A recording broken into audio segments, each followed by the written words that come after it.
Chapter 1. Rebirth in the Apocalypse. Strongly stripped the beauty's attributes. Emergency notice. A viral rain has swept across the globe, and those drenched have turned into zombies. Survivors are advised to secure their doors and windows and await military rescue. Upon reading the news on his phone, Ye Yuan finally confirmed that he had been reborn, albeit not under fortunate circumstances. Reborn on the second day of the apocalypse, he had no chance to stockpile supplies or create a safe haven. The sound of gunfire erupted from outside. Ye Yuan stepped onto the balcony. A glance down revealed a crowd of zombies swarming the alleyway. He barely escaped a near-death experience in his previous life. In this new life, luck was not guaranteed. Taking a deep breath, he exhaled slowly, releasing the anxiety that had built up within him. As he raised his gaze, he noticed a girl on the opposite balcony, also observing the situation below. Strangely, a translucent card hovered above her head. Zhang Xiaofan Attribute 1. 3D Printing, Orange. Attribute 2. Dance, Green. Attribute 3. Singing, White. Ye Yuan thought he was hallucinating and rubbed his eyes, yet the card remained. The layout of the old city's alleys was poorly planned, with the two balconies separated by 7 or 8 meters. His action of rubbing his eyes caught Zhang Xiaofan's attention. "What are you looking at? Never seen a beauty before. Do you think you can afford my bride price of 888,000? Ye Yuan was taken aback by her words. A bride price of 888,000? Wake up, it's the apocalypse. At that moment, Zhang Xiaofan adjusted her slender figure, flaunting her curves. Come on, feast your eyes. Feast your eyes until you starve. Loser. After venting her frustration, she picked up a broom and threw it at him. Though it missed, her anger remained unresolved. Damn, where's my gun? Ye Yuan instinctively reached for his waist, only to realize he had no weapon in this reborn state. Damn it.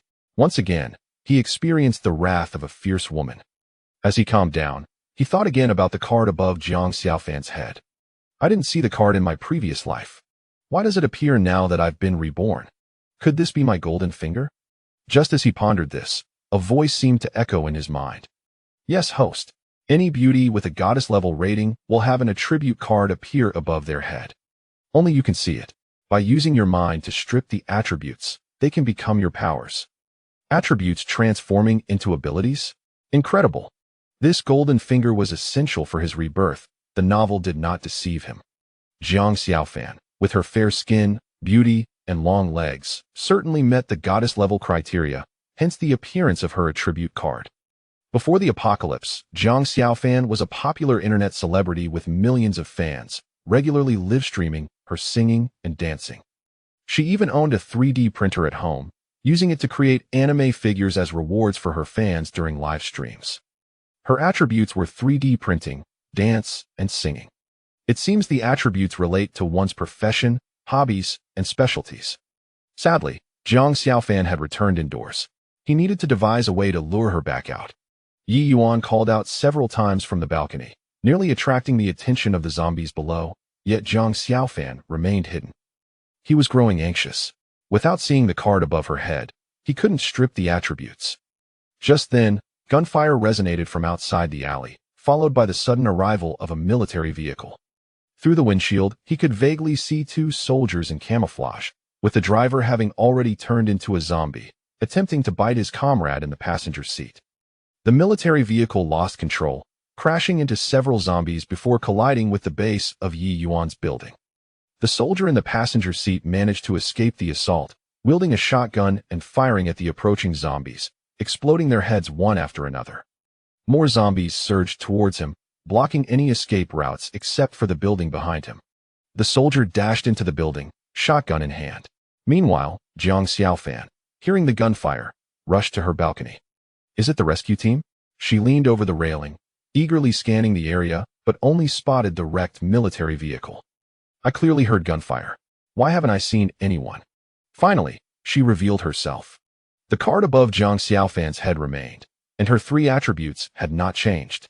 3D printing was the most prominent. The text was bold and orange, indicating its significance. Time was of the essence. Ye Yuan swiftly focused his mind on the 3D printing attribute and envisioned the action of stripping it away. I strip. In the next moment, the card above Zhang Xiaofan's head transformed. Jiang Xiaofan's attributes. 3D printing. 60 tammability for secondary stripping. Current tammability. 0. There was a possibility for secondary stripping. However, once 3D printing was stripped, the other two attributes, dance and singing, would vanish. It seemed he could only choose one. Simultaneously, as Ye Yuan stripped Jiang Xiaofan's attribute, a mysterious power surged into his body. Before him, a card appeared. Ye Yuan's attributes, Strength 11, Constitution 11, Agility 10, Spirit 9 abilities. 3D printing. Click to view description. The attribute had indeed transformed into an ability. Ye Yuan hurriedly clicked to view the description. 3D printing. Consumes spirit. Can replicate and print objects weighing no more than 10 pounds and lacking life characteristics. Consuming spirit. Replicating and printing.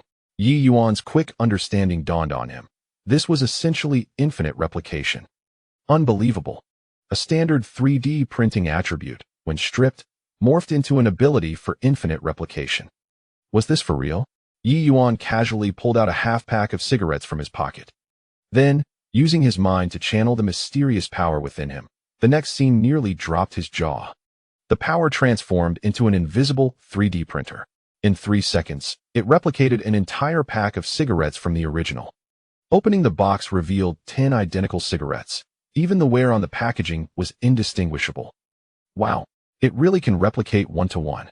Calm down, don't get too excited. Ye Yuan controlled the energy printer, using the replica as the target, and in the blink of an eye, another half-pack of cigarettes appeared. The replica could also be replicated. Now he felt secure. With the ability for infinite replication, who needed to hoard supplies? Food, water, medicine, clothing. Even weapons and ammunition. Once he obtained a sample, he could replicate it endlessly. This was it. In this life, I will soar. Once again, he raised his gaze to Jiang Xiaofan across the way. This fierce girl truly was a treasure. Pervert, what are you staring at? Believe it or not, I'll gouge your eyes out. Get lost. After cursing, Jiang Xiaofan proudly turned away, her long ponytail swaying as she stepped into her living room and drew the curtains. Ye Yuan chuckled. Let's see how haughty you are. When you find yourself hungry, I'll be on the balcony cooking hot pot, and I wonder if you'll beg me for food. The card above her head had not vanished. The 3D printing attribute could be stripped again, but it required 60 tammability. In Ye Yuan's understanding, taming was akin to training an animal. He needed to let her feel hunger before using food to tame her. Of course, he could also resort to forced taming, like threatening her with a weapon or even torturing her. However, such coercive taming could sow seeds of resentment, potentially leading to backlash in the future. It was best to employ a method akin to training animals, a carrot-and-stick approach. Reward her with food for obedience and leave her hungry for disobedience, ensuring her willing compliance. At that moment, gunfire suddenly erupted outside the security door. Following closely was the anguished scream of a man. Ye Yuan swiftly approached the door and peered through the peephole. It was the soldier who had just burst into the building. He was being viciously torn apart by 3 zombies, his shotgun lying abandoned on the ground. Chapter 2. The refrigerator was brimming with provisions, yet I found myself lacking in weaponry. Outside the door lay a shotgun, a replica of the 870 model, and an export version at that. Its craftsmanship was exquisite, given the current industrial capabilities of the Summer Kingdom. Its quality was undoubtedly on par with that of the Eagle Nation's military factories. In a previous life, I had acquired this very firearm, yet at this moment, I felt an exhilarating surge of excitement. The marvel of 3D printing allowed for limitless replication. Possessing this shotgun would equate to having an inexhaustible supply of ammunition. Furthermore, weapons could be continuously reproduced. However, the zombies outside were still feasting on the fallen soldier, necessitating a wait until they departed before I could venture out to retrieve the gun. I retreated and resolved to first replicate a batch of food. The kitchen was equipped with a refrigerator, rice cooker, microwave, and induction stove, all necessary culinary appliances. Yet, the pantry contained only instant noodles and bottled water. This was not due to laziness. From the outset, I had no intention of cooking in this apartment. It had been rented solely to surveil the enigmatic Jiang Xiaofan across the way. To avoid drawing her attention, I had never even drawn the curtains, let alone prepared meals. Strictly speaking, I had no direct connection with Jiang Xiaofan. However, she represented the first step in my quest for vengeance. A year prior, My parents had perished in a man-made car accident, one of the orchestrators being Jiang Xiaofan's devoted admirer. I sought to use Jiang Xiaofan as a conduit to lure out my foes and eliminate them discreetly. Yet, little did I anticipate that before I could exact my revenge, the apocalypse would descend upon us. Bringing my thoughts back to the present, I conducted an inventory. Half a box of instant noodles remained, along with 8 bottles of mineral water. I decided to replicate 5 boxes of noodles, not for my own consumption. For what need would I have to eat instant noodles if I could replicate them indefinitely? However, they could serve as barter with my neighbors for other ingredients. Chicken, duck, fish, and meat could easily be traded for a few boxes, allowing for further replication. I summoned the mysterious power within me, transforming it into an invisible printer, which then enveloped the half box of instant noodles. With a mere thought, the enigmatic energy began to model and print, replicating the noodles bit by bit. After approximately 2 minutes, the half box of instant noodles was successfully duplicated. How wondrous! Despite my prior knowledge of the marvels of 3D printing, I could not suppress my astonishment. I combined the 2 half boxes into 1 full box and continued the replication process. As long as the weight did not exceed 10 pounds, I could print and replicate without issue. A box of instant noodles contained 24 packets, and, including the packaging, weighed around 3 pounds, well within the limits. Even if the weight were to exceed the threshold, I could simply disassemble the contents for replication. After about 20 minutes, I had successfully duplicated 6 boxes of instant noodles. 5 of these would be exchanged for various goods, while I retained 1 as a base model for future replication. Next, I would replicate some mineral water. Although the earlier process of duplicating instant noodles had consumed some of my mental energy, the impact was negligible. It is akin to playing video games for 2 hours. At the youthful age of 25, Ye Yuan is in the prime of his life, brimming with vitality and vigor. However, while attempting to replicate mineral water, an issue arose. He attempted to duplicate 8 bottles simultaneously, only for the printer to indicate an overload, ceasing its operation. Of course, there were no audible or visual signals. The printer, a manifestation of the mysterious power within Ye Yuan, communicated its malfunction directly to him without the need for explicit alerts.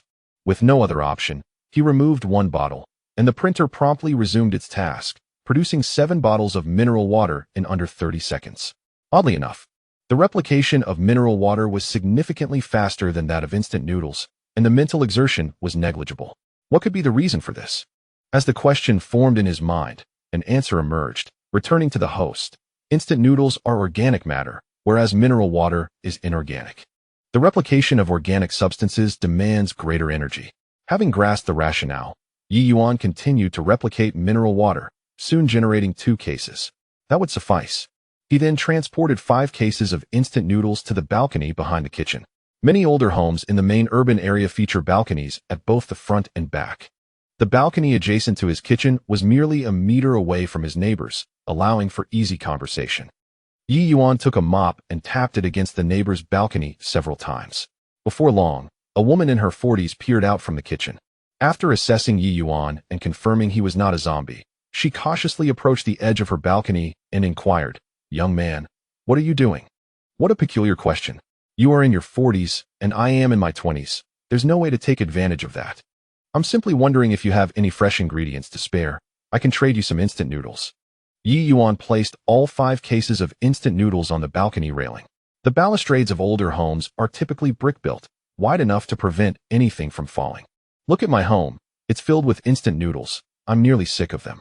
I would like to exchange them for other food items: rice, flour, cooking oil, sauces, tea, chicken, duck, goose, fish, pork, beef, lamb, hot pot bases, snacks, vegetables, fruits, salad dressings. Anything would do. I don't require much, just a variety. Ye Yuan's barrage of requests left the neighbor in a state of bewilderment. Young man, do you think I run a supermarket? However, most of what you've asked for I do possess. How do you propose we trade? Ye Yuan's boldness in listing so many items certainly had its reasons. The neighboring household, consisting of 3 members, cooked daily, and the aromas wafting through the air suggested their refrigerator was well stocked. The apocalypse had begun the previous morning, undoubtedly. Their pantry was not lacking in provisions. Sister, we shall not delve into the specifics of the exchange. Please, gather a little of every food item from your household. As long as the quantity is sufficient, All 5 boxes of instant noodles shall be yours. Observe the chaos below. The streets are teeming with zombies. The military will not be able to cleanse the area swiftly, and there is a possibility of a power outage. Fresh ingredients will spoil in such circumstances. However, with instant noodles, such concerns dissipate, do they not? Even though our neighbor will undoubtedly succumb to the undead in a matter of days. Ye Yuan cannot disclose this to her. Initially, she intended to barter. Realizing her fate, if she were to refuse the exchange, it would only lead to her own troubles. All right, handsome young man. Wait for me. I shall fetch it for you. The neighbor felt she had struck gold. The young lad had transformed into a charming figure. The exchange proceeded smoothly. The apocalypse had just begun, and the survivor's wariness was not yet heightened. Once again, it was the neighbor next door. Soon, Ye Yuan acquired a package of food. Upon opening it, Ye Yuan was taken aback. Inside lay a mere sliver of pork, scarcely weighing an ounce. It seemed the neighbor was quite shrewd. However, the variety was indeed impressive. Pork, beef, chicken, eggs, frozen shrimp, along with an assortment of fruits and vegetables.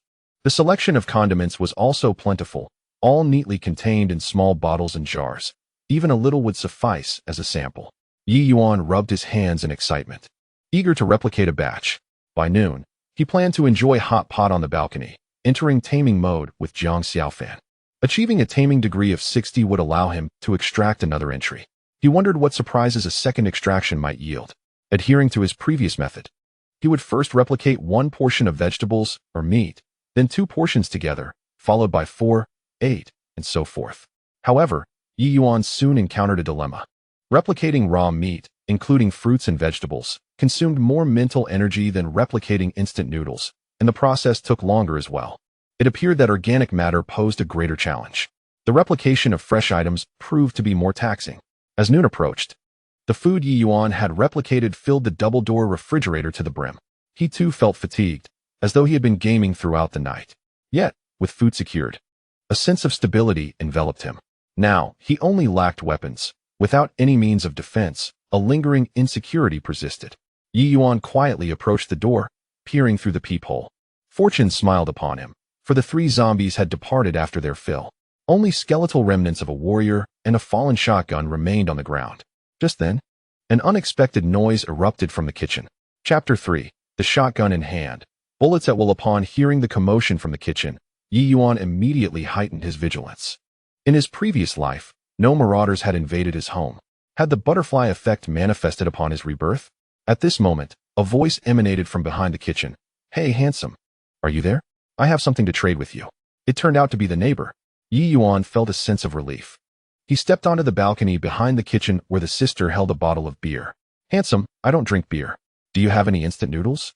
Trade me another barrel, please. It seemed the neighbor also had a penchant for hoarding. Ye Yuan was more than willing. In this life and the last, he hadn't touched beer for an entire year. Just wait a moment. Ye Yuan quickly fetched the instant noodles, exchanging them for the beer in the sister's hand, then promptly duplicated 10 bottles in one breath. He placed them in the freezer, imagining enjoying them chilled while savoring hot pot. The thought alone was exhilarating. Considering that the neighbor would soon undergo a transformation, Ye Yuan securely locked the anti-theft window on the balcony outside the kitchen. Even if the neighbor turned, she wouldn't be able to crawl into his home. Returning to the living room, Ye Yuan gently twisted the side lock of the security door, pushing it open just a crack. There were no zombies outside. He cautiously opened it a little more. Still no zombies. Bit by bit, he fully opened the security door, revealing the staircase, which lay bare. On the ground lay 2 zombies with their heads blasted open, likely eliminated by soldiers earlier. The living zombies had already departed, but they certainly hadn't gone far, perhaps lurking just downstairs.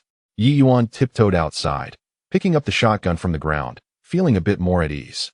The soldier, reduced to a mere skeleton, had a bandolier around his waist, with 3 shells of number 12 shot inserted. Having ammunition was a comfort. Even a single shell could be infinitely replicated. Ye Yuan took the bandolier. The soldier's right leg was gnawed to shreds. Yet a holster was still attached to the pant leg, housing a handgun. Ye Yuan carefully detached the holster, remaining vigilant for any signs of movement in the stairwell. Should a zombie appear, he would swiftly retreat to his room and secure the door. Fortunately, everything went smoothly. Once the holster was removed, the soldier had no further useful items. Ye Yuan stealthily returned home, gently closing the security door and exhaling a long breath. Although the earlier venture had been somewhat perilous, the rewards were plentiful. He had acquired a high-quality replica 870 shotgun, a domestically manufactured 58mm handgun with a capacity of 20 rounds, along with the bandolier and holster. Albeit stained with blood, these would need to be cleaned. In his past life, Ye Yuan had experience with firearms. He skillfully disassembled the shotgun and handgun, wiping away the blood before reassembling them. He also cleaned the bandolier and holster, placing them in the dryer. Next, he began to replicate the weapons and ammunition. Luckily, there were still 3 shotgun shells remaining, and the bullets in the handgun were not exhausted, totaling 8 in all. Although the handgun was of a smaller caliber, it utilized pointed ammunition. Whether inflicted by armor-piercing rounds or the tumbling of bullets, the resulting trauma surpasses the power of a 9mm caliber. The key aspect lies in the minimal recoil. The replication of weaponry and ammunition occurs at a remarkable speed, with considerably lower consumption, as metal is an inorganic substance. After a mere 15 minutes, Ye Yuan successfully duplicated 10 shotguns and 10 handguns, along with 1,000 rounds of No. 12 buckshot and 20 magazines, 400 rounds, of 58mm pointed bullets. He retrieved a bag of bullets from the dryer, loaded 20 rounds of buckshot, and managed to fit 3 handgun magazines on the left side, securing it at his waist. He then holstered a handgun on his thigh, grasping the shotgun. He loaded it with 8 rounds, feeling an overwhelming sense of security as he became fully armed. Soon, he intended to practice his shooting skills on the balcony, uncertain if his marksmanship had dulled since his rebirth. Checking the time, it was precisely noon, and the beer had already chilled. With an electric stove at home, he took out food and hot pot base from the refrigerator, moving the coffee table to the balcony to start cooking. The broth quickly reached a boil, and as he submerged thin slices of beef, just seconds later, he retrieved them, dipping them into spicy sauce for sheer delight. In this new life, Ye Yuan's body did not crave meat as intensely, yet the struggles of his past year lingered in memory. The hardships he endured were best left unspoken. Now, each bite of meat brought him immense joy. After devouring numerous slices of beef and downing a large glass of ice-cold beer, he felt a slight fullness. However, Zhang Xiaofan had yet to emerge. It seemed he required an audience to display his prowess. Otherwise, taming her would prove challenging. An idea struck him as he rose to seize the nearby shotgun, leaning out over the balcony to aim at the zombies below. Residing on the 5th floor of an old urban building where each level barely exceeds 3 meters, he found himself approximately 12 meters above ground, a prime shooting distance for a shotgun. Ye Yuan steadied his breath and focused, pulling the trigger. With a resounding bang, a volley of steel pellets erupted from the chamber, instantly obliterating a zombie's head. Exhilarating. This violent aesthetic is understood only by men. The gunfire indeed drew Zhang Xiaofan out, along with several other zombies from below, an estimated 70 to 80 of them, all roaring in unison as they surged forward. Fortunately, zombies lack intelligence. They congregated at the base, howling up at Ye Yuan on the 5th floor balcony. It appeared he would need to eliminate them before enjoying his meal in peace. With a crisp click, he chambered another round. With the zombies clustered below, Ye Yuan did not need to aim meticulously. He simply raised his weapon and fired. A pronounced bang echoed as a torrent of steel pellets discharged. Fortune favored him, as he managed to blast a zombie's head apart, while some pellets penetrated another zombie's skull. A double kill. The number 12 buckshot is composed of various specifications. Ye Yuan employed the standard 305mm steel pellets, with each shot capable of unleashing 12 projectiles, given sufficient density of zombies. A double kill is quite ordinary. Ye Yuan continuously fired his weapon, swiftly depleting 8 bullets. Although he had 9 fully loaded shotguns at his disposal, he was in no rush and casually began to load the bullets. This scene piqued Zhang Xiaofan's curiosity. "Hey, where did you get that gun?" Ye Yuan glanced up, but chose to ignore her. If he were to act pretentiously, flaunting his superiority while responding to every query like a mere fool, how could he possibly tame Zhang Xiaofan? With 8 shells loaded, Ye Yuan raised his weapon and resumed shooting at the zombies below. One by one, the undead met their demise, their headless corpses collapsing in succession. In less than 10 minutes, Ye Yuan had cleared over 80 zombies from the ground floor. In the distance, more zombies lingered, but in the early days of the apocalypse, they had yet to develop acute hearing or smell. They would not approach for the time being. Ye Yuan reloaded his empty gun and then sat down to pour himself a glass of chilled beer, continuing to enjoy his hot pot. Jiang Xiaofan, still present, observed him indulging in a bite of beer and beef, relishing the feast. There were even watermelon and grapes on the coffee table. Gulping, Jiang Xiaofan struggled to swallow. She was not adept at cooking and typically relied on takeout.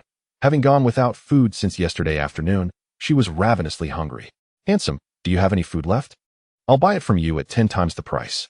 Ye Yuan, already satisfied, lit a cigarette and smoked leisurely. 100 times.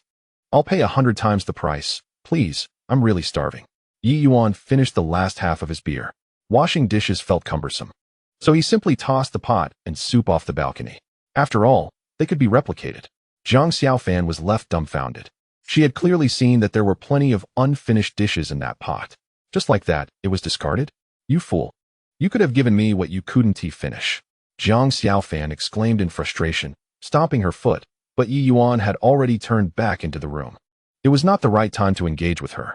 Let her endure hunger for another day. Chapter 4. I'd be delighted to take care of your girlfriend. Ye Yuan returned to his room to take a nap. After spending the morning replicating food and ammunition, he felt mentally drained, akin to having played video games all night. He needed to rest and rejuvenate. However, outside the living room door, zombies were banging against it. The gunfire from earlier had likely attracted them from the corridor.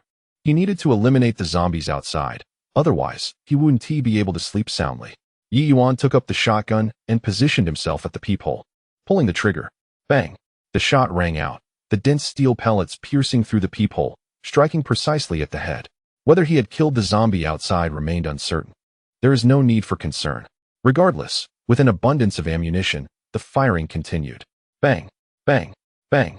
Given the proximity, the 8 shotgun pellets fired did not create a substantial breach in the peephole, and the cacophony of zombies outside had noticeably diminished.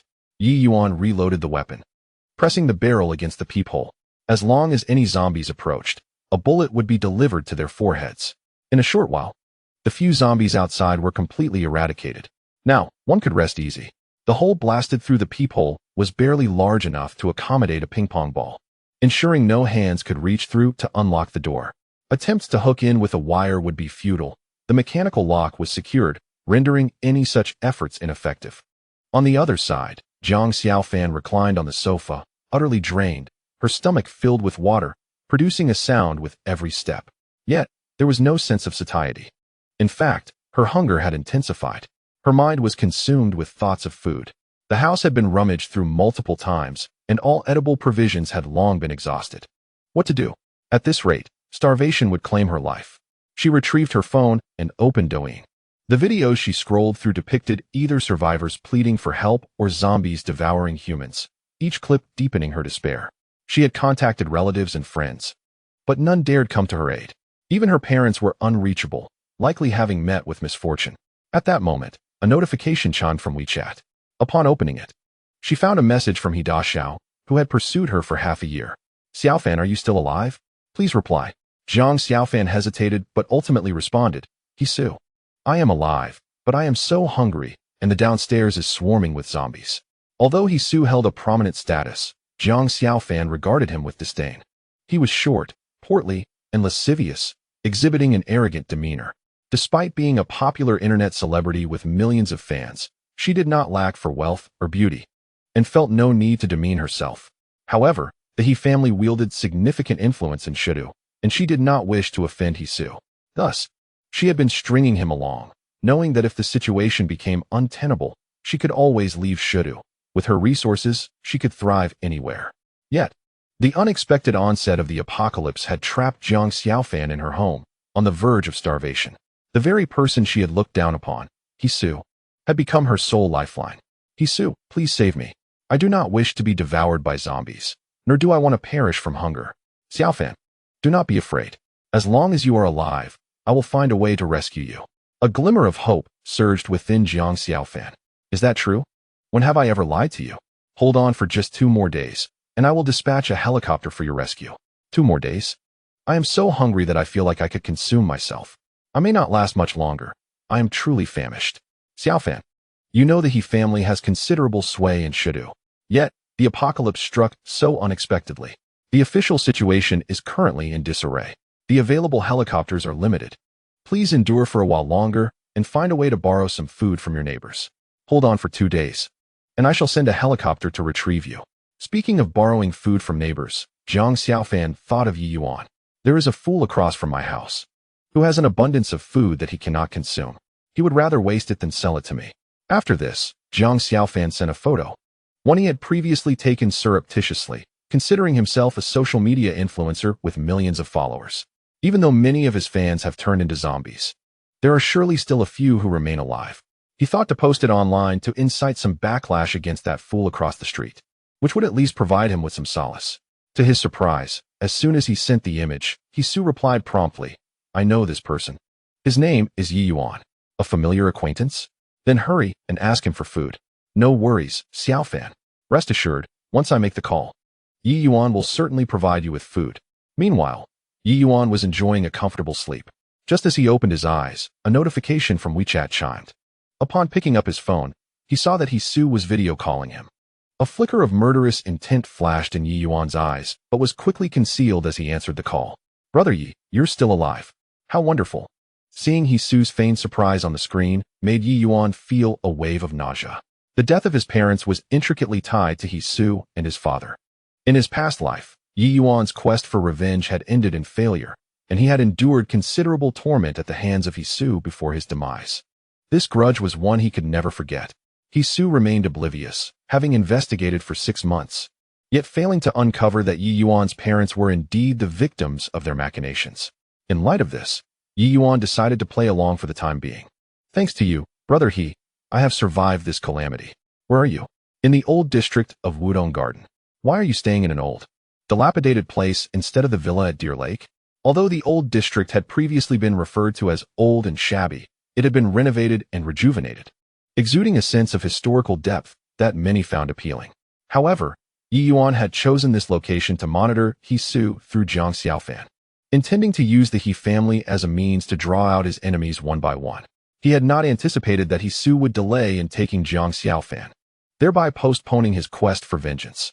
"Brother Ye, to be frank, my girlfriend also resides in Wudong Garden, right across from your home. She sent me the photo, and I happened to see yours. I kindly ask you to look after her and provide her with some food. I will send a helicopter within 2 days to come for you both." "Huh. You were responsible for my parents' demise, tormented me in my previous life, and you expect me to trust you? That would be foolish indeed. However, I can certainly extend my hospitality to your girlfriend. To seize the affections of my enemy while strengthening myself, what a delightful prospect."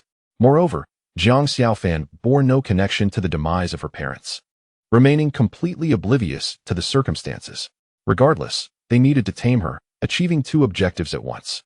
"Since Brother He had spoken, I assuredly would take care of your girlfriend. My gratitude, then, is extended to Brother Ye." After ending the video call, Ye Yuan revealed a knowing smile.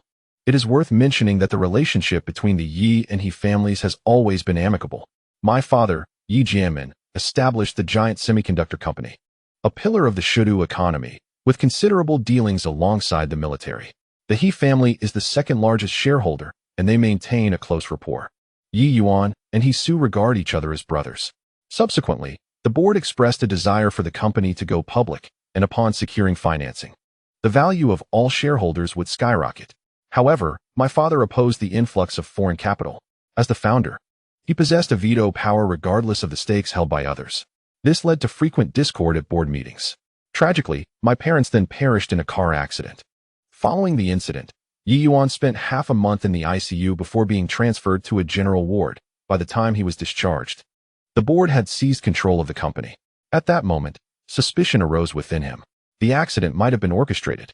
Consequently, Ye Yuan invested a substantial sum to conduct a covert investigation, and after 6 months of evidence gathering, the leads pointed to the 3 major shareholders, including the He family. Unfortunately, there was insufficient concrete evidence for a conviction.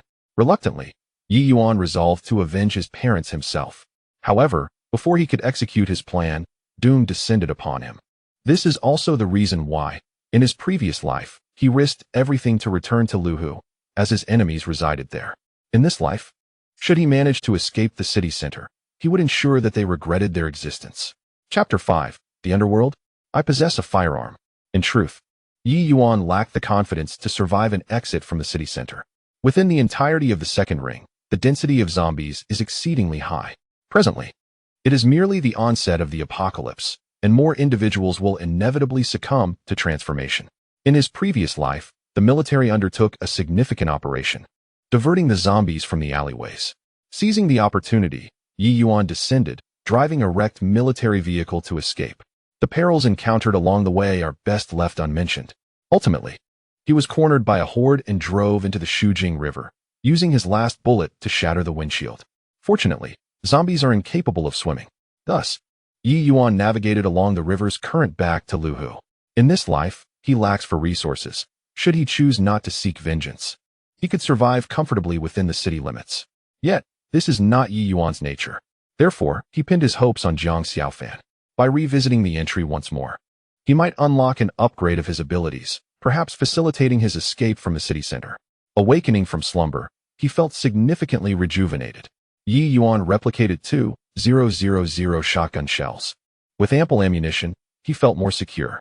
Checking the time, it was 6 o'clock in the evening, and his stomach began to grumble. Tonight, he would indulge in chicken soup hot pot. Ye Yuan moved the food and beer to the tea table on the balcony, plugged in the induction cooker, and began to boil water. He poured himself a glass of chilled beer to rinse his mouth, then arranged some fruits and sunflower seeds. If there were no hatred, life in the apocalypse seemed rather pleasant. Soon, the water in the pot began to boil. Ye Yuan added chicken and mushrooms, allowing them to simmer gently. By now, twilight had descended, yet an eerie red mist began to rise. Many survivors gathered on the balcony, their faces etched with panic as the crimson fog thickened. Ye Yuan remained unperturbed. In fact, the virus rain from the previous day was also red. Anyone caught in it had already transformed into a zombie. But that was merely the beginning. The red mist was also a virus, albeit with less potency, requiring inhalation to accumulate within the body. Once a certain threshold was reached, the immune system would completely collapse, leading to transformation into a zombie. Only a scant few with antibodies would survive. Ye Yuan possessed antibodies, thus he harbored no fears. The red mist grew denser, soon obscuring everything beyond 100 meters. Ye Yuan took a seat, the chicken and mushrooms in the pot now cooked to perfection. He picked up a piece and dipped it in chili sauce. Delicious. Just then, Jiang Xiaofan arrived on the balcony, her eyes widening at the sight, her mouth watering. "Hey, handsome. It's me, Jiang Xiaofan, Hisu's girlfriend. He said he had greeted you." "Greeted me?" Ye Yuan replied nonchalantly. "What kind of greeting? Come on, don't play coy. At a time like this, you should lower your pride and ask for food without hesitation." "How would I know what greeting he gave?" Ye Yuan feigned ignorance. Understanding that to tame Jiang Xiaofan, he must first diminish her sense of dignity. Jiang Xiaofan swallowed hard. Although begging for food was humiliating, it was better than enduring hunger. "Handsome, I'm so hungry. Please, grant me a bite to eat, considering your friendship with Hisu. I beg you." At that moment, the card above Jiang Xiaofan's head changed. Jiang Xiaofan Entry 1. 3D Printing. 60 Taming Degree can be re-strengthened. Current Taming Degree. 5. With a change in attitude, her taming degree immediately increased by 5. Not bad. Not bad. Keep it up. Ye Yuan, however, would not easily acquiesce. And providing her with food now would mislead Jiang Xiaofan into thinking it was merely a favor for Hisu. Such confusion could not be allowed. "That Hisu? He knows me, but we're not particularly close." Jiang Xiaofan panicked instantly, having been assured that he had indeed greeted her. "Why the sudden change?" She quickly retorted. "Hisu will send a helicopter for me in a few days, as long as you give me something to eat." I allowed him to take you along. It must be said that Hisu indeed harbors a deep affection for Jiang Xiaofan, for she is undeniably beautiful. Moreover, there exists a peculiar psychology among men. The more elusive something is, the greater the intrigue it evokes. The illustrious He family heir of Shudu possesses the means to acquire any woman he desires, yet he finds himself utterly captivated by Jiang Xiaofan, becoming her devoted admirer. In a past life, Hisu even dispatched a helicopter to fetch her. However, Ye Yuan, upon returning to Luhu, found no trace of Jiang Xiaofan, indicating that an unforeseen event had occurred en route. The initial week of the apocalypse is perilously treacherous, as anyone in proximity could metamorphose into a zombie, including the helicopter pilot. Theoretically, all individuals currently belong to viral entities. Those who are drenched by rain and instantly transform into corpses fall under the category of Level 1 viral entities. Presently, no living souls remain. A fraction of individuals have only been slightly exposed to rainwater, classified as Level 2 viral entities. They will progressively transform into zombies over the ensuing week, with the rate of transformation contingent upon the extent of their exposure to rain. The third group comprises those who inhaled substantial amounts of viral mist during heavy rainfall, categorized as Level 3 viral entities. In principle, this group should not undergo transformation. Yet, with the emergence of blood mist, their continuous inhalation of the virus will lead to gradual zombification within 7 days. The remaining individuals, who neither faced rainfall nor inhaled significant volumes of mist, belong to Level 4 viral entities, yet they cannot escape their grim fate, for the blood mist also harbors the virus, albeit with a delayed transformation timeline. Thus, to be precise, the month following the apocalypse is rife with uncertainty, with countless individuals falling victim to sudden zombification. Ye Yuan observed Jiang Xiaofan's earnest expression and shook his head with a smile. I possess my own means of departure, therefore. Hisu's helicopter cannot serve as your bargaining chip. How ironic that you once acted so arrogantly towards me, and now find yourself in need of my assistance. Jiang Xiaofan, astute as she is, promptly recognized her prior missteps. Handsome, I apologize to you. I did not intend to insult you this morning. As you are aware, the sudden onset of the apocalypse, with zombies lurking everywhere, has left me quite agitated. Will you find it in your heart to forgive me? With Jiang Xiaofan yielding, her submission level increased by 5. Quite commendable. Continue your efforts. At that moment, on the balcony below, a man spotted Ye Yuan relishing a hot pot, causing him to salivate uncontrollably.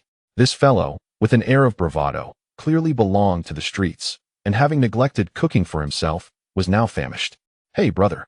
It seems you have an abundance of food. Toss him over to your old pal. We are neighbors after all. Let us look out for one another.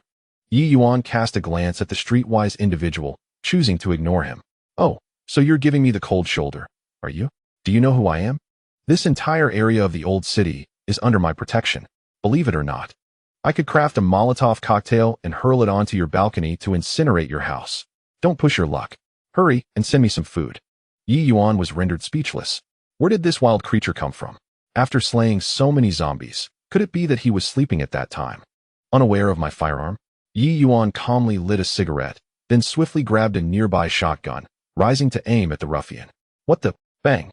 The thug barely had time to exclaim before a gaping hole was blasted through his chest. He was done for.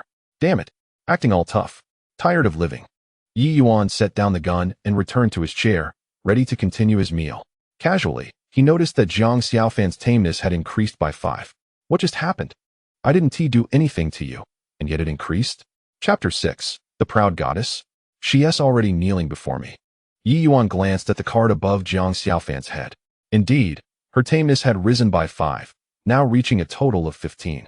Just 45 more points until he could strip another entry. However, the recent increase seemed somewhat inexplicable. After pondering, he concluded there was only one possibility. Women inherently admire strength. Ye Yuan had just demonstrated his dominance by effortlessly dispatching the thug, invoking a sense of awe, particularly among women. Awe is also a manifestation of submission. Thus, tameness can be acquired through various means. Of course, intimidation and torture could instill fear in Jiang Xiaofan, but they would simultaneously fill her heart with resentment. In such a case, regardless of her outward compliance, genuine tameness could not be attained, as it would not stem from the heart. Ye Yuan savored a piece of chicken, then downed a large cup of beer. Refreshing. The survivors from nearby buildings were all frightened back into their homes by that single shot, leaving only Jiang Xiaofan pitifully leaning over the railing. Big brother Yi, I'm so hungry. Please, just give me something to eat. Jiang Xiaofan had decided to humble herself. If she could just endure these 2 days until Hisu sent a plane to retrieve her, she would no longer have to endure such humiliation. How do you know my surname is Yi? Hisu told me. Ye Yuan felt it was time to negotiate. Thus he looked at Jiang Xiaofan earnestly. I can give you food, but you insulted me for no reason this morning, and it left me quite displeased. If you kneel and apologize, I might just give you a bowl of instant noodles. Kneel? Jiang Xiaofan was taken aback. She was a goddess in the eyes of countless admirers. Even the renowned He De Xiao from Shu Du had fallen at her feet. After lowering herself so much, he still demanded that she kneel to apologize? This bastard is utterly lacking in charm. Ye Yuan, don't push your luck. I am indeed a beauty. Quite so. This is precisely the feeling. If you weren't so arrogant, how could I possibly increase my submission level? A beauty? Can one consume such a thing? Is it delectable? Ye Yuan scoffed, indulging himself in the hot pot while sipping on some wine, thoroughly relishing the experience. Jiang Xiaofan, feeling quite wronged, squatted on the balcony, watching Ye Yuan feast heartily and drink copiously, wishing she could employ a technique to absorb all the food from afar, devouring every morsel of chicken and leaving not a drop of broth behind. This was no exaggeration, it was genuinely her desire. Having never experienced hunger before, she now understood the discomfort of it, feeling as if she might consume herself. Nearly 2 days without food had left her feeling diminished. Even her prideful bounty seemed to have shrunk. If only I had just given birth, I could feed myself. As soon as this thought crossed her mind, she realized how foolish it was to covet her child's sustenance. She couldn't let the baby starve. In extreme hunger, one's mind easily wanders, perceiving everything as food. Hisu often boasted about his prowess, claiming to be a prominent figure in Shu City, yet Ye Yuan disregarded him entirely. How utterly useless. Jiang Xiaofan grumbled as she dialed Hisu's video call. Xiaofan, how are you? Have you eaten? Eat. Ye Yuan is currently enjoying a hot pot. He demands that I kneel and apologize before he will grant me any food. What? Hisu immediately felt a surge of indignation. How dare he make my woman kneel? Damn it. Just wait. I'll send a video to Ye Yuan. Soon, Ye Yuan received Hisu's video call pleading for mercy. Upon connecting, Hisu's expression was grim. Brother Ye, I heard from Xiaofan that you require her to kneel and apologize before you will provide her with food? Ye Yuan did not respond immediately. He leisurely picked up a piece of chicken, savored it, and washed it down with a generous gulp of beer before casually replying. Keeping Hisu in suspense, indeed, that is the case. He insulted me for no reason this morning and demanded she kneel and apologize. Is there anything wrong with that? Ye Yuan intended to continue playing this charade with Hisu, but he kept his true thoughts concealed. Brother Ye, I must have misheard. You are aware that Jiang Xiaofan is my woman, and given the relationship between our families, you show her no respect? Relationship? There exists only animosity between us, not camaraderie. Yet, since this was a game, such words must remain unspoken. Thus, Ye Yuan shifted the topic. Camaraderie cannot be consumed. If I provide Jiang Xiaofan with food, I shall go hungry myself. Is it so difficult for her to apologize? After speaking, Ye Yuan picked up another piece of chicken. Hisu finally comprehended the situation. Ye Yuan was clearly toying with him. Ye Yuan, you are quite clever, daring to play me. Indeed, not only am I playing you, but I shall also toy with your beloved woman. Do you know that Deer Lake has become a gathering place, now under official control? Given my family's connection, it would be effortless to dispatch a helicopter here. Do you grasp my meaning? Ye Yuan certainly comprehended. Sending a helicopter could serve both to rescue and to execute. It was a blatant threat. Yet, I remain unfazed by such intimidation. Just at the moment you send the helicopter, you might as well bring me along. How disingenuous you are, pretending not to understand. Hisu felt as though he struck cotton with his fist, infuriated enough to terminate the video call on the spot. Ye Yuan chuckled coldly, placing his phone aside to resume his meal. You wish to play games with me? Watch as I outmaneuver you. Meanwhile, Jiang Xiaofan quickly received a text from Hisu, consisting of merely 2 sentences. Borrow some food from the other neighbors. I will send a helicopter to retrieve you by the day after tomorrow at the latest. Upon reading the message, Jiang Xiaofan realized the negotiations had fallen through. Borrowing from the neighbors was utterly impossible. The survivors were all holed up in their homes, without even the chance to converse. The stairwell outside was infested with zombies, and stepping outside would be tantamount to delivering oneself to death. The helicopter was not guaranteed for the day after tomorrow. By then, I might very well perish from hunger. Just then, a helicopter appeared in the sky, prompting Jiang Xiaofan to immediately rise and wave. However, as she waved, something felt amiss. The helicopter swayed like a kite with a severed string before plummeting to the ground in a catastrophic crash. At that moment, Ye Yuan had finished his meal and witnessed the scene unfold. Nonchalantly, he remarked, at this stage, helicopters are only for rescuing significant figures. You have no hope. Moreover, the pilot could transform into a zombie at any moment. If you were to board, you might meet a quicker demise.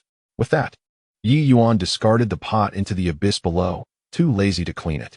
Jiang Xiaofan gazed at the wasted food, and in that instant, she finally let go. Being hungry was truly unbearable. Was it merely dignity? It couldn't be consumed.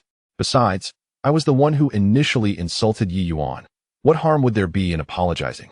Once she completed her mental reconciliation, her resolve softened. Ye Yuan, I am sorry, I was wrong. Please forgive me. The proud goddess had finally knelt, tears streaming down her face in this moment of vulnerability.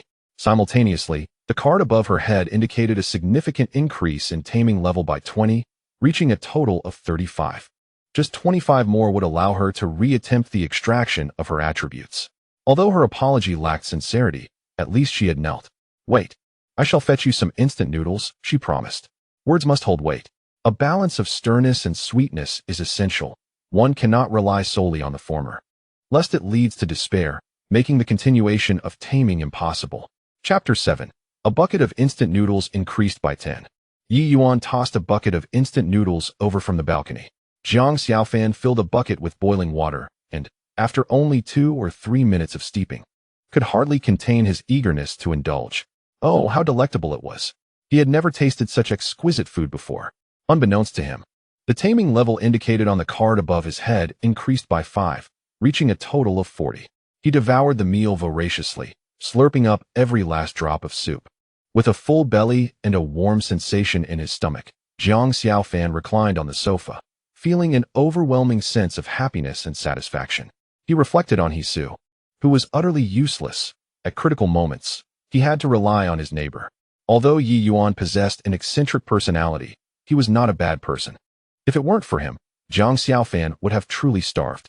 As he mused, his taming level rose another 5 points. However, Ye Yuan remained oblivious to this. He was on the balcony enjoying some fruit, and as night fully descended, he realized there were no evening entertainment options. He closed the balcony's security window, aware that there might still be living souls above and below him. Given his conspicuous demeanor, it would be dangerous if someone were to sneak onto his balcony while he slept, so he ensured the security window was securely locked. Upon returning to the living room, he replicated 20 shotguns and 4,000 rounds of 12-gauge ammunition. Having an abundance of weapons brought him peace of mind. Additionally, since he had only napped in the afternoon, he needed to expend some energy, or he would struggle to sleep at night. However, as the materials were inorganic, replicating these weapons and ammunition did not drain much of his mental energy. Ye Yuan loaded bullets into all the guns and, with time still on his side, practiced the reloading of ammunition repeatedly. The shotgun was immensely powerful against zombies, especially in alleys and stairways, where one could easily hold back numerous foes. Yet, this weapon had a critical flaw. With a capacity of only 71 rounds, it required manual reloading after each use. The soldier who had fallen victim to the zombies was likely overwhelmed while reloading. Despite Ye Yuan's ability to replicate countless weapons, carrying an excessive number of firearms was impractical. One could never be too cautious. Unpredictable situations could arise that necessitated quick reloading. Thus, it was vital to master the reloading process.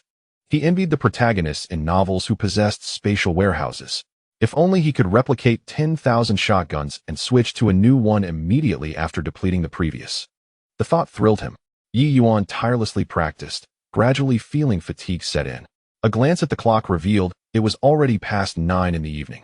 Oh, the food given to him by the neighbor contained yeast. Why not prepare the dough in advance for buns to make in the morning? Just 2 would suffice for infinite replication. Consequently, he searched for a tutorial on making buns and, after 10 minutes, had learned the basics. He then set about fermenting the flour and, after a refreshing shower, collapsed into bed. Due to having gone to sleep so early the previous night, he awoke before 6 o'clock. After completing his morning hygiene routine, Ye Yuan began to chop meat and scallions. Embarking on the endeavor of making steamed buns for the very first time, his hands still clumsy with the task. It was only past 7 when he finally finished. Although the buns were far from aesthetically pleasing, their flavor was quite delightful. He diligently crafted several dozen, storing some in the refrigerator before retrieving a box of yogurt and stepping onto the balcony to enjoy his breakfast. After consuming 2 small buns, he noticed that Jiang Xiaofan had yet to make an appearance. It seemed he required an audience to flaunt his prowess. Otherwise, how could he increase his taming level? Just then, a few zombies wandered downstairs, prompting Ye Yuan to open the balcony's security window and unleash a barrage of gunfire towards them. dispatching over 20 of the creatures. The sound of gunfire inevitably drew Jiang Xiaofan out into the open. "Good morning, Brother Yi," Jiang Xiaofan greeted with a smile that sought approval. Ye Yuan cast a sidelong glance at him and immediately sensed something amiss. Taming level 45? What had transpired last night to cause such a stealthy increase of 10 points? Unbeknownst to Ye Yuan, it was the result of a bucket of instant noodles that Jiang Xiaofan had consumed while hiding at home. Oblivious to the boost in his taming level. "Brother Yi, are you enjoying the buns?" Jiang Xiaofan inquired, his eyes fixated on the food. "Damn, you only care about eating," Ye Yuan retorted, choosing not to engage in further conversation. He was wary of becoming too familiar, as it could hinder his ability to increase his taming level. Picking up a small bun, he took a hearty bite, the succulent juices bursting forth. A truly gratifying experience. Watching him devour the buns made Jiang Xiaofan's stomach grumble once more. Having gone 2 days without proper sustenance, his sole meal the previous night had been a solitary bucket of instant noodles. Although the broth had filled him somewhat, it had long since worn off, leaving him ravenous. His gaze lingered on the large plate of small buns on Ye Yuan's coffee table, his mouth watering uncontrollably. The pangs of hunger were truly unbearable, but he thought nothing of it. After all, he had already humbled himself before Ye Yuan yesterday. What did he have to lose? "Brother Yi, could I possibly have one too?" he ventured. This was precisely the moment Ye Yuan had been anticipating. "You want one? Why should I give it to you?" The question left Jiang Xiaofan momentarily speechless. Indeed, why should he be granted such a favor? Did they share such a close bond? After a prolonged silence, she stammered, "Well, you did forgive me yesterday." "How absurd. I forgave you yesterday, which is why I offered you a bucket of instant noodles. That was more than generous. I don't owe you anything. Forgiving you doesn't entitle you to a constant supply of food," Ye Yuan retorted, leaving Jiang Xiaofan at a loss for words. After a moment's contemplation, she suddenly had a bright idea. "Brother Yi, how about I dance for you? You have so many buns you can't possibly eat them all. If I dance for you, would you give me one?" Ye Yuan remained silent, continuing to enjoy his breakfast. Jiang Xiaofan, interpreting his quietude as acquiescence, began to dance energetically on the balcony. This was her forte, and truth be told, she performed beautifully, while nothing was revealed. Her long legs and slender figure provided a stunning visual impact. Ye Yuan feigned interest in his bun, yet his gaze was surreptitiously drawn to her performance. It is indeed a sight to behold. No wonder He Su is utterly captivated. At that moment, Jiang Xiaofan's expression shifted dramatically. She rushed to the railing, pointing at Ye Yuan below, and unleashed a torrent of invectives. "How dare you? Do you believe I could break your fingers? What is happening? Has she transformed back into a fierce dragon?" Ye Yuan was utterly perplexed. "Brother Yi, I've changed my mind about jumping. There's a pervert below making obscene gestures at me. Damn it, I was enjoying myself until that scoundrel ruined it." Just then, a voice from below interjected. "You shameless wretch, for a mere morsel of food you flaunt yourself. I have provisions too. Perform a striptease for me, and I'll reward you with 2 bowls of instant noodles." How infuriating. I was in the midst of increasing my taming level. Why must you meddle? Ye Yuan raised his gun and leaned out, but alas, he could not see the person below. "You're the shameless one, your entire family is." Jiang Xiaofan spat furiously. The reputation of the fierce dragon from Chuanyu is no laughing matter. How dare they suggest she perform a striptease? Seeking death. In a fit of rage, Jiang Xiaofan seized a flower pot from the balcony and hurled it, though it missed its mark. Laughter erupted from below. The provocateur extended a hand in challenge. "Come on, continue throwing. I relish your angry demeanor. Hey, do you dare to reach out over the balcony? Have you forgotten I have a gun?" Bang! The moment the shot rang out, a shriek echoed from below as a barrage of steel pellets obliterated the man's hand. "Oh, my hand." The voice from above echoed. "Why did you shoot me? Why did I shoot you? You dared to disrupt my taming process. It's a miracle I didn't kill you." Jiang Xiaofan reveled in Ye Yuan's lesson to the lewd man below. Her heart swelled with happiness.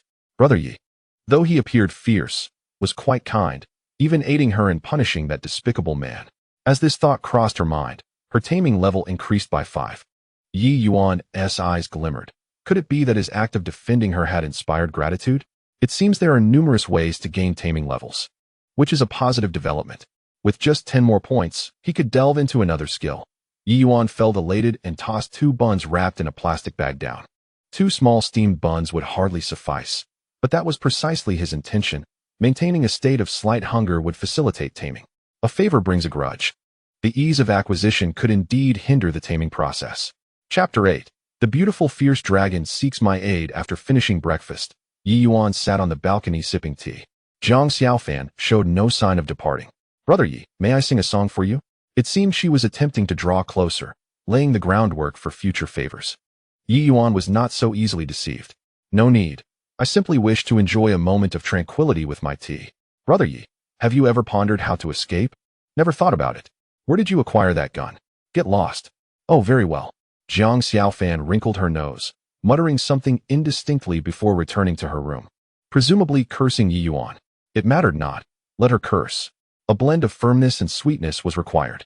Earlier, she had been treated with kindness, receiving 2 sweet buns. But now her demeanor had shifted to one of discipline. Alternating between gentleness and severity was essential to maintain her compliance. Women are like that. Sometimes they must be harsh. And at other times, they require coaxing. If one is perpetually kind, they may come to expect it as their due. Much like Hisu, who pursued for half a year without ever tasting the unique flavor of a stewed bun. If Zhang Xiaofan found food too easily obtained, it would become increasingly challenging to cultivate her compliance in the future. With nothing else to occupy him, Ye Yuan glanced outside at the densely packed zombies in the alley. Lacking certainty that Zhang Xiaofan would refrain from recklessly escaping the main urban area. Now armed with a golden opportunity, he understood the necessity of a cautious approach to ensure victory. His enemies resided in the Deer Lake Villa area, with vengeance unfulfilled. He could not afford to carelessly risk his life. He needed to extract more information about Zhang Xiaofan before making any decisions. As he sipped tea, Ye Yuan practiced loading ammunition. The fog had thickened again today, rendering visibility poor beyond 70 or 80 meters. The true horror of the apocalypse was not the zombies themselves, but the perpetual fog that obscured everything, even blocking the sun's rays. Plants severely lacked the light necessary for photosynthesis. It would not be long before a portion of them perished. Those that survived appeared feeble, making the cultivation of food and vegetables impossible. Fortunately, he possessed the ability to replicate resources infinitely. Ye Yuan breathed a deep sigh of relief, grateful that he would not have to compete with others for sustenance. After practicing for a while, his hands grew fatigued, and he leaned against the balcony railing to smoke and rest. A glance around revealed that the number of zombies in the nearby buildings had increased since yesterday. They were individuals who, having been caught in a light rain, had not transformed at the time but had later succumbed to zombification at home, infecting their families in the process. Such tragedy. Occasionally, he witnessed people being forced to leap from buildings, preferring death by fall rather than being torn apart by the zombies within their homes. Having lived through this once, Ye Yuan had grown accustomed to the grim reality. With time to spare, he resumed practicing his ammunition loading. Meanwhile, in the building opposite him, aside from Zhang Xiaofan, there were 2 other survivors, one with a hooked nose and the other sporting a scruffy beard. Their supplies were relatively abundant, ensuring they would not need to worry about food for 10 days to half a month. The hooked-nosed man scrolled through short videos while complaining loudly. Damn it! Are these videos all about seeking help or zombies attacking people? Is this how it is worldwide? Is humanity reaching its end? Beside him, the bearded man wore a troubled expression, trapped in the confines of his home. The only way to grasp the outside world was through his phone's short videos. Damn! The zombies are multiplying. It seems we won't receive any rescue. We will be trapped here to die. The 2 individuals descended into a melancholic silence, surrounded by a horde of zombies, trapped in the heart of the city. Even with provisions remaining at home, despair continued to seep into their hearts. There was no hope, no future, and certainly no rescue. The only option was to await death. With a beak-like nose, one of them mechanically scrolled through short videos, as if this distraction could alleviate the turmoil and terror within. Suddenly, he stumbled upon a familiar face. Zhang Xiaofan. She was still alive? The bearded neighbor, a prominent internet celebrity, was indeed surviving. The beak-nosed man's despondency lifted, replaced by a spark of excitement. The bearded man leaned in for a closer look. In the video, Zhang Xiaofan was pleading for help. Despite her forlorn expression, her beauty shone through, particularly her flawless figure that seemed to defy the bleakness surrounding them. Just a glimpse ignited a primal urge within them. What the hell? The world is doomed anyway. Shall we indulge ourselves just this once? Proposed the bearded man. The beak-nosed individual's eyes lit up in agreement. Exactly what I was thinking. Both were seasoned thieves, adept at scaling walls and picking locks. Electronic locks, in particular, were their forte. Coincidentally, Jiang Xiaofan's home had one. Armed with their tools, they set off. Before long, the beak-nosed man returned with a rubber mallet and a screwdriver. When suddenly the bearded man recalled something. Wait, wasn't there gunfire in the alley yesterday? Could there be soldiers around? What if we break into Jiang Xiaofan's home and get caught by soldiers downstairs? Unbeknownst to them, the gunfire from the previous day had been Ye Yuan using a shotgun to eliminate zombies below. Jiang Xiaofan's building, however, housed 4 units per floor, with 2 units on each side. The homes of the beak-nosed man and the bearded man were conveniently positioned away from the alley, leaving them oblivious to the events occurring there. What is there to fear? Gunfire echoes throughout the city. We're not the only ones involved. Right now, there is silence in the alley. Perhaps the soldiers have been bitten by zombies. This reasoning seemed sound, and driven by their instincts, the 2 men cast aside their concerns. The bearded man cautiously peered through the peephole. All clear, no zombies in sight. The beak-nosed man gently opened the door. Jiang Xiaofan's home was but 3 meters away. Leave the door ajar. If we attract any zombies, we can make a swift retreat. They stealthily approached Jiang Xiaofan's door. The beak-nosed man positioned the screwdriver at the very bottom of the electronic lock, then struck it gently with the rubber mallet. His technique was precise, with just the right amount of force. The sound was hardly noticeable. Although the electronic lock appeared sophisticated, it was surprisingly easy to manipulate, for its motor was highly sensitive, containing a long lock cylinder inside. Once the correct position was identified, applying pressure with the screwdriver and tapping would easily trigger the internal motor. Sure enough, after only 5 taps, the electronic lock emitted a crisp, alert tone. The motor whirred to life, and the door swung open. In a flash, a man with a hawk-like nose and another with a scruffy beard slipped inside, gently closing the door behind them. They had arrived. The 2 exchanged knowing smiles, their eyes reflecting an understanding that only those of a certain ilk could grasp. At that moment, Jiang Xiaofan, alerted by the commotion in the living room, rushed out to discover her neighbors had come calling. How did you get into my home? She inquired, oblivious to the gravity of the situation. Although she could not recall their names, she often encountered them while ascending or descending the stairs and occasionally exchanged pleasantries. Thus, they were familiar faces, and her guard was naturally lowered. Beautiful lady, we are here to protect you. Outside, there are zombies, and you must be terrified being alone at home. We're here to offer you comfort. Their lecherous expressions and suggestive tones suddenly made Jiang Xiaofan realize the peril she was in a world now plunged into chaos. The intrusion of these 2 men into her home painted a grim picture. What do you want? Don't come any closer. Get away, she cried out. The scruffy bearded man and the hawk-nosed man, emboldened, burst into laughter and lunged towards her.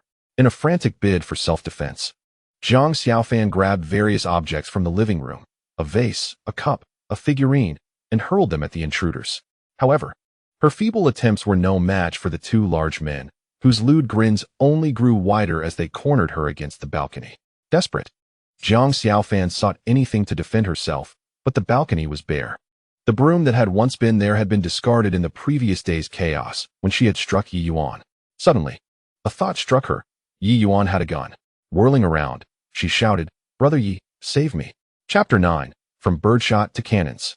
Spatial duplication. Ye Yuan had long been aware of the turmoil unfolding in Jiang Xiaofan's home. Strangely enough, in his past life, her residence had never been breached by marauders. Could it be that his rebirth had instigated a butterfly effect?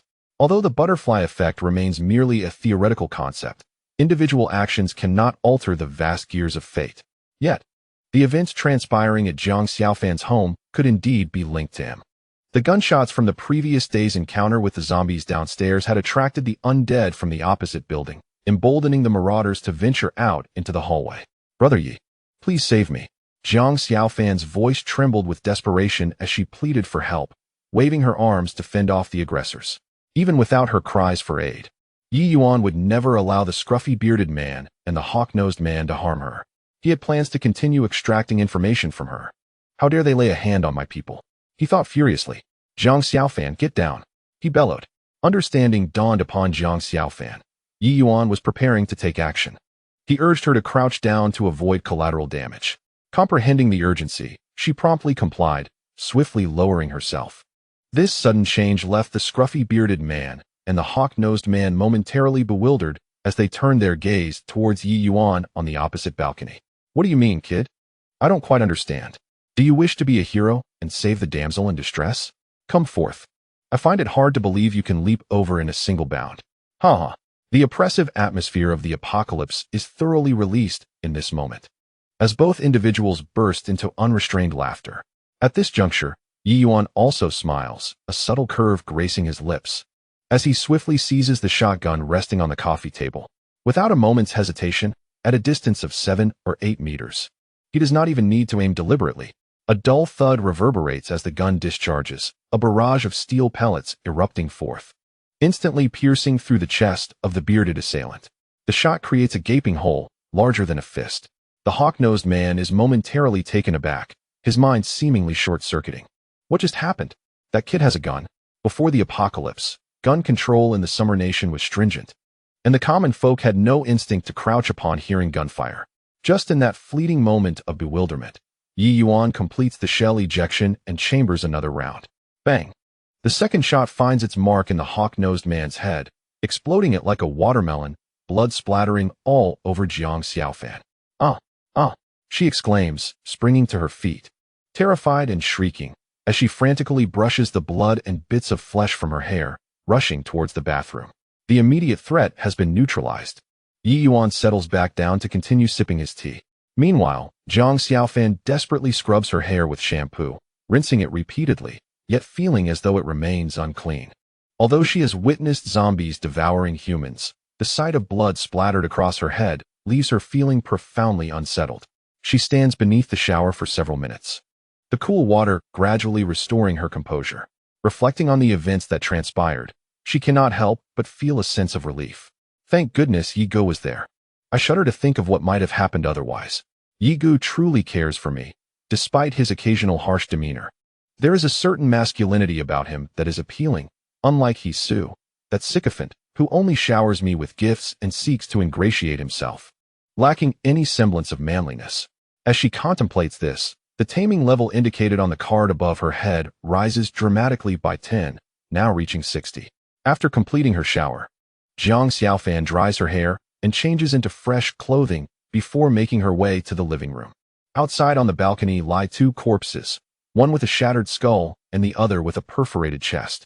Blood saturates the ground, a sight that sends a chill through her, despite her hardened psyche from witnessing zombies. Nevertheless, in her subconscious, she does not perceive zombies as human. It is instead the gruesome demise of the 2 thugs that instills a sense of fear within her. Thank you for earlier, Ye Gu. She calls out from the living room, not daring to approach the balcony. Ye Yuan glances up, noting with interest that her taming level has increased by another 10, now totaling 60. Could it be that her gratitude for his timely rescue has led to this surge? The reason is of little consequence. What matters is that he can now delve into her attributes for a second time. Ye Yuan focuses his thoughts on 3D printing. Let us proceed. In the next moment, the card atop Jiang Xiaofan's head underwent a transformation. Jiang Xiaofan entry, 3D printing. Tame level 95 can be enhanced thrice. Current tame level, 60, quite impressive indeed. Reaching a tame level of 95 allows for an additional enhancement. Ye Yuan restrained his excitement. After the enhancement of the entry, a surge of mysterious power coursed through his body, heralding the birth of new abilities. He first examined the changes in his powers. Ye Yuan summoned his attribute panel. Ye Yuan attributes, Strength 11, Constitution 11, Agility 10, Spirit 9 powers. 3D printing. Click to view description. The 3D printing ability had transformed into 2 stars, although the second star remained translucent, indicating it did not fully belong to the 2-star power category. It could, at best, be considered 1.5 stars. It was estimated that with another enhancement, it could ascend to 2 stars. Ye Yuan clicked to view the description of his powers. 3D printing attribute 1. Infinite replication consuming spirit, capable of replicating and printing objects weighing no more than 20 pounds and devoid of life characteristics. Attribute 2. Localized integrated replication, consumes spirit, allowing for partial replication of objects, as well as alteration of their structure and size. It seems rather unremarkable. The weight capacity for infinite replication merely increased from 10 pounds to 20 pounds, without fundamentally altering anything. As for the newly acquired ability of localized integrated replication, it would not aid in his safe escape from the main city. Its function lies in modifying the original object through partial replication, altering its structure and size. For instance, Ye Yuan's shotgun measures 1 meter in length. Previously, he could only replicate the entire gun. Now, he could produce a barrel extending to 2 or even 3 meters in length. That exemplifies localized integrated replication, enlarging and extending the object based on its original form. As a normal man, Ye Yuan's first thought turned to a shield tunneling machine. However, such notions remained mere fantasies, as the replication of living entities was prohibited. The shield tunneling machine is part of a living organism and thus counts as a living object. Just as Ye Yuan contemplated this, another voice echoed in his mind. Replying to the host, 3D printing cannot replicate an entire living entity, but localized replication is indeed feasible. What? It can do that? This is truly a boon. At that moment, Zhang Xiaofan was still in the living room, gazing at Ye Yuan. What is up? Do you want me to replicate your fruits into basketballs? No. Zhang Xiaofan, I have matters to attend to. You carry on with your own tasks. Perhaps you could start by clearing the corpses from your balcony. With that, Ye Yuan dashed to the restroom. Moments later, he emerged, having completed the upgrade of the shield tunneling machine. The ability to alter localized sizes had been acquired. In the pre-apocalyptic world, he could have single-handedly opened a cosmetic surgery clinic without the need for injections or fillers. Moreover, it is entirely natural. Regrettably, the partial integral replication does not enhance combat capabilities, and to escape the main city, one must devise alternative strategies. But wait. There are no limitations to partial integral replication. Is it possible to replicate space? For instance, if one were to consider a box, its internal space is indeed part of the box itself. Theoretically, it should be replicable, right? As Ye Yuan pondered this, a voice in his mind responded. Indeed, host. Any space with a carrier can be replicated. Chapter 10, Spatial Warehouse. Infinite ammunition capacity. Ye Yuan could hardly fathom that it was genuinely feasible to replicate space. After all, the concept of unlimited replication implies that everything, save for living beings, can be duplicated. Technically, all things in the world are living entities. However, the life forms restricted by 3D printing are likely those of a conscious nature. Space, it appears, falls outside these limitations. Given that space can be replicated, what about time? Time and space are intrinsically linked, making their separate replication impossible. Very well. It seems that this partial integral replication harbors even more untapped potential, which can be explored further in due course. For now, let us first attempt to establish a spatial warehouse. Previously, he had envied the protagonists in apocalyptic novels who possessed such warehouses. Little did he know that he would soon have one of his own. Ye Yuan began with a bottle as his experimental subject, merely an experiment. He summoned the mysterious power within him, transforming it into an energy-based 3D printer that enveloped the object. Then, he harnessed another force to initiate the partial replication. The target of replication was the internal space of the bottle. With a mere thought, the energy-form printer commenced its work. To Ye Yuan's astonishment, the process unfolded seamlessly. In just 1 second, while the bottle's external dimensions remained unchanged, its internal space expanded by double. Furthermore, the mental toll was negligible, even less than that incurred when replicating metal. Why was this the case? The voice in his mind explained. The material structure of space is of a lower grade than that of metal, hence the reduced consumption. However, only the internal space has been replicated, leaving the external carrier unchanged. Consequently, the spatial structure has altered, resulting in the internal environment lacking the capacity for the passage of time. What does this imply? The bottle size remains constant, yet the internal space enlarges, leading to a transformation in spatial structure, effectively pausing time within. Incredible. This is precisely what I desired. Although Ye Yuan can replicate endlessly, he cannot ensure the freshness of food. The meat and vegetables in the refrigerator, even with daily replication, have already been stored for a day during the replication process. Over time, regardless of whether they are vegetables or meat, decay is inevitable. Particularly with vegetables, they wilt within a week at most. Now, with the time-pausing warehouse, this dilemma is perfectly resolved. Ye Yuan also discovered another issue. As the internal space of the bottle expands, its structure undergoes a transformation.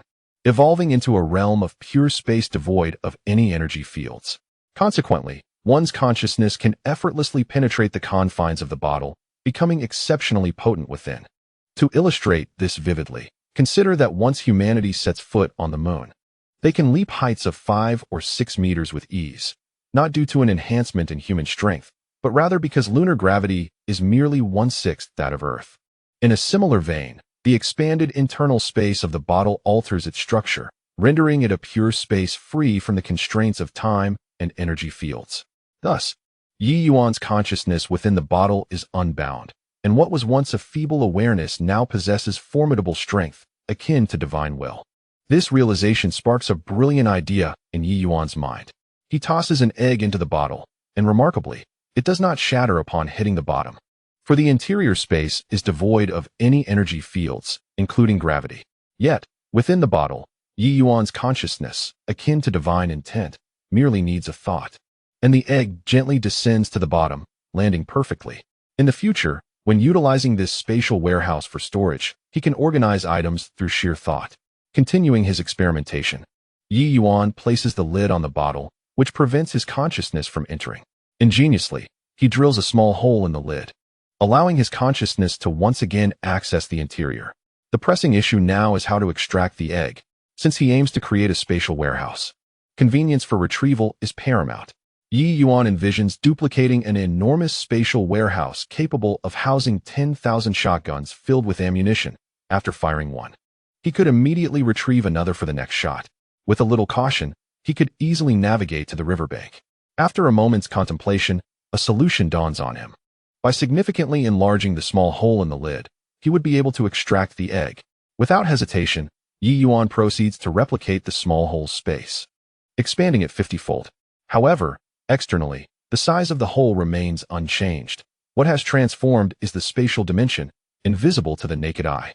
Within the bottle, Ye Yuan's consciousness manifests as a powerful hand, guiding the egg towards the small opening in the lid.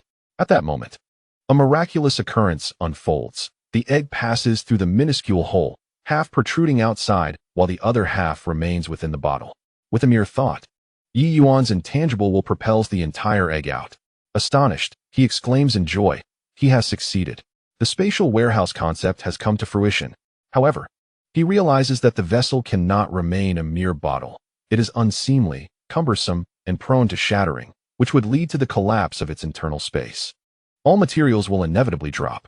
Ye Yuan suddenly recalled a stainless steel flask left by the landlord in the wardrobe. He promptly made his way to the bedroom and rummaged through the closet to retrieve the flask.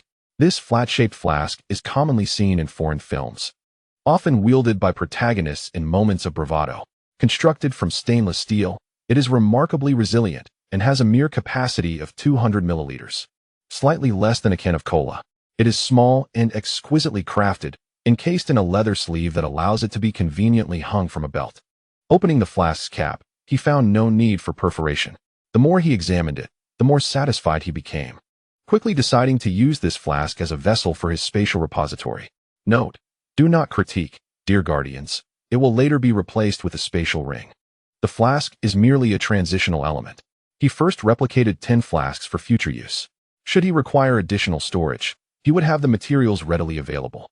Next, he selected one flask and began to replicate its internal space. The mental toll of copying space was virtually negligible.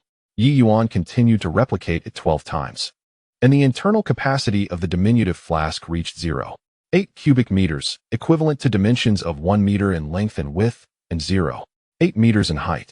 He continued to replicate and expand, copying it 10 more times, bringing the internal space to over 800 cubic meters. Still not sufficient. Given the minimal mental expenditure and the ability to replicate without limits, he aimed for an ultra-large storage space. Of course, although the mental cost of replicating space was low, it was not entirely devoid of expenditure, especially as the space expanded geometrically. Ye Yuan replicated it an additional 15 times, and the internal capacity of the flask reached an astounding 26.83 million cubic meters, equivalent to an ultra-large warehouse measuring 300 meters in length, width, and height. This was more than adequate. Moreover, the internal space of the flask included that of the spout, which had been magnified several hundred million times. Even a large truck could be effortlessly accommodated inside. Yet, from the outside, the spout's diameter remained under 1 centimeter, exhibiting no discernible anomalies. Ye Yuan's spirit soared. After spending a few minutes transferring all the food from his double-door refrigerator into the spatial repository, he felt a sense of relief. No longer would he have to worry about food spoilage or expiration. However, his tasks were not yet complete. Next, he needed to replicate a significant number of shotguns. As he could extract Jiang Xiaofan's entries once more, he anticipated needing to remain in the rental apartment for some time to tame her. During this period, he aimed to replicate as many shotguns as possible. Although a shotgun has a capacity of only 7 rounds, he could swiftly switch to a new one once emptied, effectively yielding what could be considered infinite ammunition. As Ye Yuan grasped a shotgun, poised to replicate it, an epiphany struck him. Why should he replicate firearms? By directly replicating the internal space of the magazine, it becomes possible to accommodate a greater number of rounds. Theoretically, this could approach the concept of infinite ammunition. Ye Yuan, elated by this newfound revelation, could hardly contain his excitement and began to slap his thigh. In Chapter 11, with a capacity of 7,000 rounds, the extraordinary shotgun exemplified the boundless utility of localized integrated replication. Ye Yuan hastily retrieved a shotgun, invoking the mysterious power of 3D printing to envelop it, as he locked onto the internal space of the magazine for replication. This time, he aimed for precision. Previously, when replicating the space of a wine flask, he expanded the internal dimensions in all directions, but the replication of the magazine required a different approach. To enable increased ammunition capacity, he merely needed to elongate the internal length without altering the diameter. Ye Yuan replicated the space 7 times in one breath, extending the magazine's internal capacity by 128 times, allowing it to hold 896 rounds of 12-gauge shotgun shells. This replication encompassed not only the space, but also the shells and springs. For merely duplicating the space would result in springs that were too short to convey the rounds into the chamber. Undeterred, Ye Yuan continued replicating.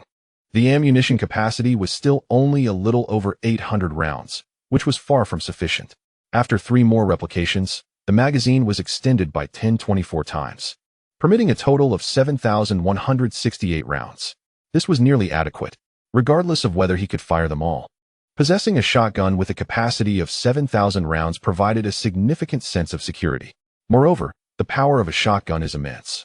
Each shot inflicts considerable wear on the barrel, typically necessitating replacement after firing 1,000 rounds, and the entire weapon would be rendered inoperative after 10,000 rounds. Naturally, Ye Yuan would not replicate according to the scrapping standards. Theoretically, he could fire up to 10,000 rounds, but poor luck could lead to failure after just 9,000. Thus, he settled on a capacity of 7,000 rounds, creating a formidable shotgun that somewhat alleviated his fear of insufficient firepower. Next, he replicated another shotgun to store in the spatial warehouse, ensuring that should he not have time to replace the barrel, he could effortlessly switch to another weapon. Ye Yuan then replicated 100 barrels, as he preferred the familiarity of his old weapon. When a barrel showed signs of wear, he could easily replace it with a new one without the need to frequently change the entire gun. Once the replication concluded, Ye Yuan found himself utterly fatigued. The creation of 2 super shotguns and over 10,000 rounds had taken a considerable toll on his mental state. After washing his face, he decided to take a brief rest on his bed. When he awoke around noon, his stomach began to rumble. Cooking seemed too time-consuming.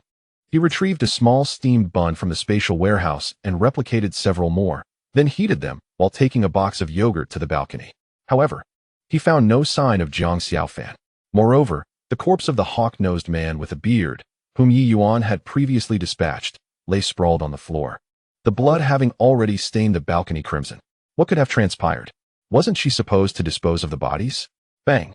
Ye Yuan fired a shot, and Jiang Xiaofan immediately dashed out of the bedroom. However, as soon as one foot touched the balcony, she quickly withdrew it. Brother Ye, I can't bear to touch these corpses. Moreover, they are exceedingly heavy. I cannot move them. In that case, I am at a loss, Ye Yuan replied, popping a small bun into his mouth and shrugging his shoulders. You must find a solution on your own. Upon witnessing Ye Yuan enjoying his bun, Jiang Xiaofan swallowed hard. Her stomach had long been grumbling, and Ye Yuan's previous offerings had never satiated her hunger. Brother Ye, may I sing you a song? Ye Yuan, well aware of her ulterior motive, thought it better to indulge her than have her directly ask for food. Very well. Then sing Ye Yuan Lu Zai Huafang. Elated by Ye Yuan's request, Jiang Xiaofan began to sing. After finishing a song, before she could even speak, Ye Yuan tossed her 3 buns in a plastic bag as a reward for her performance. After all, she had helped him resolve a significant dilemma. All his abilities had been extracted from her, so granting her an additional bun was no trouble at all, as long as she did not become too full. Thank you. Brother Ye, you are truly wonderful, she exclaimed. But you weren't so agreeable yesterday, were you? You called me an old lecher and threatened to gouge out my eyes. In this apocalyptic world, beauty is worth little. It is food that reigns supreme. Jiang Xiaofan quickly devoured the 3 buns, only increasing her tameness by 3 points, bringing her total to 63. How peculiar. Why did it decrease? In the past, I would gain 5 points for a morsel. Ye Yuan pondered whether the increments diminished over time. It was certainly plausible. Much like leveling up, the higher one ascended, the slower the experience bar filled. To expedite the process, one must change the map. In other words, to acquire greater tameness with each interaction, new methods must be employed. Yet, he could not yet conceive what those methods might be. The old adage of using a big stick and sweet dates never goes out of style. However, relying solely on food for taming was far too sluggish. He had no idea how long it would take to reach 95. Brother Ye, what are you contemplating? Jiang Xiaofan attempted to engage him in conversation again. Ye Yuan ignored her, but she remained unfazed and continued. Brother Ye, do you have a girlfriend?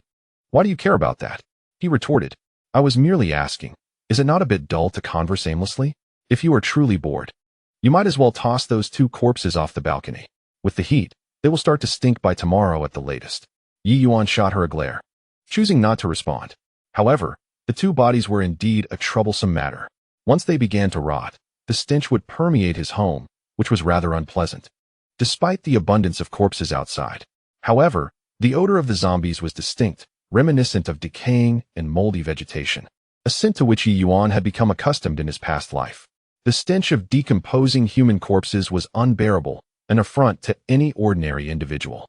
Jiang Xiaofan, summoning her courage, ventured onto the balcony, yet her frail strength proved insufficient.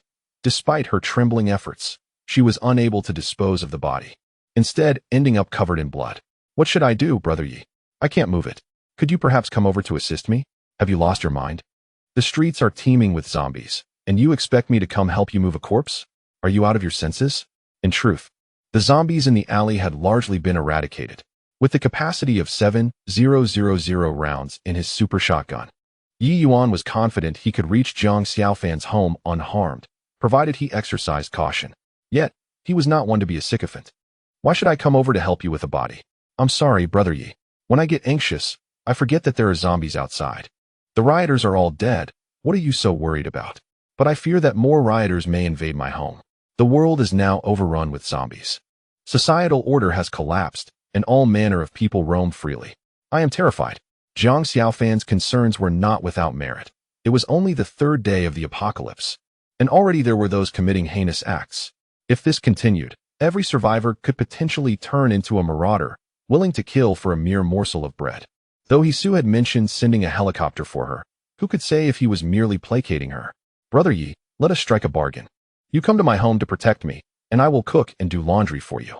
When Hisu sends the helicopter to fetch me, I will ensure you are taken along. I swear on my life. Take me with you? This was indeed a tempting offer. Yet Ye Yuan harbored doubts about Hisu. His parents had fallen victim to such treachery. How could he trust such a person? Moreover, the absence of Jiang Xiaofan at Luhu in his past life signified that some misfortune had befallen her.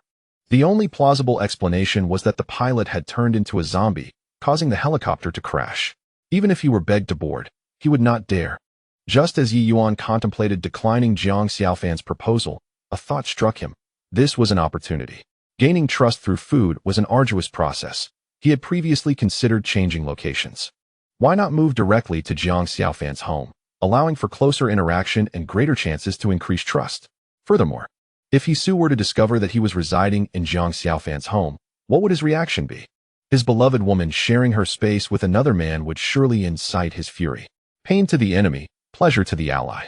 He could also amass trust points in abundance. It was a threefold advantage, and why not seize the chance? Chapter 12. The Super Shotgun, God of War in the stairwell despite Ye Yuan's desire to change locations. He refrained from hastily acquiescing to Zhang Xiaofan's request. He must not allow himself to become a complacent do-gooder, or else increasing trust would become even more challenging. Ye Yuan returned to his chamber, resuming the replication of the super shotgun. This endeavor proved considerably simpler. He merely needed to create a one-to-one copy of the existing super shotgun. Although the shotgun boasted a capacity of 7,000 rounds, it felt weightless in his grasp. This was due to the altered internal structure of the magazine, which formed an independent space devoid of any energy field. Thus, the ammunition within bore no weight. The same principle applied to the modified space warehouse of the flask. Regardless of the quantity of materials stored, there was no discernible weight. Next, Ye Yuan employed his localized replication ability to enhance a super pistol with a capacity of 10,000 rounds. While the pistol's lifespan permitted it to fire only 3,000 rounds, it could be reused after replacing the barrel. Now, Ye Yuan possessed a super pistol and 3 super shotguns, providing him with sufficient firepower for the time being. However, the mental toll was considerable, prompting him to take another nap. When he awoke, it was already past 4 in the afternoon. Ye Yuan stepped onto the balcony and discovered that Zhang Xiaofan had disposed of the corpse with the scruffy beard and hooked nose. The floor had been thoroughly cleaned, yet no one was in sight. Below, a dozen zombies began to wander into view. Ye Yuan raised his weapon and dispatched them, the gunfire once again drawing Zhang Xiaofan out. Brother Ye, you are truly impressive. You've cleared all the zombies downstairs. It should be quite safe to descend now, right? What do you mean? Are you hoping to persuade me to come stay with you? Brother Ye, how about I come to find you? I am genuinely terrified that more marauders might storm into my home. Ye Yuan raised an eyebrow. Zhang Xiaofan appeared pitiable, but he was well aware of her ulterior motives. While she indeed sought protection, she was also undoubtedly motivated by the prospect of food. She understood that living together with him meant she would have access to provisions without effort. Yet, this was fraught with risk. Despite the zombies downstairs having been eliminated, there remained the possibility of stragglers lurking in hidden corners. The speed and strength of the zombies were comparable to those encountered on the treacherous mountain trek. Should Zhang Xiaofan encounter one, her chances of survival would be grim. Ye Yuan still hoped to glean additional entries from her, and thus she must not encounter any misfortune. However, there was an urgent need to change locations. Here's the plan. I will come to your home, but on one condition. You must do as I instruct. Can you accept that? Zhang Xiaofan hesitated, stammering. Will you make me do something embarrassing? Ye Yuan chuckled softly. If it is of your own volition, I wouldn't mind. Huh, I certainly wouldn't want to. Huh, it matters not. I am solely interested in extracting entries. If I can also divest you of your garments in the process, that would be all the better. I am heading downstairs now, so prepare to open the door for me. With that, Ye Yuan turned and returned to his room. After a thorough inspection, I confirmed that nothing was overlooked, and all useful items have been stored in the spatial repository. Moreover, it was merely a temporary rental, leaving the place nearly barren. The truly meaningful possessions lie in the villa at Lu Lake. Ye Yuan approached the security door of the living room, wielding a powerful shotgun in one hand, while a handgun with a capacity of 10,000 rounds was tucked at his thigh. His firepower was overwhelming. He struck the door several times with the gun's stock. The resounding noise swiftly attracted zombies from both ends of the stairwell. A fist-sized hole marred the security door, a result of yesterday's encounter with a zombie through the door. Taking advantage of this aperture, he pressed the barrel against a zombie's forehead and fired twice, dispatching 2 of them. Silence enveloped the outside. Yet uncertainty lingered regarding the presence of more zombies. After all, daily transformations occur, and the roaming undead might inadvertently wander into the stairwell. To ensure safety, Ye Yuan struck the door again with considerable force. Although the commotion was substantial, he detected no further zombies. Once he felt relatively assured of safety, he cautiously opened the door, shotgun at the ready, and stepped over the corpse outside. The process unfolded smoothly, and he encountered no zombies on the first floor. In the narrow corridor, even if a problem arose, it would not pose much of a challenge. With a weapon capable of holding 7,000 rounds, any number of zombies would meet their demise. Exiting the building, Ye Yuan found the alley littered with corpses, the result of his actions over the past 2 days. Nearby lay a stalled military vehicle, the same one he had driven into Shujing to escape in his previous life. However, a zombie occupied the driver's seat. A soldier transformed after biting a comrade. That comrade was forced to abandon the vehicle and flee to the door of Ye Yuan's rented accommodation, providing him the opportunity to acquire the shotgun. The zombie driver, restrained by a seatbelt, thrashed and roared incessantly. Ye Yuan approached, positioning the shotgun against its forehead and pulling the trigger. The dense steel pellets instantly obliterated the zombie's head. Subsequently, he unfastened the seatbelt, dragged the body out, and searched it. He discovered a handgun, a dagger, and a state-of-the-art assault rifle slung across its chest, along with 2 magazines and a grenade. In his past life, Ye Yuan had acquired these weapons, particularly the grenade, which had proven vital for escape during a critical moment. Now, possessing it anew filled him with exhilaration. Times had changed. With his newfound ability to replicate infinitely, as long as he had a sample, he could duplicate as many as he desired. He decided to store these items for now. Once at Jiang Xiaofan's residence, he planned to take the time to replicate several super rifles with a capacity of 20,000 rounds, as well as thousands of grenades. Although this would consume considerable mental energy, rest could restore it. After scavenging the equipment, only 1 military vehicle remained. He resolved to leave it here for future use, ensuring to remove the keys to prevent anyone from driving it away. Having completed all of this, Ye Yuan took a moment to observe his surroundings. The gunshots had already attracted the attention of the zombies lurking outside the alley, but fortunately, their numbers were few, and they had not discovered his position. The zombies in the early days of the apocalypse had experienced a degree of degeneration in their vision, hearing, and sense of smell, rendering them less sensitive than humans. As long as food was plentiful and one could remain hidden, survivors could generally endure the first month. However, once the zombies began to evolve, they would become a nightmare for the survivors, rendering hiding places futile. With a shotgun in hand, Ye Yuan leaped over the corpses in the alley and entered the building where Jiang Xiaofan resided, without disturbing the zombies outside. The entrance staircase was eerily empty, and he had yet to encounter any zombies. Clutching his shotgun, he ascended the stairs step by step. It would be disingenuous to claim that he felt no tension. However, after battling zombies for a year in his past life, he now felt empowered with a super shotgun, transforming into a guardian of the stairwell. Whether faced with a single zombie or a horde, there was little chance for them to close the distance in such a confined space. Upon reaching the 3rd floor, Ye Yuan noticed a pair of feet at the corner of the staircase above. As anticipated, it was a zombie. He raised his weapon and aimed upward, cautiously making his way up the stairs, and indeed, it was a zombie. The creature noticed him and let out a ferocious roar as it charged down. Bang, bang, bang, bang. After 4 shots, the zombie collapsed in the stairwell. In truth, the first shot had already incapacitated it, with over 400 steel pellets creating a gaping hole in its body and shattering its spine. No matter how resilient a zombie might be, without the support of its spine, its body would inevitably fall. Nevertheless, Ye Yuan paid no heed to these details. As long as it was alive, it posed a threat. After all, bullets were in abundance, so it was prudent to fire a few extra shots for safety, ultimately delivering a final shot directly to the forehead to obliterate its head. Having dealt with the zombie in the stairwell, Ye Yuan proceeded to the 5th floor, knocking on Jiang Xiaofan's door. "It's me, open up." Chapter 13, A New Map. Increasing taming levels. Jiang Xiaofan opened the door and welcomed Ye Yuan inside. To be honest, Ye Yuan had not intended to visit Jiang Xiaofan's home. Despite her stunning beauty, truly goddess-like, it was a necessity to increase his taming levels. Relying solely on food had already resulted in a minimal increase. Currently, it sat at a mere 63. It was conceivable that the increment would diminish further as time progressed, thus necessitating a change of scenery. Most importantly, there was the issue of safety.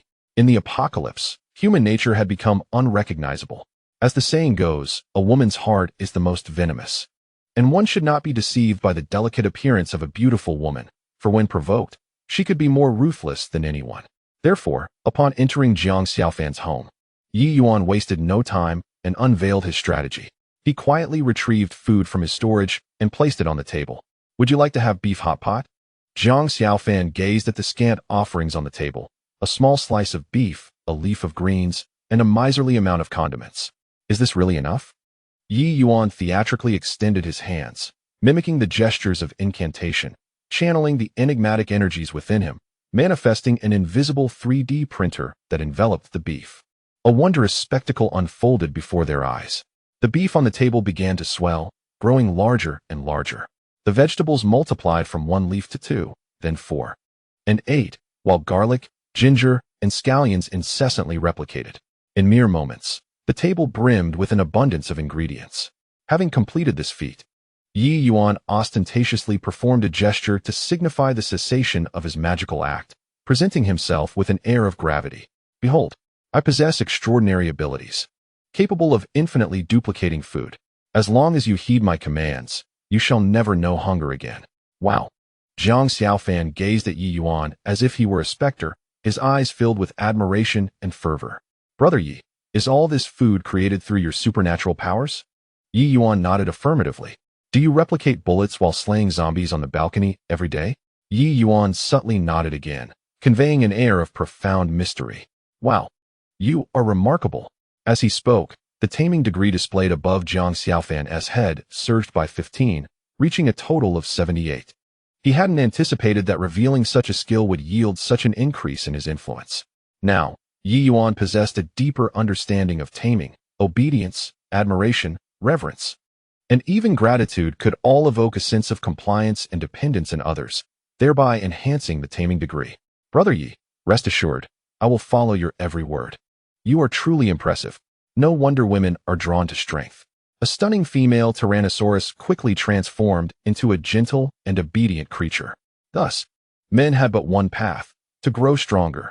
Let us not dwell on emotions. Conquest is paramount. Beauty is welcome, regardless of the arrival. Please wash these ingredients thoroughly. I will handle the seasonings.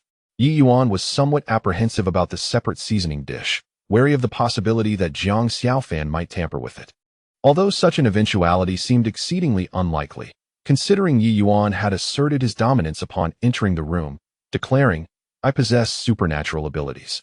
Follow me, and you shall never worry about sustenance. Should I perish, you too would face starvation. He trusted Jiang Xiaofan would not be foolish enough to contemplate her own demise. Nevertheless, having been granted a second chance at life, Ye Yuan maintained his cautious demeanor, always leaving a contingency in every situation. While Jiang Xiaofan busied herself with washing the ingredients, Ye Yuan meticulously examined her room. The apartment, though modest in size, had been renovated and exuded a warm ambience. The living room featured streaming equipment, including that very 3D printer. Fortunately, Jiang Xiaofan was adept at 3D printing. Otherwise, Ye Yuan would have been deprived of this opportunity and remained hungry. After scrutinizing the living room, he ventured into her bedroom. Upon opening the door, he was greeted by the distinct scent of femininity. A soft and inviting bed adorned with a pink mosquito net. Through the slightly ajar wardrobe door, he glimpsed numerous lace garments, with an oversized watermelon-shaped piece standing out prominently. No wonder Su had been utterly captivated. In a moment of unguarded emotion, the esteemed he, a prominent figure of Shu, inadvertently became a lovesick fool, having yet to savor the exquisite taste of the pot helmet and cold noodles. Truly, the world is filled with all manner of individuals. Ye Yuan, after inspecting the bedroom, stepped back out. His intention was merely to ascertain whether there were any poisons or weapons within Jiang Xiaofan's abode. Although his search was not exhaustive, a thorough investigation was neither feasible nor necessary. Yet, this action provided him with a measure of peace of mind. At that moment, Jiang Xiaofan had finished preparing the ingredients. With the induction cooker plugged in, it would not be long before they could indulge in a sumptuous beef hot pot. She naturally took her seat at the dining table, feeling ravenously hungry, and her mouth watered at the sight of a generous platter of beef and vegetables. However, Ye Yuan was not one to indulge her whims. Did I permit you to sit? Ah. Jiang Xiaofan was taken aback, her mind swirling with questions as she gazed at Ye Yuan's cold and serious demeanor, momentarily at a loss for words. Well, she stammered. Ye Yuan's gaze turned icy. What do you mean, I? Do not presume this is your home, where you hold dominion. I am the master here now. Do you have any objections? What? This is clearly my home. How can it change ownership the moment you step in? Despite her reluctance, the power of speech lay firmly in Ye Yuan's hands, as he who provided food held the upper hand. If you have any objections, I could leave right now. Of course, I would also take all this food with me. That cannot be allowed.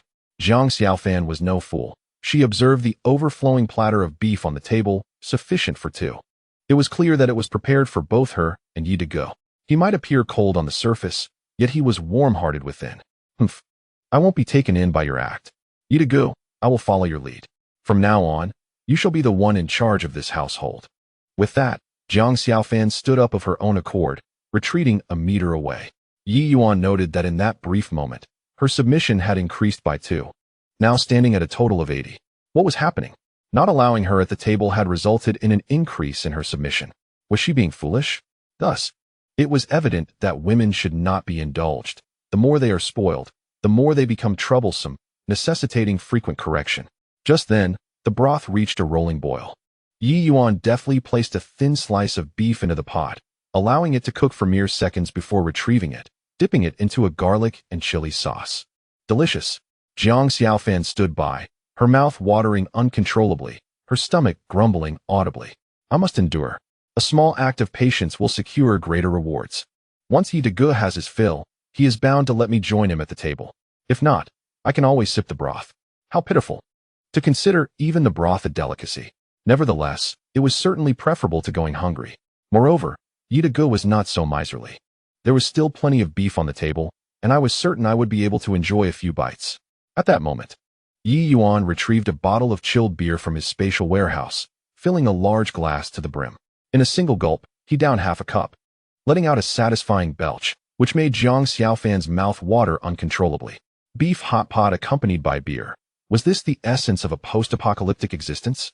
The more Jiang Xiaofan displayed her gluttonous side, the more deliberately Ye Yuan savored his meal.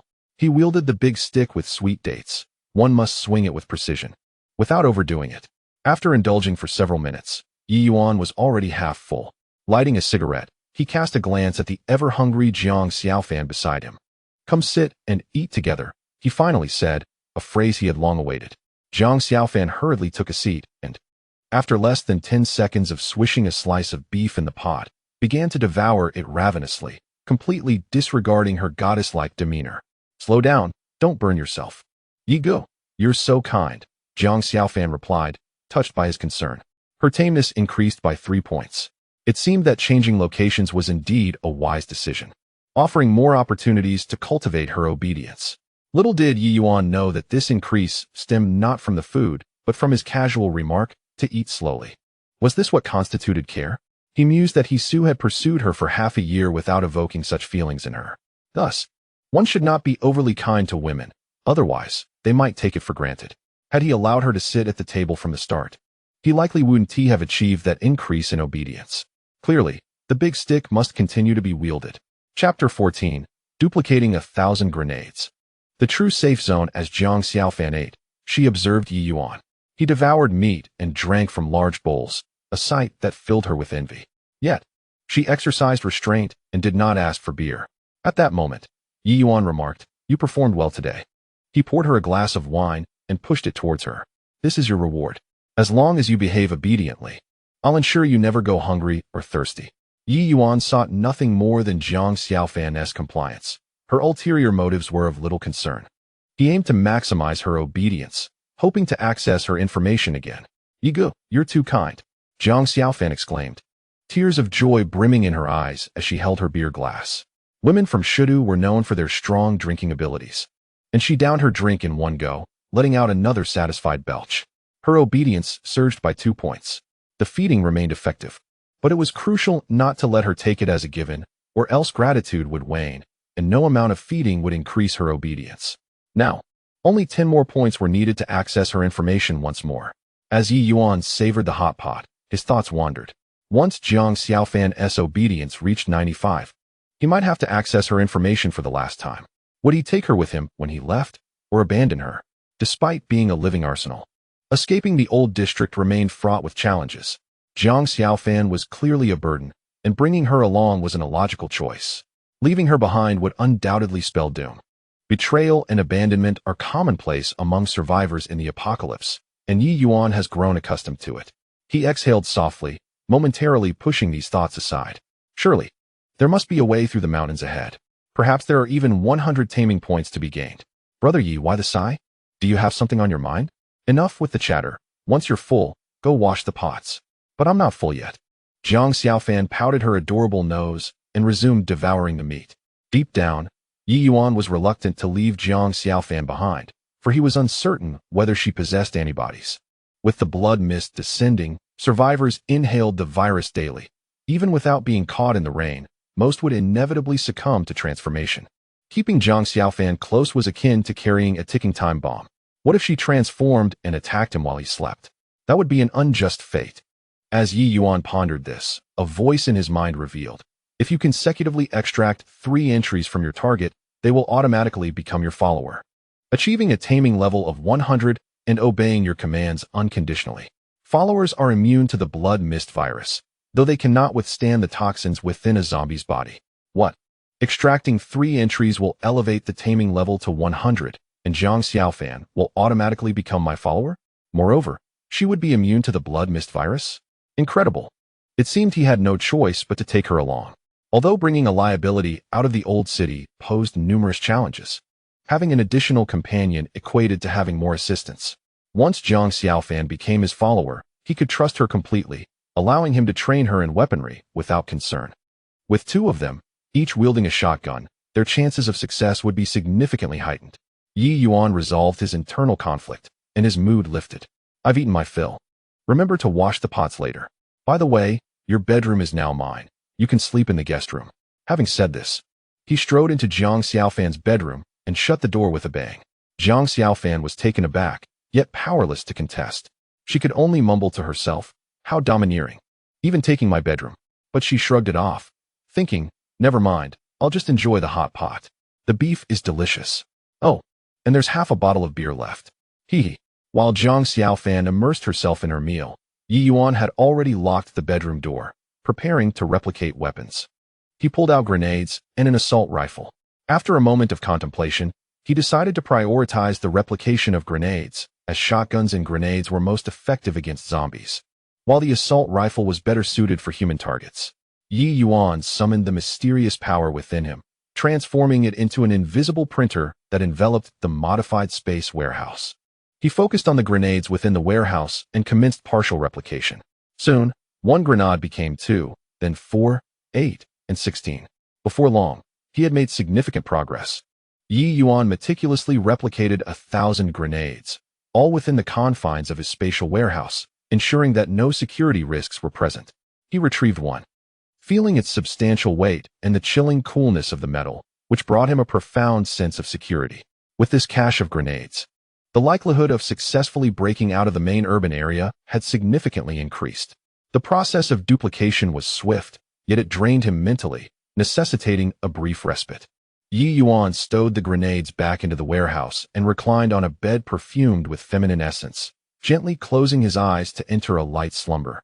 Wary of falling into a deep sleep, outside, the sky had darkened by the time Zhang Xiaofan finished her beef hot pot. After tidying up the dining table, her phone vibrated. It was a call from Hisu. She hesitated, choosing not to answer immediately, her heart in turmoil. Hisu was undeniably fond of her. He was affluent, influential, and possessed the means to send a helicopter for her rescue. Aside from being lecherous and diminutive, he had few faults. Logically, encountering such a benefactor in the apocalypse should be a stroke of luck. Zhang Xiaofan had once thought so, but everything shifted upon Ye Yuan's arrival. His extraordinary ability to replicate was an invincible asset, a rare gem in these dire times. This new ally was far more formidable, and she had the distinction of being the first woman he encountered. Seizing the opportunity to align herself with Ye Yuan was undoubtedly the more prudent choice. Yet, Hisu had indeed treated her well, even if her compliance stemmed from a fear of the He family. She recognized that one should at least provide closure in a relationship. Thus, she answered the call. Xiaofan, why did it take you so long to answer? How are you? Have you eaten? Hisu's concern was as consistent as ever, yet Zhang Xiaofan felt no stirrings of affection. Instead, a hint of aversion brewed within her. She understood all too well that while Hisu's feelings for her were genuine, his notorious lasciviousness made her uneasy. It was entirely possible that at this very moment, he was cradling another woman while speaking to her. Perhaps it was her coy demeanor that intrigued him. Humans, regardless of gender, often covet what they cannot possess.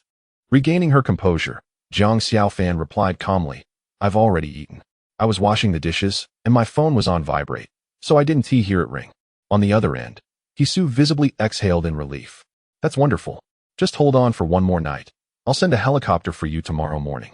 I've received information indicating that both the blood mist and blood rain are viral in nature, with the blood mist being relatively mild. However, prolonged exposure may lead to zombification. Rest assured, there is no blood mist in Deer Lake. It basks in sunlight daily and is under military control, making it exceedingly safe. Once you arrive, you need not worry about becoming one of them. What? Zhang Xiaofan was taken aback. The once tranquil mood has transformed into one of tension. This cannot continue. Despite Brother Ye's ability to endlessly replicate food and weapons, the presence of blood mist entails an inherent risk. The probability of mutation remains uncertain. It could be quite high, or perhaps quite low. Zhang Xiaofan dares not take the gamble. Her mind is solely focused on one thought: to swiftly depart from the main urban area and head towards Luhai. There, free from blood mist, lies a true sanctuary. However, a plan must be devised to ensure Brother Ye accompanies her. Chapter 15. Eliminate Ye Yuan to prevent future troubles. A nagging premonition lingers within Zhang Xiaofan, suggesting that persuading Ye Yuan to leave may prove to be a formidable challenge. Despite Hisu's insistence on his acquaintance with Ye Yuan, even going so far as to claim that as long as Ye Yuan provides him with food, he will ensure his escape via helicopter. It is evident that Ye Yuan does not regard Hisu's words seriously. Their relationship seems to harbor past grievances. Zhang Xiaofan has gleaned some insight into Hisu's character. He is arrogant and vengeful, unlikely to easily allow Ye Yuan to escape. A strategy is required. On the phone, Hisu remains oblivious to Zhang Xiaofan's fluctuating emotions, continuing his monologue with reckless abandon. Xiaofan, I must inform you in advance. There is no way to land the helicopter on your building. A cargo ladder will be dropped. Just hold on tightly. Bear with it. These are extraordinary times. Besides picking you up, the helicopter will also retrieve Aunt Rian from Yiping Sandalwood. She is the wife of my Uncle Gu. Be sure to greet her when you see her. Zhang Xiaofan is familiar with this Uncle Gu, Gu Yiming, a true titan in Shudu, dominating the real estate, supermarket, and hotel industries. Particularly in the realm of supermarkets, he operates 700 stores in Shudu alone, effectively covering every neighborhood. Regardless of whether they are foreign or domestic brands, any supermarket venturing into Shudu finds itself overshadowed by Gu Yiming, who monopolizes the livelihoods of 20 million residents, a veritable magnate.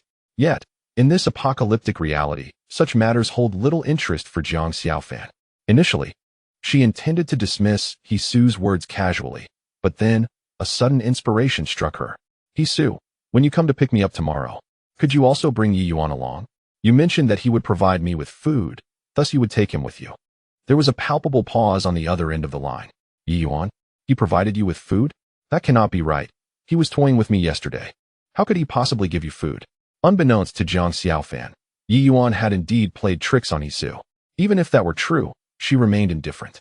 All she desires is to journey to Luhai with Ye Yuan. The food was indeed given to me by Ye Yuan. Moreover, he saved me today, she explained, recounting how Ye Yuan had vanquished the intruders at her home from across the balcony. However, Ye Yuan did not speak the truth about moving into her home. Are you saying Ye Yuan forcibly intruded into your house and threatened you to leave with him tomorrow? Zhang Xiaofan feigned grievance, saying, indeed. He claimed you had made a promise. Furthermore, the condition for saving me was that he would depart in your helicopter. He also mentioned that he would tie us together with a rope, suspending us from the ladder. If you were to sever the ladder, he would ensure I fell alongside him to feed the zombies. You wouldn't abandon me to be devoured by zombies, would you? She chuckled inwardly, her feigned distress a thin veil for her amusement. She deliberately portrayed Ye Yuan as a thug, hoping to instill a sense of caution in Hisu. By simply tying a rope around both her and Brother Ye's waists, they would ascend the ladder safely. Once aboard the aircraft, Brother Ye could brandish a shotgun, coercing the pilot to alter their course. With the vast expanse of Lu Lake, they could easily find a place to land, incapacitate the pilot, and then retreat to a hidden spot to develop their plans slowly. With Brother Ye's prowess, he would soon become a local tyrant, alleviating any fears of retribution from Hisu. Zhang Xiaofan had meticulously devised her plans. Yet, Hisu's voice resonated with murderous intent. Very well, that scoundrel Ye Yuan. Xiaofan, rest assured, for your sake, I will allow him on the plane. Upon reaching Lu Lake, I shall avenge you. How dare he threaten me? Hisu, he is courting death. He chuckled darkly. Once aboard the aircraft, it would be a realm of endless possibilities. I cannot allow you to harm Brother Ye. I have firmly attached myself to this powerful ally. Unbeknownst to her, Jiang Xiaofan's submission level had increased by 3, leaving only 7 more to reach the next tier. Meanwhile, on Black Pearl Island in Lu Lake Ecological City, there stood 26 lakeside villas, with a cluster of high-rise apartments in the center. In Hisu's status, it was certain he would reside in a villa, yet he had also acquired a high-rise apartment specifically to accommodate his canary, the renowned playboy of Shidu. Having indulged in countless beauties, had a few extraordinary ones he held particularly dear, thus he kept them in luxury for his own pleasure. Hisu rose from the soft bed, preparing to dress and leave. Young Master He, are you not staying the night? Are we not worth more than Jiang Xiaofan? The two delicate beauties on the bed, though not as stunning as Jiang Xiaofan, were still rare gems. Hisu cast them a dismissive glance. How can you compare to Xiaofan? Before the apocalypse, I would have supported you both at 100,000 a month. I gifted Xiaofan sports cars and mansions, yet she turned them all down. Although she is merely a live-streaming internet celebrity, she never exhibits vulgarity. Xiaofan is the true white lotus in my heart, pure and unblemished. At this moment, Hisu had already finished dressing. Before leaving, he suddenly recalled something and turned around with a fierce expression, saying, "Allow me to address you first. Tomorrow, I shall escort Xiaofan to Lu Lake. Upon seeing us together, you must pretend not to recognize me. Should you slip up, do not blame me for my harshness." Having said that, Hisu departed. The two women exchanged a knowing smile. Who among us is eager to accompany you, with your unappealing figure? We hope that when Jiang Xiaofan arrives at Lu Lake, she ensnares the rotund He, so as to spare us from his annoyance. After all, this is a post-apocalyptic world. The military has already taken control here. Without Hisu, we can still procure our rations. It is merely a charade. No one is taking this seriously. Once Hisu descended the stairs, he promptly returned to the lakeside villa. In the living room, a portly middle-aged man sat on the sofa, his enormous beer belly resembling a bloated figure of Buddha. This was Hisu's father, He Xiaoming. "Dad, there is something I need to discuss with you," Hisu said hurriedly, approaching his father. "Ye Yuan is still alive. Moreover, I suspect he has already discovered that we are responsible for his parents' demise. To prevent further complications, I propose we have him eliminated tomorrow. Is this true?" He Xiaoming stood up from the sofa, his expression grave as he fixed his gaze upon his son. "Did Ye Yuan not move away long ago? And how can you be certain he knows we were responsible for his parents' deaths?" Hisu wasted no time and immediately laid out the doubts arising from his recent conversations with Ye Yuan. "Consider this. If Ye Yuan were unaware of our involvement in his parents' deaths, why would he mock me during our video call?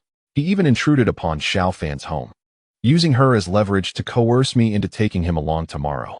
You know, outwardly, my relationship with Ye Yuan appears amicable. His abrupt change in demeanor likely indicates that during his absence, he has uncovered evidence regarding our role in his parents' demise. Therefore, he must be killed." After listening, He Xiaoming pondered for a moment and replied, "You make a valid point." Hisu further added, "I heard from Xiaofan that he possesses a firearm, and given that he dares to board a plane, he must be adequately prepared. Hence, I suggest you reach out to Uncle Gu. He has connections and can procure some weapons and ammunition without issue. We must eliminate Ye Yuan before he boards the plane to eliminate any future threats. I believe Uncle Gu will assist us, as he is, after all, a principal architect behind the death of Ye Yuan's parents." Chapter 16, Entering the Game. I am the hunter. After careful consideration, He Xiaoming decided to personally call Gu Yiming. Although allowing Ye Yuan to return to Lu Lake would not cause a significant stir, one must always be cautious. The risks of unforeseen complications are well known. As a precaution, it is prudent to eliminate Ye Yuan sooner rather than later, especially since the He family was involved in the covert actions that led to Ye Yuan's parents' untimely demise. The deep-seated enmity, once allowed to return to Deer Lake, might lead to a destructive confrontation. Upon connecting the call, He Xiaoming promptly informed Gu Yiming of Ye Yuan's situation. The latter took it seriously, for Gu Yiming was the mastermind behind the covert operation. Moreover, tomorrow's helicopter rescue involved Gu Yiming's wife, who was trapped in Yipan. Should Ye Yuan board the helicopter and act recklessly, perhaps even taking out his frustration on Gu Yiming's wife, the latter's reputation would be irreparably tarnished. While ordinary survivors in the apocalypse may disregard their public image, someone of Gu Yiming's stature, even amidst chaos, occupies a position at the pinnacle of the food chain, necessitating a careful consideration of his dignity. "Rest assured, my dear He, I shall handle this matter," he assured. I will alert the higher-ups and arrange for 2 light machine guns and a rocket launcher tomorrow, ensuring Ye Yuan does not leave the old city alive. As for your cousin's girlfriend, she may perish alongside him. You must keep this under wraps for now. We are not the type to be overly sentimental. You understand the gravity of the situation. After ending the call, He Xiaoming exhaled softly, recognizing Gu Yiming's unyielding ruthlessness. To eliminate Ye Yuan, he would not hesitate to sacrifice even his son's girlfriend. Yet, it was a judicious choice. After all, in the apocalypse, as long as there is sustenance and strength, women are plentiful. Zhang Xiaofan remained blissfully unaware that her seemingly flawless scheme had drawn her into a deadly snare. However, a woman's intuition is keen. Following her conversation with He Su, she felt increasingly restless, her heart unsettled. Everything had gone too smoothly, too unrealistically so. She attempted to consult Ye Yuan, but after knocking twice without a response, she approached his bedroom door. "Brother Yi, what are you doing? Open the door quickly. I have something important to discuss." Ye Yuan glanced at the time. It was indeed time to rise. He had been aware of Zhang Xiaofan's persistent knocking, but chose to ignore her. When dealing with women, one must not be overly accommodating. They should be made to worry, to feel anxious, even to weep for you. Ultimately, one must occupy their hearts to better cultivate their loyalty. What is it? After such a hearty dinner, could you possibly still be hungry? Zhang Xiaofan rolled her eyes. Am I really that much of a glutton? Humph. Brother Yi, let us step outside to talk. It's important. Zhang Xiaofan led Ye Yuan to the living room and recounted the events in detail. Upon hearing her, Ye Yuan's brow furrowed into a deep frown. Well, Brother Yi, what do you think? Is there a problem? I can't shake the feeling that everything has been too smooth, and it leaves me uneasy. Ye Yuan lit a cigarette, inhaling deeply without uttering a word. Indeed, there was something amiss with this situation. Nonetheless, Zhang Xiaofan is not without merit. He has successfully been swayed and even deceived He Su into believing he would accompany him in departure. Of course, Ye Yuan understands well that, were it not for his ability to replicate infinitely, he would not dare take such a risk.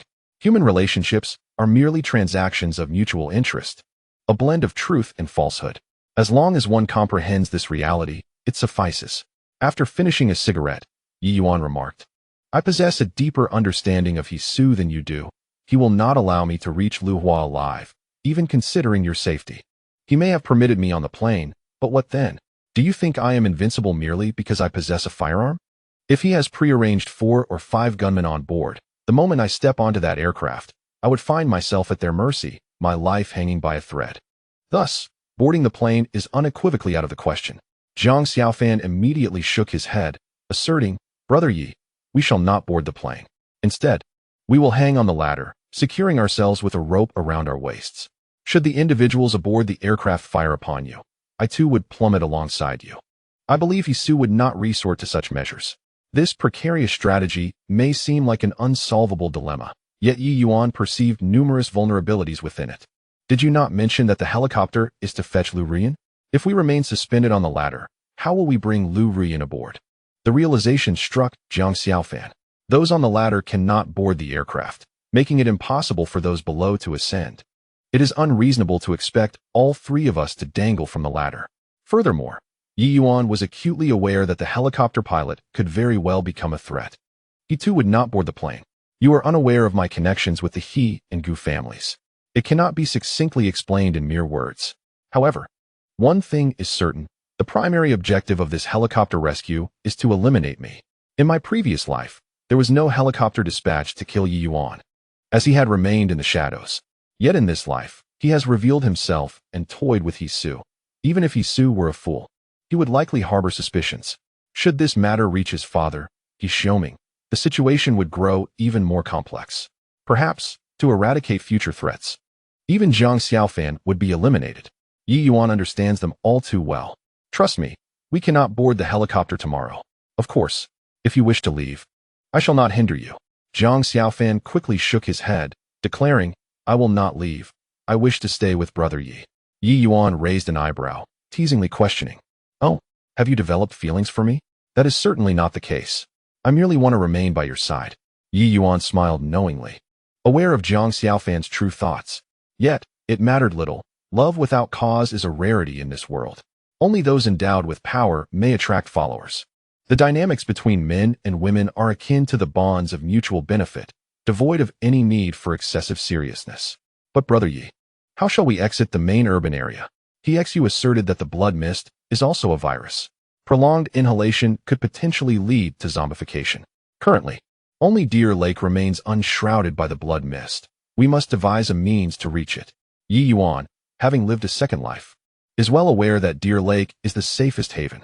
However, he possesses antibodies, rendering him impervious to the blood mist. Furthermore, by once again accessing Jiang Xiaofan's profile, she would automatically transform into his follower, thereby gaining immunity to the blood mist virus as well. I possess my own methods to extract you from the city center. Rest assured, I can guarantee that the blood mist will not turn you into a zombie. As for the reasons, do not inquire. In Jiang Xiaofan's eyes, Ye Yuan is a figure of great wisdom. His words are undoubtedly trustworthy. I place my faith in Brother Ye. Unbeknownst to her, her tameness increased by 2, reaching 90. Just 5 more points, and she could refresh her profile for the final time. It now seemed quite attainable. She estimated that by tomorrow, she would reach 95. Ye Yuan glanced at the time. It was already past 10 in the evening, a time typically reserved for slumber. Yet, he had just awakened, filled with energy. Tonight was the perfect occasion to accomplish his task. What is the password for your front door? I need to step out for a bit. And you need to let me in when I return. Ye Yuan peered through the peephole. There were no zombies in sight. It was quite safe. Jiang Xiaofan relayed the door code to Ye Yuan, who grasped his shotgun and opened the door, stepping outside. Brother Ye, do be cautious. Ye Yuan did not respond. Proceeding directly upstairs. He was uncertain if there were zombies lurking above. They needed to be eradicated tonight, so he could conceal himself on the rooftop by dawn. He harbored intentions of eliminating Ye Yuan. Yet, Ye Yuan harbored similar desires towards him. During their previous video call, he had toyed with him deliberately to provoke He Should this individual personally arrive via helicopter, Ye Yuan planned to hide on the rooftop, suddenly opening fire to eliminate the pilot, resulting in the helicopter's inevitable descent. Of course, even if He did not come, Ye Yuan would still target the helicopter. His location had already been compromised. Without a doubt, there would be gunmen dispatched by the He family aboard the aircraft, rather than remaining passive and absorbing blows. It was far better to take the initiative. Chapter 17. The third profile refreshed. The aging buildings in the urban area typically rise only 7 or 8 stories. After dispatching 2 zombies, Ye Yuan ascended to the top platform, where clotheslines were strung taut, adorned with sheets that had not yet been collected. These impeded his line of sight. Ye Yuan tore away the sheets, and his vision cleared. By concealing himself in the flat attic tomorrow, he could fire upon the helicopter once it arrived. His marksmanship required little consideration. In his previous life, Ye Yuan had first infiltrated the Deer Lake Border Defense Forces to exact revenge, venturing out daily to slay zombies. This honed his shooting skills remarkably. After all, to kill a zombie, one must aim for the head. In the span of a year, even a novice could evolve into a master. Moreover, tomorrow marks the day for piloting a helicopter. There is no need for a headshot. A bullet striking the body suffices. The only uncertainty lies in how low the helicopter will descend when it arrives. If the proximity is close and the altitude minimal, a shotgun can be employed for a single, decisive shot. However, should the distance be considerable, the accuracy and power of the shotgun would significantly diminish, necessitating the use of an automatic rifle. Seizing the moment of clarity, Ye Yuan resolved to modify another super automatic rifle. Fortunately, the zombies in the stairwell had been cleared, and the top floor was secure. After being cooped up indoors, he yearned to breathe the fresh air outside. Ye Yuan retrieved a stool from his spatial warehouse, sat down, lit a cigarette, and commenced the enhancement of the super automatic rifle. Meanwhile, Jiang Xiaofan, left behind at home, appeared restless, her heart embroiled in tumultuous conflict. Should I truly proceed with this?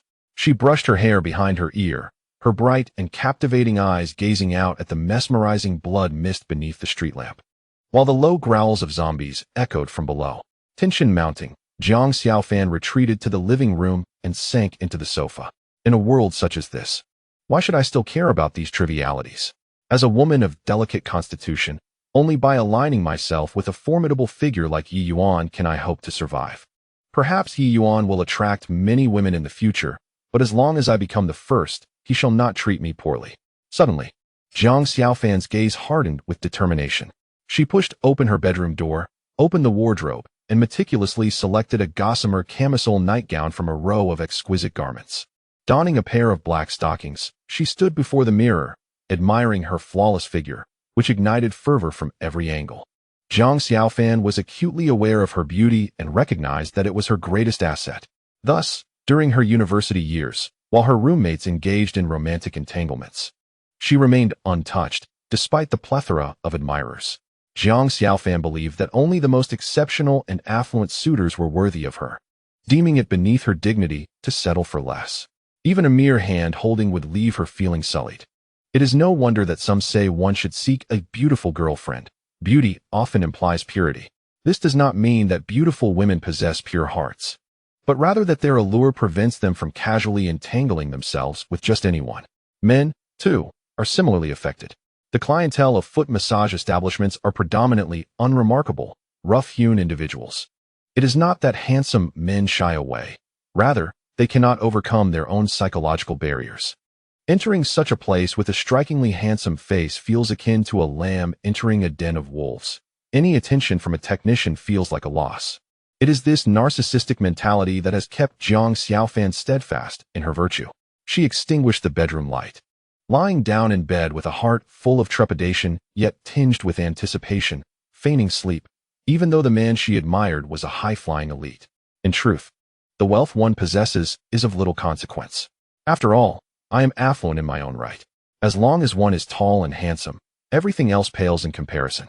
Ye Yuan perfectly embodies these attributes, and in this apocalyptic world, his boundless replication ability stands as the greatest treasure imaginable. Who among us could rival Ye Yuan in the realm of tall, rich, and handsome? Unbeknownst to him, the taming degree of the card above Zhang Xiaofan's head had surged from 90 to 95 in an instant, fulfilling the requirements for a third extraction of the attributes.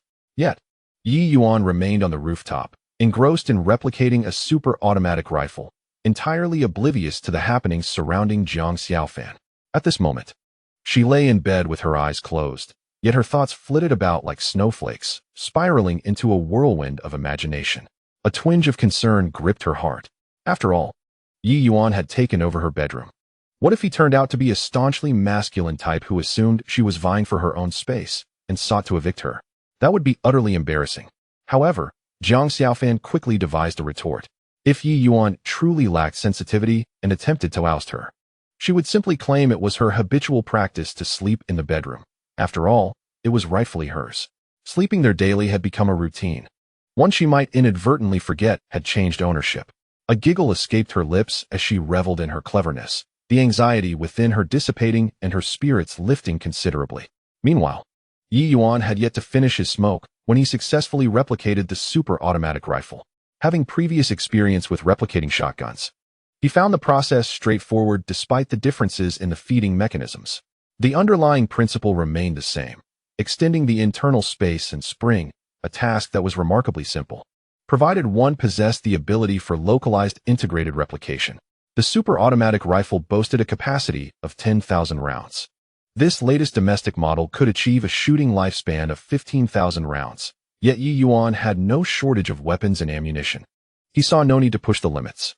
A 10,000-round capacity ensured absolute reliability in both precision and safety. He stored the automatic rifle and chair in his spatial warehouse, stretched lazily, and prepared to return for some much-needed rest. As he entered the attic, he abruptly halted, his gaze fixating on the attic's shutters. A spark of inspiration igniting within him.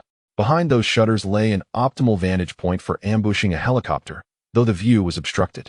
Ye Yuan retrieved the automatic rifle, carefully severing two of the slats, allowing the gun's muzzle to extend outward while maintaining an unobstructed line of sight. Perfect. Tomorrow, he would stake his position here. Discarding the cigarette, but carelessly, Ye Yuan cautiously made his way back to the 5th floor, only to find the living room lights ablaze, yet Zhang Xiaofan was nowhere to be seen. Calling out yielded no response. Had she transformed into a zombie?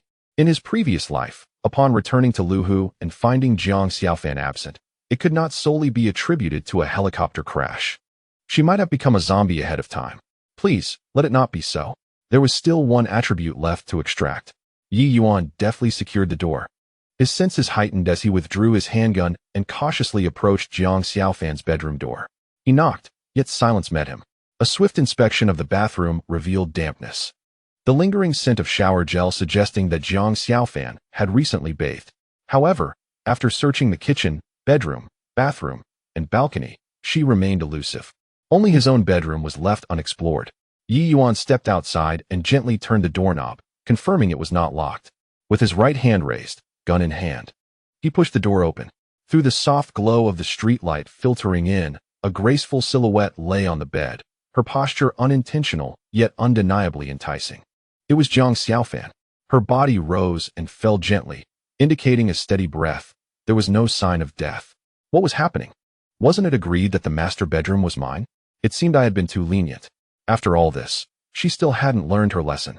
Ye Yuan's gaze sharpened, ready to reprimand Jiang Xiaofan and rouse her from slumber. Suddenly, his attention was captured by a card hovering above her head. A tameness level of 95? Remarkable. After a brief trip to the rooftop, it had risen to 95. He could strip the entry for a third time. Chapter 18. Replicating Life Forms. Hisu's head was adorned with green. Ye Yuan holstered his gun and approached the bed slowly. Gazing at the card above Jiang Xiaofan's head, he realized this was the final opportunity to strip her entry. What extraordinary abilities might he acquire? At that moment, Ye Yuan could hardly contain his excitement, his breath quickening. Feigning sleep, Jiang Xiaofan caught wind of his heavy breathing, her imagination igniting. Men are all the same. When they see a beautiful woman, they turn into beasts. Especially when faced with someone as stunning as I. Jiang Xiaofan brimmed with confidence and a hint of arrogance. Yet, as time passed, Ye Yuan remained motionless. What was going on? Was Ye Gu a mere wooden figure? Or perhaps he lacked capability? Jiang Xiaofan's long lashes fluttered, her half-closed eyelids lifting slightly, allowing her to glimpse Ye Yuan standing still like a statue. He truly resembled a wooden man. Had Ye Gu been infected by the undead virus? Would he succumb to transformation? Surely not. Those on the brink of becoming undead were typically agitated, unlike Ye Gu's current calm demeanor. Jiang Xiaofan found herself utterly perplexed. Little did she know, Ye Yuan's stillness was entirely due to the card hovering above her head, indicating a tameness level of 95. This was the last chance. If he succeeded in stripping it away, Xiaofan would become his servant, forever immune to the blood mist, providing him with an ally to escape the city. With resolute intent, Ye Yuan focused on the entry above Jiang Xiaofan's head. I will strip it. In an instant, a surge of mysterious energy coursed through Ye Yuan's body. Simultaneously, the information on the card began to transform. Servant, Jiang Xiaofan attributes, Strength 8, Constitution 8, Agility 9. Spirit 9 special ability, none, can be granted by the master. Current taming level, 100. After the third extraction of the attributes, Jiang Xiaofan's taming level automatically rose to 100. A taming level of 100 signifies absolute loyalty and the potential to bestow her with special abilities. Presently, Ye Yuan possesses but a single 3D printing ability, which, upon closer inspection, can be categorized into three distinct capabilities: infinite replication, localized integrated replication, and the newly acquired ability, which, although yet to be examined in detail, is presumably also related to replication. The power of 3D printing is remarkably formidable. Even with Jiang Xiaofan's loyalty at its peak, Ye Yuan cannot confer this ability upon her. Now, he intends to explore the newly obtained capability. Ye Yuan conjures up the attribute interface. Ye Yuan attributes, Strength 11, Constitution 11, Agility 10. Spirit 9 special ability, 3D printing, infinite replication, localized integrated replication, organism replication. To his astonishment, the third ability permits the replication of living organisms. With a mere thought, the detailed description of the ability manifests in his mind. Organism replication, capable of printing and replicating low-level sentient beings, such as pigs, cattle, sheep, chickens, ducks, geese, fish, and shrimp, albeit without the capacity to replicate memories. Incredible.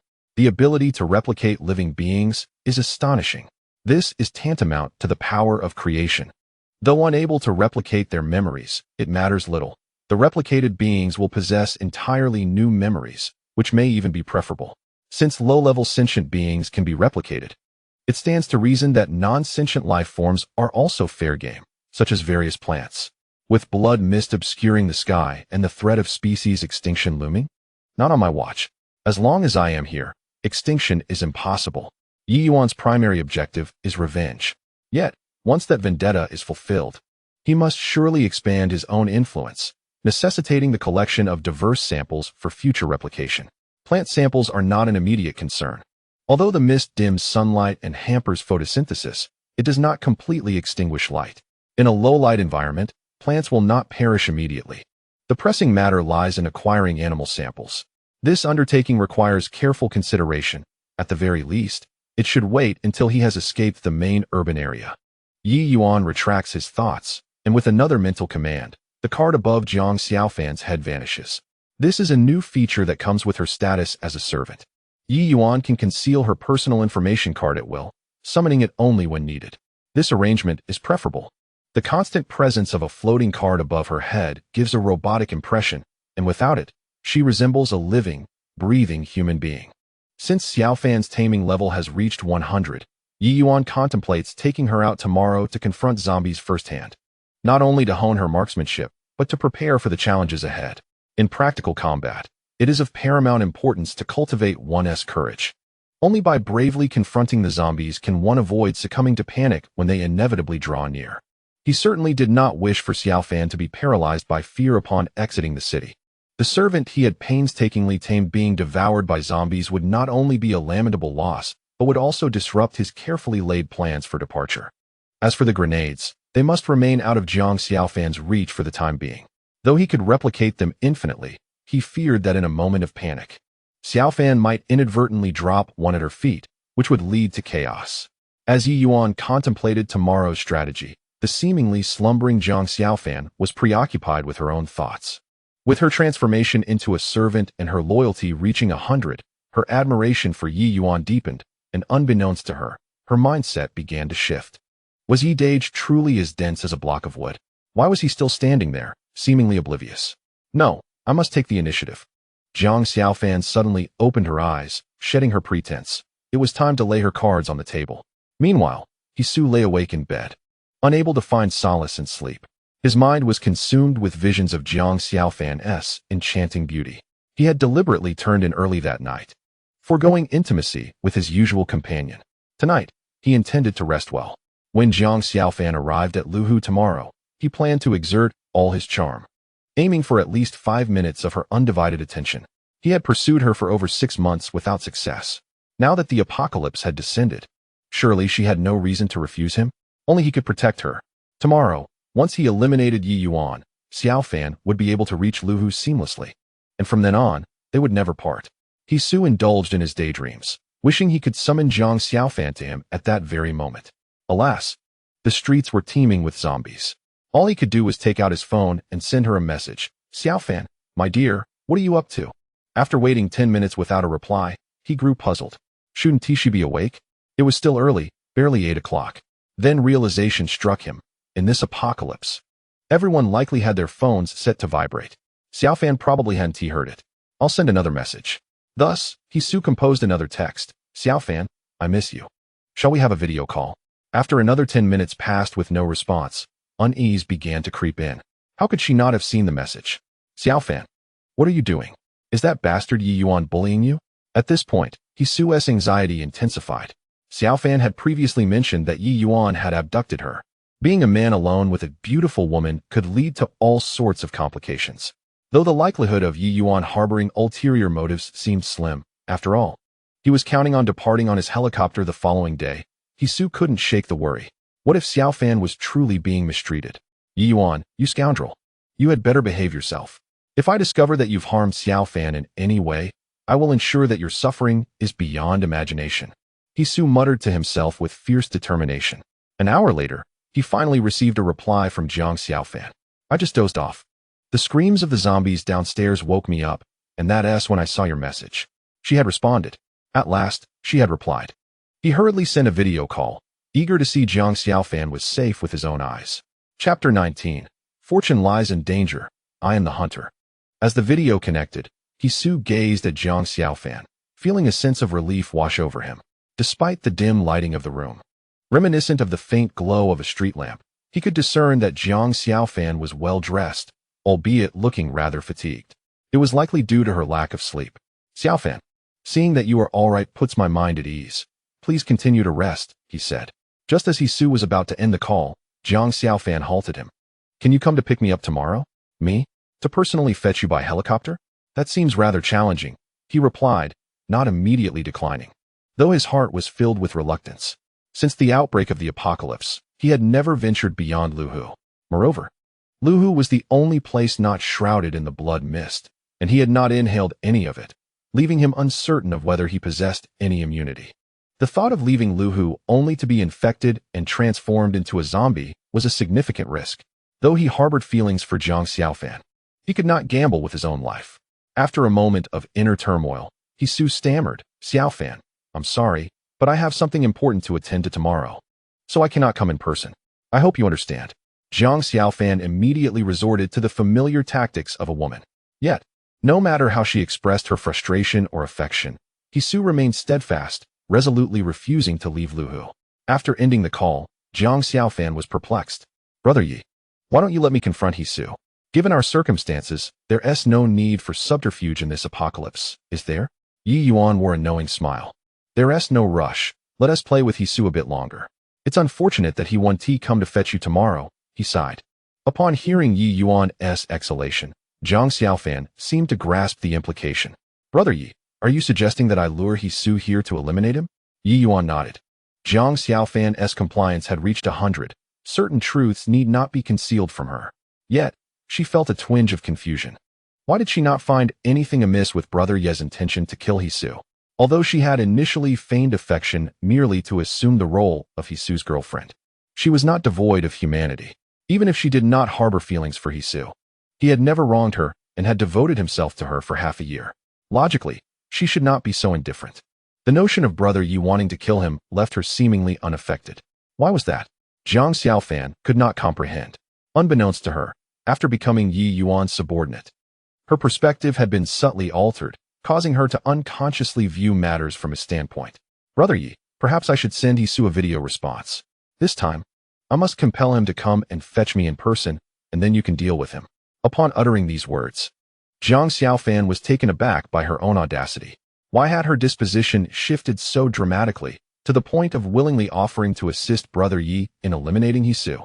Nevertheless, she decided to cast aside such thoughts. After all, her disdain for Hisu was evident, and now being Brother Ye's woman, it was only natural to consider his interests.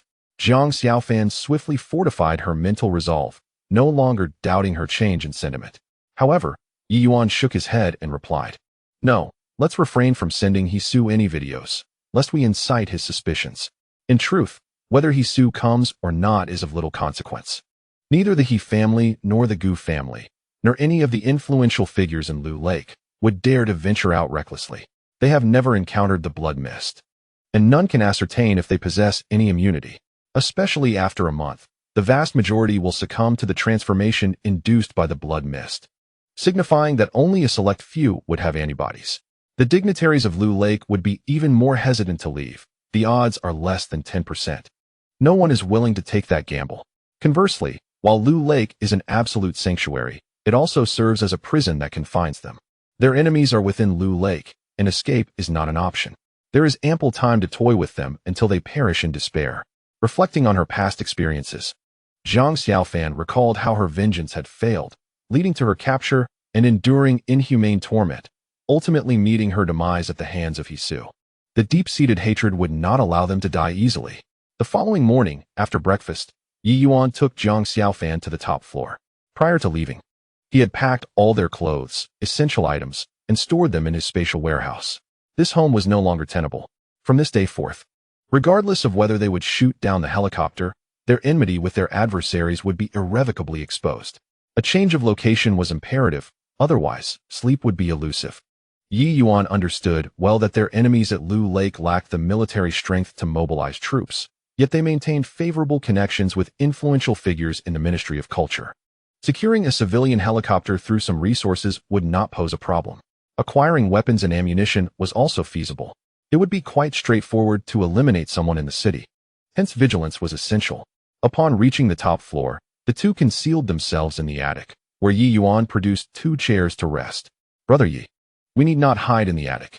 If you intend to shoot down the helicopter, you could simply fire from the balcony, Jiang Xiaofan suggested. Ye Yuan lit a cigarette. Inhaling deeply before responding, it is not that simple. He Su, being a wealthy second generation, possesses limited resources and is incapable of requisitioning a helicopter on his own. You mentioned yesterday that this rescue operation also includes Lu Rian, who is Gu Yiming's wife. Therefore, the helicopter is likely arranged through Gu Yiming's connections. Given his unscrupulous nature, he may very well issue orders for indiscriminate attacks. Time was an elusive luxury. The gunfire erupted with ferocity, threatening to extinguish even your existence. Oh.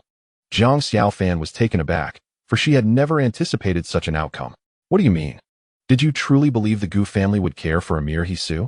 He Su, caught in a dilemma, was of no consequence to Gu Yiming, who would not hesitate to sacrifice anyone for his own benefit. Jiang Xiaofan was not naive. The more she pondered, the more she realized Ye Yuan's words rang true. She had heard of Gu Yiming, a legendary figure in Shidu. Not to mention, the Gu family's control over the livelihoods of over 20 million people in Shidu was no ordinary feat. Such power required not only a formidable background, but also ruthless decisiveness. Brother Yi, I trust you. Whatever you say, I shall follow, indulging in the luxuries by your side. I am firmly attached to this strong arm of yours. I shall not leave even if urged to do so. Ye Yuan chuckled, already a servant to her whims. What did it matter if she clung to him? He could command her to do anything. In truth, Ye Yuan could have whisked Jiang Xiaofan away to an undisclosed location to quietly cultivate their strength. However, fortune favors the bold. What if the helicopter landed without detonating upon being shot down? If there were gunmen aboard, they might provide an opportunity to acquire new weaponry. The helicopter was likely equipped with at least light machine guns. At 8:30, He Su sent a message stating that the helicopter had departed. Within 15 minutes, a Xiangxing Bird 313 helicopter hovered above the residential area. Ye Yuan immediately discerned a complication. The rescue mission targeted only 3 individuals. Yet the Xiangxing Bird 313 could accommodate 27. A case of overkill. If all proceeded as expected, the helicopter would undoubtedly house several gunmen. Ye Yuan focused intently. His super-automatic rifle aimed at the circling aircraft. Due to distance and angle, he could not target the pilot, so he refrained from firing prematurely. At that moment, Jiang Xiaofan received a text message from He Su. Xiaofan, the helicopter has arrived, but I do not see you. The pilot requests that you join Ye Yuan on the balcony. After reading the message, Jiang Xiaofan turned to Ye Yuan. Brother Ye, what should we do now? Chapter 20. Shooting at helicopters. Training. Jiang Xiaofan. Ye Yuan had anticipated such a scenario. Regardless of whether the helicopter came to rescue or to eliminate, they needed to confirm the presence of the target. Setting aside the notion of rescue, if it were indeed an assassination, stepping onto the balcony would invite a hail of gunfire from the helicopter's gunmen, leading to certain demise.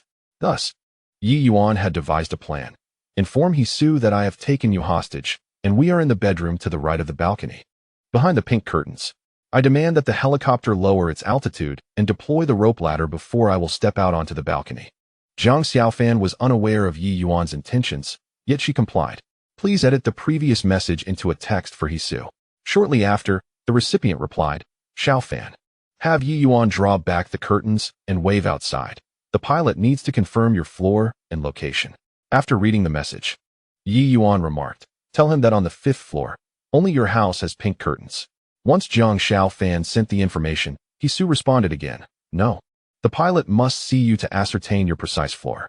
Damn it, it has been made abundantly clear, 5th floor, pink curtains. Yet, they insist on seeing us. It is almost certain that there are gunmen in the helicopter. Once we reveal ourselves, we would be riddled with bullets. What should we do, Brother Yi? If we do not show ourselves, the helicopter will not land. Inform He Su that unless the helicopter lowers the ladder first, I will not appear. Since they are here to kill me, they are undoubtedly more anxious than I am. The individuals in the helicopter are desperate to confirm my location, likely suspecting that I have already relocated. However, your urgency does not compel me.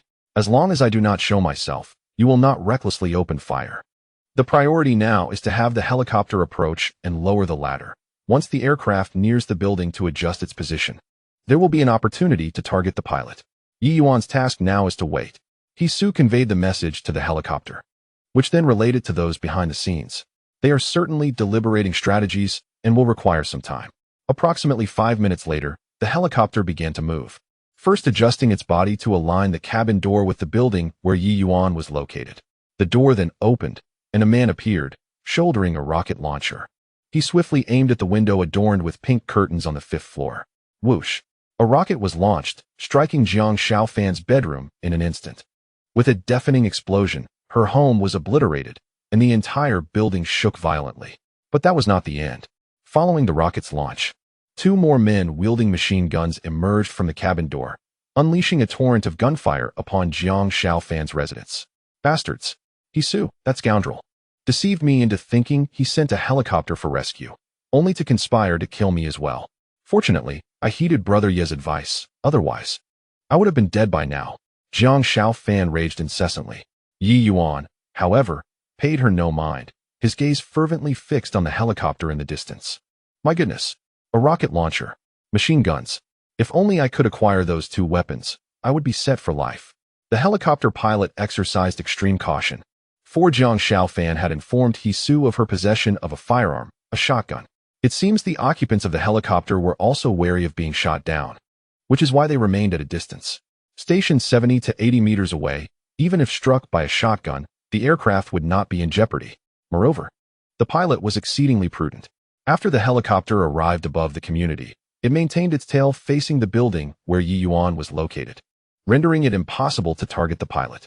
However, just moments ago, the occupants adjusted the fuselage to launch a rocket, positioning the cockpit side towards the building. This allowed Ye Yuan to aim directly at the pilot.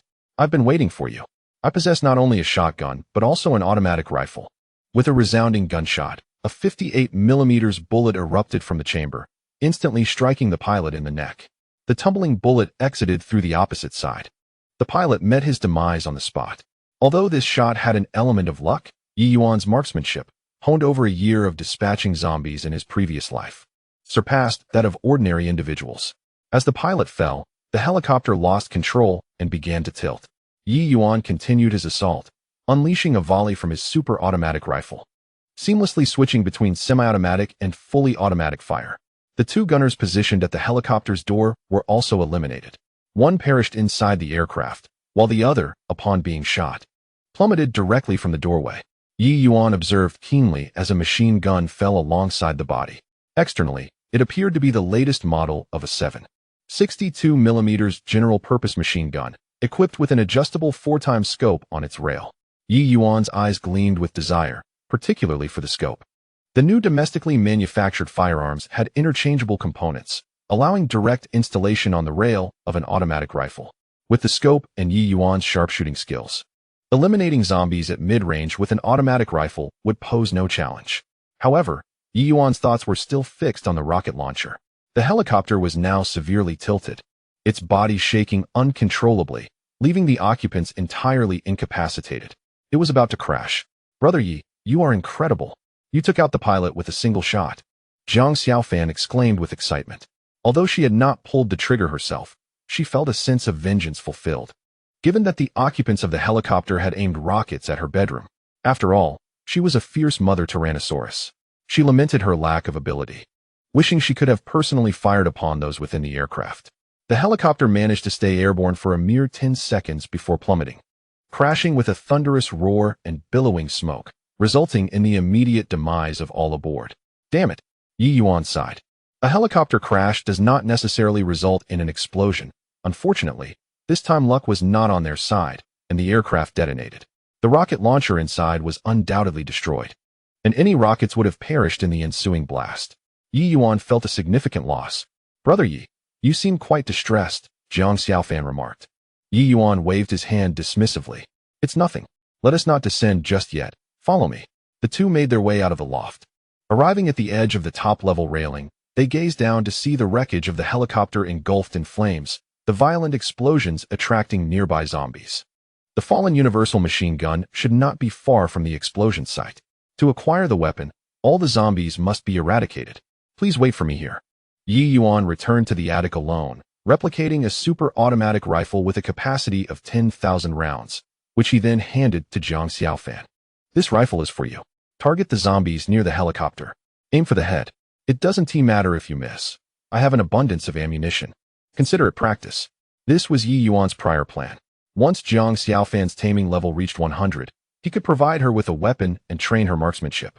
In the future, as they departed from the main urban area, she could serve as her ally. Jiang Xiaofan gripped the automatic rifle, its cold texture instilling her with a profound sense of security. In this apocalyptic world, holding a weapon was the only solace. Yet, this comfort was limited to moments of solitude. If an entire group were armed, paranoia would ensue, as the absence of law and moral constraints in the apocalypse meant anyone could turn rogue. Thank you, Brother Yi, for trusting me so much. Ye Yuan smiled, but did not respond. Had it not been for the clearly marked taming level of 100 in her personal information panel, he would not have placed such trust in Jiang Xiaofan. Next, Ye Yuan instructed Jiang Xiaofan on how to fire a weapon. The two set up on the rooftop, continuously shooting downwards. Without a scope, it was not easy for Ye Yuan to achieve headshots. Nevertheless, with ample ammunition, they maintained a steady rate of fire. Jiang Xiaofan displayed considerable talent, quickly entering a shooting rhythm, though her headshot accuracy was abysmally low. Nonetheless, the power of the automatic rifle was formidable. Hitting the chest left a hole the size of a peanut in the front and a gaping fist-sized cavity at the back. With a stroke of luck, a shot could sever a spine. Even if a zombie did not perish, it would lose its ability to move. At that moment, Hisu sent a message to Jiang Xiaofan. Xiaofan, have you boarded the helicopter? I can't reach the pilot. Upon reading Hisu's text, Jiang Xiaofan's fury surged forth. Unmistakably genuine. After a relentless barrage against the zombies, her transformation was swift, exuding a fierce, almost sinister aura. You bastard, how dare you message me? A rocket has devastated my home, and machine gun fire has raked through my bedroom. Hisu, you beast, I shall make you pay when I return to Luhu. Jiang Xiaofan picked up her phone, ready to unleash a verbal tirade. Ye Yuan immediately interrupted her. Do not respond to Hisu just yet. Once we finish this task, we shall have our fun with him. Despite her anger, Ye Yuan's words swiftly calmed her. I will heed your advice, Brother Yi. The two resumed their assault on the zombies, pausing intermittently, and it took them over an hour to clear the area around the helicopter. There is no alternative. Continuous gunfire is taking a toll on my body. My ears are fatigued, and my shoulders ache. Rest is imperative. Let us descend. Ye Yuan, wielding a shotgun, led the way, while Jiang Xiaofan followed behind, unarmed. A lingering sense of unease enveloped her. Today marked her first encounter with a firearm. The thought of her inadvertently firing and harming Ye Yuan was daunting. Thus, she was compelled to stow the weapon away. Once outside the building, Ye Yuan handed her another shotgun, and they proceeded side by side. The zombies downstairs had been eradicated. Soon, Ye Yuan discovered a Type 20 general-purpose machine gun lying on the ground. He detached the ammunition box, finding it still stocked with bullets. The fourfold scope remained intact. A sigh of relief escaped him as he stored the machine gun in his spatial repository, planning to replicate it later. Gazing at the nearby wreckage of the helicopter engulfed in flames, he abandoned the notion of searching it. Even if the rocket launcher was undamaged, the rockets had long since detonated. Acquiring the launcher would serve no purpose. Let us retreat to the building and strategize for a new refuge. Jiang Xiaofan's home had been destroyed, and Ye Yuan's residence was equally unsafe. In fact, several nearby buildings were perilous as well. No one could ascertain whether the He and Gu families would dispatch helicopters again. An unsettling anxiety lingered in his mind, making even sleep a source of trepidation. Hence, securing a new sanctuary in the vicinity became imperative. As they returned to the building, Jiang Xiaofan received a text message. This time, it was not from Hisu. The WeChat profile picture indicated it was a woman. Xiaofan, are you alive? The first message was swiftly followed by several more. Xiaofan, I am so scared. Zombies are continuously battering my door. I have witnessed zombies devouring people. If the door is breached, I am doomed. I cannot contact anyone. And I have no idea if you are dead or alive. What should I do? Standing beside her, Ye Yuan glanced at the messages and inquired, who is it? It's my best friend, Feng Xiaowan. She lives next door in Tianqing Garden and is also an internet celebrity. As Jiang Xiaofan responded, she typed a message. Xiaowan, I tried to reach you a couple of days ago. Why did you not reply? I thought perhaps you had been consumed by zombies. The reply came promptly. Xiaofan, you silly girl, it's wonderful that you are alive. I feared you were dead. I lost my phone on the day the apocalypse broke out. Just as I was about to descend, I encountered a horde of zombies and panicked, turning back. In the process, I accidentally left my phone at the entrance. Only today, after the zombies outside dispersed, did I dare to retrieve my phone. But I startled them again, and now they are once more battering my door. What should I do? Reading the messages, Jiang Xiaofan felt utterly at a loss. The outside world was perilously dangerous. Although they were good friends, it was unreasonable to expect her to risk her life to save another, especially since she lacked the capability to do so. However, Ye Yuan's attention was captured by Feng Xiaowan's WeChat profile picture, which was a stunning photograph of herself. Even without beauty filters, she was likely to be an extraordinary beauty. The system had mentioned that goddesses of unparalleled beauty would have tags floating above their heads. Perhaps it was worth taking a chance. Taiyang Xinjuan was merely in the neighboring community, a short walk of 400 to 500 meters along a small path. It would be prudent to seek refuge at her friend's house. While the element of chance was one consideration, Ye Yuan had another practical thought. Randomly finding a place nearby would inevitably lead to forceful entry, resulting in a damaged door. Even if furniture was used to barricade it, sleep would be uneasy at night. Staying at Feng Xiaowan's home would be far safer. If there were no tags to be gleaned from her, they could always devise another plan for accommodation later. Jiang Xiaofan quickly sent a message to Feng Xiaowan. Xiaowan, do not be afraid. Brother Yi and I are coming to rescue you. Jiang Xiaofan was too timid to venture alone, but with Ye Yuan by her side, she felt emboldened. Xiaofan, you are so wonderful. And thank you as well, Brother Yi. There are zombies outside my door, so please be cautious. Jiang Xiaofan rolled her eyes. Don't call me any Xiaofan, or I will knock you out. No more idle chatter. See you soon. After putting away her phone, the two locked onto their destination and proceeded down an alley. The streets of the old town were narrow, and the passages between houses were even tighter, making them ideal for combat with a shotgun. One man could hold the line against a multitude. Ye Yuan led the way, with Jiang Xiaofan following closely. Once again, just keep an eye on what's behind us. If zombies appear ahead, do not fire your weapon. Leave that to me. What if you accidentally hit me while firing? Rest assured, Brother Yi, I would never jest with your life. The alley was about 5 to 6 meters wide, yet both of them advanced sideways, taking small, careful steps.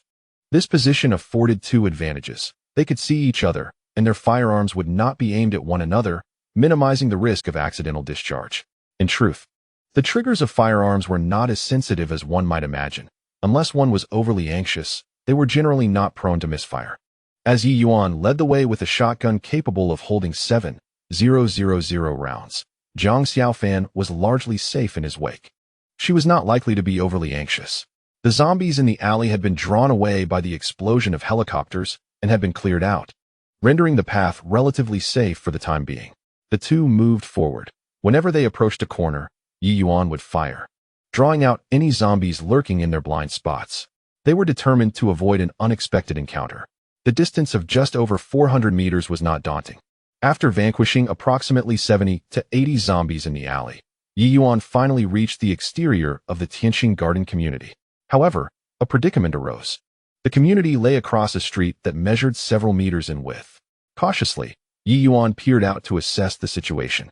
The number of zombies on the street was significant. Charging directly ahead posed no issue. Yet, the community itself harbored zombies as well. Should they be flanked from both sides, retreat would become impossible. What should we do, Brother Yi? Jiang Xiaofan inquired, her voice laced with anxiety. Yet, Ye Yuan remained unfazed, his confidence stemming from the path he had traversed. The alley was flanked by residential buildings, with the street lying just beyond. Selecting any building from either side, they could enter, locate a unit facing the street, breach the door, and then stand on the balcony to hurl grenades downward. This would obliterate the nearby zombies, allowing for safe entry into Tianqing Garden.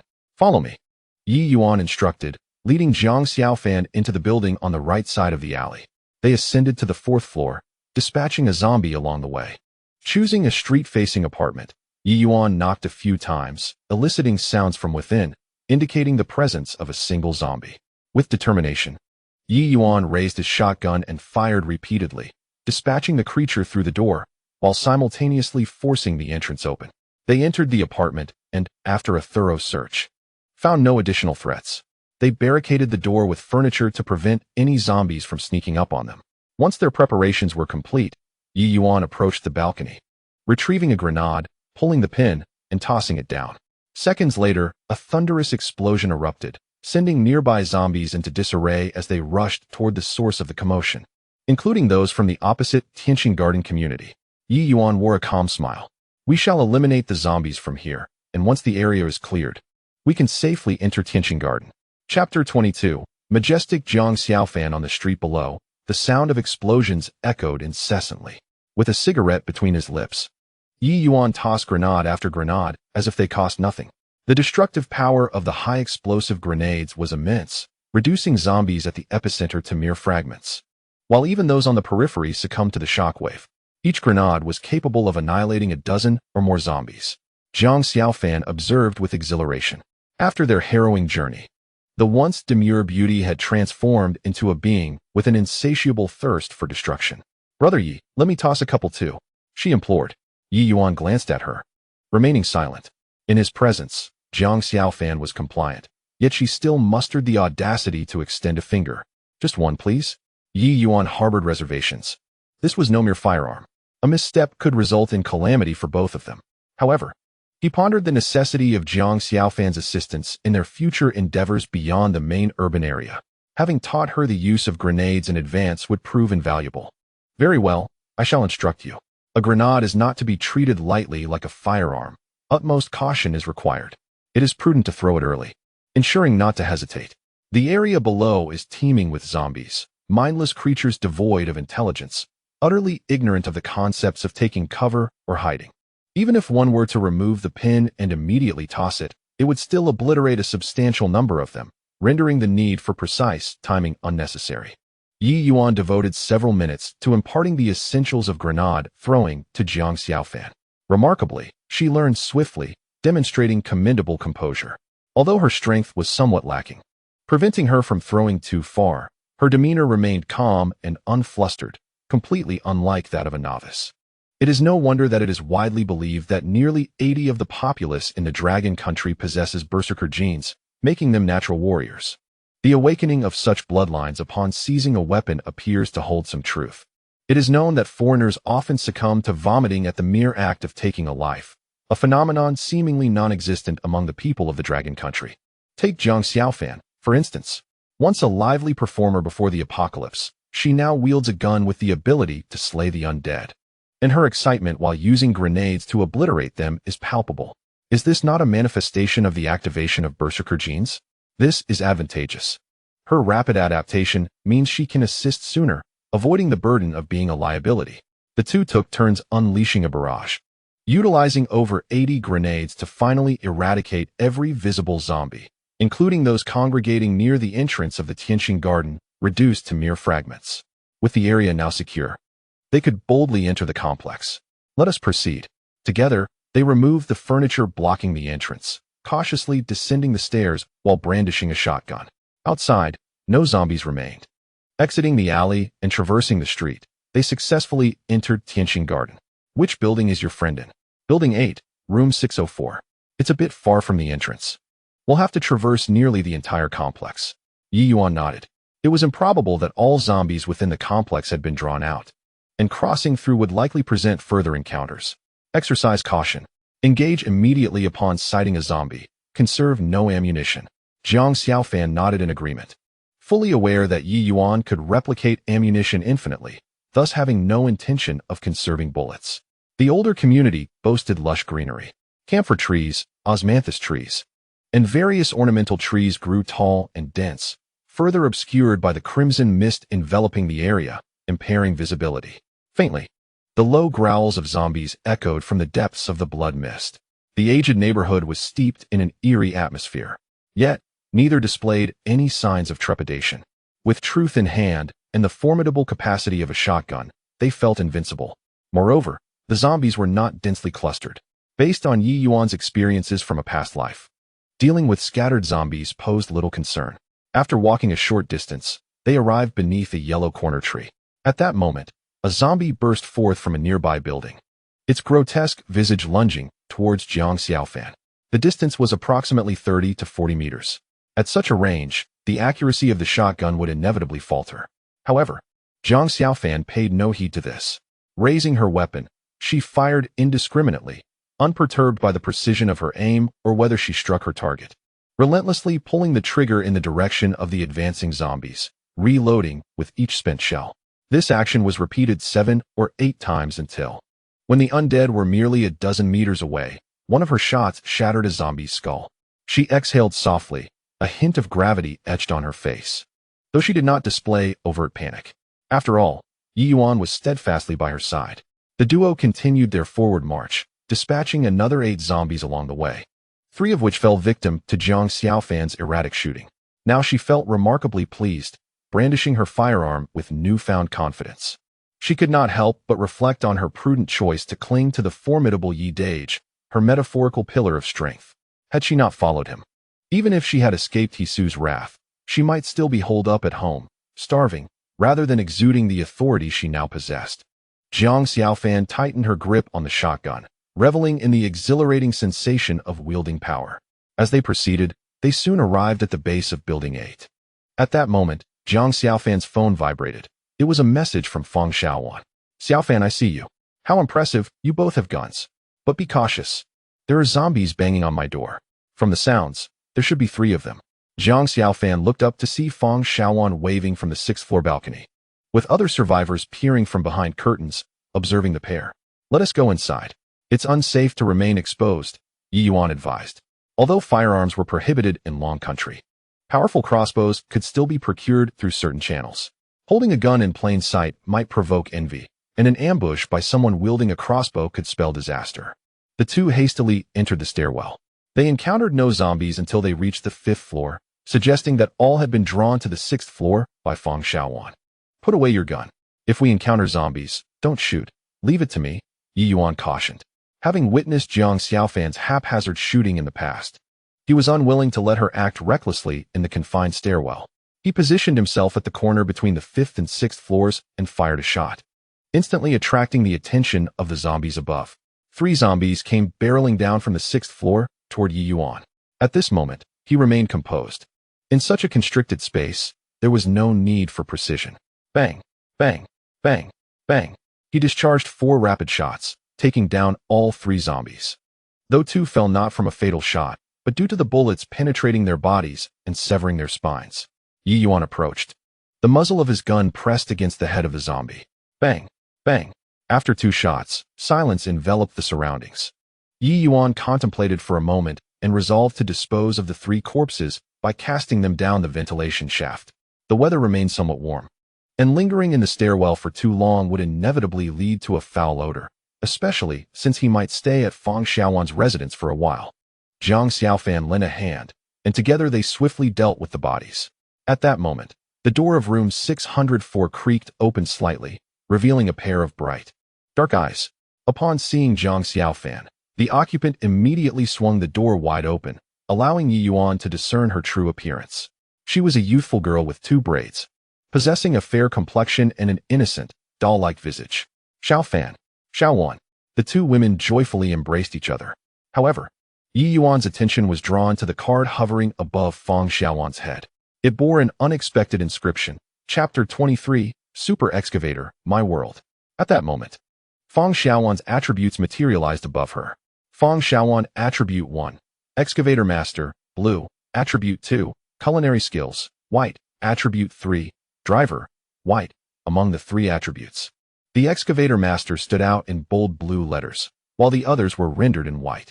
Clearly, the Excavator Master possessed the highest quality, and upon extraction, the resultant ability would be the most formidable. Yet, it seemed rather underwhelming. Furthermore, how could a youthful, delicate internet celebrity like Feng Xiaowan possibly be associated with excavation? Regardless, it was time to proceed. The first extraction of an attribute required no taming level. He would extract the highest quality one. Ye Yuan focused his intent on the Excavator Master, as if an unseen hand forcefully grasped it.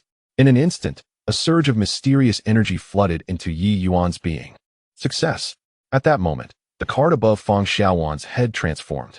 Feng Xiaowan Attribute 1, Excavator Master, 60 taming level for secondary extraction, current taming level, 0, as expected.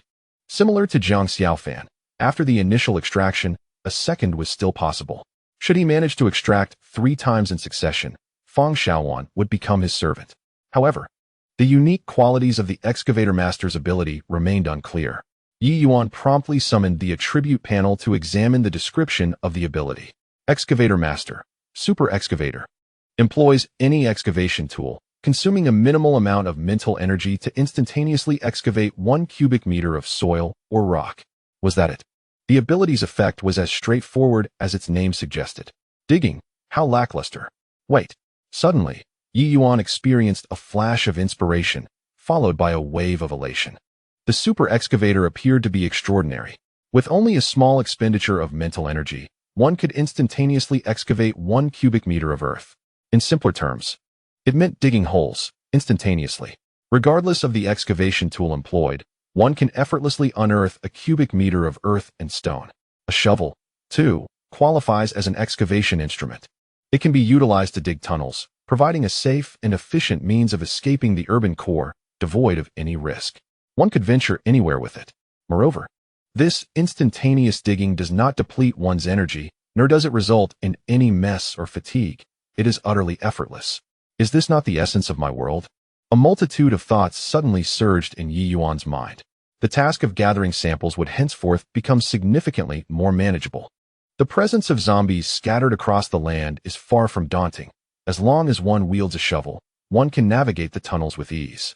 Let us not forget that a city with a population exceeding 20 million holds an abundance of resources, which are currently claimed by the Sea of Corpses, with most of it destined to decay. However, the circumstances have shifted. Ye Yuan possesses an expansive spatial warehouse that can be expanded at will. Coupled with the ability to excavate instantly, he could effectively claim the city's vital resources for himself, laying the groundwork for the future development of his own power. Although Ye Yuan has the capacity to replicate anything without limit, the mental toll must be factored in.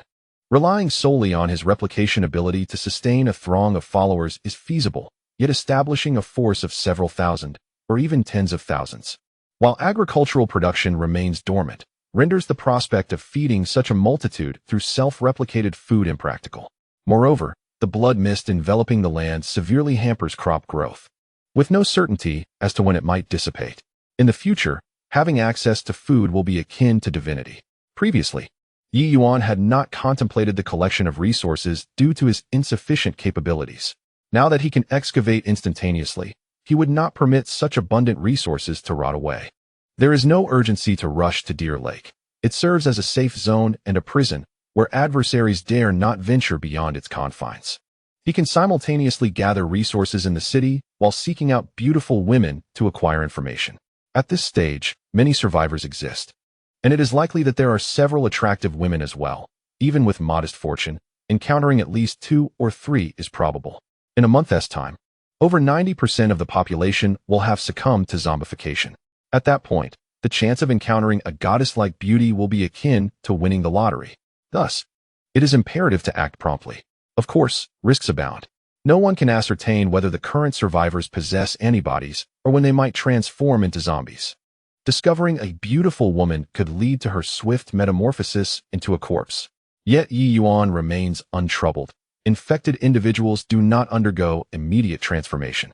Typically, once the human immune system is compromised by the virus, the transition to zombification requires around 12 hours, during which the body exhibits abnormal symptoms. As long as they do not share a sleeping space, one would be safe from being bitten by a suddenly transformed individual. Moreover, one would not be at a loss. Any goddess-level beauty possesses information, and the first attempt at extraction requires no taming. Finding one is tantamount to a gain. The number of extractions possible will depend on fortune. It is settled then. Are you Yi to go? The voice of Feng Xiaowan jolted Ye Yuan back to reality. Brother Yi, I am grateful for your and Xiao Fan's timely rescue. The outside is perilous, so please hasten indoors. Xiaowan's voice is melodious, crisp, and soft, exuding a sweetness that evokes an almost illicit desire. Yet, Ye Yuan's attention is once more drawn to the card above her head. Taming level 10. It has escalated rapidly, which is quite reasonable given that he has saved her life. A 10-point increase seems justifiable. The trio wastes no time and swiftly returns inside. Xiaowan's home consists of a 2-bedroom apartment, which she rents, as her parents are not present and have long since become unreachable. It is feared that their fate may be dire. Xiaowan pours 3 cups of water and takes a seat to briefly discuss her experiences in the post-apocalyptic world. Ye Yuan listens quietly, his eyes surveying the layout of the house, an ingrained habit from his previous life, as he always conducts a thorough inspection upon entering any new locale. He even plans to search the premises more meticulously once Xiao Yuan has fallen asleep, hoping to uncover any potential dangers, though the likelihood of finding anything is slim. Nevertheless, the habit instilled in him makes it hard to feel at ease without a thorough search. "Oh dear, it's already noon. I shall prepare a meal for you," she declares. Ye Yuan recalls that one of Xiao Wan's attributes is her culinary skill, suggesting she is quite proficient in the kitchen. A person who cooks typically has a stockpile of frozen goods, which explains her ample provisions, considering the apocalypse has only transpired for a few days. Naturally, in such moments, Ye Yuan feels compelled to showcase his prowess. Previously, he had impressed Jiang Xiaofan, significantly boosting his taming level, and he certainly cannot let this opportunity slip away. "What do you intend to cook for us, Xiao Yuan?" he inquires, prompting a hint of embarrassment from her. "We still have plenty of rice, but the meat has already been consumed. Currently, only 2 potatoes remain. There is also some fermented tofu and olive vegetables in the fridge." To alleviate the awkwardness, Xiao Yuan playfully remarks, "Olive vegetables mixed with rice are quite delicious." Ye Yuan, no longer feigning modesty, directs his thoughts into his spatial storage, conjuring an invisible hand to extract a small piece of beef. Much like a magician performing a trick, Xiao Yuan is left astounded. However, the subsequent spectacle leaves her utterly speechless. Ye Yuan pretends to invoke a spell, enveloping the beef in an energy-formed 3D printer, activating a localized replication process. The beef rapidly expands, growing larger and larger still. In under a minute, what began as a mere handful of beef has transformed into a size comparable to a wash basin. "What in the world is happening? Brother Yi, can you perform magic?" Xiao Yuan exclaims, momentarily bewildered. Despite her youthful appearance, she is not naive. In fact, she possesses considerable wit. Yet, at this moment, she finds herself at a loss for a rational explanation. Jiang Xiaofan, speaking with the authority of someone who has experienced this before, states, "What you see is nothing. Brother Yi is exceptionally talented. He possesses extraordinary abilities, capable of replicating any object. The quantity can be endlessly duplicated, and the volume can also be infinitely replicated. Anything can increase in number and size." At this point, Jiang Xiaofan suddenly realized, increase in size. This rogue has granted himself an unfair advantage. Chapter 24. The taming degree surges by 40 at this moment. Fang Xiaowan had yet to recover from her shock when Ye Yuan produced a bottle of beer and replicated 2 more through 3D printing. There was no red wine available, so he suggested they make do with steak and beer. "You all go prepare dinner," he said nonchalantly, yet Fang Xiaowan was overwhelmed by astonishment. Previously, when he had replicated beef, she had harbored some doubts. It wasn't a matter of disbelief. It was simply that the situation had unfolded so abruptly. Even with Jiang Xiaofan as a witness, it was somewhat challenging to accept. However, when he replicated 2 bottles of beer right afterwards, Fang Xiaowan was genuinely convinced of Ye Yuan's capability to duplicate infinitely, and her admiration for him was beyond words. Suddenly, the taming degree surged by 10. Ye Yuan had anticipated this outcome. Admiration and awe could foster a sense of submission in others. As for taming Fang Xiaowan, he no longer considered employing the method of feeding. After all, Xiaofan had become his servant, and Xiaowan was her close friend. Now that they were living in someone else's home, using hunger as a means of manipulation could yield counterproductive results. Since displaying his prowess could convert admiration into submission, why resort to hunger? Xiaowan took the beef to the kitchen, with Xiaofan assisting her. Outside, Ye Yuan found himself alone. Seizing the opportunity to search the living room and bedroom, not searching left him feeling unsettled. After all, Xiaowan was not yet his servant, and it was wise to remain vigilant. Ye Yuan moved swiftly, completing the search of the living room in 5 minutes without uncovering any dangerous items. Before proceeding to Fang Xiaowan's bedroom, he was not concerned about being discovered. If it happened, so be it.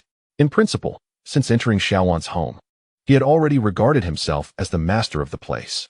However, having just arrived, he intended to maintain some semblance of decorum, hence he refrained from announcing it immediately. He would mention it during dinner, confident that Fang Xiaowan was not foolish enough to dismiss him after witnessing his extraordinary ability to replicate infinitely. Thus, he felt no qualms about searching her home, Even if discovered, it mattered little. Feng Xiaowan's bedroom was tastefully decorated, with numerous plush toys adorning the bedside. He found nothing of interest beneath the bed or in the drawers. Opening the wardrobe, he discovered an array of exquisite garments and many delicate accessories. Modern girls certainly have a flair for the extravagant. After searching Xiaowan's bedroom, he moved to the guest room. Once he concluded his search, he felt a slight sense of relief. Dinner was still being prepared, and the sound of the exhaust fan filled the kitchen as Ye Yuan settled onto the sofa to smoke a cigarette. Meanwhile, as Xiao Fan and Xiaowan busily prepared their meal, they engaged in light-hearted conversation.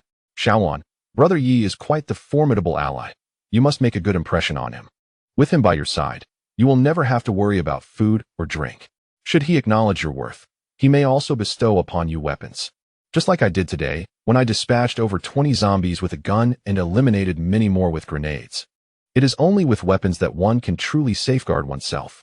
Xiao Fan found herself perplexed by her own words. While she and Feng Xiaowan were indeed close friends, the camaraderie between women often bore a hint of superficiality. Feng Xiaowan was undeniably beautiful, at least on par with herself. To her surprise, she had even gone so far as to remind Xiaowan to treat Brother Yi well and cling to him tightly. When had Xiao Fan become so magnanimous? Did she truly not mind sharing Brother Yi with her? It seemed she genuinely did not mind. Why was that? Unbeknownst to her, as a servant of Ye Yuan, her actions were inherently aligned with his perspective, naturally devoid of jealousy. Xiaowan joining us is quite advantageous. In the future, she can provide support on the battlefield, alleviating my burdens. Xiao Fan swiftly completed her internal rationalization. Meanwhile, Feng Xiaowan was still reflecting on Xiao Fan's earlier remarks. The prospect of never having to worry about sustenance while gaining weaponry. What could be more significant in a world ravaged by chaos? Although she had not gone hungry in recent days, the feeling of being trapped at home, surrounded by zombies, was one she wished to avoid at all costs. Living alongside Xiao Fan and Brother Yi would foster mutual support, along with the security of weaponry. Given Brother Yi's capabilities, he could likely replicate ammunition, rendering them fearless against any number of zombies. Just the thought of it filled Feng Xiaowan with an overwhelming sense of safety. Xiao Fan, I will heed your advice. You are truly a dear sister to me. I never anticipated you would come to my rescue. From now on, you shall be like an elder sister to me.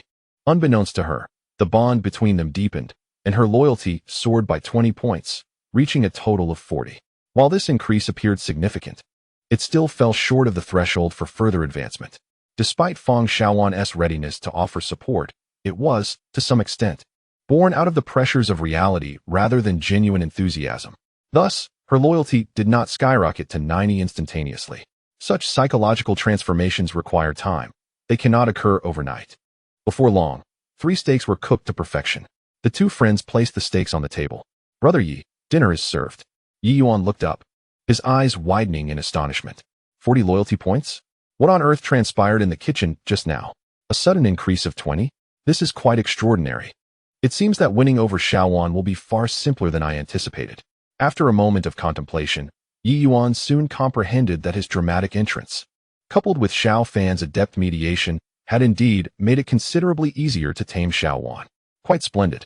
Ye Yuan felt a surge of delight. During their meal, Xiaowan first raised a toast to both Ye Yuan and Xiao Fan, expressing her gratitude for their timely rescue. The trio engaged in lively conversation as they dined. Suddenly, Ye Yuan recalled something. Xiaowan, do you operate an excavator? He could scarcely believe that such a youthful, exquisite beauty could possess the skill to drive heavy machinery. Who would believe such a claim? Yet, her profile did indeed mention her as an excavator operator. To his surprise, Xiaowan nodded affirmatively. Yes, Brother Yi. How did you know I could operate one? A light of understanding dawned upon her. You must have seen my videos before, right? Videos? No, I haven't, he replied. At that moment, Xiao Fan interjected. Xiaowan intended to create a social media account, and I suggested she adopt a contrasting theme. With her appearance, filming some construction site videos would surely yield great results. Thus, she took it upon herself to learn how to operate an excavator. As they spoke, Jiang Xiao Fan opened her phone and located Xiaowan's account. The homepage videos showcased her skillfully operating an excavator on-site, each video accompanied by corresponding captions, some poignant, others motivational.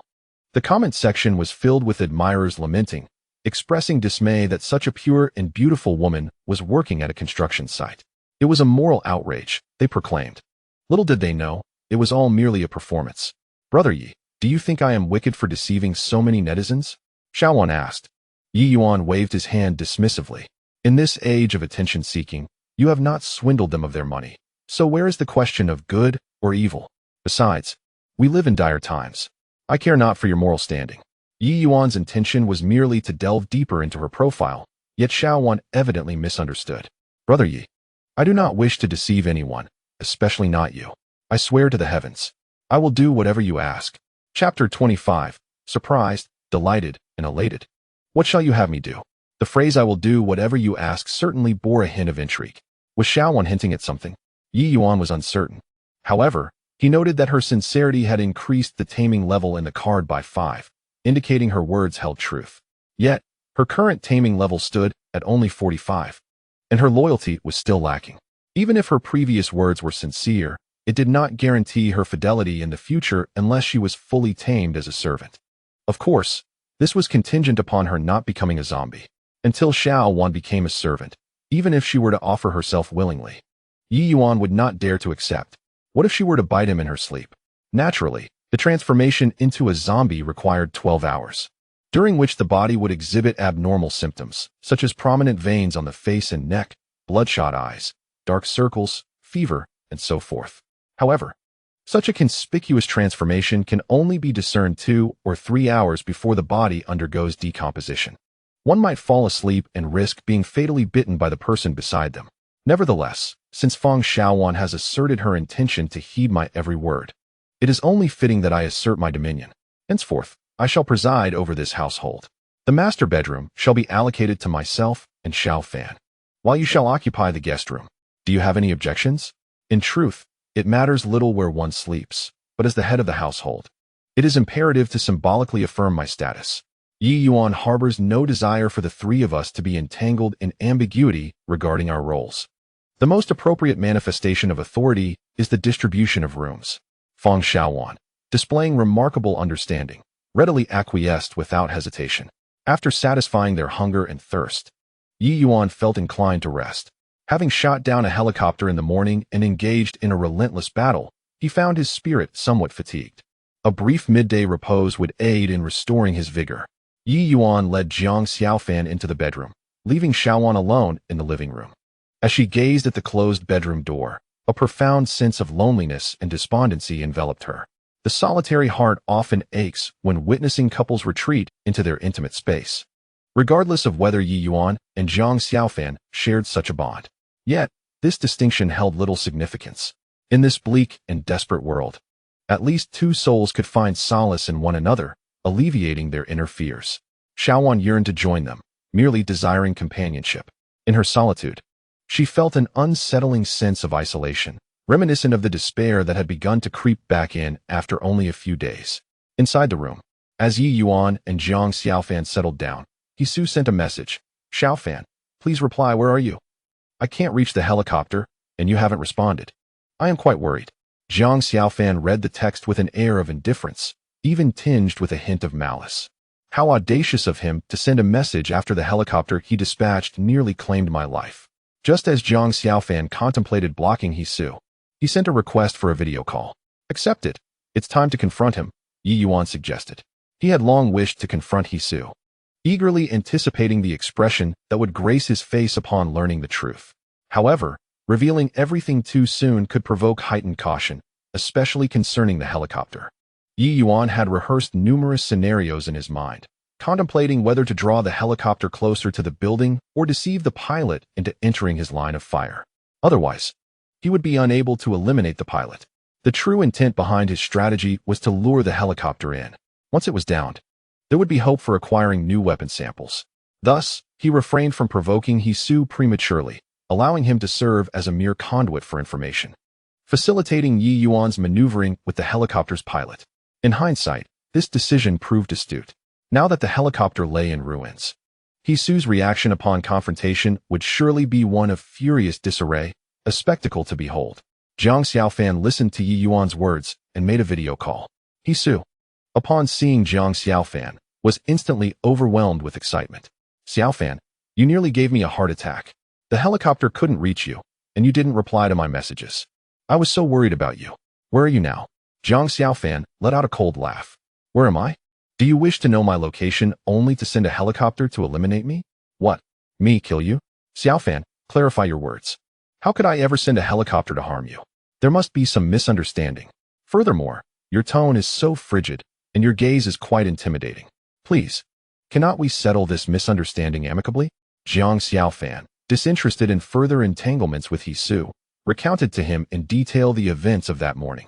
He Su, upon hearing, was left speechless. Impossible. I distinctly informed my father that after rescuing you, we would eliminate Ye Yuan. How could I, who cherishes you so dearly, issue a directive for indiscriminate attacks? It wasn't me, truly. Regardless of how He Su explained himself, Zhang Xiaofan remained unmoved. Her heart was solely with Ye Yuan. Observing her icy demeanor, He Su, in a fit of desperation, spewed forth an array of words, both pertinent and irrelevant. This matter has nothing to do with me. I understand now. It must have been Gu Yiming who gave the orders.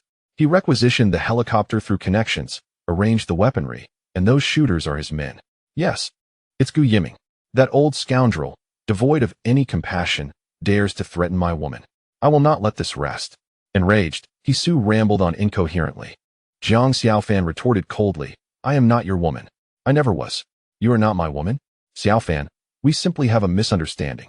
Please do not utter such hurtful words. Zhang Xiaofan continued with her frigid tone, there is no misunderstanding. You are short, dark, overweight, and unattractive, renowned in Shudu for being a notorious womanizer. How could I possibly harbor feelings for you? I have merely been feigning politeness due to the influence of your family. I have long decided that when I can no longer endure this charade, I will leave Shudu and free myself from your clutches. I am not lacking in wealth, nor do I lack beauty. Why should I demean myself by being your woman? All along, it has been your misguided affections. What? He Su felt as though he had been struck by lightning. He realized he had been a fool for half a year. No, I refuse to believe it. You are lying. You are the purest woman in my heart and could never deceive me. I, He Su, am dashing and charming. How could I not be worthy of you? Ha ha, dashing and charming. You are utterly beyond redemption in your ignorance. The He family wields immense power, and those surrounding you undoubtedly flatter you. I never anticipated that you would take it to heart. Go, gaze into the mirror and contemplate whether you truly embody any semblance of charm. After Zhang Xiaofan uttered these words, a wave of relief washed over her. She felt disgusted by the pretense she had maintained with He Su, and finally expressing her true feelings was liberating. Xiaofan, do not employ such venomous words to provoke me. I refuse to believe this is your genuine sentiment. Suddenly, He Su's eyes widened in disbelief, as if attempting to penetrate the screen with his gaze. Xiaofan, are you lying in bed? Wasn't your house destroyed? Whose bed are you on? And why does your pillow resemble someone's arm? At that moment, Ye Yuan shifted the camera angle. Both he and Zhang Xiaofan appeared on the screen, her head resting on Ye Yuan's arm. Hello again, brother He. Ye Yuan remarked with a teasing smirk. Surprised to see that Xiaofan and I are still alive? Are you pleased? Unexpected? Astonished? Chapter 26. A heartfelt betrayal. You intentionally infuriate me. As He Su beheld the mockery etched on Ye Yuan's face in the video, a surge of rage consumed him. The woman he cherished lay in another's embrace, and he was asked whether he was happy? This was a dagger to the heart. Am I happy? Not in the slightest. Ye Yuan, I swear I will end you, you wretched scoundrel. At that moment, He Su was engulfed in humiliation, a tidal wave of shame flooding his senses. His expression contorted with fury, he longed to tear Ye Yuan apart. And you, Zhang Xiaofan, you wretched harlot, after all I have done for you, this is how you repay me? You and your paramour will pay dearly for this. I vow to destroy you both. Observing He Su's frenzied state, Ye Yuan felt a profound sense of satisfaction. The more enraged He Su became, the more joyful Ye Yuan felt. His parents had fallen victim to their machinations, and in a previous life, He Su had cruelly tormented him. This was merely a modicum of retribution. With a smirk of delight, Ye Yuan addressed He Su, brother He. Do temper your fury. Have you forgotten that you entrusted me with Xiaofan's care? I have tended to her quite well. Why be upset? I care for my own interests. I didn't ask you to steal my girlfriend. Oh, perhaps I overstepped my bounds. Brother He, you know how beautiful Xiaofan is, and I am young and impetuous. It's hard to control oneself. Please understand. We are all men here. Jiang Xiaofan, fully aware that Ye Yuan was deliberately goading He Su, felt an equal disdain for He Su. Thus, she cooperatively chimed in. He Su, you only have yourself to blame for your ineptitude. If you had come to my rescue, I would not have had to rely on Brother Yi. You may continue to cower at Deer Lake. Upon hearing these words, He Su was so enraged that he nearly spat out a mouthful of blood. You wretched person, in what way am I of no use? I have exhausted every possible means to rescue you. And just because an unforeseen incident occurred, you treat me this way. You are doing this on purpose, deliberately provoking me. How infuriating. Suddenly, the video call shook and then went black. It appeared that He Su, in his fury, had shattered his phone. Ye Yuan and Jiang Xiaofan exchanged knowing smiles. So, how was it, Brother Yi? Did my performance just now meet your expectations? He Su was nearly driven to the brink of bloodshed. Haha, Ye Yuan nodded in satisfaction. Your performance was commendable. Continue in this manner.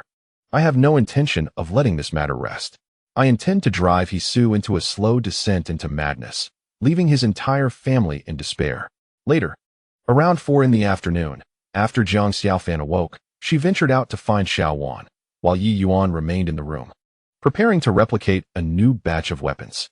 Having slept for over an hour, he now felt invigorated.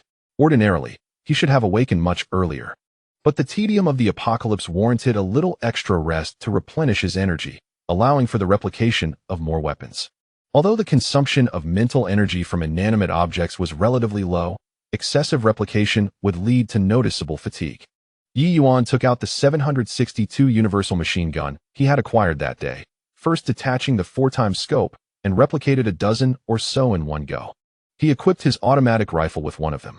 Raising his rifle to gaze out the window, his field of vision suddenly sharpened, and the distance appeared considerably closer. Though shrouded in fog, visibility was limited to merely 70 or 80 meters. However, achieving a headshot was exceedingly challenging. With the 4x scope, it became significantly easier. Ye Yuan approached the window and surveyed the area, spotting a zombie emerging from the mist. It was the perfect opportunity for some practice. He immediately raised his rifle, aligning the crosshairs on the zombie's forehead, and pulled the trigger. Bang! The bullet erupted from the chamber, but missed its mark. The zombie, meandering aimlessly, swayed from side to side in its path. Just as Ye Yuan squeezed the trigger, the creature shifted slightly. Had it been a human, this shot would undoubtedly have alerted the target. Yet, the zombie merely let out a few mindless groans before continuing its aimless wandering. In the early stages, zombies had not yet evolved their hearing. At a slightly greater distance, they could not pinpoint the source of sound. Soon, Ye Yuan took aim at the zombie's head once more. Bang! A headshot rang out, the bullet piercing through its forehead, creating an aperture the size of a peanut. However, the tremendous kinetic energy exited through the back of its skull, tearing a gaping hole the size of a fist. Thus, even if one were to hit the chest, the power of the automatic rifle could incapacitate the zombie by breaking its spine, rendering it immobile. At that moment, the bedroom door creaked open, and Jiang Xiaofan and Xiao Wan appeared at the threshold. Brother Yi, are you shooting? Ye Yuan nodded in response. Xiaofan, your timing is impeccable. I shall affix a 4x scope to your firearm. Ye Yuan devoted several minutes to instructing Jiang Xiaofan on the intricacies of disassembling and calibrating the scope, thereafter permitting her to practice her marksmanship on the balcony. Fang Xiaowan watched with intense envy, especially captivated by Jiang Xiaofan as she aimed and fired at the zombies below. It was an undeniably striking sight. When would Brother Yi ever trust me? I yearn for a firearm of my own. Even if I cannot fire it, I would be content merely to hold it. The apocalypse breeds a profound sense of insecurity, particularly for women. The mere touch of a gun can instill a sense of assurance within. It seemed Jiang Xiaofan perceived Xiaowan's thoughts. Xiaowan, the gun is a gift from Brother Yi. I cannot allow you to use it without his consent. However, do not fret. Brother Yi is quite kind. If you remain obedient, he will eventually accept you. Xiaowan nodded earnestly, determined to demonstrate her worthiness in hopes of acquiring a weapon from Brother Yi. She decided to begin with her appearance. Xiaowan approached the bedroom door and knocked gently. Brother Yi, may I come in? Enter, he replied. Xiaowan pushed the door open to find Ye Yuan seated by the window, regarding her with curiosity. What is it? Brother Yi, I wish to change my attire. The master bedroom, once Xiaowan's domain, housed her clothing within the wardrobe. Go ahead, Ye Yuan said, returning to his task of duplicating a machine gun, assured that the process was concealed from prying eyes. As Xiaowan stood before the wardrobe, her thoughts began to flourish. Brother Yi had suggested she change. Yet he had not instructed her to remove her clothing. Did he mean for her to change before him? However, his attention seemed to be elsewhere. At that moment, Ye Yuan was engrossed in his work, skillfully manipulating the energy printer to replicate the internal chambers of the machine gun's ammunition box. Xiaowan's imagination began to spiral. No. Brother Yi must be preoccupied, which is why he hadn't elaborated. I cannot demean myself. If I were to change in front of Brother Yi, he would surely regard me as a frivolous girl. I must preserve my image. Once Brother Yi acknowledges me, he will bestow upon me a weapon. It is difficult to fathom that what once captivated my desires were luxurious handbags, perfumes, and clothing. Now, I find myself solely yearning for a cold, hard gun. The apocalypse has transformed a woman's interests. When life is threatened, nothing can substitute for a weapon, aside from sustenance. Xiaowan meticulously selected her attire from the wardrobe, intent on choosing the most visually appealing options that were not overly revealing. Otherwise, Brother Yi might perceive me as improper. Quietly, her taming score within the card above her head increased by 5. Chapter 27, Special Physique, Feng Xiaowan, Armed Servant. Xiaowan is indeed a woman of considerable resourcefulness. After sifting through her wardrobe, she ultimately chose a deep green, strapless ice silk mini dress. It accentuated her figure while remaining modest. Xiaowan headed to the bathroom to change, deliberately posing in front of the mirror. Unfortunately, Ye Yuan was wholly engrossed in duplicating the ammunition box for a light machine gun. Why isn't Brother Yi looking at me? This won't do. I must draw his attention, Xiaowan mused. Ahem, Brother Yi, do you think this dress looks good on me? Ye Yuan felt a surge of irritation. How could he be concerned with her dress while he was preoccupied with replicating a super machine gun? He glanced over casually, intending to silence Xiaowan. Yet that fleeting glance left him momentarily stunned. What on earth? Changing clothes has increased her tameness by 5 points. How is that possible? Women truly are enigmatic beings. Nevertheless, as a steadfastly masculine man, Ye Yuan had never been inclined to decipher women's thoughts. Acknowledging Xiaowan's self-taming, he decided to overlook her antics. Yes, it looks good. Very good, especially suited to your figure and complexion. Quite charming, he replied sincerely. Xiaowan's skin was so fair and delicate it seemed to glisten. The fitted, lightweight ice silk mini dress accentuated her flawless curves. Flattered by his praise, Xiaowan felt her heart flutter. It seems Brother Yi has a favorable impression of me and even finds me charming. I shall wear more beautiful outfits for him in the future, striving to earn his trust sooner. Just as this thought crossed her mind, her tameness increased by another 5 points. Ye Yuan felt a jolt of realization. Not bad at all. This girl is indeed a talent with remarkable potential for self-taming. Could she possess some innate special quality? If so, that would be rather exciting. Xiaowan. Very well done. Keep it up. All right, Brother Yi, do you want to see me in other outfits? What kind of question is that? If you wish to change, do so without asking if I want to see it. What man wouldn't he want to? However, I'm rather busy at the moment. Perhaps another time. Understood, Brother Yi. I won't disturb you any longer. After Xiaowan left, Ye Yuan spent several minutes and finally replicated a super machine gun with a capacity of 30,000 rounds.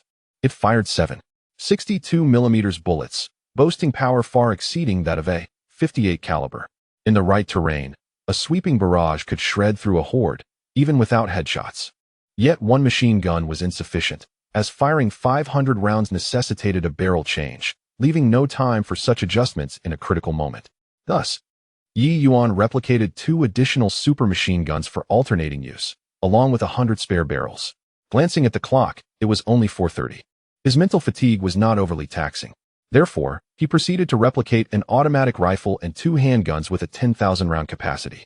Then, he retrieved a wine flask from a spatial warehouse. This was a previously duplicated spare, specifically designed for constructing spatial warehouses. It had been replicated 29 times consecutively. The internal space of the flask was expanded to 130,000 cubic meters, equivalent to a small warehouse with dimensions exceeding 50 meters in length, width, and height. However, this spatial warehouse was prepared for Jiang Xiaofan, undoubtedly smaller than his own, which boasted 26.83 million cubic meters. From now on, her personal belongings, including weapons and ammunition, could be securely stored, alleviating the burden of having them in his possession, which made him feel like a mere steward, diminishing his stature. Furthermore, When gathering resources in the future, it would be inappropriate to have Jiang Xiaofan merely spectate while he toiled. Hence, it was essential to create a compact spatial warehouse for her, capable not only of storing personal items, but also assisting in resource collection. Although the interior of the flask was sufficiently spacious, the opening was relatively small. Therefore, he expanded the opening 100,000 times, making it possible to fit even an automobile within. Subsequently, he replicated another spatial warehouse in a 1-to-1 ratio, intended for Fang Xiaowan. Xiaowan's self-taming was progressing rapidly. Barring any unforeseen circumstances, he anticipated being able to extract 3 entries from her, thereby transforming her into a servant. Thus, it was prudent to prepare in advance, including her weapons. As Ye Yuan exited the bedroom, he found Jiang Xiaofan practicing marksmanship on the balcony, with Xiaowan watching eagerly beside her. He beckoned them to pause momentarily and then handed the spatial warehouse to Jiang Xiaofan. This is a modified spatial warehouse. Time inside is suspended, allowing anything to be stored within and retrieved through mental intent. It is now yours. I must emphasize that while your mental intent can extract items, others can too. Therefore, do not expose the opening unnecessarily. The flask has a flip-top leather cover. Closing it will prevent mental intrusion.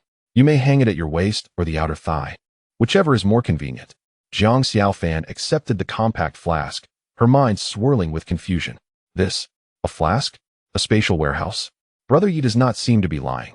Trusting Ye Yuan implicitly, she decided to give it a try, successfully storing an automatic rifle inside. Xiaowan looked on in astonishment. The opening of the flask was so small, yet it had accommodated such a large firearm. At that moment, a more astonishing scene unfolded. The rifle, which had just been placed inside the flask, emerged automatically from the opening. No, to be precise, it seemed as if an invisible force was extracting the rifle from within the flask. Wow, it really works. Mental extraction. How incredible! Jiang Xiaofan exclaimed, overwhelmed with excitement. It seems that it is quite normal for a mother T-Rex to spit out national essence. Ye Yuan then produced a shotgun, a capacity of 7,000 rounds. Now it is yours. After saying this, he tucked it into Jiang Xiaofan's spatial warehouse. Then he took out a handgun, with a capacity of 10,000 rounds, which is also yours. Lastly, he handed her 100 grenades. I will provide you with unlimited weapons and ammunition, with only one requirement: to swiftly hone your marksmanship. Ye Yuan did not wish for his subordinate to be mere decor. Within the confines of their home, one could play as they pleased, but once outside, one must be a proficient zombie slayer. Furthermore, upon returning to Luhu, they would inevitably confront formidable foes. It was essential to grow stronger before that. There could be no more reckless actions like in the past life. After all, they now possessed a golden finger, and trading life for life was not worth it. Continue practicing your shooting skills. I shall rest for a while. By the way, if you tire of shooting, take a break and also teach Xiaowan how to handle firearms. Let her practice her marksmanship as well. With Xiaowan's rapid self-training, she will inevitably become his subordinate. Familiarizing her with firearms will only be beneficial. However, I must remind you that when Xiaowan handles a gun, you must be present. Ye Yuan would not let his guard down. After all, Xiaowan was not yet his subordinate. Allowing her to touch a gun did not mean he could trust her to use it freely. Jiang Xiaofan must supervise to ensure that he would not stumble. Once Ye Yuan finished speaking, he returned to his bedroom to rest. Unbeknownst to him, his earlier remarks had prompted Fang Xiaowan to activate her self-training mode once again. Brother Yi permitted me to practice shooting. This indicates his approval of me. How delightful. I must not disappoint Brother Yi. Let us strive and practice diligently. In silence, Fang Xiaowan's taming level reached 60, allowing for a second round of strong taming. Chapter 28. Past life connections with Lu Ru Yin. It was after 6 in the evening, and darkness had already descended. Normally, in the Shidu region, night would not fall until after 7. However, the blood mist obscured the sunlight, causing dawn to arrive late and dusk to come early. Ye Yuan took a refreshing nap, and upon waking, he felt invigorated. As he stepped out of his bedroom, he caught the enticing aroma of food wafting from the kitchen. Before sleeping, he had filled the refrigerator with ingredients to avoid the hassle of daily cooking. The living room was empty, indicating that Xiaofan was also in the kitchen assisting Xiaowan. Despite Xiaowan appearing to be a delicate girl unaccustomed to manual labor, her culinary skills were remarkable.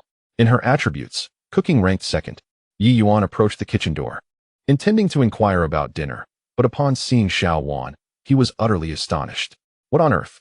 A taming level of 60? Xiao Yuan, you must have some peculiar issue. I did nothing, yet you have self-tamed again. In the future, I hope to encounter more exceptional girls like Xiao Yuan. Ye Yuan managed to calm his excited heart, and then focused his thoughts to latch onto the attribute hovering above Xiao Yuan's head, pulling it with conviction. In the next moment, a mysterious force surged into Ye Yuan's body. Simultaneously, the card above Xiao Yuan's head underwent a transformation. Xiao Yuan Entry 1. Excavator Master, Taming Level 95, can excavate 3 times. Current taming level, 60. Much like Xiao Fan, she needed to reach a taming level of 95 to excavate for the 3rd time. Given Xiao Yuan's momentum in self-taming, it was likely that she would achieve level 95 within a couple of days. For now, let us explore the newly acquired ability. Ye Yuan summoned the attribute interface and opened the supernatural abilities panel, where a new capacity had emerged. Earth digging strength. Each time soil or stone is excavated, experience points are gained. Reaching 100 allows the acquisition of free attribute points. Current experience points, 0. Incredible. Attribute points can now be accrued. Despite the formidable nature of his supernatural ability, which allows for the infinite replication of any object, his physical constitution left much to be desired. Although he had spent an arduous 6 months training to avenge his parents before the apocalypse, resulting in a physique somewhat superior to the average person, it remained limited. Especially now, in the apocalypse, strength is the foundation of survival, and Ye Yuan had always been dissatisfied with his physical prowess. Now, however, he could enhance his physique through excavation, directly converting it into free attribute points. Strength, constitution, agility, mental acuity. He could allocate points as he pleased. What bliss! It was fortuitous that he was about to scour the city for resources while simultaneously seeking out stunning beauties. With zombies lurking everywhere, tunneling underground was certainly a safer option, allowing him to excavate while accumulating attribute points. This was not merely a double benefit. It was a multitude of advantages. Having been granted a second chance at life, Ye Yuan couldn't help but feel increasingly fortunate. At that moment, Xiao Fan spotted Ye Yuan standing by the door. "Brother Ye, you're awake." Xiao Yuan chimed in. "Brother Ye, dinner will be ready soon." Ye Yuan nodded, stepping out to enjoy a brief respite with tea. Once dinner was prepared, he inquired about the afternoon's events at the dining table. Xiao Yuan had already become proficient in handling handguns, automatic rifles, shotguns, and grenades. However, her marksmanship was still lacking. Most of the zombies in the neighborhood had been obliterated by Ye Yuan's grenades in the morning. With fewer zombies, there were also fewer targets for shooting practice. Ye Yuan shook his head. It's not essential to only shoot zombies. I've said it before, bullets are in unlimited supply, and anything can serve as a target. As long as you practice diligently, there's no need to worry about wasting ammunition. He chuckled, with the ability to replicate infinitely. Of course, one should practice freely. As long as combat effectiveness is rapidly established, expending any number of bullets is worthwhile. Reassured by Ye Yuan's affirmation, Xiao Fan and Xiao Yuan both breathed a sigh of relief. While they had contemplated practicing shooting without reservation, they were uncertain about the costs associated with Ye Yuan's ability to replicate ammunition, hence their restraint. Indeed, Xiao Fan, I recall you mentioning that he dispatched a helicopter to retrieve a woman named Ru Yin, correct? Jiang Xiao Fan nodded. Yes, Brother Yi. It seems she is Gu Yiming's wife, trapped in Pintanxiang. That confirms it, Lu Ru Yin. Speaking of which, I had some connections with her in my previous life. Lu Ru Yin was Gu Yiming's second wife, youthful and beautiful, an exceptionally rare beauty. Moreover, she differed somewhat from Gu Yiming. In my past life, after my revenge failed and I was captured, the gang led by Gu Yiming did not hastily execute me. The apocalypse was exceedingly dull. They took turns tormenting me daily. Lu Ru Yin could not bear to watch. Although she lacked the ability to free me, she discreetly sent food to me several times. This kindness has always lingered in my heart. Analyzing based on my past experiences, upon returning to Lu Hu, I did not encounter Jiang Xiao Fan, but instead found Lu Ru Yin. This indicates that after the first rescue attempt failed, Gu Yiming dispatched a helicopter once more to save Lu Ru Yin. It appears I must act swiftly. A beauty like Lu Ru Yin, barring unforeseen circumstances, could provide invaluable insights. This opportunity must not be squandered. I must locate her before Gu Yiming rescues her. Turning an enemy's wife into my servant. What a delightful thought. Whether driven by vengeance or the debts of my former life, I must accept Lu Ruyan. Tomorrow, Xiao Fan will accompany me on some errands. Xiao Wan, you shall stay at home. Xiao Wan immediately panicked, her face reflecting terror. Ye Yuan reassured her. I am not leaving forever. There is no need to be afraid. Xiao Fan added. Don't worry, Xiao Wan. Brother Yi always keeps his word. After much hesitation, Fang Xiao Wan finally spoke. May I accompany you? I truly fear being alone at home. I wish to never experience that loneliness again. Even if Brother Yi gives me a gun, in solitude, I will succumb to despair. I do not wish to endure that again. Ultimately, it stems from my own lack of strength. Ye Yuan contemplated for a moment. Very well, you may come along. After dinner, make sure to pack your belongings and place them in Xiao Fan's spatial warehouse. Since you are joining us, we shall not return tomorrow. Ye Yuan resolved to set out the next day, eager to find Lu Ruyan. Yipin Tanxiang is also located in the main urban area, not far away. Digging a tunnel would be quite safe, without risks. Most importantly, it would allow me to impress Xiao Wan. Ye Yuan was already quite experienced in this regard. Displaying prowess could instigate admiration in the target, and admiration is a form of subjugation as well. Meanwhile, in the lakeside villa at Lu Hu, Hisu lay on the sofa, seemingly soul lost, murmuring Jiang Xiaofan's name in a low, disjointed tone. At times, I can only manage a bitter laugh. Reflecting upon my sorrow and indignation, I find myself striking my face in exasperation, leaving it bruised. Before long, the grand entrance of the villa swings open, and in strides a portly man, none other than He Xiumin, the father of Hisu. Upon witnessing his son's despondent state, He Xiumin is taken aback, fearing his son might be on the brink of death. Su, are you unwell? Do you have a fever? Hisu turns his bloodshot eyes towards his father. A grimace that oscillates between laughter and tears on his lips as he replies, He Xiumin, do you even recognize me as your son? If you truly acknowledge me, why must you destroy the woman I cherish most? Throughout my life, I have never harbored feelings for any woman, save for Jiang Xiaofan.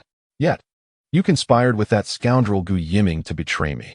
Now, Xiaofan has become Ye Yuan's woman. Are you satisfied? Chapter 29. The powerful and distorted listening to his son's outpouring of grievances, He Xiumin breathes a sigh of relief. At least confirming that his son is not beyond salvation, merely reeling from heartbreak. However, a wave of frustration washes over him. After all, is it truly worth such despair over a woman? Yet, he soon realizes there is a more pressing matter at hand. With a rotund figure akin to a rolling ball, He Xiumin hastens towards his son. Suer, what did you just say? Jiang Xiaofan has become Ye Yuan's woman? Does that mean they are both alive? This revelation is paramount to He Xiumin. His return home at such a late hour was to strategize with Gu Yiming. The helicopter dispatched has been unreachable. The implications of this situation are grave. If the helicopter were to have crashed, it would be of little consequence. But with Ye Yuan armed, what if he shot down the helicopter? Inside the helicopter were machine guns and rocket launchers. If these weapons fell into Ye Yuan's hands and he stealthily returned to Lu Lake, those who conspired against Ye Yuan's parents would be in grave danger. This is no mere exaggeration.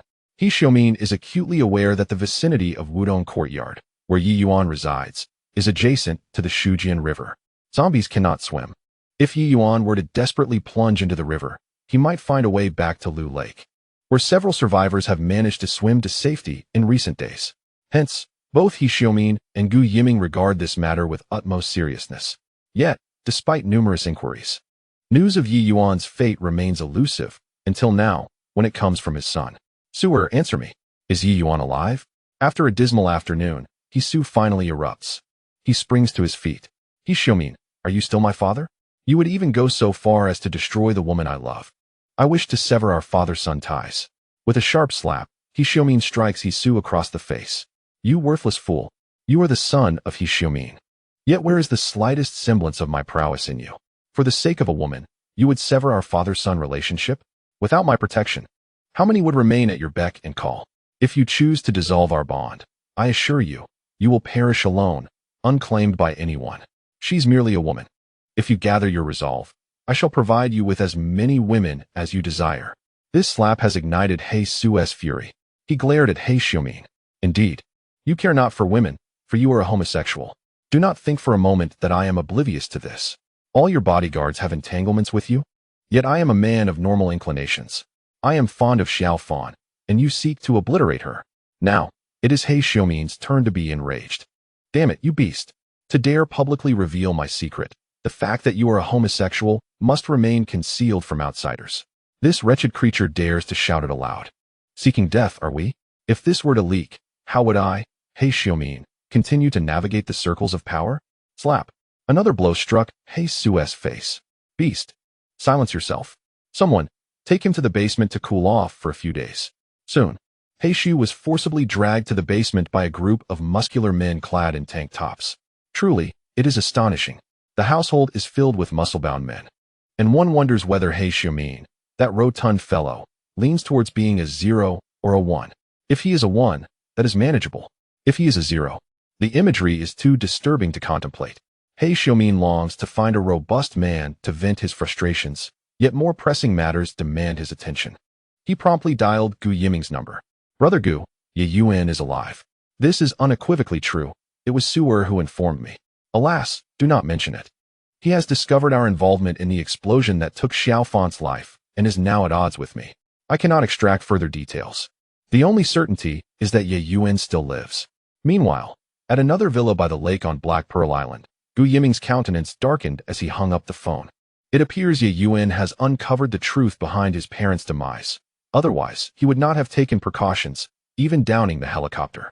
Although He Xiumin did not mention it, Gu Yiming deduced the truth. The helicopter was intended to eliminate Ye Yuan, and afterward, it would have proceeded to retrieve his wife. Now, the helicopter has lost contact. Ye Yuan remains alive. In speaking with his wife, she stated she had not seen the helicopter. Thus, only one conclusion is plausible. Ye Yuan shot down the helicopter, and it is uncertain whether he obtained those weapons. This is Gu Yiming's greatest concern, for the chances of an explosion upon the helicopter's crash are minimal. Should Ye Yuan acquire a rocket launcher and stealthily return to Luhu, taking advantage of my inattention to aim a missile at me, even the gods would find it difficult to intervene. Old Zhang, recruit more personnel tomorrow. Ideally, they should be retired soldiers. We must bolster the villa's security. Lao Zhang serves as the steward for Gu Yiming, a survivor of Lu Lake, amidst a multitude of others, including numerous retired soldiers. While Gu Yiming places significant importance on Ye Yuan, he remains unperturbed. After all, he is a formidable figure wielding control over the lives of more than 20 million in Shudu, and his ruthless methods are self-evident. Each day, there are those who wish him dead, yet he continues to thrive, having weathered many storms. Caution and prudence do not equate to a fear of death. Ye Yuan, it would be wise for you not to return. Should you do so, I shall ensure you regret your very existence, Gu Yiming remarked with a cold smirk. His primary concern now is for his wife. He dialed Lu Rian's number. Hello Rian, have you eaten? Are there zombies outside? That is good to hear.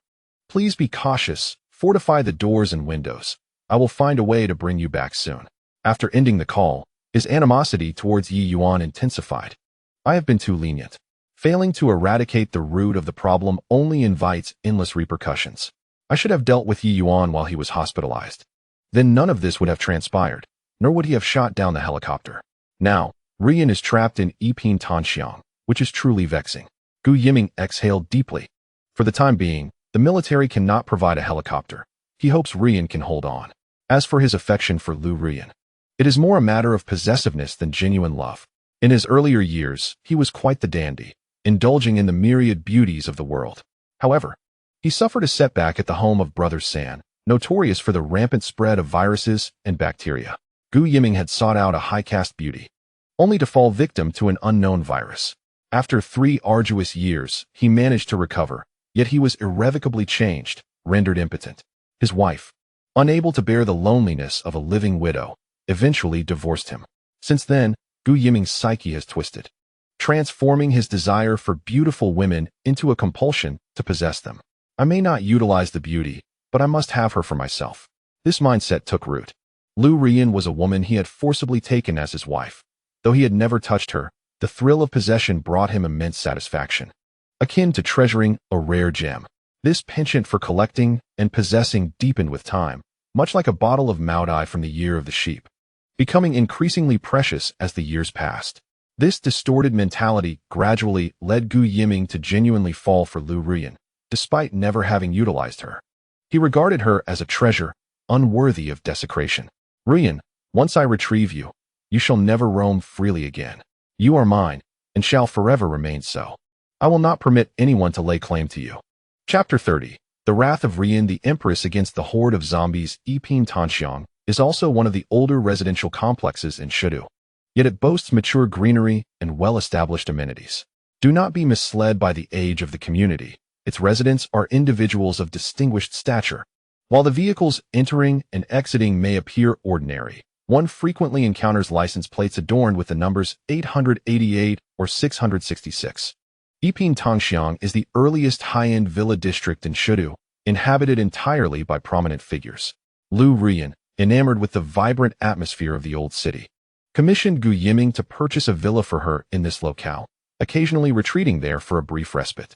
Of course, this was merely a pretext. In truth, it served as an escape from Gu Yiming's overwhelming control, which often left her feeling suffocated. Unfortunately, her parents were also under Gu Yiming's influence, compelling Lu Rian to marry him against her will. In the prime of her youth, she found herself wed to an elderly man, one lacking both capability and autonomy, a fact that filled her with sorrow whenever she reflected on it. Only within the confines of Yiping Tanxiang could she find a modicum of relief, doing nothing but lounging on the sofa, listening to music, and nurturing her weary spirit. Yet, she never anticipated the arrival of an apocalypse. Outside, the streets were overrun with flesh-eating zombies. After enduring the initial terror, Lu Rian regained her composure, reinforcing the doors and windows to prevent the undead from entering her sanctuary. Despite the external peril and the dwindling supplies in her refrigerator, she experienced a profound sense of liberation in that moment. Unable to reach her parents, who may have perished, and with Gu Yiming trapped at Luhua, she realized that only through this cataclysm could she attain her freedom. Standing on the balcony of her second-floor haven, she gazed upon the brightly lit community, now teeming with the heads of the undead.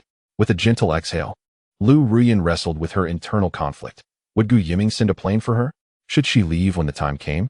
She was reluctant to return to Luhua, to the confines of Gu Yiming's control. Yet, reality was unforgiving. The world outside was rife with zombies, and her food supplies were perilously low.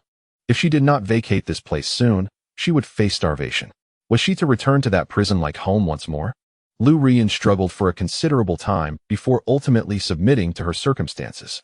The living persisted out of fear of death, and Lu Rian had no desire to perish, least of all by starvation or being devoured. Her only hope lay in awaiting Gu Yiming's next flight to rescue her. Perhaps this was her fate. In every apocalyptic narrative, there exists a protagonist blessed with extraordinary luck. If only such a figure could come to her aid and liberate her, she would gladly do anything, so long as it meant she would not have to return to Gu Yiming. With that thought, Lu Rian turned, her slender waist and shapely form swaying as she made her way back to the living room. She did not intend to flaunt her figure in an apocalypse. There was no one to observe her movements. Yet, her body moved in such a way that her hips swayed gracefully as she walked. Thus, Gu Yiming cherished her as a precious gem, safeguarding her from any unwarranted touch.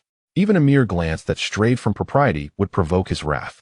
The toll of lives claimed due to Lu Rian's allure numbered at least 5 or 6. Some were brazen in their advances, others leered with lascivious intent, and all met their demise at Gu Yiming's command.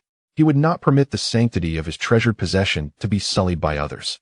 As Lu Rian entered the living room, she was suddenly met with the sound of desperate cries for help. Help! Somebody, please save me. The voice belonged to a woman. Drawing closer to her villa, a chill coursed through Lu Rian's body as she swiftly concealed herself behind the floor-to-ceiling windows of the balcony, parting the curtains slightly to catch a glimpse. Beneath the streetlight, a middle-aged woman was sprinting frantically, indeed heading towards her home, pursued by a horde of zombies that were closing in rapidly. In the next moment, the woman stumbled and fell, the ravenous undead surging forth to engulf her. A scream pierced the air, a sound Lu Rian had grown accustomed to during these harrowing days, frequently witnessing the gruesome spectacle of zombies devouring their prey. Yet, it was a cruel twist of fate that this woman met her end less than 20 meters from her abode. Once the zombies finished their grim feast, they would soon discover her presence, especially with several already pounding at her door, likely to attract more of their kind. What to do? I must devise an escape plan before it's too late. Once the zombies break through, it will be too late to flee. Lu Rian's mind raced as she sifted through countless scenarios, yet none yielded a viable solution. Meanwhile, the undead had already consumed the unfortunate woman, dozens of them feasting as ravenously as hyenas, finishing their meal in under a minute, clearly still unsated. At that moment, a zombie took notice of Lu Rian's villa. The three zombies below continued their relentless assault on the door, roaring incessantly. The proximity of their growls soon captured the attention of the horde. This was disastrous. She had been discovered. Lu Rian held her breath, paralyzed by fear, her mind flooded with horrific images of zombies feasting upon the living. I cannot be devoured by them. Someone, please save me. She had witnessed the gruesome aftermath of zombie attacks on numerous occasions, each more haunting than the last. The thought of experiencing such a fate was unbearable. It felt more appealing to end it all. Yet, not everyone possesses the courage to take their own life. In an unexpected surge of resolve, Lu Rian decided to act. She would burst forth, though such an act might lead to her demise. It was preferable to waiting for death within the confines of her home. The horde had already amassed at the base of the stairs, the front door shuddering perilously under their assault. If she did not escape now, there would be no chance left. In the garage stood a sleek, powerful black tank, her only hope. One should be able to break through the horde of corpses, although outside lies an endless expanse of zombies. And the night brings even greater peril. There is no time to dwell on such thoughts. Lu Rian dashed into the kitchen, seized a kitchen knife, and swiftly made her way to the garage. In older residential complexes, garages are typically located on the ground floor. The garage door is operated by an electric remote control. Lu Rian entered the vehicle, ignited the engine, and pressed the remote. The garage door rattled open, slowly rising. The commotion attracted the attention of the horde, which began to converge. Bloodied and mangled feet were clearly visible through the narrow gap of the rising door. Lu Rian's heart raced, gripping the steering wheel tightly. She released the electronic handbrake, her right foot poised gently on the brake, ready to slam on the accelerator at any moment. As the door ascended higher, zombies began to surge in, one after another, frantically battering the SUV. Lu Rian dared not glance at the zombies outside, her gaze fixated on the garage door. Hurry! Faster!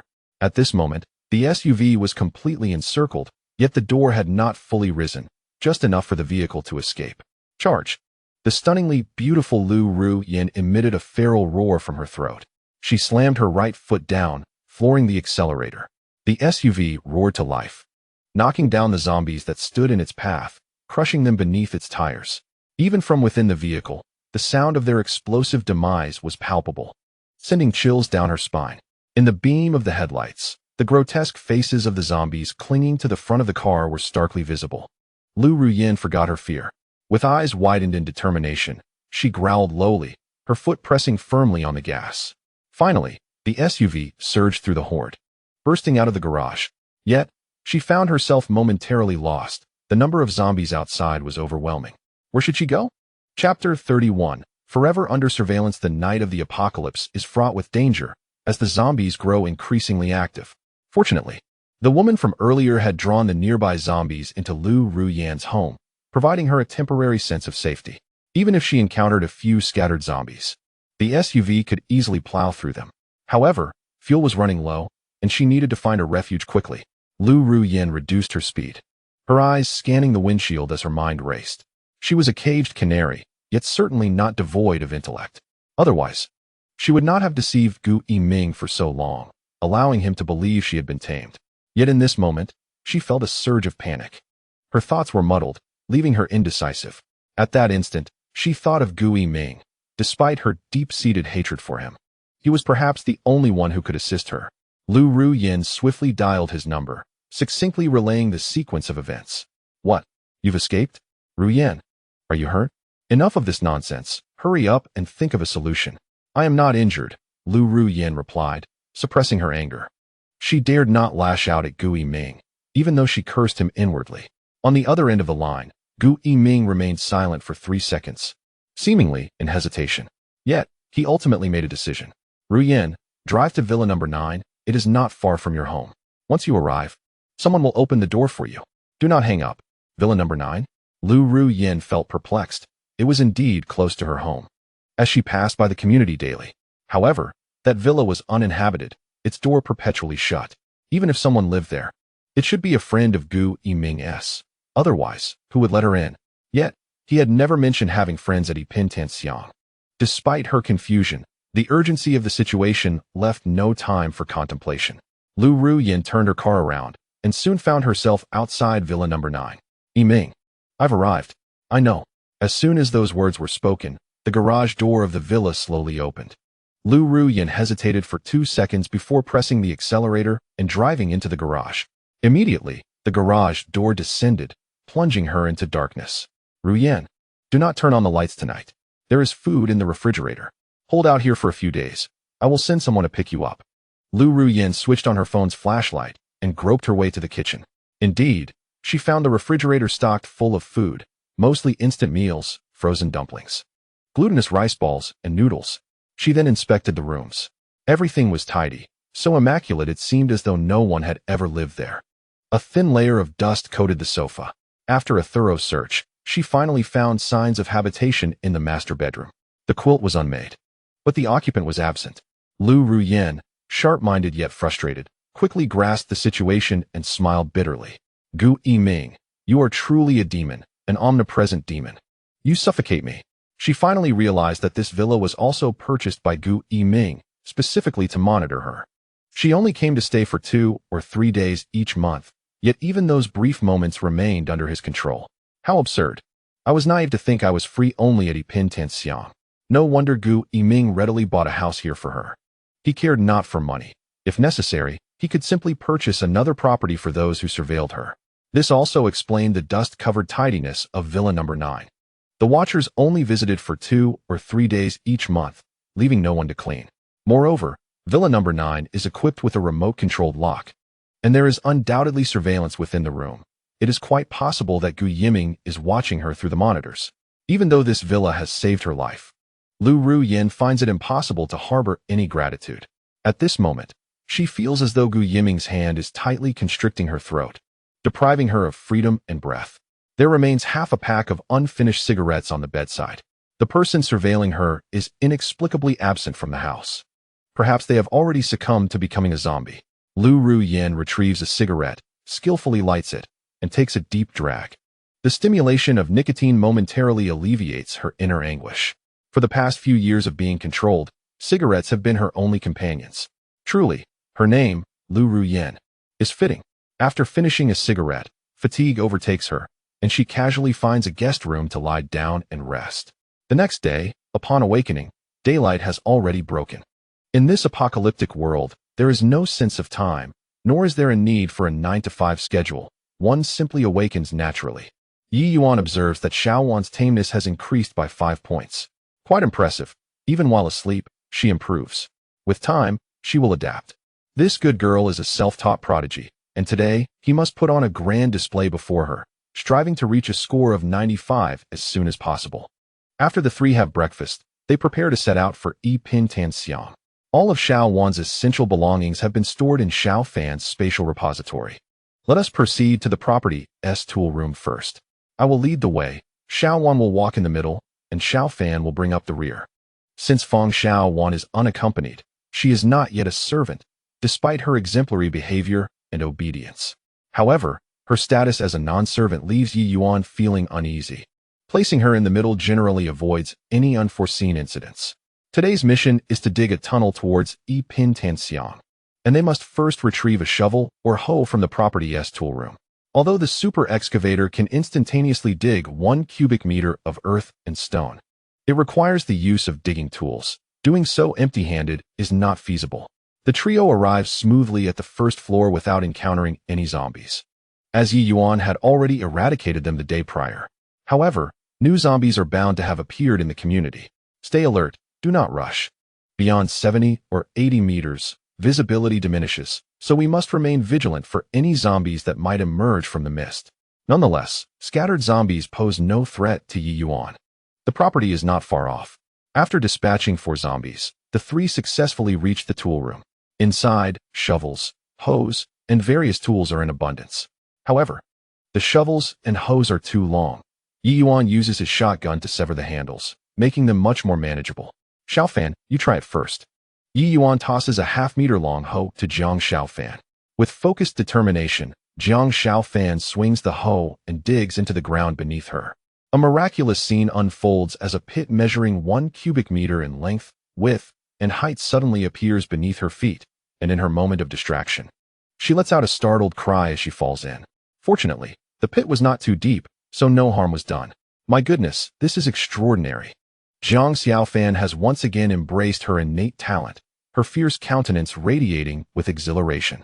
Next to her, Xiaowan was so astonished that her words stumbled. Xiaofan, what spell did you just use? It is not a spell, it is the ability bestowed upon me by Brother Ye last night. With a mere swing of the shovel, I can dig instantly. Brother Ye can grant others such powers? Xiaowan gazed at Ye Yuan with admiration. Quietly, the taming level within the card above their heads surged by 10. Chapter 32, Digging the Tunnel, Attribute Enhancement, Double Delight. Ye Yuan thought he was seeing things. The taming level had gone from 65 to 75 in an instant. Based on previous experience, once the taming level reached 60, any increase would become exceedingly slow. Otherwise, he would not have switched maps to Jiang Xiaofan's home. He rubbed his eyes. Indeed, it was 75. Looking at Feng Xiaowan, whose face was alight with adoration and fervor, Ye Yuan suddenly comprehended. With zombies lurking everywhere, an ability that allows one to dig instantaneously is of immense value, second only to the power of infinite replication. From a safety perspective, it might even be superior. I can go wherever I please, amidst the zombie horde. I can either hide underground or excavate a tunnel leading to a cliff. The dangers of the outside world are of no concern to me. It is no wonder Xiaowan is so fervently enamored. She undoubtedly recognizes the worth of this ability. Of course, Ye Yuan's intention was merely to impress and elevate his taming level. He had no plans to bestow this ability upon Xiaowan for now. Even if he wished to, he could not do so. She must first become his subordinate before he could grant her such a power. Xiaofan continued digging deeper. All right, Brother Ye. Jiang Xiaofan swung her hoe, tearing through the earth with remarkable speed. The excavated soil and stones did not vanish. If left unattended, they would randomly appear nearby. However, one could also designate a specific location, provided it was within sight. Ye Yuan had considered this last night. No need for pure dirt. And he would directly store the stones in the spatial warehouse. He envisioned using these massive 1 cubic meter stones to construct walls for a future stronghold, effortlessly safeguarding against zombie hordes. This could be seen as a form of recycling. Jiang Xiaofan continued to dig, soon reaching a depth of 5 meters. Ye Yuan led Xiaowan down, then retrieved several large stones from her spatial warehouse to seal the opening, preventing the wandering zombies above from descending. Naturally, the entrance was not completely sealed, otherwise, a lack of oxygen would prove fatal. Currently, there was still network signal, but as they continued to dig deeper, the signal would gradually weaken.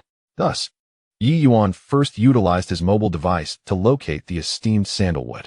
He then proceeded to dig straight ahead in the direction indicated by the coordinates. Naturally, during the excavation process, one would inevitably deviate from the designated path. However, this posed no significant issue. At intervals, he would excavate a small hole to receive signals, allowing for timely course corrections. Xiaofan, you should rest for now. I shall take over the digging. After the second excavation of Xiaowan's entry, he acquired the ability to strengthen himself through digging, enabling him to earn attribute points.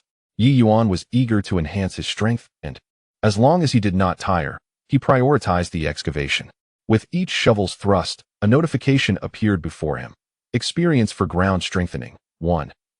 He promptly summoned the attribute interface, and indeed, he observed an additional point of experience appended to his abilities. By this calculation, after 100 digs, he could obtain a single attribute point. How exhilarating! He continued with fervor. Ye Yuan wielded the shovel tirelessly.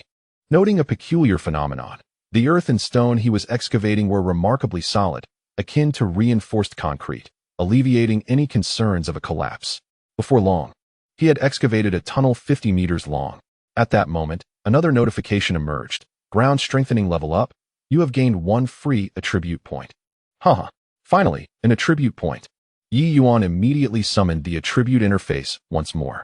Ye Yuan attributes: Strength 11, Constitution 11, Agility 10, Spirit 9 abilities, 3D printing infinite replication, localized integrated replication, living entity replication excavation master super digger, ground strengthening LV1, 0, free attributes, Ye Yuan's attribute interface was quite commendable.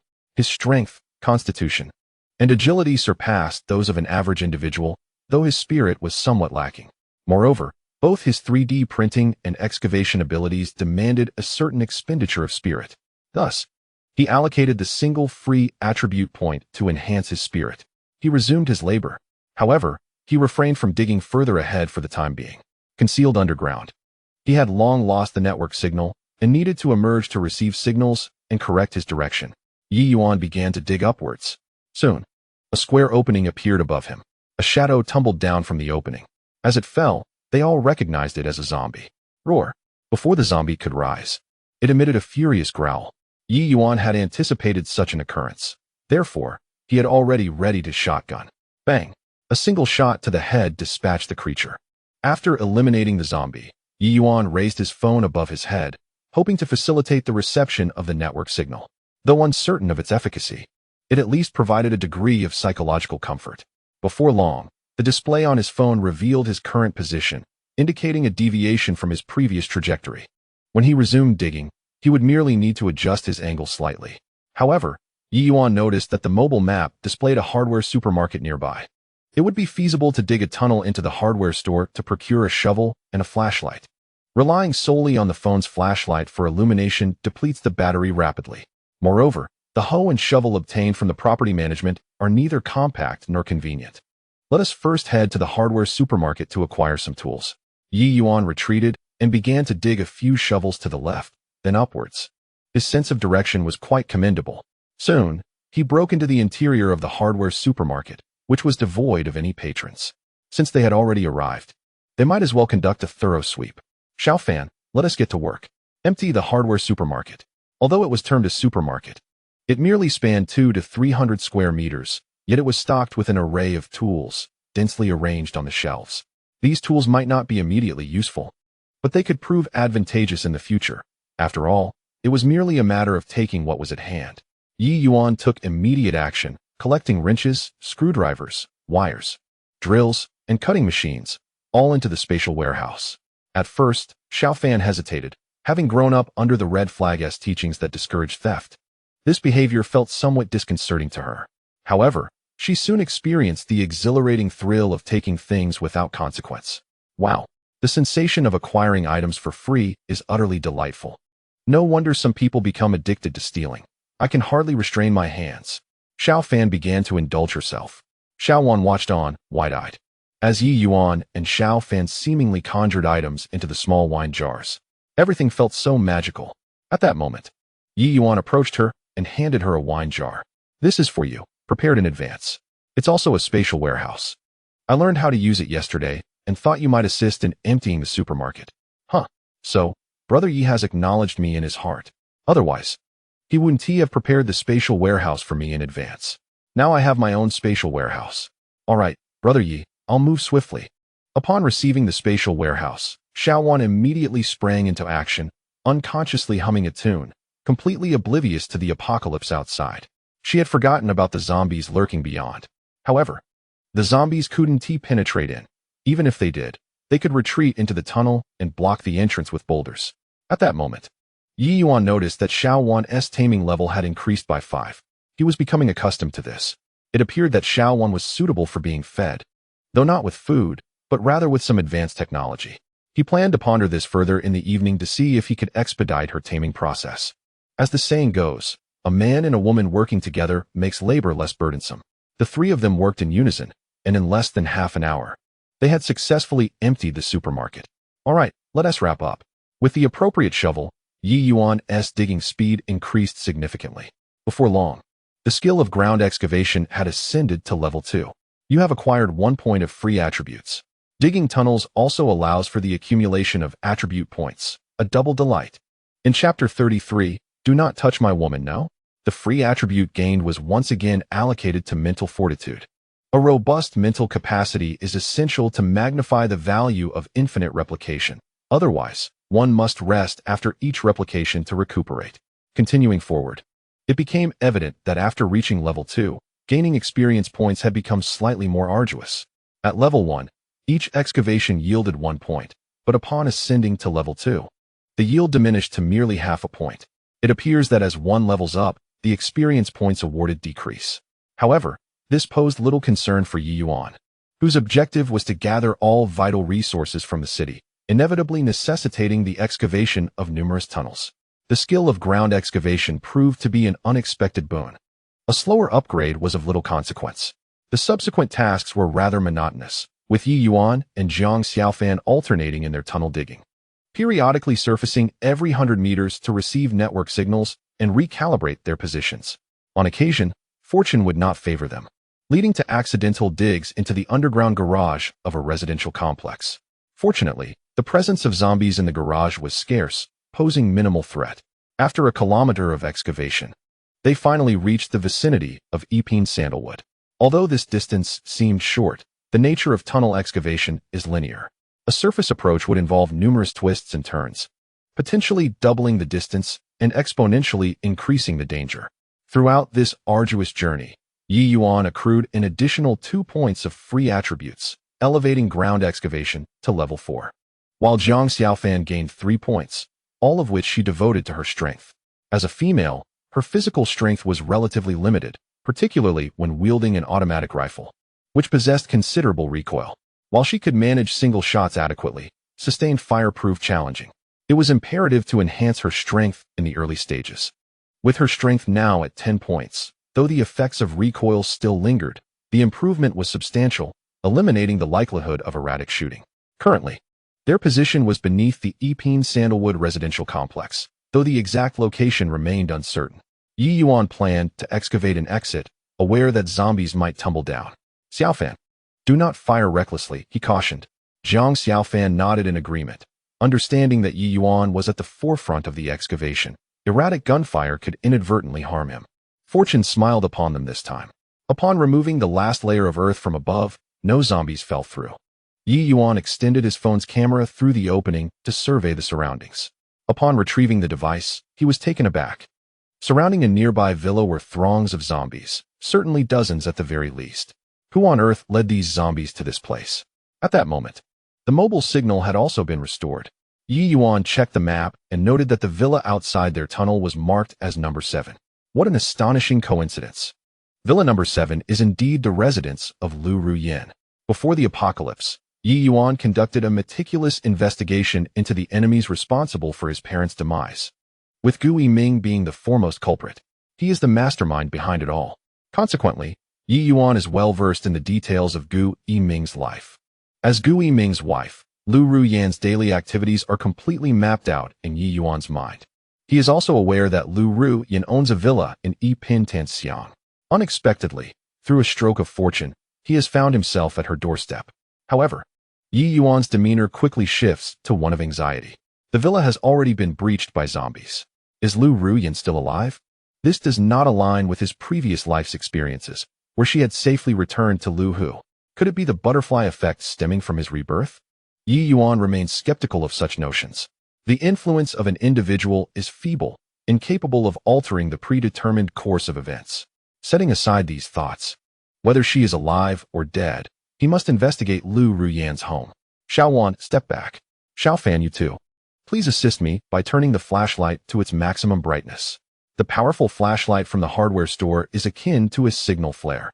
When set to full power, it illuminates the tunnel with exceptional clarity, allowing visibility even from 100 meters away. Once Xiaofan and Xiaowan have retreated to a safe distance, the flashlight casts light down the tunnel. Ye Yuan emerges from the passage and fires 3 shots at the zombies near Lu Ruyan's home. 3 zombies collapse. The muffled gunfire rouses the other zombies within the villa, causing them to swarm towards Ye Yuan. He remains unperturbed, retreating leisurely back into the tunnel, patiently awaiting the approaching horde. The tunnel, a mere meter in width, accommodates only one person at a time, armed with a shotgun capable of holding 7,000 rounds. Ye Yuan epitomizes the sentiment of a solitary warrior standing against an overwhelming tide. Soon, the first zombie charges into the tunnel. Bang! The gunshot echoes as the zombie's head is obliterated. Stepping back, the second zombie follows, leaping onto the corpse of its predecessor in an attempt to reach Ye Yuan. Bang! The second zombie falls as well. Thus, Ye Yuan continues to fire while retreating, ensuring that the bodies do not accumulate, allowing for a steady stream of zombies to meet their demise. In less than 5 minutes, the entire tunnel is strewn with the lifeless forms of zombies, each one slain. The process is remarkably effortless. Even Xiao Yuan, who hides at the rear, displays no fear.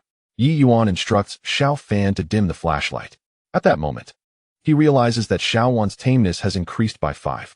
What is happening? I hardly did anything. Wait, could it be the fact that I just killed 70 or 80 zombies? Reflecting on it, it does seem rather impressive. With a mere excavation of a tunnel, he lured all the zombies in, dispatching them one after another with ease. The entire experience was relaxed and effortless. This display of prowess, albeit unintentional, has indeed succeeded in impressing Xiao Yuan. Well, the tameness of the fifth one came as a surprise. At this moment, Fang Xiaowan's tameness has reached 85, just 10 more, and he can finally strip her one last time. At that point, there will be yet another obedient servant. Life in the apocalypse is indeed fascinating. Let us proceed. Ye Yuan walked at the forefront, the ground littered with corpses, and both Xiao Fan and Xiao Yuan were still somewhat unaccustomed. However, seeing Ye Yuan move swiftly, they could only suppress their fear and follow suit. Both were acutely aware that this was the apocalypse, and they must adapt quickly. Upon exiting the tunnel, the outside remained shrouded in a haze of blood mist, visibility limited to about 70 or 80 meters. There were no zombies nearby for the time being. Ye Yuan, holding a shotgun, cautiously approached Villa number 7. Although no zombies were in sight, it was possible that some might have evaded detection within the villa. Xiao Fan positioned Xiao Yuan in the center for protection. The trio successfully entered the villa and, after a thorough search, found neither zombies nor any corpses. Ye Yuan let out a sigh of relief. The absence of corpses indicated that Lu Ruyin was alive, at least not dead within the villa. He then searched the garage, where he encountered several zombies whose bodies had been crushed, one still alive but unable to move, half of its body reduced to mush. It posed no threat, and Ye Yuan quickly ended its life with a single shot. Observing the traces within the garage, he deduced that Lu Ruyin must have escaped by car. Though he was uncertain if she had been bitten. What should we do, Brother Yi? Should we continue searching? Ye Yuan was certainly inclined to keep looking. Even though there were still a considerable number of survivors, a goddess-like beauty remained a rarity, with even a slight clue regarding Lu Ruyin. He could not afford to give up easily. Let us follow the direction of the tire tracks and search a bit. If we find nothing, we can let it go. After all, the outside is crawling with zombies. If Lu Ruyin has escaped the community, there is no need to pursue further. The likelihood is that she would be devoured by the zombies outside. If she is still within the community, that would be ideal, though the chances are slim. We must try. Let us move out. The number of zombies active within the community was not substantial, especially since Ye Yuan had already taken down so many. Thus it wasn't as perilous as imagined. The blood mist obscured the survivors' sight, which similarly impaired the zombies' vision. With a powerful shotgun in hand, they could manage with caution. The three left the villa, following the blood trails left by the car tires. Meanwhile, far away at Luhu, Gu Yiming was intently watching his phone screen, observing Ye Yuan and his group leaving Villa number 7. Lu Ruyin likely hadn't anticipated that Gu Yiming not only purchased a villa, but also dispatched people to monitor her. He even installed surveillance in her residence at Villa number 7. Watching Ye Yuan disappear from the surveillance footage, Gu Yiming's gaze turned increasingly sinister and vengeful. Ye Yuan, you found a rare sandalwood, haven't you? Why? Are you searching for Ruyin? You wish to seize Ru Yin from my side as an act of revenge. Much like you took away Jiang Xiaofan to retaliate against Hisu. Am I correct? I have discerned your sinister plot. You are courting destruction. Gu Yiming gritted his teeth, consumed by the thought that the woman he cherished like a treasure, whom he had never touched, might be claimed by Ye Yuan. At this moment, his heart was a tempest of anguish. No, please no. Gu Yiming clenched his fists so tightly that they creaked, oblivious to the pain of his nails digging into his flesh. Chapter 34. Strip away Ru Yan's entry. Devour to grow stronger, Gu Yiming harbored no concerns about Ye Yuan returning for vengeance. Dispatching a helicopter for assassination was merely a means to retrieve Ru Yan. Yet now, true fear gripped him. It was akin to an insatiable drunkard who possesses a rare, limited edition wine, reluctant to indulge in it. Suddenly one day, a thief breaks into the home. The anxiety is overwhelming. Steal anything you wish, but do not take my precious wine. Ironically, the thief also has a penchant for fine spirits. Gu Yiming's current sentiment mirrored this dread. He yearned to tear Ye Yuan apart immediately. However, at that moment, Ye Yuan had vanished from the surveillance feed. Villa number 7 was in close proximity to Villa number 9. That scoundrel could very well be headed there. No. I must alert Ru Yin to remain silent at the slightest disturbance outside. Gu Yiming switched the surveillance to Villa number 9 and then called Ru Yin. After a series of urgent admonitions, he felt a slight relief upon seeing Ru Yin draw all the curtains. Meanwhile, Ye Yuan, accompanied by Xiao Fan and Xiao Wan, swiftly traced the tracks of the off-road vehicle to Villa number 9. After all, last night, when the vehicle burst from the garage, it had crushed several zombies, leaving blood on its tires. The two villas were not far apart, making tracking straightforward. At this moment, two zombies emerged from the blood mist near Villa number 9, roaring as they charged towards Ye Yuan and his companions. Brother Yi, leave it to me, Xiao Fan volunteered eagerly. Her courage had grown, and she was eager to hone her marksmanship. Ye Yuan retracted his shotgun and handed it to Xiao Fan for her to handle. If she faltered, he could always intervene. As the zombies were still a distance away, Xiao Fan steadied the shotgun, aiming without firing. As the first zombie approached within 20 meters, she squeezed the trigger. Bang, bang, bang. 3 shots rang out, and the 2 zombies fell. In truth, the first 2 shots had already dispatched the zombies. One had been struck in the chest. Its spine shattered, necessitating an additional shot. Not bad. Her aim had improved.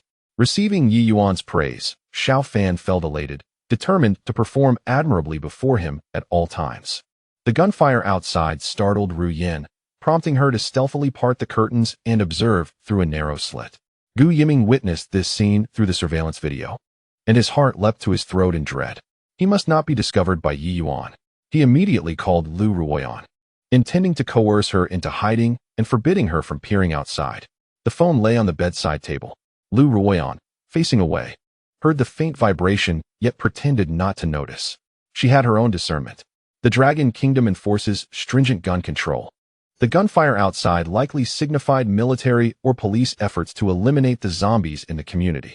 Should the situation allow, she could directly follow the military, thereby liberating herself from Gu Yiming's grasp.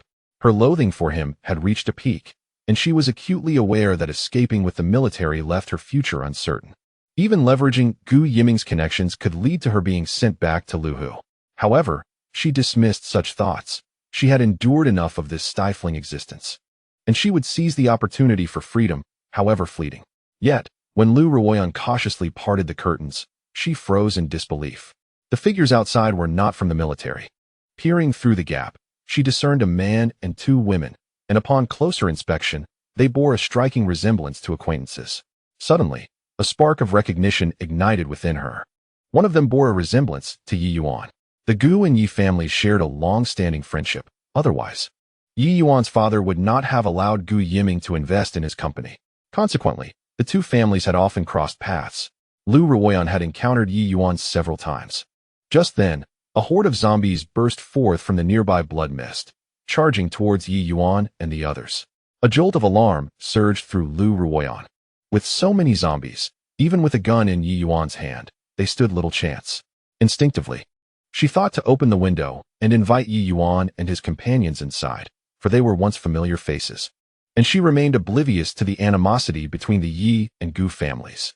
It was even possible that Ye Yuan himself was unaware, unless he had hired a detective at great expense to investigate. However, just as Lu Ruoyan pulled back the curtain and had yet to open the window to call out, Ye Yuan and Zhang Xiaofan had already begun firing. Xiaofan wielded a shotgun while Ye Yuan, as if performing a magic trick, produced a universal machine gun. The rapid gunfire rained down like a metallic storm, instantly transforming the charging zombies into a mass of shredded flesh. Often, a single bullet could pierce through 3 or 4 zombies, creating a hole the size of a peanut in the front, while exiting the back as large as a fist. With Xiaofan providing cover fire, the group of zombies had barely advanced before being felled to the ground, most rendered immobile with broken spines. Ye Yuan signaled, and Zhang Xiaofan, understanding the cue, approached, using the shotgun to deliver precise headshots to those zombies still clinging to life. All done, Brother Yi, Xiaofan reported. Ye Yuan nodded. Unintentionally, he caught sight of someone behind the villa window in his peripheral vision. Instinctively, he raised his gun to aim. Upon closer examination, He gasped in surprise. It was Lu Ruoyan. Ye Yuan, it's me, Aunt Lu. Although Lu Ruoyan was still relatively young, merely in her late 20s, her impeccable upkeep made her appear even younger. Nevertheless, she was indeed Gu Yiming's wife, and previously, she had been addressed as Aunt Lu.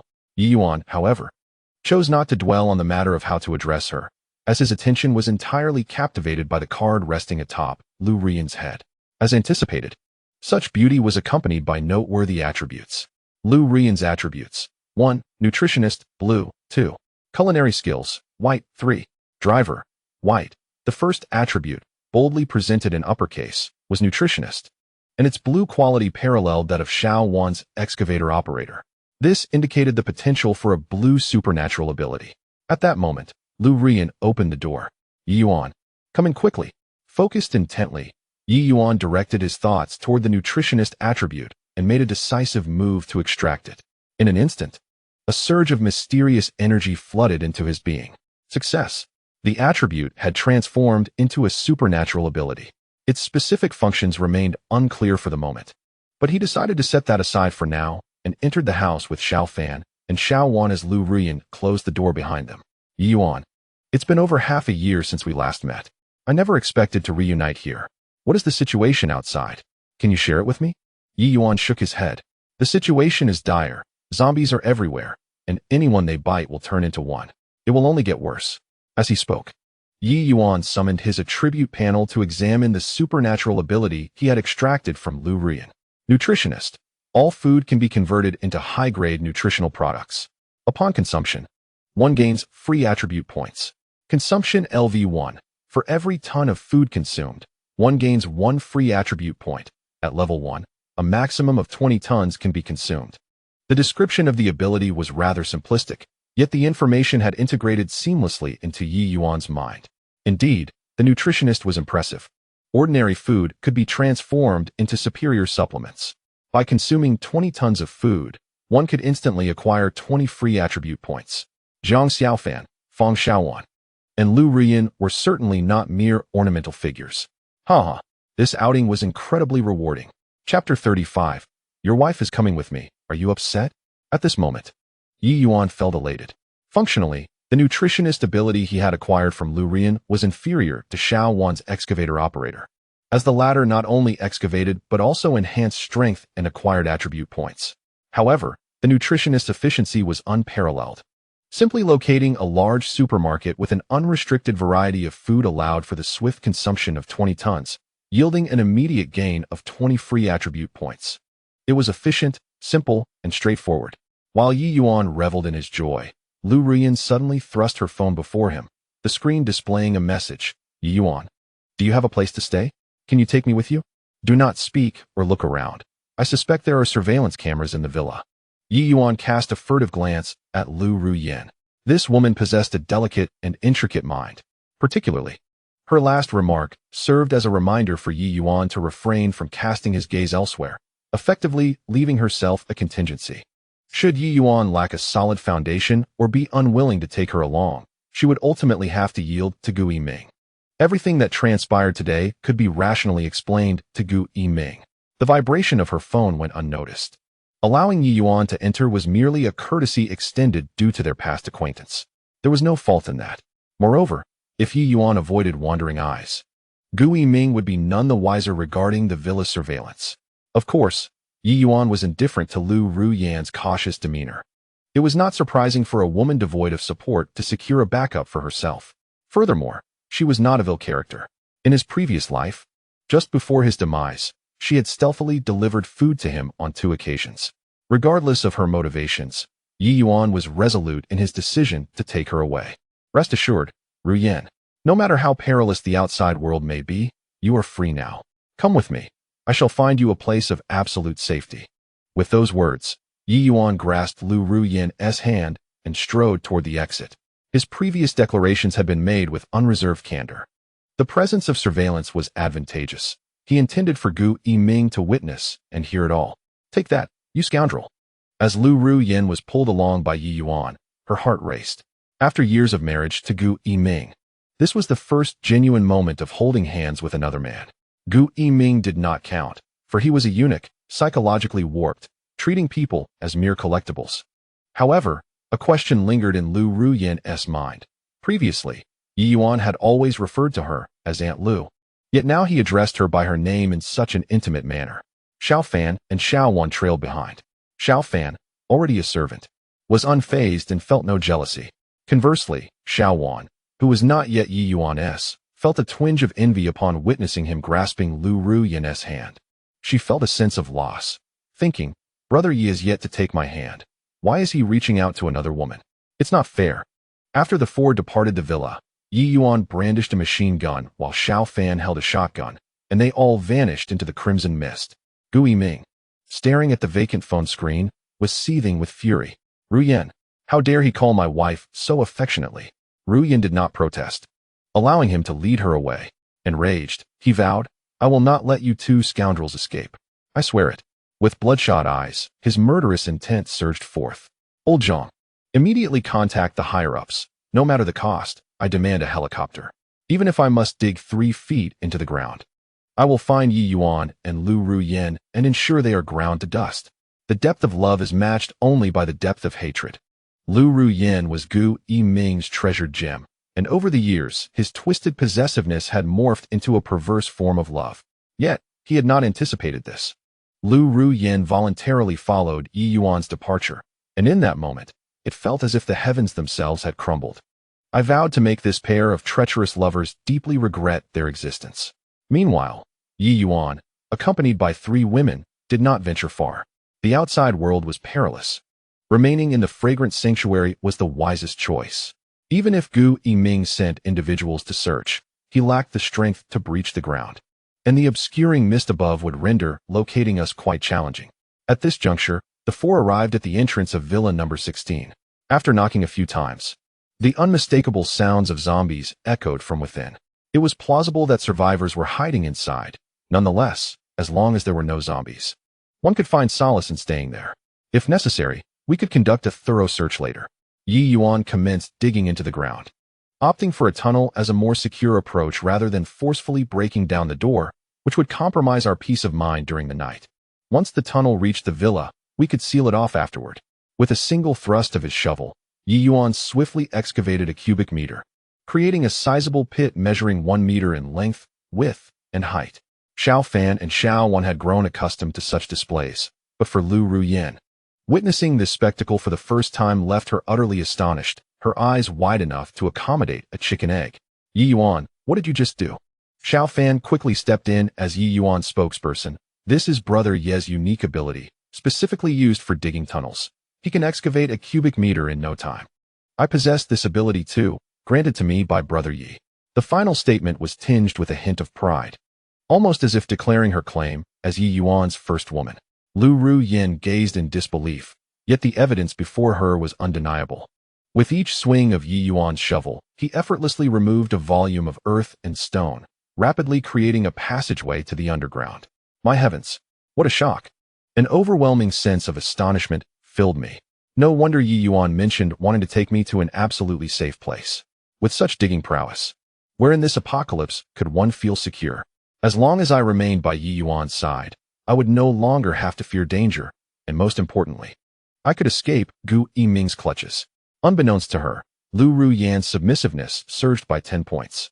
This moment did not go unnoticed by Ye Yuan, who mused that showing off was indeed effective with any woman. However, he was puzzled, despite having vanquished over a dozen zombies earlier, which could be deemed a rescue of Lu Ruyan. Why did the submission level display as 0? Just as this thought crossed his mind, a voice echoed in his consciousness. Each host with a submission trait must first activate the trait to garner submission levels. Until that activation occurs, all factors convertible to submission will reset to 0. Ah, now it made sense. Well, no need to dwell on it. As long as she remained by my side, she would eventually become a servant, provided she did not succumb to zombification. Lu Ruyan should be safe from that fate.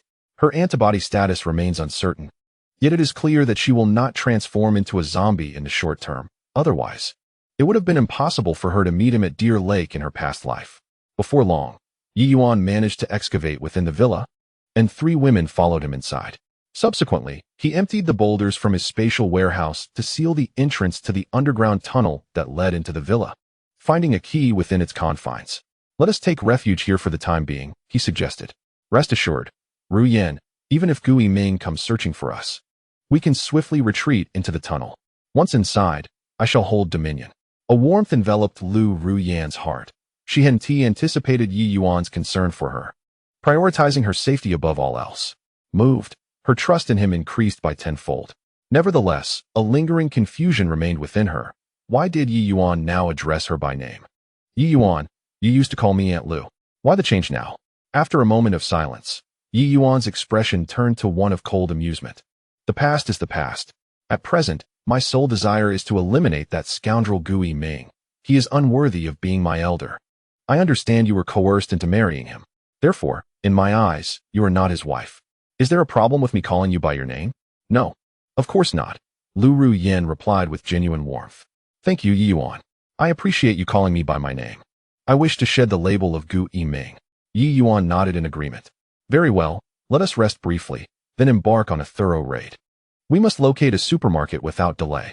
Consuming 20 tons of food will allow us to grow significantly stronger. Chapter 36. Such authority.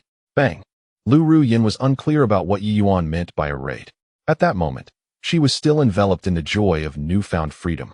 After 5 years of marriage to Gu Yiming, she had never felt so unburdened. During those 5 years, she had opportunities to escape. But her parents were always under Gu Yiming's control. Even if she had wished to leave, fear held her back, forcing her to remain in a state of compromise. Perhaps this was fate. With her parents likely having transformed and unreachable, there was no reason for her to continue living in fear. Accompanying Ye Yuan seemed her best option. At least he would not behave like a voyeur, constantly seeking to control her. Sister Ru Yen, don't dawdle. Hurry up. Ru Yen looked up to see Xiao Fan waving at her. Ye Yuan had already led Xiao Wan into the tunnel. Is he really that aloof? Leaving without a word? She thought, quickening her pace to catch up. Though she felt a twinge of annoyance, it was devoid of hatred, resembling the sentiment of a slighted girl lamenting about her boyfriend. Yet, Ru Yen refused to admit this internally. After all, Ye Yuan had previously referred to her as Aunt Lu. Such a shift in perception could not occur so swiftly. Once the four of them entered the tunnel, and while the network signal remained, Ye Yuan pinpointed a large supermarket outside the community and instructed Xiao Fan to dig in that direction based on intuition. Calculating the distance is quite straightforward. Each shovel dug forward represents a meter. The crucial factor is to ensure that the direction does not deviate too much. After a while, Ye Yuan silently estimated that they should now be outside the community. However, the tunnel was too deep, and he could no longer receive any network signal. Xiao Fan, please dig a hole upwards so I can regain some network signal and ascertain our position. Soon, as a chunk of earth and rock was excavated, a large square opening appeared above them, and simultaneously, a figure fell down. At first, Ye Yuan thought it was yet another zombie and hastily aimed his shotgun. Upon closer inspection, illuminated by the bright flashlight, he realized it was a robust living man, appearing to be in his 40s or 50s. Sporting a receding hairline and a noticeable beer belly, he landed in the tunnel in a rather undignified manner. Just then, another person appeared at the opening. Director Lu, are you all right? The Mediterranean-haired man scrambled up, shielding his eyes from the blinding light of the flashlight. I'm fine. There are others down here. Ye Yuan was momentarily speechless. He had not anticipated that a single shovel's worth of digging would unearth a fully alive person, let alone a district director. Hey, who are you? Turn off that flashlight immediately. I can barely open my eyes. Without Ye Yuan's command, Zhang Xiaofan continued to shine the flashlight on Director Lu. Ye Yuan stepped forward, pressing the shotgun against Director Lu's forehead. Either I shoot you, or you climb back up quickly. It's evident that this is not a supermarket. Ye Yuan needed to continue digging the tunnel without revealing his extraordinary abilities to outsiders. It was not that he had anything to hide. After all, this was the apocalypse. And keeping a hand in reserve was wiser, an insight gained from his past experiences. Put the gun down quickly. This is Director Lu. You can't afford the consequences if something goes wrong. The individual at the opening growled. Director Lu's eyes were blinded by the flashlight, preventing him from recognizing Ye Yuan's features. Yet he could sense the gun pressed against his chest. Were it not for the firearm, he would have felt no fear, given that the other party was armed. It signified an internal matter. How could he, a district director, not subdue this threat? Which department are you from? I demand to speak with your superior. Now, you will immediately lower your weapon and turn off the flashlight. That is an order. No sooner had Director Lu finished speaking than Ye Yuan pulled the trigger. A muffled gunshot rang out as a barrage of pellets pierced Director Lu's chest. You were warned, yet you insisted on courting death. With a click, he reloaded. And with another shot, he eliminated the second individual who was still in shock at the opening. Humph. Trying to assert your authority over me. Do you think this is still the world before the apocalypse? Ye Yuan stowed away the shotgun and switched to a shovel, resuming his digging with an air of nonchalance. Xiaofan, what are you doing? Make sure to shine the flashlight properly for me. Jiang Xiaofan suddenly regained her senses and quickly raised the flashlight high. She was somewhat unfazed, for she had already witnessed Ye Yuan's prowess. Just a few days prior, 2 assailants had invaded her home, only to be dispatched by Ye Yuan with a shotgun.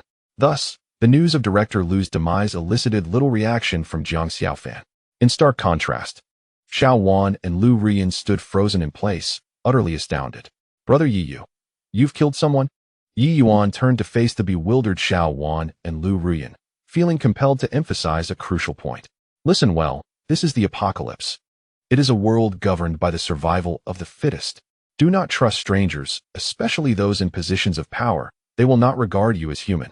When the time comes, they will not hesitate to end your life. In his previous life, Ye Yuan had witnessed far too many instances where the powerful sacrificed countless survivors to satisfy their own greed. They remained indifferent to the plight of ordinary individuals, yet always cloaked their actions in noble rhetoric, compelling the common folk to willingly march toward their demise. Such individuals were the least trustworthy. Ye Yuan, I support you. Xiao Wan, you must believe in Ye Yuan. To her surprise, Lu Ruyan's stance shifted rapidly, showing support for Ye Yuan's actions. Upon reflection, it made sense. As Gu Yiming's wife, at least in name, she had undoubtedly heard numerous secrets of the elite. Hence, her swift acceptance of Ye Yuan. Let us go, stop dawdling, and follow me. Ye Yuan had no desire for further explanations. Had he not been concerned that his earlier actions might alter Xiao Wan and Lu Ruyan's perceptions of him, complicating future efforts to gain their trust, he would have refrained from elaborating. Brother Yi, I trust you. Even if you err, I may not support you, but I will not oppose you either. Indeed, that is a commendable mindset, Ye Yuan replied with a smile, turning back to resume wielding his shovel.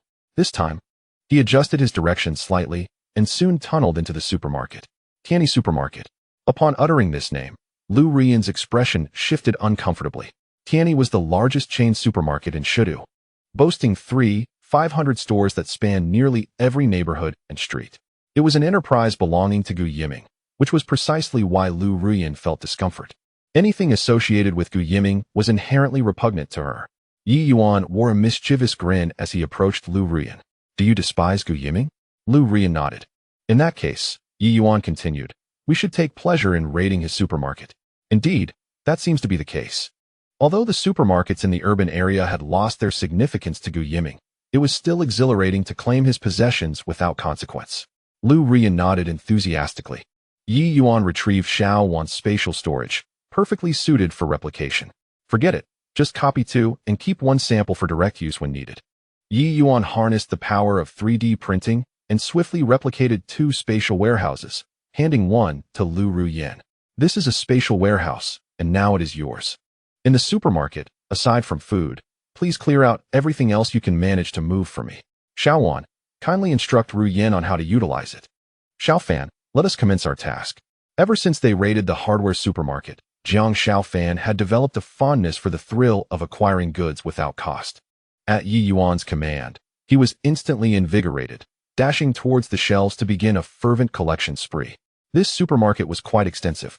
The basement level A housed daily necessities, while B contained rice, flour, oils, fruits, vegetables, and fresh meat and seafood. The second floor featured home appliances and digital devices, while the third floor offered clothing and luxury boutiques.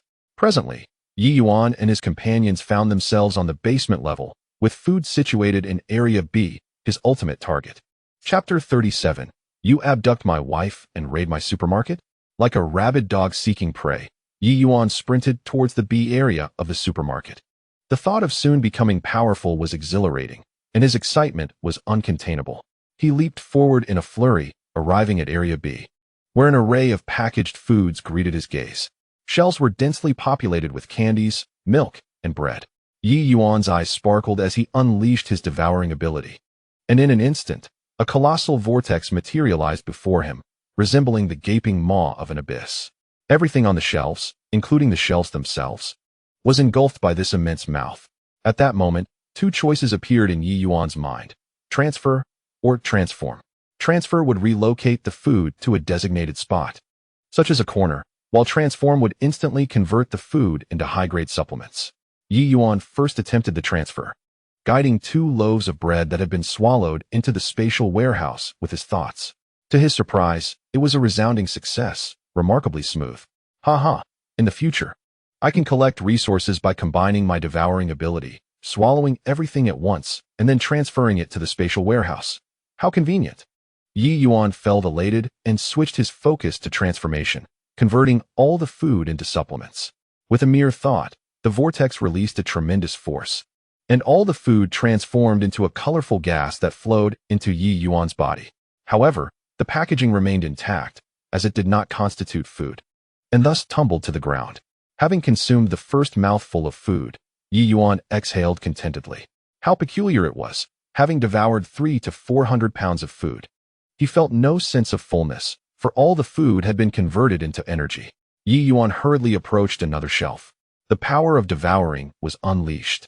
A colossal vortex reappeared, drawing in both the goods and the shelf itself, which were then transformed into superior supplements absorbed by Ye Yuan.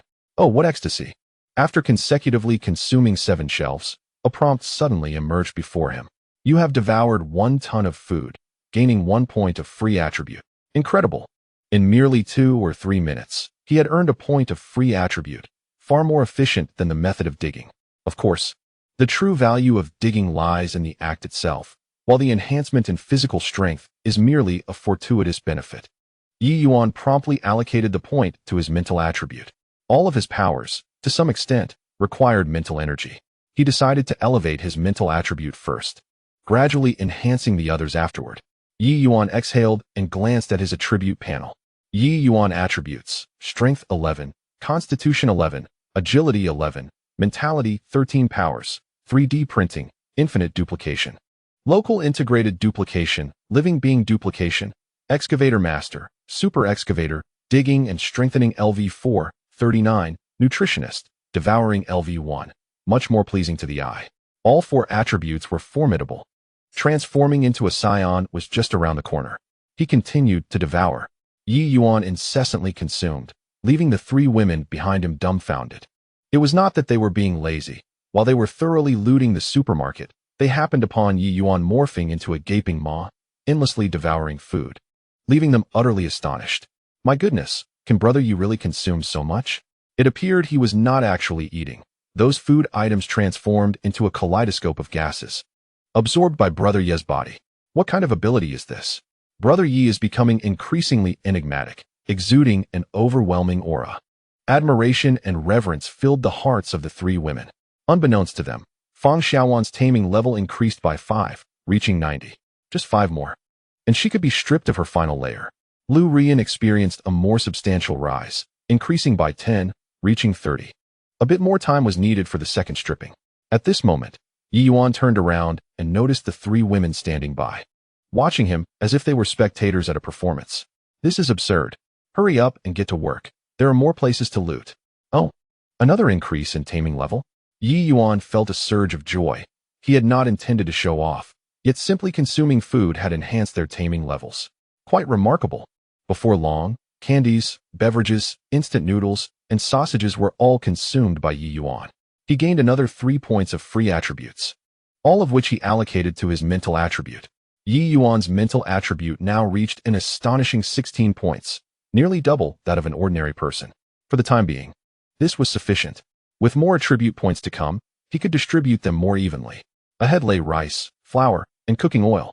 Ye Yuan remained as straightforward and unrefined as ever, voraciously consuming everything in sight. Naturally, he preserved samples of each type of food, although the city boasted thousands of supermarkets. Ensuring an abundance of samples in the future, Ye Yuan preferred a cautious approach, opting to keep the samples for safety. At that moment, the supermarket was suddenly engulfed in darkness. A power outage had occurred. Nevertheless, everyone possessed flashlights, including the powerful sky-piercing torches that illuminated far and wide, maintaining visibility without hindrance. Ye Yuan continued his frenzied consumption. Meanwhile, at the lakeside villa in Deer Lake, Gu Yiming was restless. The thought of Ye Yuan abducting Lu Ruyan gnawed at his heart like a blade. Just then, the butler hurried over. "Mr. Gu, we have located Madam." "Found her? So soon?" Gu Yiming exclaimed, grasping the butler's hands with fervor. "Are you certain? You didn't make a mistake?" The butler hesitated but understood the gravity of the situation and felt compelled to inform Gu Yiming. "I cannot be certain, but it was communicated by the personnel from the Material Management Office. Someone dug a tunnel into the supermarket near Epeen Sandalwood, and one of them is Madame Ruyan. Upon receiving this information, I rushed to notify you without time for verification." Gu Yiming's eyes sparkled with hope. Lu Ruyan had vanished while following Ye Yuan from Epeen Sandalwood, so her presence in a nearby supermarket seemed plausible. However, the notion of tunneling in was perplexing. The surroundings were swarming with zombies, and the concrete ground was hardly conducive to such an endeavor. Did the personnel from the Material Management Office truly say that? Yes, Mr. Gu. Gu Yiming's headquarters were located in Deer Lake, where he could monitor all supermarket surveillance from there. With the onset of the apocalypse, he quickly recognized the importance of resources. Utilizing his connections, he salvaged supermarkets in the suburbs, transporting supplies back to Deer Lake in droves, which led to the establishment of the Material Management Office. This department was responsible for all supermarket surveillance. Though tunneling seemed improbable, he felt compelled to visit the Material Management Office to ascertain the precise whereabouts of Lu Ruyan and Ye Yuan. "You two wretched souls shall not escape unscathed." Gu Yiming hastily drove to the Material Management Office, where the manager, Mr. Wang, a former close bodyguard of his, had been promoted. "Boss, you've arrived. I heard you spotted Madam." "Indeed, I personally confirmed she is in the supermarket near Epeen Sandalwood." "Please follow me," Manager Wang said, leading Gu Yiming to the surveillance room. They switched to the feed from the supermarket on Huanqing Road, only to find the screen shrouded in darkness. "Boss, the Huanqing Road supermarket must be experiencing a power outage. The surveillance feed is inaccessible. Damn it.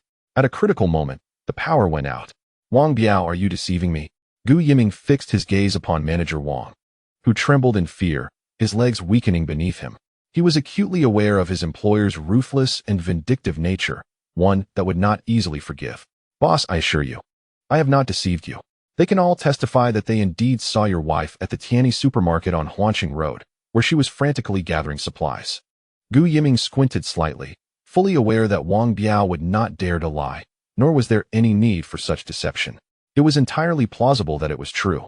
That wretched Ye Yuan, abducting my wife and leading her to plunder my resources, such betrayal stings. Chapter 38. Devouring Limits. Super soldiers. At this moment, Gu Yiming's heart bled. Despite the anguish, he maintained an air of composure, determined not to reveal his turmoil to those around him. A leader must exude an aura of authority. He exhaled softly, seeking to alleviate his inner fury, then inquired, "Wang Biao, I heard from old Zhang that your wife and the others entered through a tunnel?" Wang Biao pondered for a moment before uncertainly replying. "According to the video footage, they likely entered via a tunnel." "What does that imply?" "Boss, the situation is as follows. While our staff were assessing conditions at various supermarkets, they happened to witness your wife and another woman emerging from the supermarket tunnel. Prior to that, a man and a woman had already exited the tunnel. Therefore, we could not discern the method of excavation. However, we can be certain that your wife entered the supermarket through the tunnel. This raises questions." Gu Yiming's brow furrowed slightly, his mind swirling with inquiries. Why resort to tunneling to enter the supermarket? Surely, employing a diesel cutting machine to breach the anti-theft doors would be simpler than digging a tunnel? Setting this aside for the moment, he pressed on, "Are you certain that the woman in the surveillance footage is Ruyan?" "I am certain," Wang Biao replied confidently. Having once been Gu Yiming's personal bodyguard, he was well acquainted with Lu Ruyan's appearance. "Very well, I understand." Gu Yiming shifted the conversation. "What is the current status of the resource recovery?" "So far, over 80 supermarkets and 3 warehouses of crucial supplies have been transported back to Luhu.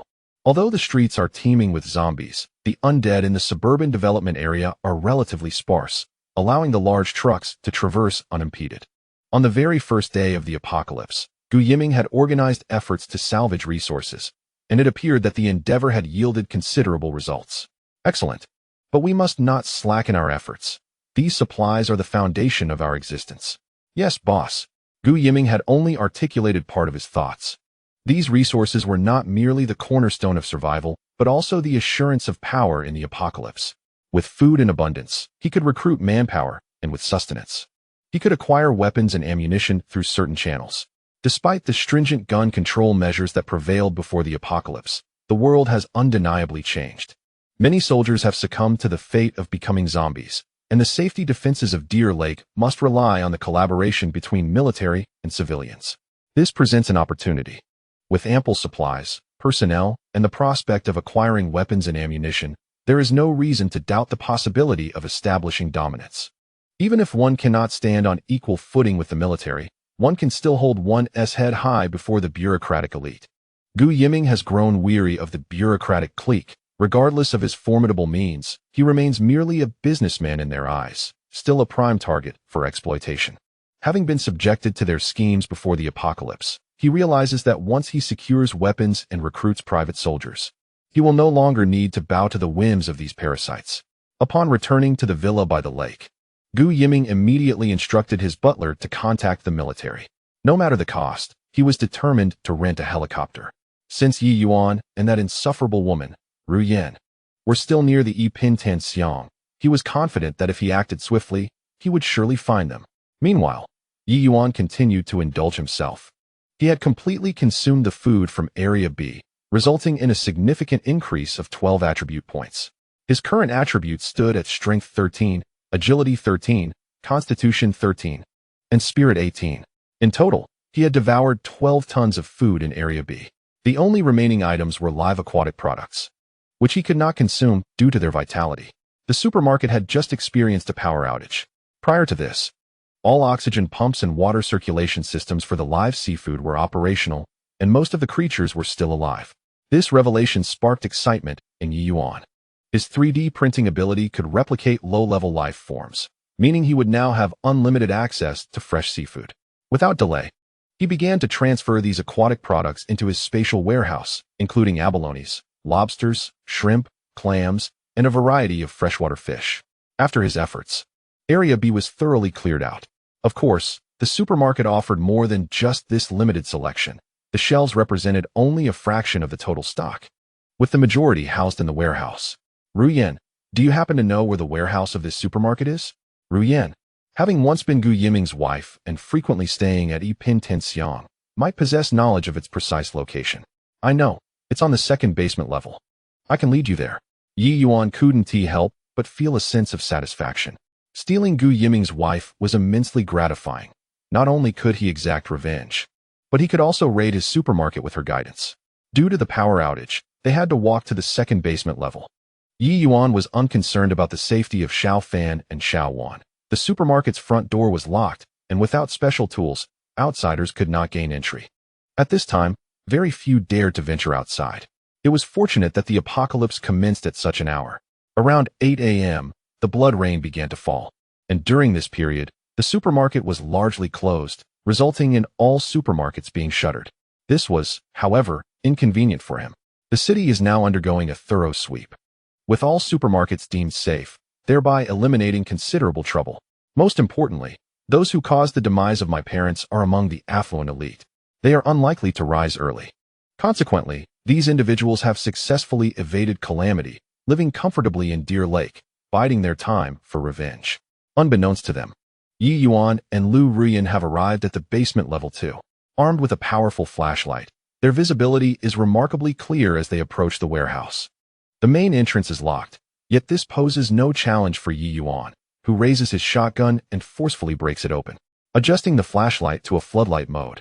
A radius of 30 meters is illuminated, revealing neatly arranged goods before their eyes. Shall you wait for me here? Or would you prefer to go up and find Xiao Fan and the others? Ye Yuan inquires. I'll wait for you. I'm frightened to go up alone. Lu Ruyan replies, feeling quite helpless. Only by staying close to Ye Yuan does she find solace. Unbeknownst to her, her obedience has increased by 3 points, although modest. It is a gain achieved without any effort from Ye Yuan. Very well, find a spot to sit for a moment, he suggests before tending to his own tasks. Releasing his devouring ability, A colossal vortex resembling an abyss unfolds, drawing in all the supplies from the shelves. Food is seamlessly converted into energy absorbed by his body, while other daily necessities are relocated to his spatial warehouse.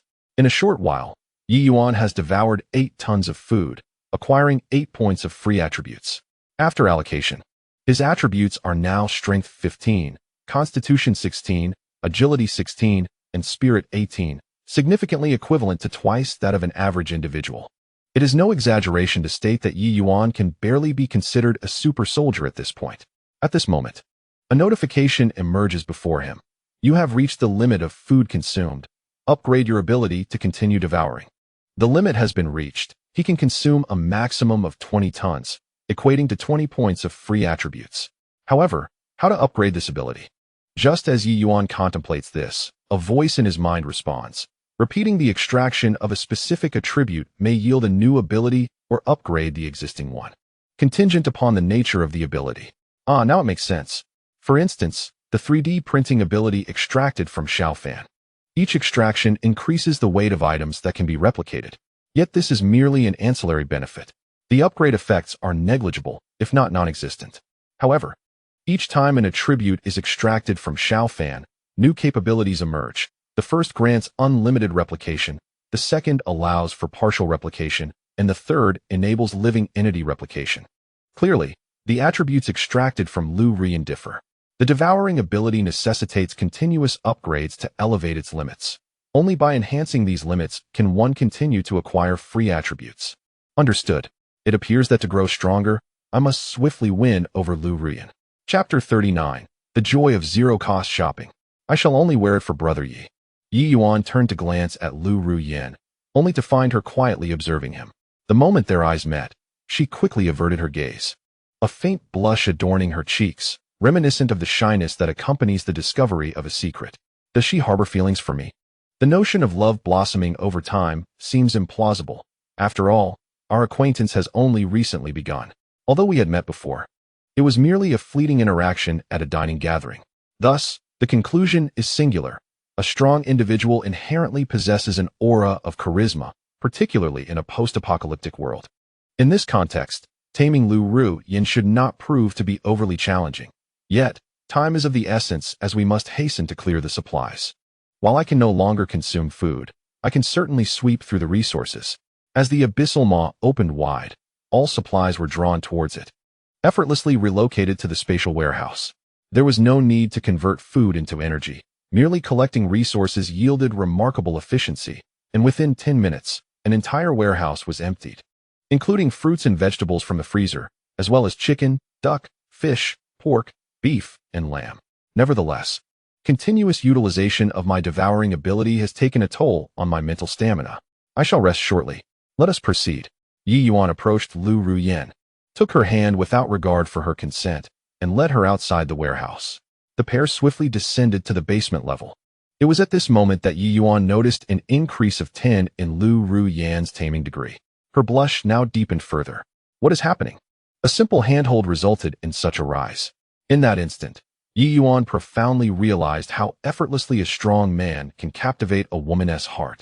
Of course, such allure is not without its limitations. It may not stem purely from genuine affection. After all, this is a post-apocalyptic era, and Ye Yuan's strength provides Lu Ruyan with a sense of security. Essentially, this dynamic is one of mutual benefit. However, that is of little consequence. What Ye Yuan desires is merely the taming degree. Whether Lu Ruyan, Feng Xiaowan, or even the once familiar Jiang Xiaofan, their emotional investment in him does not need to be unblemished. Ye Yuan, I forgot to bring clothes when I left. The third floor is entirely dedicated to clothing. I would like to go up and select some changes, Lu Ruyan expressed. Ye Yuan noticed that Xiao Fan and Xiao Wan also wore expressions of anticipation. Shopping is an intrinsic trait of women, especially now, when the prospect of no-cost purchases is exhilarating. Coincidentally, Ye Yuan also needed a moment to recuperate, thus he replied, "Go ahead, I will give you an hour." "Hooray!" the three women exclaimed in unison, turning and rushing towards the second floor. Ye Yuan had no interest in joining the commotion. Shopping with women can be quite a hassle, so he found a spot at a checkout counter to rest. The basement level was quite secure, devoid of glass windows, rendering it invisible to zombies, allowing him to smoke in peace. Meanwhile, an auspicious bird helicopter took off from Lu Lake, heading towards the main city. Inside the helicopter, apart from the pilot, were 10 individuals belonging to Gu Yiming. In a unified front, armed with assault rifles, the firepower configuration was considerably diminished compared to the previous encounter. However, Gu Yiming had exerted his utmost efforts. Previously, he had only utilized 50 tons of supplies to secure the rental of a helicopter. Alongside this, there were 2 machine guns and a rocket launcher. Unfortunately, the helicopter met with disaster, leading to a loss of weaponry. Despite his extensive connections, in such extraordinary times, the loss of the helicopter would undoubtedly incite fury. The fact that he could procure another helicopter was already a testament to his influence. The 10-member team aboard the helicopter was led by Brother Ma, who had previously served as Gu Yiming's bodyguard. It was said that he graduated from a training camp in Siberia, showcasing commendable military acumen.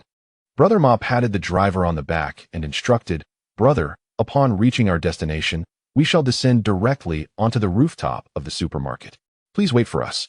This was no jest, for the driver was not one of their own. Should he choose to abandon them, even if the mission were completed, they might find themselves trapped within the urban sprawl. The members of the team could not afford to be careless. Ye Yuan was armed, and once they entered the supermarket, they would swiftly advance to the basement level. Remember, capturing Ye Yuan alive is preferable. If that proves impossible, elimination will suffice. The boss had decreed that the reward for capturing Ye Yuan would be doubled. However, the lady must return safely to Luhu. After outlining the crucial details, Brother Ma, still harboring concerns, reiterated, "Although Ye Yuan and the lady are in the basement and cannot hear the helicopter, we cannot dismiss the possibility of someone alerting them. After all, there are 4 of them." Thus, he emphasized once more that upon completing the descent, they must hasten to the basement. Brother Ma surmised that Ye Yuan, accompanied by 3 women, had appeared in the supermarket's basement primarily in search of food. They could not possibly venture to other floors, given the current perilous situation. Their sole aim in entering the supermarket was sustenance, rendering any risk to scavenge for other supplies unnecessary. They must first clear out the food, moving by hand. How quickly could they possibly manage? It had been less than an hour since they had discovered Ye Yuan. Thus, he was certain they remained in the basement. If they moved swiftly enough, they could accomplish their task before Ye Yuan became aware of their presence. Meanwhile, the 3 women within the supermarket remained blissfully unaware of the impending danger, indulging in a frenzy of zero-cost shopping. "Xiaowan, doesn't this spaghetti strap dress look sexy?" "Very sexy. You would undoubtedly captivate all the men wearing it." "Not at all. I only wish to enchant Brother Yi." "Wow, you weren't always so selective." That was before Brother Yi made his appearance. At that moment, Xiao Fan and Xiao Wan suddenly noticed Lu Ru Yin stealthily stashing several exquisite items into a spatial warehouse. "Wow, Sister Ru Yin has an impeccable eye. We must not fall behind. Come, let us quickly select a few eye-catching pieces." With glee, they stormed into the clothing store on the 3rd floor, eagerly scavenging. In addition to clothing, trousers, and shoes, there were perfumes and cosmetics, all hastily stuffed into the storage space. The thrill of a zero-cost purchase was exhilarating. Suddenly, Lu Ru Yin furrowed her brow and perked up her ears to listen intently. "Xiao Fan, Xiao Wan, please be quiet for a moment." As the crowd fell silent, Lu Ru Yin's expression shifted dramatically. "Let us hurry downstairs. We shouldn't linger too long." Xiao Fan and Xiao Wan exchanged puzzled glances. "Brother Yi mentioned we had an hour. It's not even 40 minutes yet. What's wrong, Sister Ru Yin?" Lu Ru Yin grasped their hands and urged them to run down the stairs, saying, "Did you hear the sound of helicopters outside? I can't shake this uneasy feeling. We must reunite with Ye Yuan swiftly." Lu Ru Yin was acutely aware of Gu Yiming's capabilities. She could almost ascertain that he had seen her and Ye Yuan leaving Villa Number 9. Given his vengeful nature, he would surely not let this go unpunished. The helicopters outside raised her suspicions.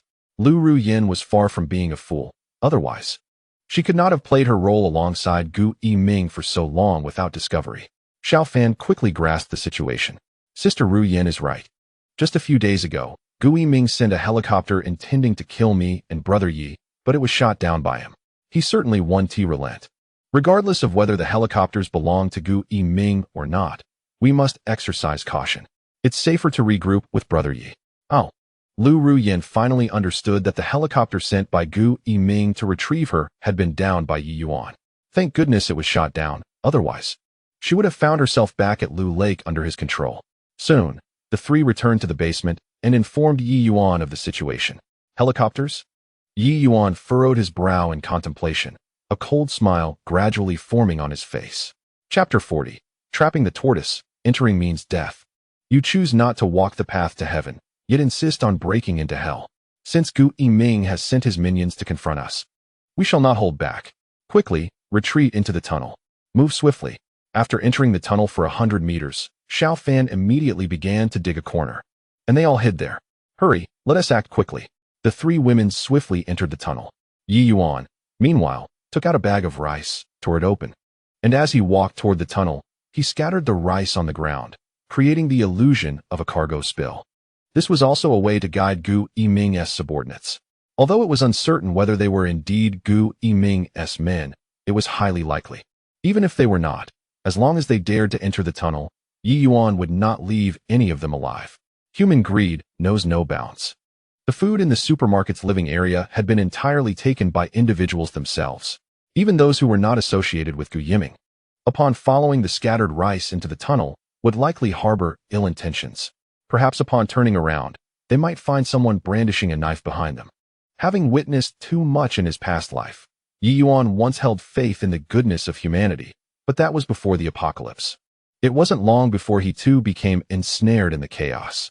At this moment, Jiang Xiaofan had unearthed a corner of the tunnel measuring 5 meters in length and 2 meters in both width and height.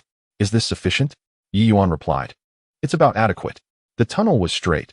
Should those aboard the helicopter truly enter it, a mere flick of a flashlight would reveal its entirety. To outwit them, a corner had to be excavated. Everyone, hide well and remain silent. Under no circumstances should the flashlight be turned on. Ye Yuan's tone was grave. The three women, understanding the gravity of the situation, promptly stowed their flashlights away to prevent any accidental activation. What followed was a silent vigil. If no one entered within half an hour, they would excavate a side tunnel to make their escape. Ye Yuan was prudent. The absence of intruders did not equate to absolute safety. What if a group of old silver coins were lying in wait at the tunnel's entrance, biding their time for Ye Yuan's appearance? Venturing around the corner could very well lead to an ambush. Having been granted a second chance at life, Ye Yuan could not afford to be careless. Should no one approach the tunnel, for the sake of safety, he would have to dig an alternate passage to leave. After all, it was merely a matter of waving his hand, not exhausting at all, and it would allow him to accumulate attribute points. A win-win situation. However, the corner posed an inconvenience for observation. Should he poke his head out, he might be spotted by the adversary. Thus, he proceeded to create a small observation hole above. This would ensure that any intruder entering the tunnel would be detected immediately and would grant him the opportunity to fire from the observation hole, or even toss a grenade if necessary. Having accomplished all this, he settled into a quiet wait. Meanwhile, Brother Ma and his team descended via ropes, landing on the supermarket's rooftop. Quickly, hurry up. The noise of the helicopter was deafening. Brother Ma held his gun in one hand and gestured with the other for his subordinates to move swiftly. A towering man, standing at nearly 2 meters, forcefully kicked open the iron door at the rooftop. The 10-member team surged inside with alacrity. All were equipped with radio communication headsets, enabling constant contact. They operated in pairs. One team took the safety corridor while another utilized the elevator. Although the supermarket was without power, the escalators functioned independently of electricity. The two squads darted toward the first floor. They were emboldened by their numbers, unconcerned even if Ye Yuan possessed a firearm, as they were clad in bulletproof vests. They dismissed the notion that Ye Yuan could be an expert marksman. If a stray bullet were to strike ahead, that would indeed be a marvel. Brother Ma's team took the elevator, moving with remarkable speed, descending from the 4th floor to the basement in just 2 minutes. Upon witnessing the scene on the basement level, everyone was left dumbfounded. What in the world? Is this the work of humans? In less than an hour, the basement had been entirely cleared. Marco immediately became alert. Everyone concealed themselves, remaining vigilant. The fact that the basement could be emptied in such a brief span of time was certainly beyond the capabilities of merely 3 or 4 individuals. Thus, he was almost convinced that during the power outage, a considerable number of people had infiltrated the supermarket to abscond with supplies. This was the only plausible explanation. The pressing concern now was the uncertainty regarding the adversary's firepower. Marco, we've arrived. Where are you? The team that had descended the fire escape also made their way down. Marco quickly instructed, we are in Zone B. The situation has changed. The basement has been emptied. There are likely more than 4 of them. Find a place to conceal yourselves. The 2 teams remained hidden and observed for 5 minutes. The basement was so quiet that one could hear a pin drop. Continuing in this stalemate was not an option. The task assigned by the boss could not be taken lightly. Even if they failed to capture anyone, they at least needed to ascertain the enemy's escape route. Everyone, listen up. Search every potential hiding spot in the basement. Do not disperse, and report any developments immediately. The 2 teams sprang into action. The basement was not particularly large. It felt desolate, with many shelves missing, providing an expansive view. Approximately 10 minutes later, the entire basement had been thoroughly searched, and no one was found. However, they had discovered the entrance to a tunnel, with a significant amount of scattered rice along the way. Marco, it seems we have arrived too late. The adversaries have looted the supermarket and fled through the tunnel. Marco stood at the tunnel's mouth, shining his flashlight inside, but the darkness obscured its end, suggesting it was quite long. He stepped into the tunnel, running his hand along the smooth, even walls. Damn, what method did these individuals employ to excavate this tunnel? The cut is remarkably clean and smooth. At that moment, a few more individuals descended. Several flashlights illuminated the tunnel, revealing that the narrow passage led into the distant darkness. Though its internal structure appeared uncomplicated, a straightforward path leading onward. What should we do, Marco? What else could be done? The lady and Ye Yuan had escaped through here. The boss had tasked him with bringing back the lady alive. As for Ye Yuan, he must be neutralized if capture was not feasible. Once the mission was accepted, there could be no turning back. Marco understood well the consequences of returning empty-handed. Let us proceed into the tunnel. Everyone, keep quiet and avoid making noise. We may catch them off guard. Marco believed that Ye Yuan and the lady were unaware that they had been tracked to this location. Hence, the tunnel should be safe. With a wave of his hand, the 10-member team entered the tunnel sequentially, each member's assault rifle equipped with tactical flashlights, all of which were promptly turned on. A myriad of powerful beams illuminated the tunnel, rendering everything distinctly visible. With a large group, courage often swells. Moreover, with Ma Gu recently graduated from a training camp in Siberia, his military acumen and bravery were anything but ordinary. He led the way, crouching low and stepping cautiously, his firearms steadfastly aimed ahead. Any movement within his line of sight would be met with immediate gunfire. Initially, the team felt a twinge of anxiety, but as they ventured deeper into the tunnel, their spirits began to ease. After all, they had already entered the confines of the passage, and tension was futile. Under this psychological reassurance, even Ma Gu slightly straightened his posture, for prolonged crouching was tiresome. Unexpectedly, at that moment, an indistinct dark object was suddenly hurled from an unknown direction, fortuitously rolling to his feet. Ma Ji's reflexes were swift. Upon encountering such a scenario, his mind instinctively registered it as a grenade. Get down, he shouted, immediately pivoting to throw himself to the ground. But the throng behind him made escape impossible. Then came a deafening explosion that reverberated through the tunnel. Those familiar with high-explosive grenades knew that even the shockwave could prove lethal. The device detonated directly beneath Ma Gu, disintegrating him into fragments. The 2 individuals behind him also met a similar fate, while the shockwave claimed the lives of 2 others. 5 lives extinguished by a single grenade. This was still within the realm of possibility, given that the tunnel was straight and Ma Ji's team was aligned in a single file. Were it tossed into a crowd, a solitary grenade could annihilate the entire squad. Yet, this was not a significant setback. If 1 grenade failed, 2 would suffice. In the narrow tunnel, the explosion left everyone dizzy, their eardrums ringing. The remaining 5 had yet to regain their senses when another grenade rolled to their feet. Get down, they shouted in panic. Another explosion erupted violently, claiming 4 more lives instantly, while the last remaining gunman avoided demise due to his vigilance. He had already turned to flee at the first explosion, thus evading the second. This is treacherously cunning, he thought, cursing the audacity of deploying grenades in the tunnel. Thank goodness I reacted swiftly, or I too would have been reduced to mere fragments. As he continued to flee, the sound of machine gun fire erupted behind him. The relentless barrage of bullets formed a metallic tempest, prompting the gunman to drop to the ground, then roll over to prepare for a counterattack. In such dire circumstances, retaliation was the only option. Failure to do so would mean certain death. As he turned, he finally glimpsed the source of the gunfire. There was a concealed small window at the top of the tunnel. What a devious trap, he thought in dismay. Who could have imagined that a window could be opened above one's head? After all, this is a depth of 5 or 6 meters underground, comprised entirely of solid rock. Excavating a tunnel is no small feat. Who on earth, having satisfied their hunger, would even consider creating a window above? It was a miscalculation. Just as the gunman pondered this, he was torn to shreds by a metallic tempest before he could retaliate. The tunnel fell into an immediate silence. Xiao Fan, Xiao Wan, and Lu Ruyan emerged from around the corner. This was not Ye Yuan's first experience with taking a life. They seemed accustomed to it, displaying neither panic nor disarray. In their eyes, beyond the fervor, there was a sense of reverence. This was the prowess of Ye Yuan, effortlessly annihilating an armed squad of 10. Although clever tactics were employed, one cannot deny that both the tunnel and the grenades and machine guns were manifestations of Ye Yuan's formidable capabilities. His ability to replicate infinitely allows him to wield weapons and ammunition without restraint. As a super excavator, he can swiftly carve out a labyrinthine tunnel. Anyone daring to enter would find themselves ensnared, doomed without question. Following Ye Yuan instills a profound sense of security. Quietly, Xiao Wan's taming level increased by 5, reaching 95, thus fulfilling the final conditions for extracting her attributes.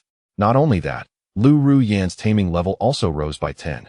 Only 7 points remained before she could have her attributes extracted for a second time. Ye Yuan was filled with joy. Little did he expect that after finishing off the minions sent by Gu Yiming, he would have effortlessly showcased his strength, fully maximizing Xiao Wan's taming level. Gu Yiming, thank you indeed. Kidnapping your wife, raiding your supermarket, and coincidentally helping me max out Xiao Wan's taming level. You truly are a remarkable person. Ye Yuan leaped down from the tunnel's apex and clapped his hands. Brother Ye, you are extraordinary. 10 men, and you dispatched them all so swiftly. Sister Ruyan's intuition was sharp. She immediately guessed that the helicopter had been dispatched by Gu Yiming. Brother Ye, what shall we do now? Ye Yuan pondered for a moment. They needed to find a new refuge. The Yipin Tinxiang was no longer a viable option. Lu Ruyan nodded in agreement. Indeed, Gu Yiming will surely deduce that we are near Yipin Tinxiang, and he will likely pursue us relentlessly. Furthermore, this incident serves as a wake-up call. Gu Yiming's rapid awareness of our presence at the supermarket was likely due to surveillance footage. Ye Yuan wholeheartedly agreed, casting Lu Ruyan a grateful glance.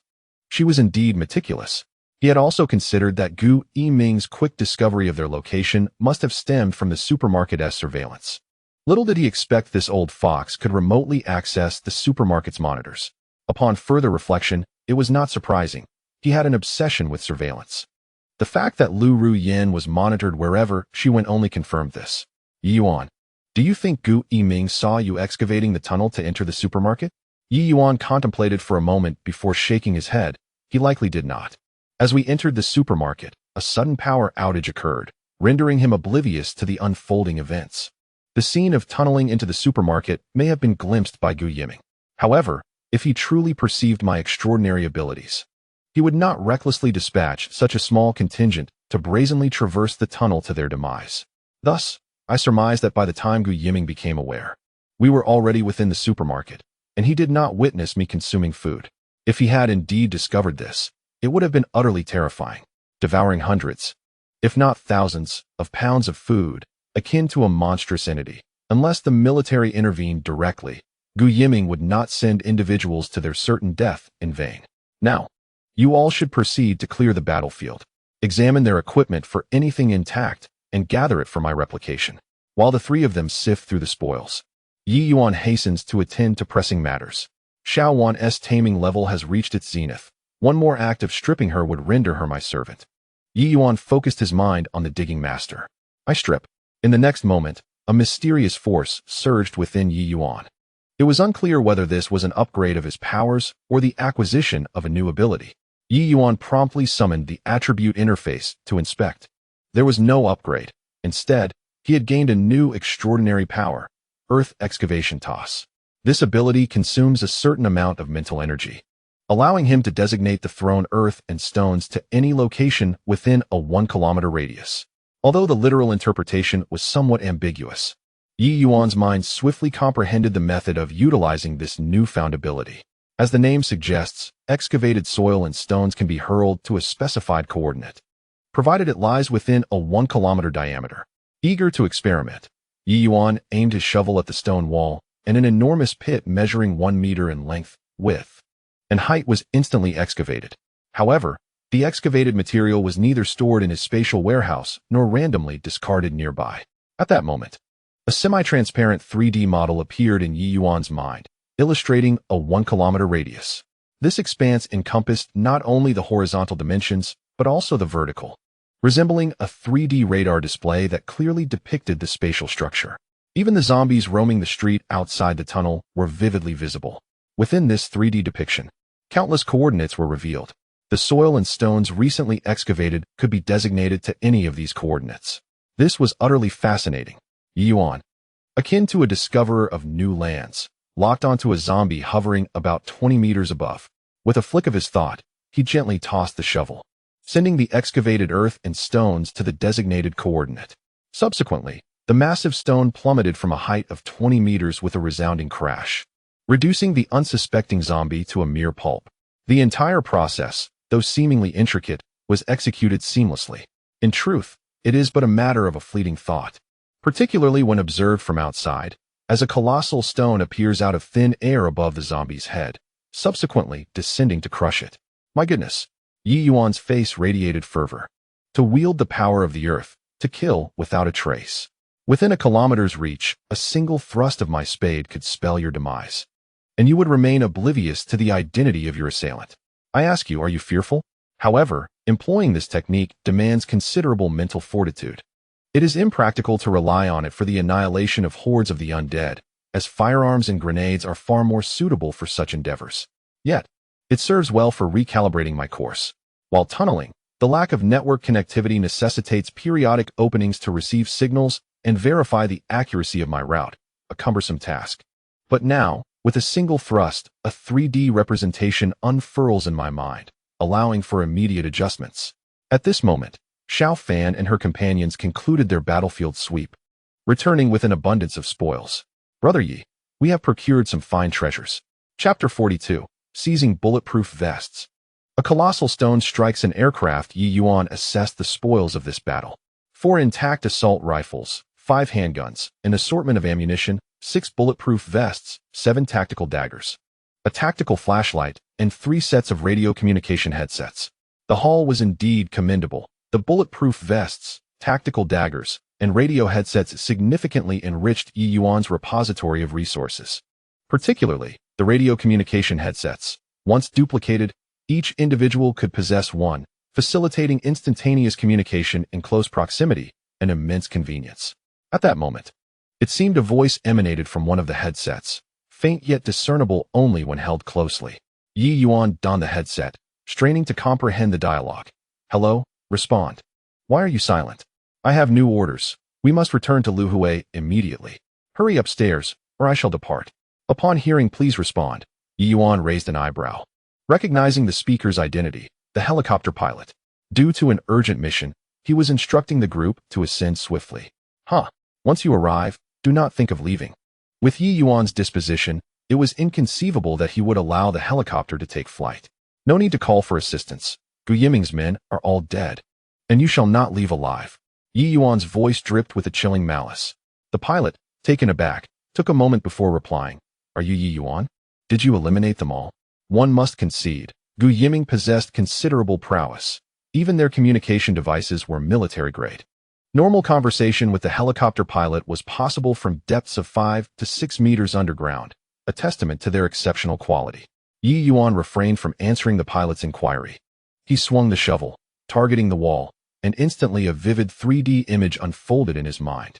The helicopter hovered above the supermarket, clearly visible, and it had already turned around, seemingly preparing to take flight.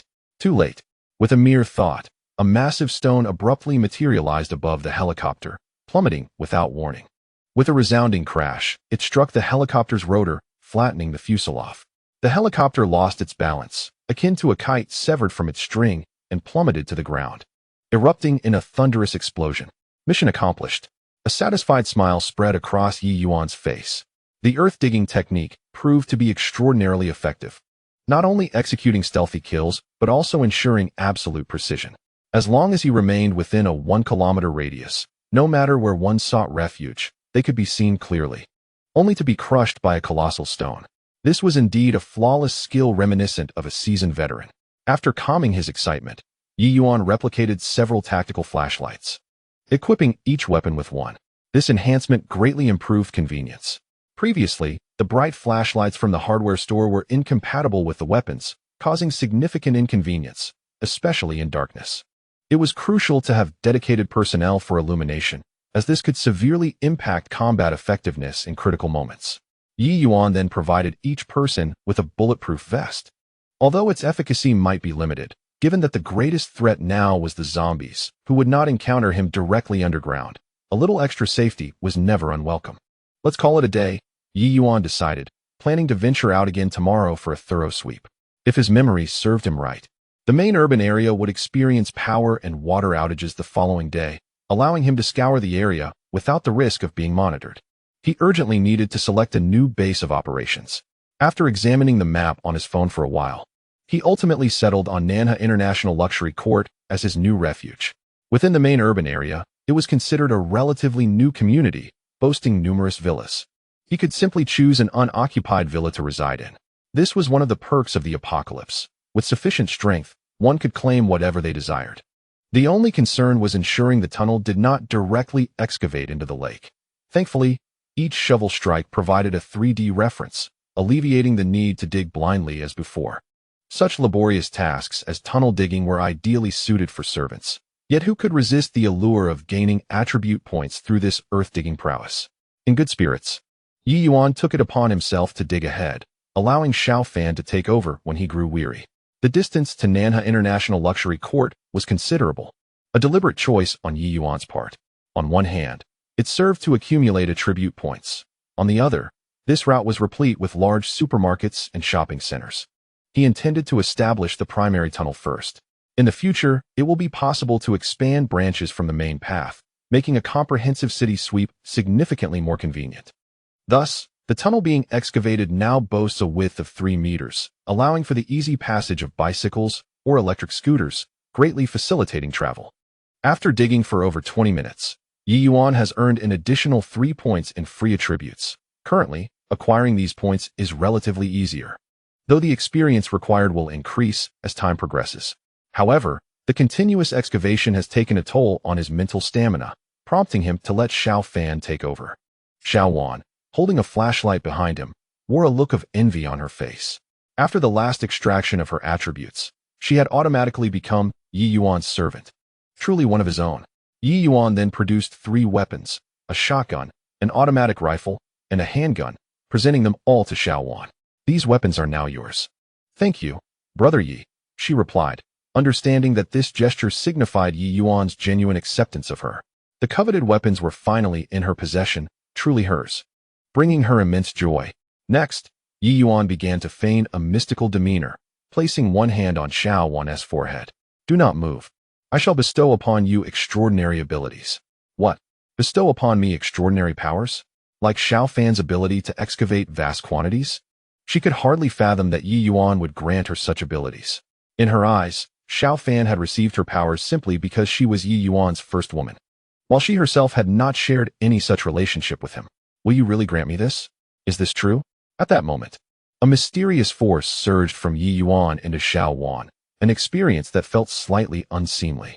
Yet, in an instant, she grasped the miraculous ability to excavate and strengthen herself, filling her with uncontainable joy. Xiao Wan gleefully ran off to join Xiao Fan in digging the tunnel. Meanwhile, Lu Rian observed the bustling activity in the tunnel. Feeling a pang of discomfort, her perceptive nature allowed her to sense that among the 4 of them, she seemed like an outsider. Aside from the space storage Ye Yuan had provided her, she lacked any notable skills or abilities, especially as she watched Xiao Wan effortlessly create large pits. She felt a surge of envy, nearly drooling at the sight. Although she had heard of Ye Yuan's ability to bestow powers upon others, witnessing it firsthand was an indescribably shocking experience. The process appeared so effortless, Merely a touch to Xiao Wan's forehead granted her the ability to excavate with ease. Lu Rian felt a relentless itch in her heart, yet she understood that Ye Yuan's reluctance to grant her powers must have been for a reason. Actively requesting them could potentially backfire. Thus, Lu Rian resolved to take a different approach. Seizing the opportunity while Xiao Wan and Xiao Fan were engaged in their excavation, she leaned close to Ye Yuan's ear and whispered softly, "Ye Yuan, I just picked out a few outfits at the supermarket. When you have time, I'd love for you to help me decide which one looks best." Upon concluding her words, she couldn't help but flush slightly. However, being a mature woman, she was not as bashful as a young girl, and her emotions quickly stabilized. With Ye Yuan's striking handsomeness, she felt no loss. This thought immediately increased Lu Rian's submissiveness by 10, soaring to 63, allowing for a second round of interaction. Ye Yuan was already experienced in this regard. Wasn't it akin to Xiao Wan's self-submission? Nevertheless, I am quite eager to assist you in selecting an appealing outfit. Chapter 43. The stronger you are, the more you must show off. Ye Yuan suddenly realized that the more powerful he became and the more ostentatiously he behaved, the easier it would be for women to submit to him. The reasoning was quite straightforward. Women are inherently drawn to strength. The more formidable a man, the more admiration and reverence he garners from women, and these sentiments can effortlessly transform into submissiveness. This revelation was akin to discovering a new continent. As his prowess grew, he found that encountering beautiful women would lead to a quicker and easier process of winning their submission. Recalling the effort it took to tame Jiang Xiaofan, he realized how much thought he had invested. At that time, his only advantage was his handsome appearance. He had no other means of impressing her. In a post-apocalyptic world, being handsome alone does not guarantee survival. Fortunately, after relocating, he moved into Jiang Xiaofan's home.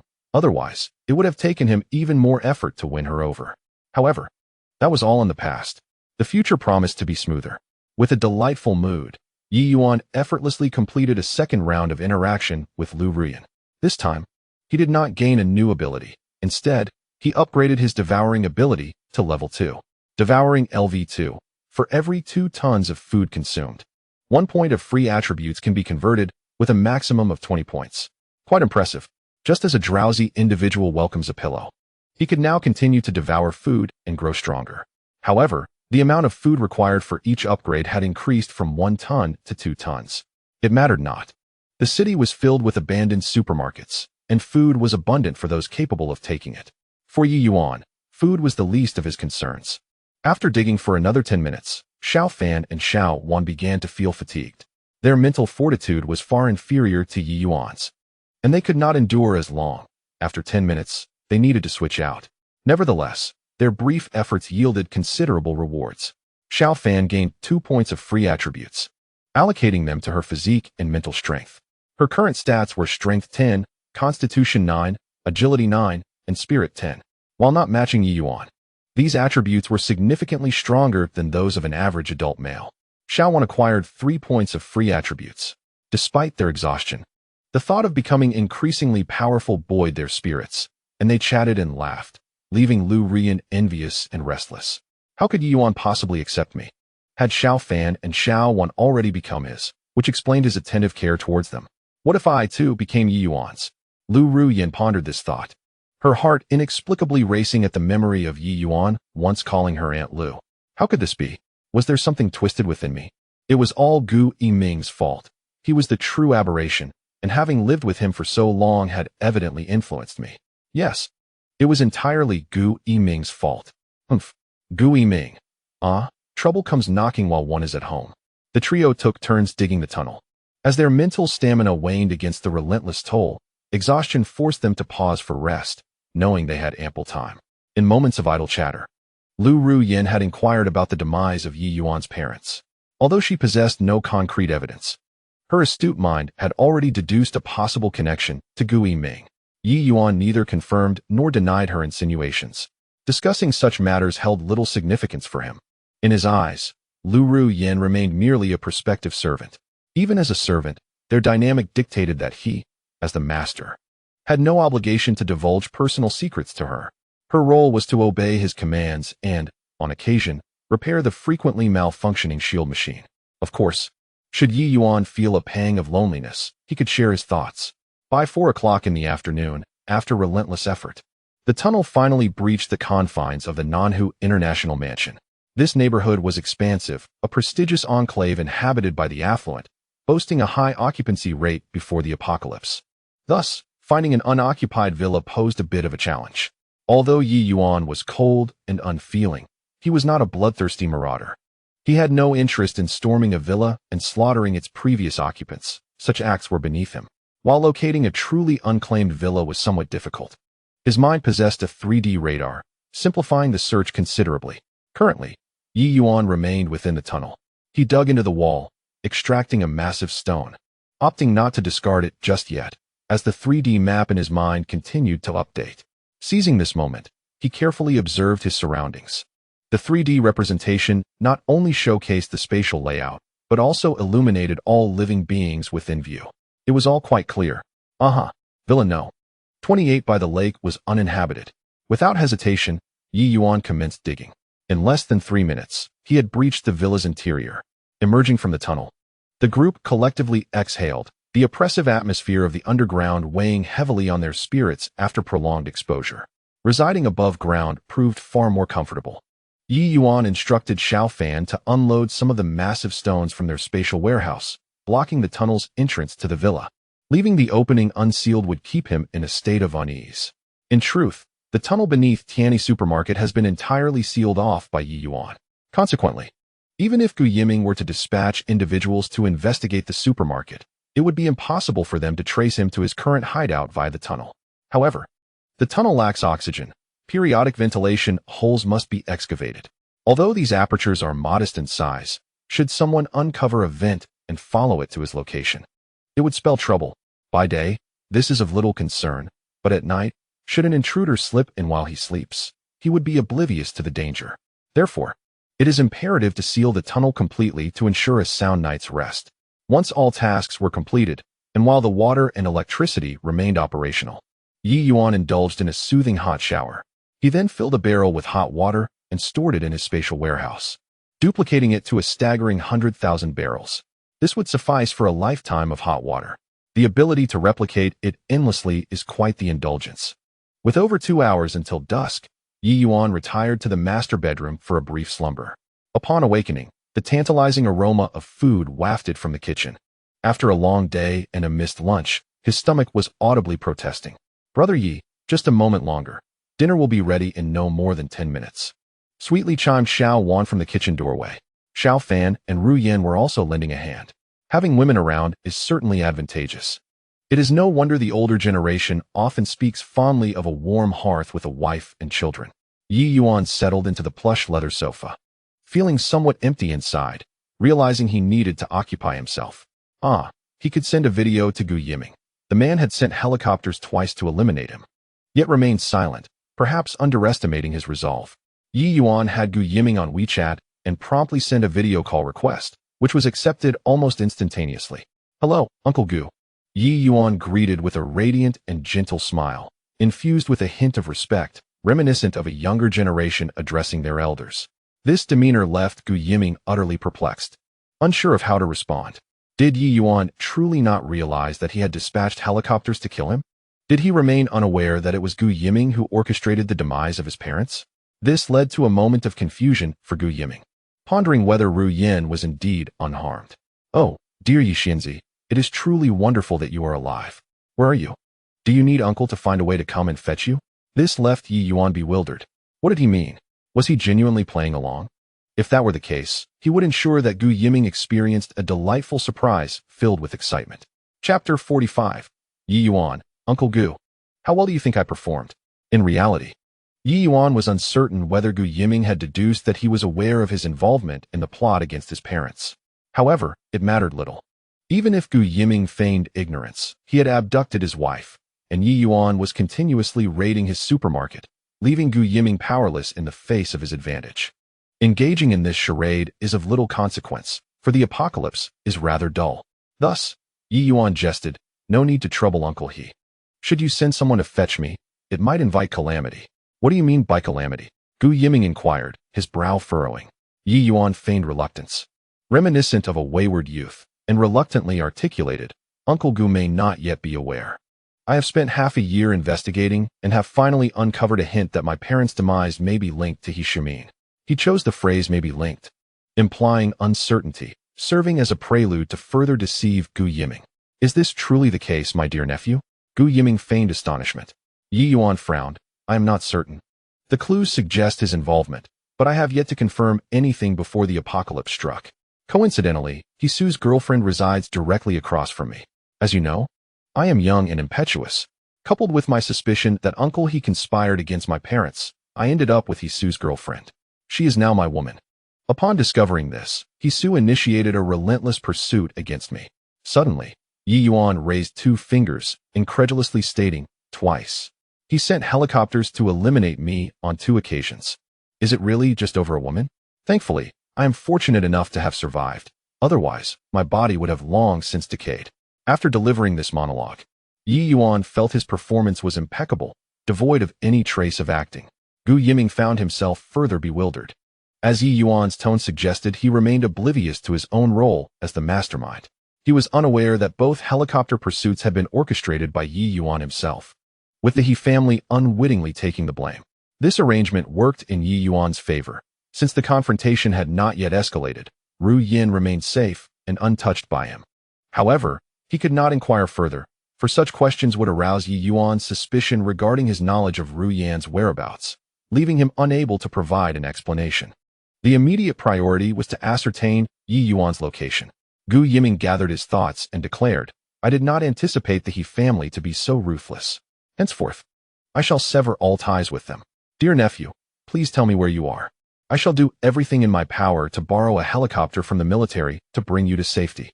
Ye Yuan scoffed inwardly. The old man, undeterred in his treachery, truly believed him to be a fool. Why would he divulge his whereabouts only to be hunted once more? Suddenly, an idea struck him. He would turn the tables, treating Gu Yiming like a pawn. That would indeed trouble you, Uncle Gu. Currently, I reside in Sunshine Community, Building 1, Apartment 36. By the way, Aunt Lu is with me.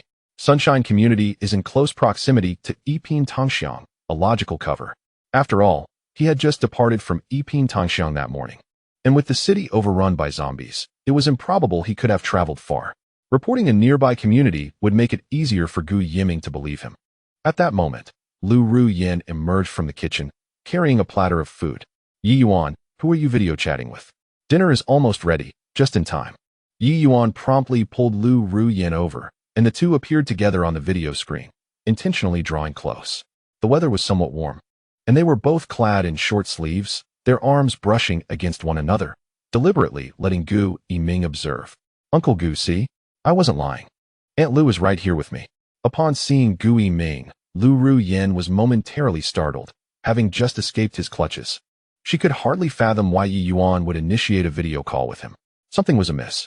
Ye Yuan harbored a deep-seated animosity towards Gu Yiming. So this overt display of communication, coupled with the revelation of her presence, was undoubtedly a ruse. At that moment, Ye Yuan gently pinched Lu Ru Yin, and she instantly comprehended. Leaning slightly closer to him, she feigned surprise, saying, Yiming, I'm so delighted to see you. I left my phone at home and couldn't reach out to you. A surge of fury ignited within Gu Yiming. How dare she? Why was she clinging so closely to Ye Yuan? She belonged to him, an object of his possession, not to be touched by other men. Despite the flames of rage consuming him, Gu Yiming suppressed his emotions, realizing he could not afford an outburst. He needed to retrieve Lu Ru Yin post-haste. Infuriating Ye Yuan had crossed a line. Having seduced Hisu's girlfriend only underscored his nefarious nature. Lu Ru Yin could not remain near him for even a minute without causing distress. Gu Yiming scrutinized the surveillance video with clarity. She had deliberately left her phone on the bedside table, clearly attempting to sever ties with him. Fortunately, Ye Yuan had unwittingly contacted him. This time, he vowed to eliminate Ye Yuan once and for all, and reclaim Lu Ru Yin, confining her in a cage for eternity. With a facade of a smile, Gu Yiming remarked, Lu Ru Yin, young Yi, do not worry. I shall send a plane to fetch you tomorrow. You must remain hidden and hold on until I arrive. After some idle chatter, Ye Yuan ended the video call, as dinner was mere minutes away. He resolved to fortify the villa. The vast stones piled high in the storage space would serve as his materials, each measuring 1 meter on each side and weighing 2 to 3 tons. Surrounding the villa with a circle of these stones would render it impervious to rocket fire and more than capable of withstanding a zombie onslaught. Stepping outside, Ye Yuan swiftly dispatched a dozen nearby zombies, then instructed Lu Ruyin to keep watch. He then utilized the spatial storage to systematically deposit the massive stones around the villa. The entire process unfolded with an almost childlike simplicity, wielding a small flask. He poured forth the stones, arranging them neatly as if by magic. Within mere minutes, a 2-meter-high wall of colossal stone pillars encircled the villa. Yet, the height and thickness were still insufficient. Ye Yuan continued to reinforce the walls, spending an additional 20 minutes to elevate the villa's perimeter to 5 meters, with 3 layers interwoven for added strength. Even without concrete binding, the structure stood as firm as a fortress. Moreover, the walls lacked any entrance gates. After all, Ye Yuan preferred the underground passage, ensuring a more comprehensive defense without the need for a main gate. This allowed for peaceful slumber at night, free from the worry of sudden disturbances that could lead to permanent malfunctions of the tunneling machine during repairs. Upon returning to the villa, Ye Yuan found the meal had been ready for over 10 minutes, awaiting his completion. Tonight's feast was particularly lavish. After raiding a supermarket during the day, Ye Yuan had amassed an abundance of culinary samples. The dining table was adorned with an array of sumptuous dishes, including fish, meat, lobsters, and seafood. 2 bottles of red wine had also been opened. Though the wine was not particularly palatable, mixing it with Sprite enhanced the atmosphere. Cheers! Ye Yuan's spirits were high, and his voice boomed, entirely unconcerned about attracting any zombies. With the 3-meter-thick stone walls, he challenged them to breach his defenses.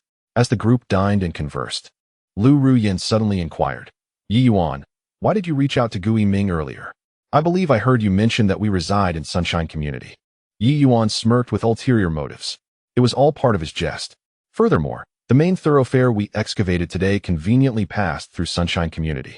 As long as Gu Yiming dispatched an aircraft tomorrow, he would have the opportunity to bring it down. In the past, Ye Yuan would not have dared to utter such bold claims, but circumstances had changed. With the earth-excavating shovel, he could smash a massive stone, sending a plane crashing down.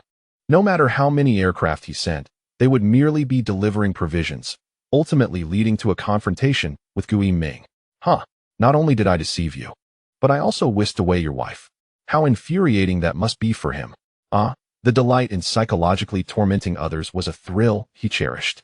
Chapter 46. Just a little PUA, and you're already moved in this apocalyptic world. One could hardly distinguish between overcast and sunny days. A shroud of blood mist enveloped the earth, preventing sunlight from penetrating, resulting in dawn only breaking at 8 o'clock. After rising and washing up, Ye Yuan found that Lu Ruyin had prepared breakfast. As a skilled nutritionist, her meals were particularly unique. Shrimp fried rice and fresh milk constituted the breakfast. Seemingly simple, yet intricate due to the careful selection of ingredients. Fresh shrimp, eggs, peas, corn kernels, and diced carrots, all stir-fried slowly until golden.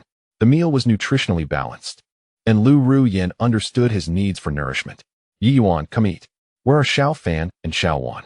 Ye Yuan glanced toward the bedroom, just in time to see Xiao Fan and Xiao Wan emerging. After washing up, they joined the table, eager to eat. Once satisfied, they were impatient to head out. Brother Yi, when are we leaving? I wish to continue delving into the depths to enhance my attributes. The scars have yet to heal, yet the pain has been forgotten. It appears I must adapt for a few more days. However, acquiring free attributes and allocating them to physical strength can instantaneously mend the body, while adding them to mental fortitude can alleviate fatigue. Thus, augmenting attributes proves to be a swift means of recovery and healing. There is no need to rush. The primary objective for today is to scour the supermarket. Despite their exhaustion, Xiao Fan and Xiao Wan can hardly transport much. Ye Yuan pondered deeply last night. Since they are now his loyal servants, with a loyalty of 100, there is no need for excessive frugality. Thus, he decided to bestow upon them the ability to devour. On one hand, this will expedite the gathering of resources. On the other, it will enable them to grow stronger immediately. Ye Yuan does not worry that his servants will reach his level of strength, as the enhancement effect of the bestowed abilities is diminished by 50. For instance, with a level 1 devouring ability, Ye Yuan can consume 20 tons of resources to gain 20 free attributes. whereas his servants can only obtain 10 free attributes from the same amount. It seems the system has taken into account the master-servant relationship, ensuring that servants cannot match their master's prowess. Nevertheless, the consumption speed remains the same. Ye Yuan placed his hands on the foreheads of Xiao Wan and Xiao Fan. Today, I shall bestow upon you a new ability. In truth, granting abilities to servants merely requires calling forth their attribute panel and a single thought to accomplish the task. However, this method does not sufficiently demonstrate that the abilities are a gift from Ye Yuan, nor does it achieve the desired effect of grandeur. To perform the role of a divine figure, one must embody it convincingly. Soon, Ye Yuan completed the bestowal of the devouring ability, and Xiao Wan and Xiao Fan each summoned their attribute panels. Upon seeing the introduction of their new abilities, both were filled with ecstatic joy. Wow! Consuming food grants us free attribute points. This is amazing. This means they can eat freely without gaining weight. How delightful. Yet, while some rejoiced, others felt disheartened. Lu Ruyan appeared somewhat despondent, observing Xiao Wan and Xiao Fan growing increasingly powerful while she remained an ordinary person. Although she had never voiced her complaints, there was undoubtedly an imbalance within her heart. They all follow Ye Yuan. Why am I not afforded such privileges? Is it because I have not fully aligned myself with him? I wish I could, but opportunities are scarce. No, I must take the initiative. Tonight, I will have Xiao Fan and Xiao Wan wash the dishes and clean the floors while I swiftly raid the house. After all, we are in an apocalyptic world. Why should I be coy? If I desire an ability, I must strive to earn it. Waiting for Ye Yuan to voluntarily grant me an ability could take an eternity. Ye Yuan observed the shifting expressions of Lu Ruyan, unsure of her thoughts, yet he could roughly guess. She must be feeling a sense of disappointment. Ruyan, what they possess, you shall also have, but not just yet. As for the reason, do not inquire. The right moment will reveal it to you.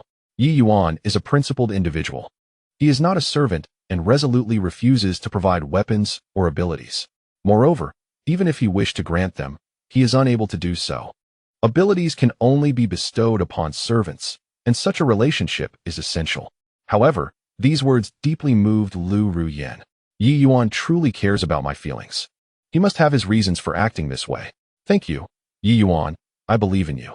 As her words concluded, Lu Ruyan's submission level increased by 5, now reaching 68. What a surprise. Ye Yuan, though disdainful of explanations, considered their past relationship and the debt from a previous life, leading him to offer her a reassurance. He never anticipated that it would touch her so deeply. Indeed, one must not be overly kind to women. Constantly inquiring about their well-being can transform one into an insufferable sycophant, not only failing to gain submission but even complicating the effort to achieve it. Occasionally employing a hint of psychological manipulation might instead win her heart more effectively. Ye Yuan collected his thoughts. Are we all prepared? Let us depart. Today, we shall raid the supermarket near Sunshine Community. I hope Gu Yiming will send a helicopter. At the lakeside villa in Lu Lake, Gu Yiming, accompanied by a group of bodyguards, had arrived outside He Xiumin's villa. In truth, he was reluctant to visit He Xiumin's home. Each time he beheld the yard filled with muscular men clad in tank tops, he felt a wave of nausea. Others may not understand, but he certainly does. He Xiumin is a homosexual, and a submissive one at that. Those hulking bodyguards are his close friends. The very thought is repugnant. However, the matter at hand involves eliminating Ye Yuan and retrieving Lu Ruyan. He could handle it alone, but it would come at a significant cost. Thus, he sought out He Xiumin to share the burden. At that moment, He Xiumin had already reached the entrance. Brother Gu, please come in and have a seat. He Xiumin instinctively reached out to pull Gu Yiming in, only to be subtly evaded. Damn it, this insufferable homosexual. Does he even want to take advantage of me? As they entered the tea room, Hisu had already been released and was now responsible for brewing tea. Uncle Gu, enjoy your tea. Gu Yiming set down his teacup, no longer beating around the bush, and directly stated, Brother He, let me be straightforward. I have come to discuss how to deal with Ye Yuan. At the mention of Ye Yuan's name, Hisu's eyes reddened, filled with a desire to tear him apart. He Xiumin, however, appeared more composed. I heard that Brother Gu dispatched a helicopter yesterday, presumably to deal with Ye Yuan. What is this? Is he still alive despite his luck? Speaking of this matter ignited a fire of frustration within Gu Yiming. Damn it. After much effort to borrow a helicopter from the military and sending out a 10-man team, the outcome remains shrouded in uncertainty. The fate of the individual is unknown. The disappearance poses no immediate concern, yet the helicopter has not returned. In a mere few days, 2 helicopters borrowed from the military have either been shot down or gone missing, inciting the ire of the military hierarchy. Last night, with audacity, we sought to borrow again. And after much persuasion, the demand escalated to 500 tons of supplies for the loan. It is true that Gu Yiming is affluent. Yet the thought of such a substantial quantity of provisions, predominantly food, weighs heavily on him. Thus, he turned to He Xiaomin as a scapegoat. Brother He, the military insists on 500 tons of supplies in exchange for the helicopter. We shall each bear half the burden. We cannot allow Ye Yuan to survive. He is a ticking time bomb. Should he return to Luhu alive, you would undoubtedly be his first target. Moreover, it would be a matter of mutual destruction. Why should that be? You are the mastermind. Why must I become the primary target? Gu Yiming's words bore an alarming edge. Anticipating He Xiaomin's retort, he promptly handed over his phone. Brother He, see for yourself. Upon receiving the device, He Xiaomin's brow furrowed. The WeChat call log displayed Ye Yuan as the contact. Yet it contained no content. Only a record of a 5-minute video call, the conversation between Gu Yiming and Ye Yuan remaining a mystery. What does this mean, Gu? He Xiaomin inquired, perplexed. Taking back the phone, Gu Yiming's expression turned grave. You see, the video was initiated by Ye Yuan. I too was bewildered until he sought my assistance, claiming he had uncovered evidence that you conspired against his parents, which led him to take revenge by seducing Jiang Xiaofan. At this revelation, He Su became irate. The scoundrel! If he seeks revenge, he should target my father, not my girlfriend. I will kill him. He Xiaomin shot a disapproving glance at his son, whose defiance quickly withered under the weight of his father's authoritative gaze. It seemed that the confinement in the basement had imparted the lesson of who truly held dominion over the household. Gu Yiming continued. Ye Yuan now believes you are responsible for the demise of his parents. He accuses you of dispatching helicopters twice to hunt him down. It was now He Xiaomin's turn to protest. I refuse to bear that blame, Gu. You orchestrated both operations. My involvement is minimal. Yet, I lack the means to procure helicopters and weaponry from the military. Gu Yiming dismissed his protest. We are brothers. Does this discourse hold any merit? The crux of the matter is that Ye Yuan is convinced of your culpability in his parents' demise. Should he return to Luhu, he will undoubtedly seek vengeance against you. Conversely, I harbor fears of his return as well. He may very well uncover my ties to you. This last statement bore a double entendre, subtly suggesting his apprehension that He Xiaomin might, in an attempt to deflect animosity, betray him. Such is the nature of the business world, rife with cunning and treachery. No one is superior to the other. Therefore, we must swiftly eliminate Ye Yuan. His presence is a significant threat. Yesterday, during our video call, he carelessly revealed his location, right in Sunshine Community. You know that neighborhood is by the Shu River. Should Ye Yuan acquire a boat, he could easily row back to Lu Lake. Are you not concerned? The vendetta for killing one's parents is an unforgivable sin. Allowing Ye Yuan to return is utterly unsettling. Primarily, he is armed. He has even shot down a helicopter, indicating that during his prolonged disappearance, he has made ample preparations. To permit such a person to return is akin to harboring a ticking time bomb. He Xiaomin is not devoid of intelligence. Gu Yiming's words carry a mix of truth and falsehood. He is reluctant to sift through them. However, the removal of Ye Yuan is imperative. Father, please agree with Uncle Gu. We shall provide half of the supplies and borrow a helicopter from the military. Ye Yuan must be eliminated. I want to bring Xiaofan back. Damn it. He Xiaomin glared at He Su, filled with disappointment. You are worthless. She is already Ye Yuan's. Do you still want her? Are you even my father? You deliberately strike at my vulnerabilities. If you keep whining, I will expose your secret. Naturally, He Su could only harbor his grievances internally. He dared not publicly declare his father's truth. The repercussions of such an act would be unbearable. Given his father's peculiar temperament, he might even instruct the bodyguards to turn against him. Yet, he is still his biological father. As long as he remains reasonable, there is a semblance of respect. He Su, with a defiant expression, lamented, even if Ye Yuan has been with her, I still love Xiaofan. I want her. This declaration elicited the strongest reaction from Gu Yiming. The thought of Ru Yin still being in Ye Yuan's grasp was disconcerting. This young man, filled with youthful exuberance, despite Ye Yuan currently needing his help to procure a helicopter, might not commit any egregious acts. However, Yen is no naive girl.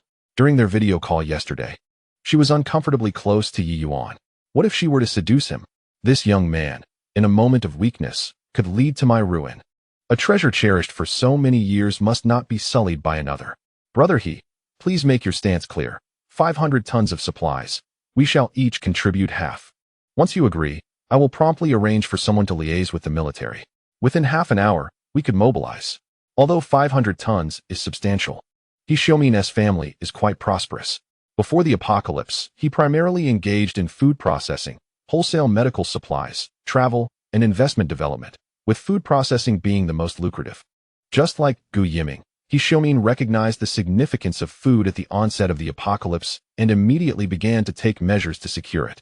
A considerable quantity of provisions has been retrieved and stockpiled in the warehouse at Deer Lake, with personnel assigned to guard it around the clock. These elites have long colluded with those in higher echelons. Regardless of how much food is brought back, it will not be confiscated. He Xiaomin gritted his teeth and nodded, saying, "Very well, we shall each take half. Let us dispatch a helicopter immediately to eliminate Ye Yuan, lest we encounter further complications." He Su quickly interjected, "Uncle Gu, I kindly request that you avoid harming Xiao Fan and bring her back to Deer Lake alive. I shall be immensely grateful." Gu Yiming nodded. His concern for Jiang Xiaofan's well-being was minimal. His primary objective was to eliminate Ye Yuan and retrieve Lu Rian. However, he felt it necessary to feign consideration. "Rest assured, nephew, I shall do my utmost to bring Xiao Fan back." He Su was not devoid of intelligence. Previously, Gu Yiming had issued indiscriminate attack orders. This man was ruthless and untrustworthy. Thus, He Su added, "If Uncle Gu can assist in bringing Xiao Fan back, I am willing to offer you 100 tons of food." The He family's enterprises were substantial. As the only son of He Xiaomin, He Su wielded considerable resources, and this time he was willing to pay a hefty price to retrieve Jiang Xiaofan. Nevertheless, Gu Yiming would not take such an empty promise seriously. "It appears that you have genuine feelings for Xiao Fan, dear nephew. As your uncle, I shall certainly endeavor to assist you. Let us do this. I will send additional personnel and borrow 2 machine guns from the military to ensure absolute success." However, He Su was perceptive and quickly grasped the implications. "Uncle Gu, I understand. Augmenting the manpower and renting machine guns will necessitate substantial resources. I will dispatch 100 tons of food to your warehouse at once." "You are quite astute." Gu Yiming feigned a sense of shame, saying, "Alas, times have changed, and my capabilities are limited. I find myself negotiating terms to assist you in bringing someone back. I understand your predicament." He Su maintained a cheerful demeanor, while inwardly cursing. He was well aware of Gu Yiming's cunning nature. Without personal gain, he would never extend assistance. The most infuriating aspect for He Xiaomin was that the 100 tons of provisions given by his son ultimately belonged to the He family. This was a vexing visit that cost the He family 300 tons of food. While not a significant amount for the He family, during these apocalyptic times, every morsel was invaluable.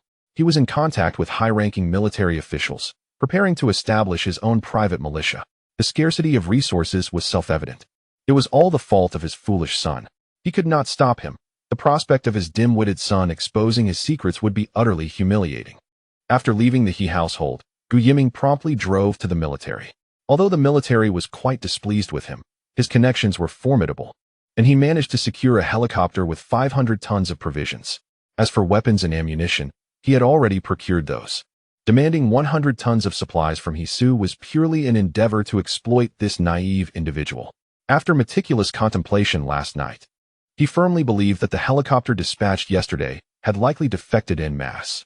After all, in Luhu, they had to undertake perilous missions daily. Moreover, these individuals possessed antibodies, rendering them immune to the blood mist's zombifying effects. They had aircraft, they had weaponry. By securing a safe haven and stockpiling supplies, they could reign as local tyrants, never once considering the possibility of being shot down by Ye Yuan. Learning from previous missteps, this time, Gu Yiming had selected only those with families. To fail to return would mean certain death for their loved ones. An hour later, a Lucky Bird helicopter took flight, carrying 15 armed men. Gu Yiming watched the departing aircraft, his gaze darkening with increasing malevolence. "Ye Yuan, oh Ye Yuan, if only you had sought my assistance, perhaps you could have survived. And that wretched woman, Ru Yin, you are mine, and you shall never escape my grasp." At that moment, Gu Yiming's thoughts drifted to Xiao Fan and Xiao Wan. Having viewed the footage, he found both women exceptionally beautiful. Indeed, they must all be captured and added to my collection. Chapter 48, Old Man. I await your rescue in the pitch-black tunnel, for electric scooters sped along. Ye Yuan and 3 women each rode one. The tunnel stretched almost entirely across the old city, connecting Nanhu Haoding to Yangwang community. This would greatly facilitate future scavenging excursions. Just moments ago, the entire district experienced a blackout. Ye Yuan, accompanied by the 3 women, took a slight detour to the property management of Nanhu Haoding, where they procured a generator set. Diesel could be replicated indefinitely. Thus, Ye Yuan's villa could enjoy 24-hour electricity, with air conditioning at their leisure. Now, they merely required a gas stove. Power, water, and gas would all cease during outages. Although Ye Yuan could currently only replicate items weighing up to 30 pounds, he could directly replicate the space and gas capacity of a gas cylinder, effectively allowing for limitless use of a single cylinder. Before long, the group arrived near Yangwang community, an area replete with dilapidated housing primarily rented out. Many families utilized gas stoves. Ye Yuan broke through the tunnel's surface, entering an old, crumbling residence. After knocking on the door of the first-floor tenant, the sounds of the undead echoed from within. Moving on to the next dwelling, Ye Yuan, ever cautious, would not confront zombies unnecessarily, no matter his current strength. After knocking on doors from the first to the 3rd floor, he finally discovered an unoccupied unit devoid of any undead presence and forcefully entered with a shotgun. Fortune favored him. This household employed a gas stove. He swiftly collected the entire setup into his spatial warehouse, intending to replicate the gas cylinder's capacity later. Ye Yuan glanced at his phone's map. Not far away lies a bustling pedestrian street, home to a grand Tianyi supermarket, an enterprise owned by Gu Yiming. A thorough sweep is imperative. Today, the power is out, alleviating any concerns of being monitored. Let us return to the tunnel and then burrow into Tianyi supermarket, he suggested. Just then, Ye Yuan received a video call request on his phone. It was from Gu Yiming. Although the city is experiencing a blackout, the base station's backup batteries continue to function for a while, thus the mobile signal remains temporarily uninterrupted. Ye Yuan couldn't help but wonder if Gu Yiming was somehow prescient, aware that he was planning to raid his supermarket, prompting him to initiate a video call. Hello, Uncle Gu, is there something you need? The screen displayed Gu Yiming's face, a smile that did not quite reach his eyes. Yi Xian, where are you? The helicopter has arrived at the Sunshine community, but the pilot reported seeing no one at Building 1, Unit 36. To think they actually came, Ye Yuan thought, somewhat incredulous. How eager they are to see me meet my demise.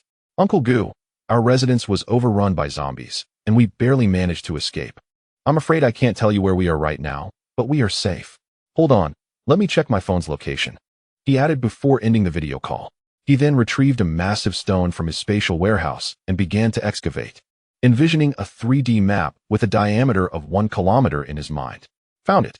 Above the Sunshine community, he indeed spotted a helicopter, and he could even discern the individuals aboard, 15 armed men, a pilot, and among the gunmen, 2 wielded light machine guns, albeit there were no rocket launchers, which was a slight disappointment. Ye Yuan promptly locked onto the helicopter's coordinates, and with a mere thought, he conjured a massive stone to be hurled from the ground. In an instant, a boulder weighing 2 to 3 tons materialized above the helicopter at a height of less than 10 meters. Not only was the helicopter unaware of its impending doom, but even had it noticed, there would have been no chance to evade it. The stone crashed down with a thunderous bang, sending the helicopter plummeting to the ground like a severed kite. Moments later, a resounding explosion echoed, followed by a billowing cloud of smoke. Haha, mission accomplished. Ye Yuan beamed with exhilaration. With each strike against Gu Yiming, he felt an increasing thrill of vengeance. Of course, this was merely an appetizer. This lifetime would differ from the last. He was determined to toy with his adversaries, leading them into despair before delivering a merciless end. None would be spared. Ye Yuan composed himself and attempted to send a video to Gu Yiming, but the call went unanswered. He tried calling again only to be met with a busy signal. Thus, he left a voice message. Uncle Gu, what is going on? You're not answering my video call, and I can't reach you by phone. Are you playing games with me? I regard you as my dear uncle. How could you treat me this way? After sending the message, Ye Yuan stowed his phone away, dismissing Gu Yiming from his mind. First, sweep through his supermarket. On the other side, Gu Yiming was frantically dialing numbers. The 15 armed men inside the helicopter took turns making calls, but no one answered. How could this be? Damn it, how could this happen? Gu Yiming was stunned. Just moments ago, he had maintained communication with the pilot using another phone. This was a lesson learned from the past. He had always suspected that the helicopter dispatched yesterday had collectively defected. Thus, he was particularly vigilant today, even though the families of the gunman and the pilot were under strict surveillance. Gu Yiming stubbornly insisted on keeping in touch with the pilot until Ye Yuan was killed and Lu Ruyin was retrieved. But just a moment ago, the pilot had suddenly exclaimed that the helicopter had been struck by an unidentified object and was in a tailspin. Then, the cabin erupted in curses and screams. With a thunderous crash, communication was completely severed, and attempts to reach anyone else were futile. Gu Yiming sat dumbfounded on the sofa, letting out a long sigh after a while. Damn it, 500 tons of food wasted for nothing. The food was secondary. The crucial issue was the helicopter. He had borrowed 3 helicopters from the military.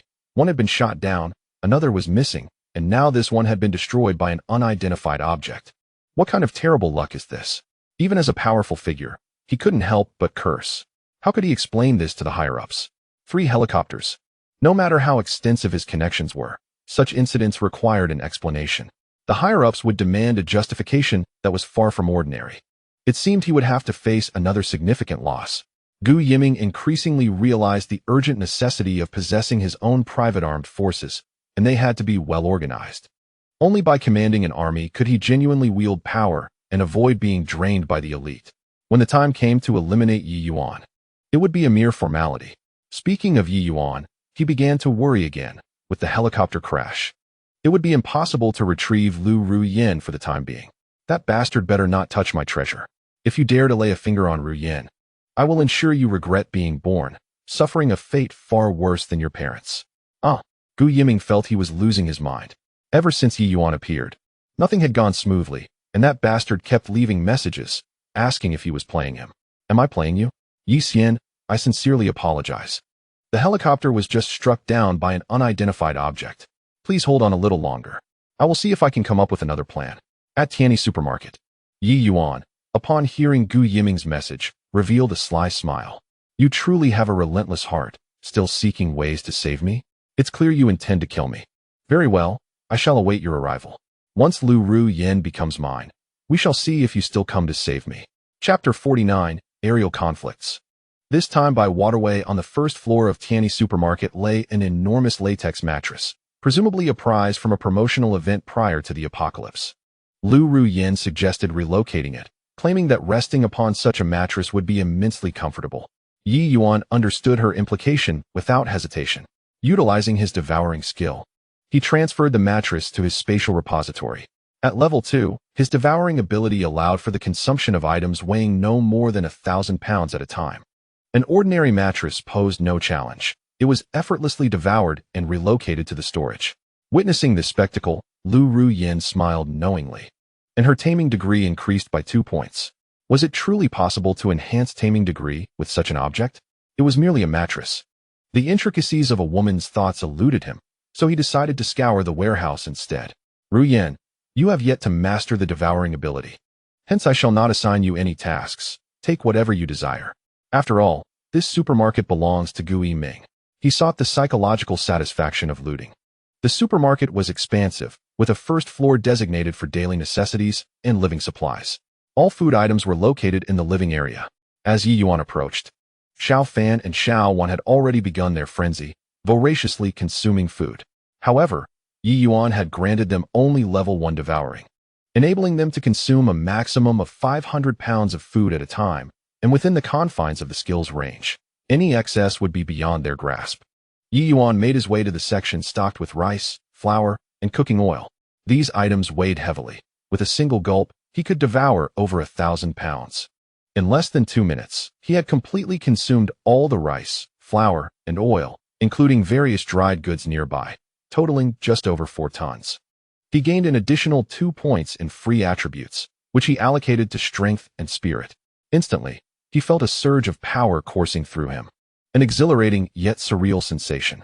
The ease with which he acquired attribute points was astonishing, almost unbelievable, were it not for the invigorating strength surging within him. After clearing the grains, he proceeded to the section for fruits and vegetables. "Brother Yi, slow down. Leave some for us," they exclaimed, startled by his insatiable appetite. Fearing he might consume everything in one go. "Fear not. Every supermarket has a warehouse. This one is quite large. And what is displayed on the shelves is merely the tip of the iceberg. Let us swiftly clear the shelves, and then we shall seek out the warehouse." Reassured, Xiao Fan and Xiao Wan felt at ease. There was truly no cause for concern, as supermarkets were plentiful in the urban area, brimming with food. With Ye Yuan's prowess, acquiring provisions was a trivial task. After more than 20 minutes of diligent looting, the food section was finally cleared. Ye Yuan gained 4 additional points in free attributes, while Xiao Fan and Xiao Wan each earned 3. As a result, Xiao Wan's 4 attributes had all reached a balanced score of 10. Xiao Fan possesses a strength rating of 11, while the remaining attributes each stand at 10. Both individuals have experienced a notable enhancement in their combat capabilities, capable of overpowering 2 or 3 adult men with their bare hands. When employing firearms, the recoil has become negligible. Their quest for the warehouse continues. Lu Rian, unfamiliar with Tianyi Supermarket, is uncertain of the warehouse's location. However, such facilities are typically situated underground. Locating the freight elevator should suffice. Lu Rian has also accompanied them, as leaving her alone above would be unwise, should any marauders infiltrate the supermarket. She is currently ill-equipped to defend herself. After spending a little over 10 minutes, they finally discovered the warehouse on the second basement level. Ye Yuan forcefully breached the entrance with his shotgun, revealing a familiar sight, towering shelves brimming with supplies. Various food items were present: rice, flour, oil, sauces, tea, sugar, an assortment of packaged goods and beverages, constituting at least half of the inventory. The other half comprised daily necessities. It was all his. Ye Yuan was not one to shy away from abundance. He intended to first consume the food before sweeping through the remaining supplies. With fervor, Ye Yuan unleashed his abyssal maw, instantly drawing in thousands of pounds of resources, subsequently converting them into energy. Xiao Fan and Xiao Wan promptly joined in, while Lu Rian stood to the side, watching intently, her mind swirling with countless questions. What must she do to earn Ye Yuan's approval? To become his woman? That seemed implausible. After all, Xiao Wan had already acquired the skill of digging, thus eliminating that possibility. Lu Rian had inquired with Xiao Fan and Xiao Wan, but they too were in the dark regarding the conditions necessary for Ye Yuan to bestow abilities. The urgency was palpable. She yearned to become powerful, so that when she eventually confronted Gu Yiming, she would possess the strength to resist. She no longer wished to be under his control. Ye Yuan, the scoundrel, should simply state his demands instead of being so cryptic. Lu Rian considered herself to be quite astute, even somewhat clever, yet this time, she found herself utterly perplexed. No. I must find a private opportunity to showcase my worth before Ye Yuan and subtly inquire about what it takes to gain abilities. Although not a master of all trades, years of covertly learning various skills had enabled her to perform with a certain finesse. I bet he Yuan refused to soften. Unbeknownst to her, Lu Rian's taming score increased by 5, reaching a current total of 85. She needed just 10 more points to finalize her attributes. However, Ye Yuan remained wholly focused on devouring food, entirely oblivious to Lu Rian's self-taming progress. Meanwhile, Gu Yiming returned to the villa with a dark expression. Just moments ago, he had met with the higher-ups and was certain the outcome would be unfavorable. He had borrowed 3 helicopters and 2 rocket launchers, all of which were either damaged or missing. No matter how strong their connections, the repercussions were inevitable. Gu Yiming found himself chastised like a subordinate, scarcely daring to breathe in the presence of genuine authority. Ultimately, he acquiesced and surrendered a substantial quantity of 1,000 tons of supplies to resolve the matter. This concession stemmed from their previous mutual interests before the apocalypse, granting him a measure of leniency. Otherwise, his demise would have been deemed inconsequential. Upon returning to his villa, Gu Yiming's anger simmered within him, not merely at the loss of the 1,000 tons of supplies, which, while significant, did not threaten his foundation, given his resources. With numerous warehouses scattered throughout the suburbs brimming with ample food and living essentials, he had been steadily transporting supplies to Luhua during this period. Thus, the loss of 1,000 tons would not devastate him. Yet, the frustration festered within him, an unexpressed irritation that weighed heavily on his spirit. That scoundrel Ye Yuan, Ever since his appearance, misfortune had befallen him, including the loss of 3 helicopters, all somehow linked to Ye Yuan. Was he perhaps orchestrating these calamities?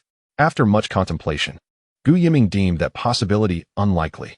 The first helicopter was merely a victim of negligence, but the second had vanished without a trace, and the third had been struck by an unidentified object.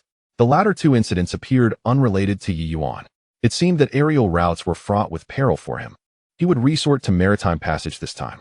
If he could lure Ye Yuan to a neighborhood close to Shu River, he could dispatch his men by speedboat to eliminate him. Yu Omen.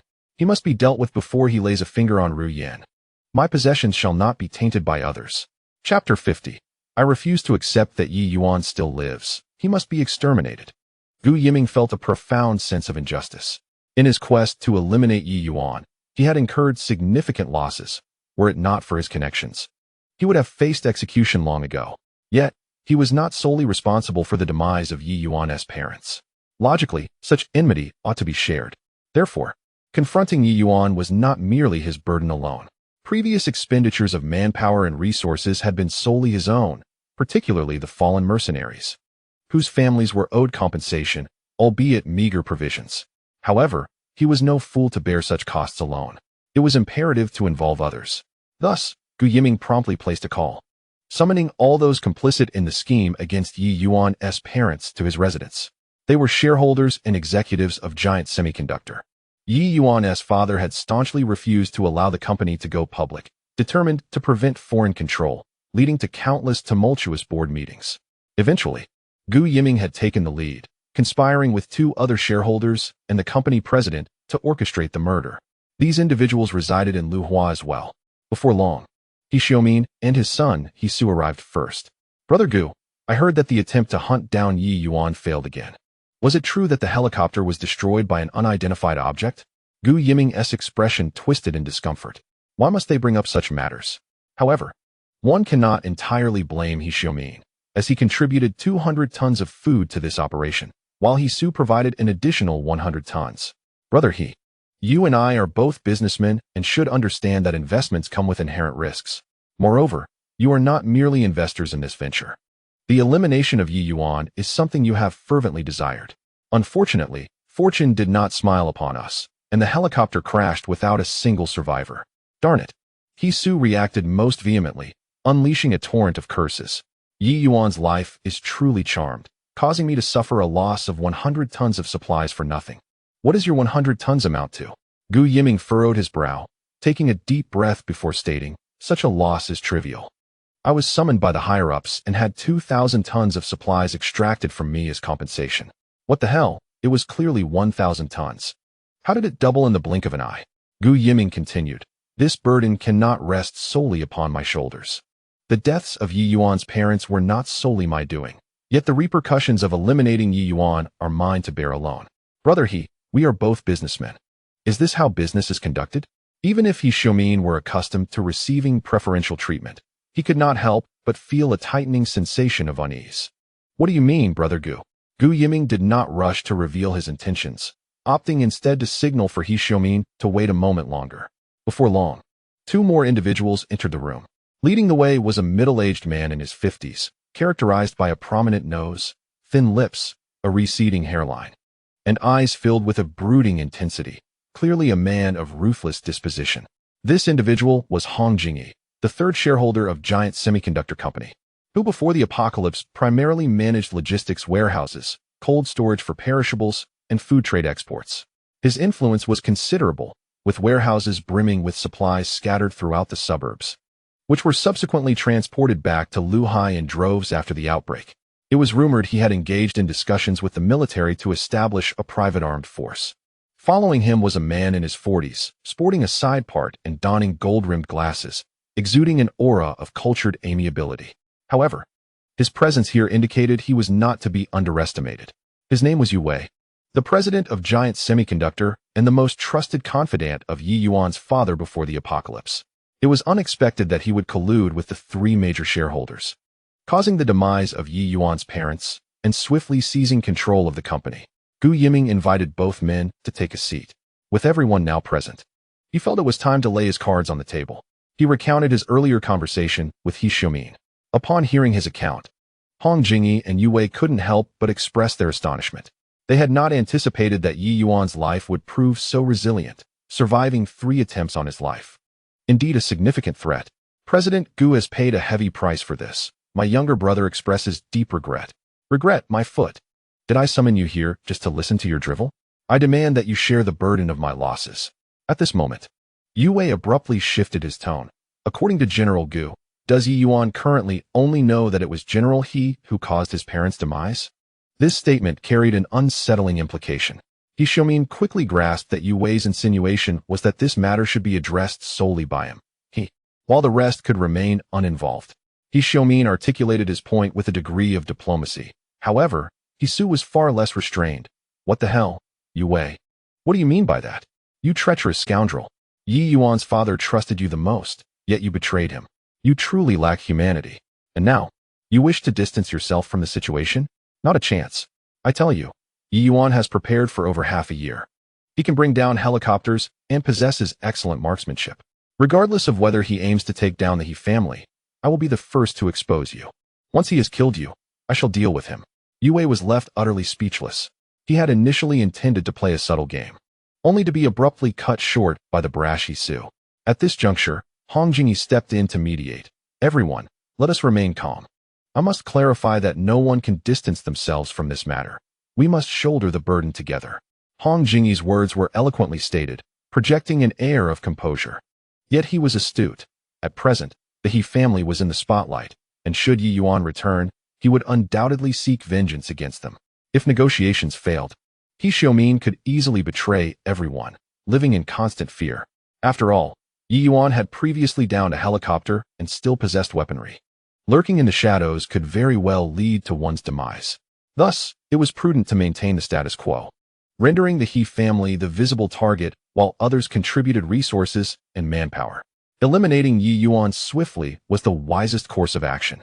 At this moment, Gu Yiming interjected.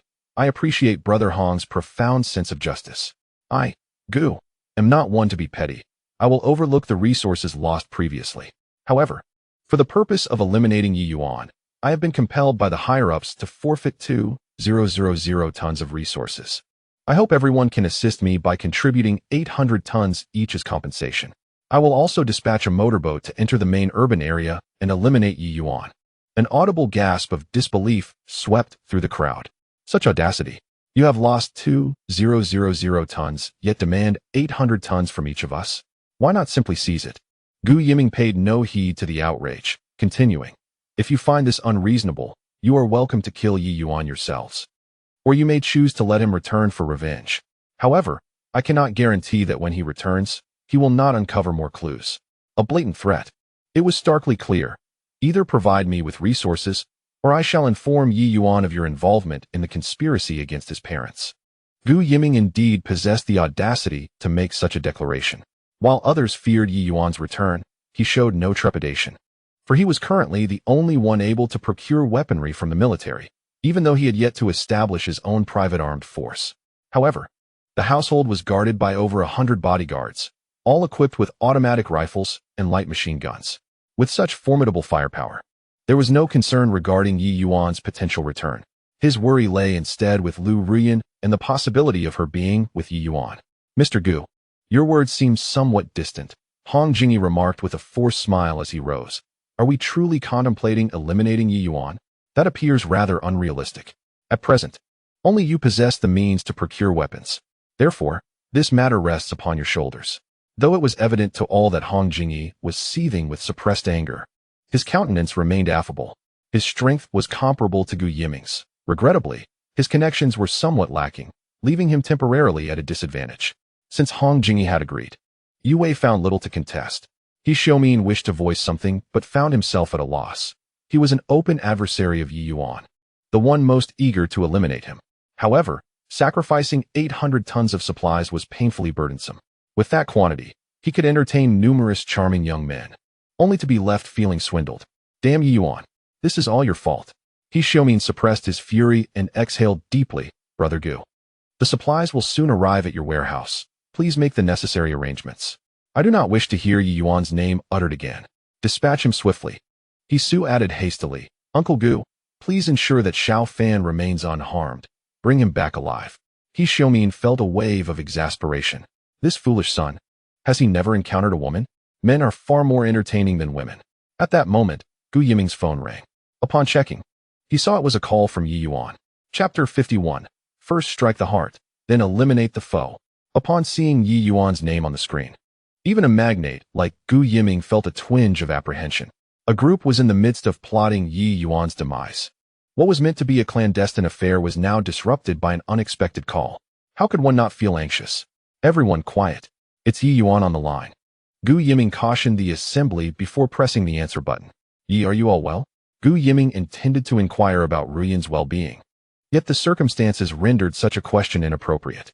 Should it come to light that Lu Ruyan was with Ye Yuan, it would not only raise suspicions regarding his own wife's fidelity, but also jeopardize their upcoming mission. With his wife in another's grasp, it was clear that Gu Yiming's true aim was to rescue Lu Ruyan. If others became aware, they would surely take advantage of the situation, demanding exorbitant prices. Each would expect 800 tons of supplies, which was utterly untenable. They might even refuse to part with a single coin. For someone of Gu Yiming's stature, reputation was paramount. Regardless of his feelings for Lu Ruyan, he could never allow her to tarnish his image. Fortunately, this matter remained unknown for the time being, allowing Gu Yiming to breathe a sigh of relief. Not only did he preserve his dignity, but he also managed to evade being undercut by these individuals. Gu Yiming continued. Yi Xinji, I am devising a plan to rescue you. I find myself out of options in the air. We must now resort to the waterways. You need to find a way to reach the riverbank. I estimate you are not far from Sunshine Community. Do your utmost to locate a nearby refuge. I will arrange for a vessel to come for you as swiftly as possible. Rest assured, Uncle Gu's words hold weight. I would never deceive you. My dear child, there is no need for such formality. Your father and I were close friends. We are akin to family, so let us not be so estranged. Very well. It is settled. I will expedite the arrangements for personnel and boats, aiming to retrieve you from Luhai before nightfall. Upon ending the call, Gu Yiming felt his face flush with embarrassment. How could he have referred to himself as uncle so freely, claiming familial ties? It was utterly disgraceful to utter such words, especially considering he had caused the death of the boy's parents and had appropriated nearly half of Giant Corporation's shares. It was simply repugnant. If no one had overheard, it might have been acceptable, but everyone present was well aware of the unfolding events, much like a group of courtesans conversing, with the eldest claiming to be a virgin. This was beyond a matter of belief. It was shameless. Clearing his throat to alleviate the discomfort, Gu Yiming redirected the conversation. Let us return to the matter at hand. I have just conferred with Ye Yuan. He will hasten to the riverside near Sunshine Community. We are now poised to act. As long as you deliver the promised supplies, I will immediately arrange for boats and gunmen. Before night falls, we shall eliminate Ye Yuan. This time, success is assured. Meanwhile, Ye Yuan hung up the phone, a smirk playing at the corners of his mouth, reveling in his cunning victory. The city had plunged into darkness. The base station's battery could sustain operations for only a day or two. Soon, mobile signals would become non-existent. Therefore, it was imperative to exploit Gu Yiming's naivety before the signal was cut. To his surprise, Gu Yiming was quite obliging, dispatching a boat to retrieve him that very afternoon. How amusing. It was likely a boat full of gunmen sent to kill him. Yet, he felt no concern, whether by plane or motorboat. As long as it wasn't a tank, he could obliterate any threat within a kilometer using his stone-throwing skills. Even if a tank were to arrive, he would not fear. A drop from 10 meters could not damage it, and from 100 or 500 meters, surely the force of several tons of stone, accelerated by gravity, would crush it flat. Thus, Ye Yuan had no apprehension regarding what Gu Yiming might send. His only fear was that he wouldn't come at all. Ye Yuan, the warehouse has been emptied. Where to next? He took out his phone and opened the map to explore nearby supermarkets. Lu Ruyan leaned in to look as well, naturally resting against Ye Yuan's arm, while Xiao Fan and Xiao Wan looked on without a hint of jealousy. The loyalty of their servant was unwavering. Even assisting Ye Yuan in manipulating Lu Ruyan, it presently appears that Lu Ruyan is engaging in self-manipulation, requiring no external influence. Ye Yuan swiftly pinpointed a supermarket on the map, Tianyi Supermarket on Binjiang Road, situated by the banks of the Shu River, adjacent to the Lannan community. When Gu Yiming dispatched a boat, he intended to inform them he was at the Lannan community, thus orchestrating their retrieval. In truth, he planned to conceal himself within the supermarket, employing a shovel to obliterate the vessel. The thrill of orchestrating mischief from the shadows was exhilarating. "Let us proceed to the supermarket on Binjiang Road," he declared. The quartet re-entered the underground passage and released a massive stone from the spatial warehouse to seal the entrance, preventing intruders from discovering the tunnel leading into the supermarket. This was a potential risk, given that Ye Yuan traversed the tunnel daily. It was imperative that no outsiders gained access. Hence, each new tunnel entrance was blocked upon departure. While traveling, Ye Yuan reflected on his recent acquisitions. He had consumed 28 tons of food, gaining 14 points in freedom attributes, which, when evenly distributed, elevated all 4 attributes to 21 points, more than double that of an average adult. Here, adult referred to individuals with robust athletic physiques, not those confined to the drudgery of a 996 office life. Xiaofan and Xiaowan also consumed 28 tons each, with Ye Yuan bestowing upon them the first level of consumption ability. Having previously ingested 6 tons, they now reached their limits at 20 tons each. However, they only received 10 points in freedom attributes due to the have benefits of their servant abilities. Presently, their 4 attributes stood at 12 points, significantly enhancing their combat prowess, particularly when wielding firearms such as automatic rifles, where recoil became negligible. The provisions from the previous supermarket had been entirely devoured by the trio. Aside from a few necessary samples, all daily necessities were stored in the spatial warehouse. In truth, urban supermarket warehouses are rather modest, stocked with only that day's inventory. Such chain supermarkets typically possess larger warehouses, though Ye Yuan was unaware of their locations, and Lu Ruyen was also in the dark. However, this posed little concern.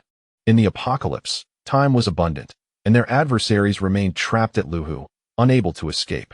For now, he would methodically scour the urban area, seeking attractive women, collecting additional information entries, and once his strength had burgeoned, he would return to Luhu to exact vengeance upon those who had caused his parents' demise, one by one. Moreover, those adversaries at Luhu either remarried beautiful wives or had lovely daughters-in-law. Wasn't he that fortuitous? He found himself intrigued by them all. There was no rush to eliminate them. Instead, he would gather them as servants, waiting for them to become exasperated before enacting his revenge. Killing for the sake of vengeance was not sufficiently insidious. First, he would torment their hearts, then bring about their demise. Such retaliation would be far more gratifying. As Ye Yuan contemplated the most malicious schemes, he continued to excavate the tunnel. At that moment, he noticed a 3D map in his mind revealing a store that specialized in welding anti-theft windows situated above him. The villas at Nanhu Houding, although surrounded by sturdy walls, could effectively ward off zombies. However, survivors could still utilize tools to breach the premises, as the windows were made of glass and offered no real protection. Hence, Ye Yuan swiftly excavated into the store, devouring all the equipment necessary for welding anti-theft windows, as well as the finest steel bars, transferring them into his spatial warehouse. He decided to conclude his work early today, intending to reinforce the doors and windows of the Nanhu Houding Villa, since he would be residing there for some time. After completing the scavenging, Ye Yuan retreated back into the tunnel, sealing the entrance behind him, and continued his excavation towards the supermarket. Before long, he arrived at Tianyi Supermarket on Binjiang Road. The supermarket's doors were tightly locked, with neither survivors nor zombies having entered. He could indulge in a thorough scavenging once more. The 3 of them continued to consume relentlessly. Xiaofan and Xiaowan had reached their limits, and Ye Yuan had no immediate plans to grant them level 2 devouring. Thus, they utilized their skills to scavenge supplies. Ye Yuan's level 2 devouring had not yet reached its limit, and a substantial amount of food was transformed into high-grade supplements, causing his attribute points to soar. With the depths of the abyss incessantly consuming, it was not long before he converted 20 tons of food into high-grade supplements, absorbing them to gain 10 points of free attributes. At this juncture, he also reached the limit of level 2 devouring. A line of prompts appeared before him. Level 2 devouring has reached its limit. Further consumption of food will no longer convert into high-grade supplements. Please upgrade your skill level. There was nothing to be done but wait until Lu Rian's taming degree reached 95. At that point, he would be able to devour her once more, elevating his devouring to level 3, and then continue to amass attribute points. Next, he could focus on the diligent scavenging of resources. After allocating the newfound 10 points of free attributes, his strength became 23, constitution 23, agility 23, and spirit 25. With 25 points of mental strength, Ye Yuan had ample capacity to sustain prolonged periods of consumption and transfer, as this merely involved the shifting of supplies, requiring considerably less mental energy than the actual devouring and conversion of energy. The three of them were busily engaged in their tasks, except for Lu Ruyan, who seemed quite at leisure, meandering about, occasionally browsing items that caught her fancy and directly stashing them into her spatial warehouse. After all, the supermarket was exceedingly safe. She treated it as if she were shopping in the pre-apocalyptic world, albeit in a zero-cost manner. After completing the scavenging of this supermarket, Ye Yuan led the group to excavate another tunnel towards a nearby supermarket. There were numerous tiny supermarkets, especially in areas with heavy foot traffic, where one street could boast 2 or 3 of them. Gu Yiming was like a rabid dog, scavenging every corner of the supermarket, which conveniently aided Ye Yuan, sparing him the trouble of searching for supermarkets in every direction. Around 3 in the afternoon, Ye Yuan's phone rang. It was a call from Gu Yiming, Yi Xian's nephew. Where are you now? Is Rian doing well? Gu Yiming, now I realize I should inquire about your wife. Unfortunately, she will soon belong to me. Uncle Gu, Aunt Lu is doing well. However, last night she had a nightmare and came to my room. But rest assured, Uncle Gu, I slept on the floor while Aunt Lu took the bed, and she quickly fell asleep, no longer troubled by nightmares. What? Gu Yiming was taken aback. Why are you telling me this, you scoundrel? What do you mean? Are you trying to provoke me, or are you merely being honest? You beast. You shared a room with my wife. Even if you slept on the floor, I refuse to believe you haven't secretly glanced at her. This is infuriating. Calm down. Calm down. Ye Yuan is on the brink of death. Why should I quarrel with someone who is about to perish? Hello, Uncle Gu, why have you fallen silent? Ye Yuan's smile contorted. This is just the beginning, and a mere lie can render you speechless. If Ru Yin truly becomes my woman, you might as well bleed to death, right? No rush, take your time, I will outplay you. On the other end of the line, Gu Yiming evidently took a deep breath. It's nothing. I suddenly felt a bit of breathlessness. Age brings its own ailments. My dear nephew, where are you? The boat is nearing Sunshine Community. How swift. It seems they are eager to end my life. Uncle Gu, I'm at Building 1, Room 301 in Blue Coast Community. Just turn right upon entering the gate, and it's right by the river. Hurry and come to our rescue. Very well. You wretch, your end is nigh. Rest assured. My men will arrive shortly. Do not take any action. Simply wait at home. Do not hang up. Stay on the line with me. 3 helicopters have previously been dispatched in a relentless pursuit, all ending in failure, with only one being shot down by Ye Yuan. The other 2 instances can be ruled out from suspicion of Ye Yuan. However, Gu Yiming, seasoned and cunning, knows that Ye Yuan is like a jinx. Every mission aimed at him has gone awry. Thus, he harbors doubts. Could Ye Yuan be scheming? This time, keeping Ye Yuan on the line serves a dual purpose. It allows him to monitor the situation while also preparing for any eventuality. If it truly is Ye Yuan pulling the strings, he will be the first to detect any anomalies and promptly alert the gunmen on the boat to take action. Yet, without visual contact, it remains precarious. Nephew, shall we engage in a video call? I wish to see Ru Yan. She must be looking quite haggard. Ye Yuan had anticipated this old trick from him. Nevertheless, he had his own response. All right, Uncle Gu, but the city is currently experiencing a power outage, and many base stations have ceased operation, resulting in poor network signals. Please wait for me for 2 minutes while I find a location with better reception to send you the video. The supermarket's 3rd floor is residential. Ye Yuan hung up the phone and lifted Lu Ru Yin into his arms. With his current physical prowess, he ascended to the 3rd floor in a mere minute. Xiao Fan and Xiao Wan swiftly followed in his wake. Upon locating the resident of room 301, he acknowledged that although this was not the Blue Shore community, any 301 would suffice. Ye Yuan forcefully shot the door lock, kicking the door open. A zombie lunged at him with ferocity. Had this been a few days prior, Ye Yuan would have approached the door with utmost caution. However, the circumstances had changed. With agility surpassing that of an average adult by more than 2-fold. His speed and reflexes were astonishingly swift. Before the zombie could reach him, he dispatched it with a powerful kick. He then shot the creature, obliterating its head. Checking the time, he noted precisely 2 minutes had elapsed. Ye Yuan promptly sent a video to Gu Yiming. Uncle Gu, can you hear me? He waved his hand. reminiscent of someone signaling in poor reception. Gu Yiming, with a forced smile, replied, "Yes, I can hear you. Seeing that you are all well puts my mind at ease." "Humph, you cunning old fox. Trying to test me, are you? Nephew, please verify the room number again. Is it 301? My men are on their way. If you misread it, it could spell disaster. You understand how perilous it is to rescue you."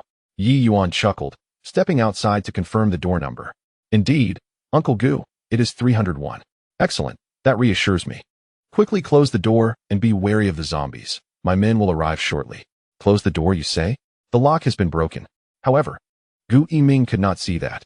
Ye Yuan pretended to shut the door, instructing Xiao Fan and Xiao Wan to guard the entrance, lest a zombie should intrude. He then handed his phone to Lu Ruyen. "Uncle Gu, why don't you have a word with Aunt Lu? You two have been apart for so long. I'm sure you are both quite concerned for one another." Lu Ruyen shot Ye Yuan a glare, her eyes seemingly conveying disdain for this abnormal individual, as if she wished for his demise. Nonetheless, she understood his intent and feigned a smile for the video.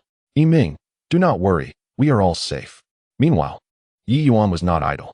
He summoned 10 massive stones from his spatial repository, the quantity limited for fear of collapsing the floor. Grasping a shovel, he struck one of the stones. A 3D model appeared in his mind. 2 motorboats were just docking on the river, and the chosen location was ideal, devoid of zombies. He chuckled, thinking they believed themselves safe. Noticing one individual wielding a rocket launcher, he felt a pang of desire. He had coveted such a weapon for quite some time. It was a fortunate gift, provided it didn't get damaged in the process. As the 2 boats approached the shore, and before the occupants could disembark, Ye Yuan promptly locked onto their coordinates. With a mere thought, a resounding clang echoed through the air. A colossal boulder plummeted from the heavens, and before it could crush the speedboat, Ye Yuan swiftly lifted another massive stone, this time targeting a different vessel. With a mere thought, the boulder descended once more. Yet the onslaught was far from over. Ye Yuan relentlessly summoned boulders, causing them to rain down from the heights along the riverbank. In an instant, the riverside became a scene of carnage, with blood and flesh scattered, and anguished cries reverberating throughout. Meanwhile, Gu Yiming, engaged in a video call with Lu Ruyen, was suddenly consumed by a furious roar, as if his very heart and soul had been mercilessly pierced hundreds of times. His rage was intermingled with terror and agony. "Yiming, what is happening?" Lu Ruyen exclaimed, startled by the ferocity of his expression, which seemed capable of spilling forth from the screen at any moment. Though she suspected it was related to Ye Yuan. After all, he had just obliterated 10 boulders and summoned another 10. She felt compelled to feign concern. "Yiming, speak to me. What on earth is happening? You look terrifying." On the other end of the line, Gu Yiming took several deep breaths to quell the tempest of fury within him, allowing a semblance of calm to wash over his features, though his gaze remained dark and foreboding. His voice, now low and hoarse, conveyed a grave message. "It's nothing. Ruyen, you need to stay safe. I may not be able to rescue you today. Some unforeseen events have transpired. Do not ask anything further, just heed my words." With that, Gu Yiming abruptly ended the video call, his heart a tumult of conflicting emotions. Anger, fear, confusion, and suspicion intertwining. Just moments before, while conversing with Lu Ruyen, he had also maintained a video link with the gunmen aboard the boat. Their journey had been smooth thus far, and as the 2 speedboats approached the shore, 20 armed men prepared to disembark when calamity struck. Suddenly, the boats were obliterated by colossal stones that appeared from nowhere. The initial barrage claimed several lives. Fortunately, the individual holding the phone during the call remained unharmed, capturing a fragmented scene of chaos. The boulders, as if guided by a malevolent force, plummeted with precision. Each one was square and weighed at least 2 or 3 tons, seemingly targeting human life. In less than half a minute, all 20 gunmen perished, and the speedboats were left in ruins. The person on the phone, in their final moments, had screamed, "Stones are falling from the sky. Such enormous stones. Take cover." Gu Yiming was certain of what he had heard. A clear proclamation of the boulders cascading from above, echoing through his Bluetooth headset. His curiosity burned fiercely. He yearned to understand the nature of this calamity. Regrettably, the individual responsible for communications has perished, crushed by a colossal rock, leaving the mobile screen shrouded in darkness. Nothing can be discerned, rendering it impossible to ascertain precisely what transpired moments ago. This complexity of emotions weighs heavily on Gu Yiming. He is consumed by fury. Mourning the loss of 20 gunmen, all of whom were his elite bodyguards, exceptional talents now reduced to mere flesh. What a tragic waste. These individuals could have aided him in training an apocalyptic legion, yet they have all become nothing more than pulp. Curse you, Ye Yuan.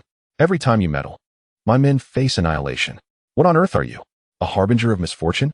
Gu Yiming feels on the brink of madness. At this moment, he recalls previous attempts to dispatch helicopters, all of which ended in utter failure. Although the second mission resulted in a loss of contact, Gu Yiming no longer subscribes to that belief. Prior to the third helicopter's crash, the pilot had been shouting that the aircraft was struck by an unidentified object. Could this object be the very rock that fell from the sky? Delving deeper into this reasoning, is it possible that the first helicopter was also downed by a similar rock? Yet Ye Yuan remains oblivious to my orchestration. He assumes the helicopters were dispatched by He Shumin. Thus, he bluffs, calling He Su to assert that he shot down the helicopter, ostensibly to intimidate He Shumin. Yes, that must be it. Ye Yuan is merely posturing. Fearing continued pursuit from the He family, he fabricates a lie about his ability to down helicopters. In light of this, Ye Yuan must be aware that the skies over the old city would rain down colossal stones, yet he chooses not to inform me. How despicable! How vile! Knowing full well that the skies are perilous, and that I was coming to rescue him, perhaps even to kill him, he concealed this crucial information from me. This has cost me dearly, both in men and in resources. It is indeed a genuine loss. You scoundrel, I vow to see your demise. Gu Yiming grits his teeth, nearly overwhelmed with the desire to tear Ye Yuan apart. He perceives Ye Yuan's selfishness, aware of the impending danger from unidentified falling rocks. Yet he opts to keep it hidden to manipulate Gu Yiming into coming to his aid. And that wretched woman, Lu Ruyan, did not inform me either. This treacherous pair conspired to ensnare me. Gu Yiming's heart aches, betrayed by a canary he cherished, suffering immensely. However, he quickly finds solace. As a seasoned veteran in the business world, Gu Yiming possesses a profound understanding of human nature. Were anyone else trapped in the old city, they would exhaust every means of seeking help, fully aware of the risks involved. They would feign ignorance, for revealing the truth might deter any would-be rescuers. While Ye Yuan and Lu Ruyan's decision to conceal the danger is understandable, it does not absolve them of blame. This debt will be accounted for in due time. At present, Gu Yiming is nearly certain of his conclusions. Ye Yuan was acutely aware that the sky above the old city was prone to the falling of colossal stones. Yet he bore no connection to the helicopter crash nor to the sinking of the two motorboats, for at that moment, he was in the company of Lu Ruyan. Although Ye Yuan did not appear in the video call during the destruction of the motorboats, his absence lasted no more than a few fleeting seconds, a mere instant. Insufficient even for a brief respite. It was utterly implausible that he could have caused the destruction of two motorboats and the demise of the 20 armed men aboard. Thus, any suspicion surrounding Ye Yuan could be dismissed. Gu Yiming, on the other hand, was consumed by a singular perplexity. How did those immense stones descend from the heavens? This conundrum defied the laws of nature and science. The stones, perfectly cuboidal, bore the marks of human intervention. How could they plummet from the sky? They had even shattered the helicopter upon impact. Gazing upwards, Gu Yiming beheld the serene surface of Deer Lake glistening under the golden sun, while in the distance, an endless shroud of blood mist enveloped the entire city. Indeed, it appeared that this blood mist cloaked the world itself, an unsettling thought that provoked deep contemplation. What secrets might lie within this sanguine haze? It seemed impossible to rationalize the phenomenon of the descending stones otherwise. In this moment, Gu Yiming's sense of foreboding intensified. Previously, he had merely perceived an impending apocalypse, believing that stockpiling resources and assembling a private army would suffice for survival. However, the reality now appeared far more complex. He resolved to expedite the formation of his private militia, as the future held unknown dangers. The blood mist was undeniably eerie, instilling a profound unease within him. As for Ye Yuan and Lu Ruyan, Gu Yiming sighed heavily. He cared little for Ye Yuan's fate. His primary concern lay with Lu Ruyan. He yearned to retrieve her, yet feared the peril posed by the falling stones. To leave her in captivity was to risk Ye Yuan's potential dominance over her. Damn it, Ye Yuan. This is all your fault. Meanwhile, Ye Yuan was diligently excavating a tunnel at full speed. The two motorboats at the shore lay in ruins, their 20 occupants reduced to mere remnants. their weaponry scattered about. Firearms were of little consequence to him. He had plenty. What truly mattered was the rocket launcher. Ye Yuan had observed clearly that the launcher had fallen into the grass by the shore, miraculously unharmed, still containing a rocket. He needed to secure it without delay. Before long, Ye Yuan had tunneled to the riverbank and, after confirming the absence of any zombies nearby, emerged from his hideaway. Xiao Fan and Xiao Wan followed closely behind. Weapons at the ready. Lu Rian remained in the tunnel, her combat capabilities at 0. She was on the verge of leveling up her skills and could not afford to take any risks.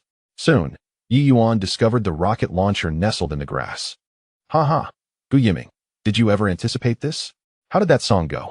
With neither food nor clothing, the enemy presents themselves before us.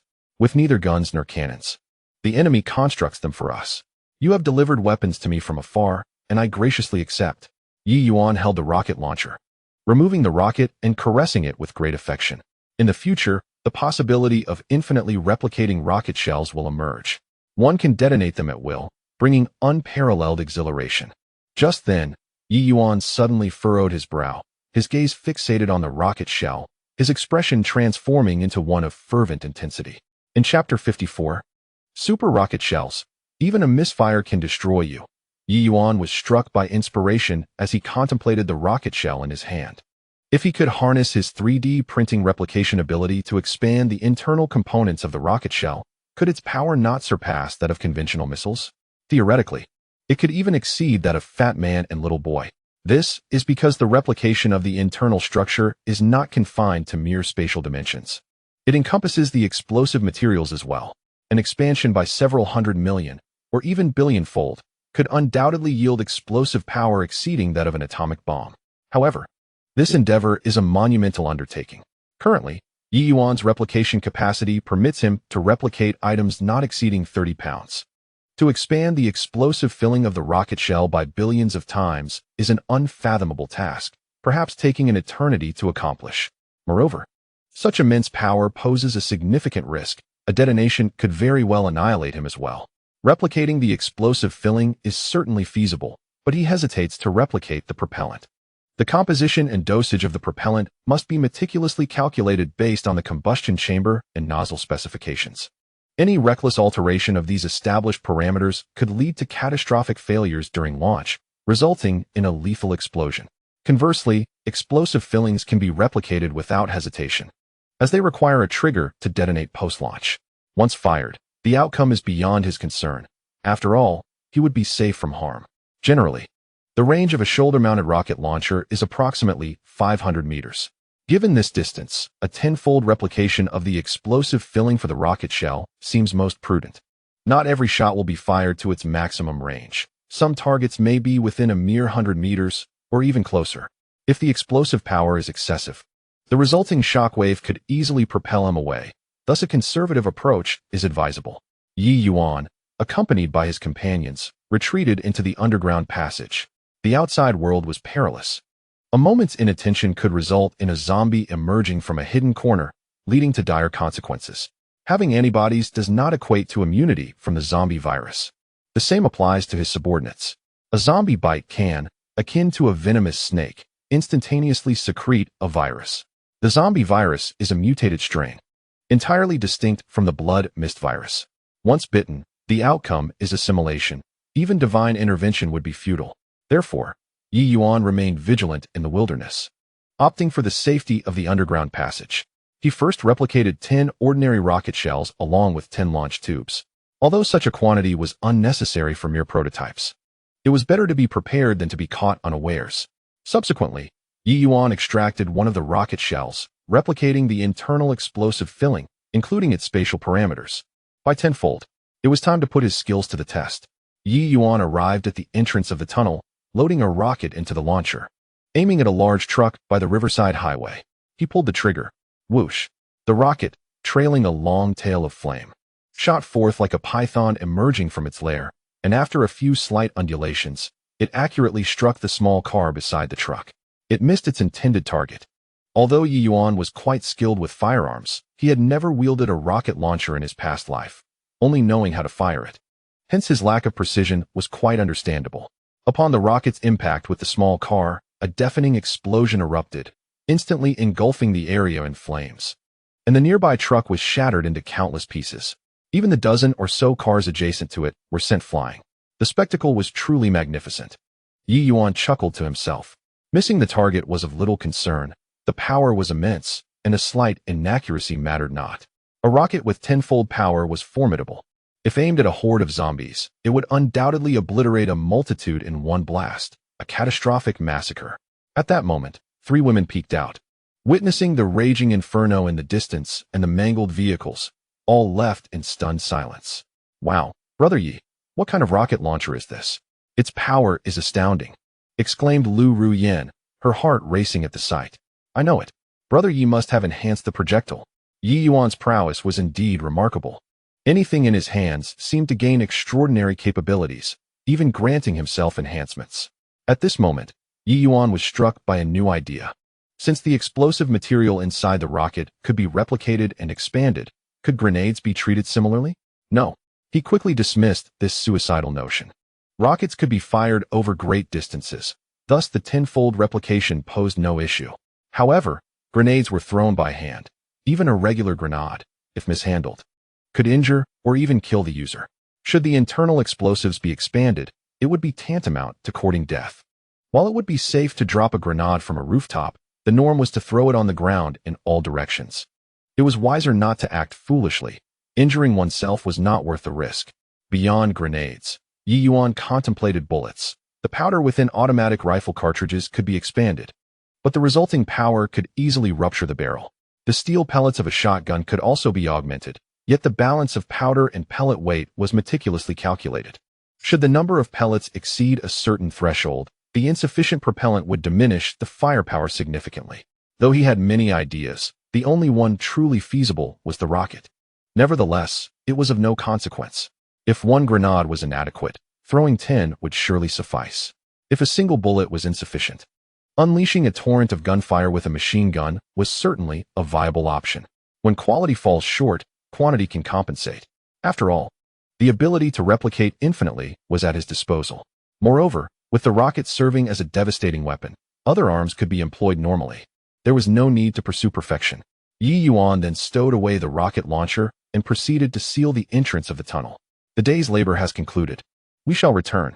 The villa at South Lake Mansion needs the installation of security windows, and the necessary welding equipment and steel pipes are already at hand. In his previous life, Ye Yuan worked for a time as a laborer at the Deer Lake Gathering Place, where he assisted welders in fortifying various defenses.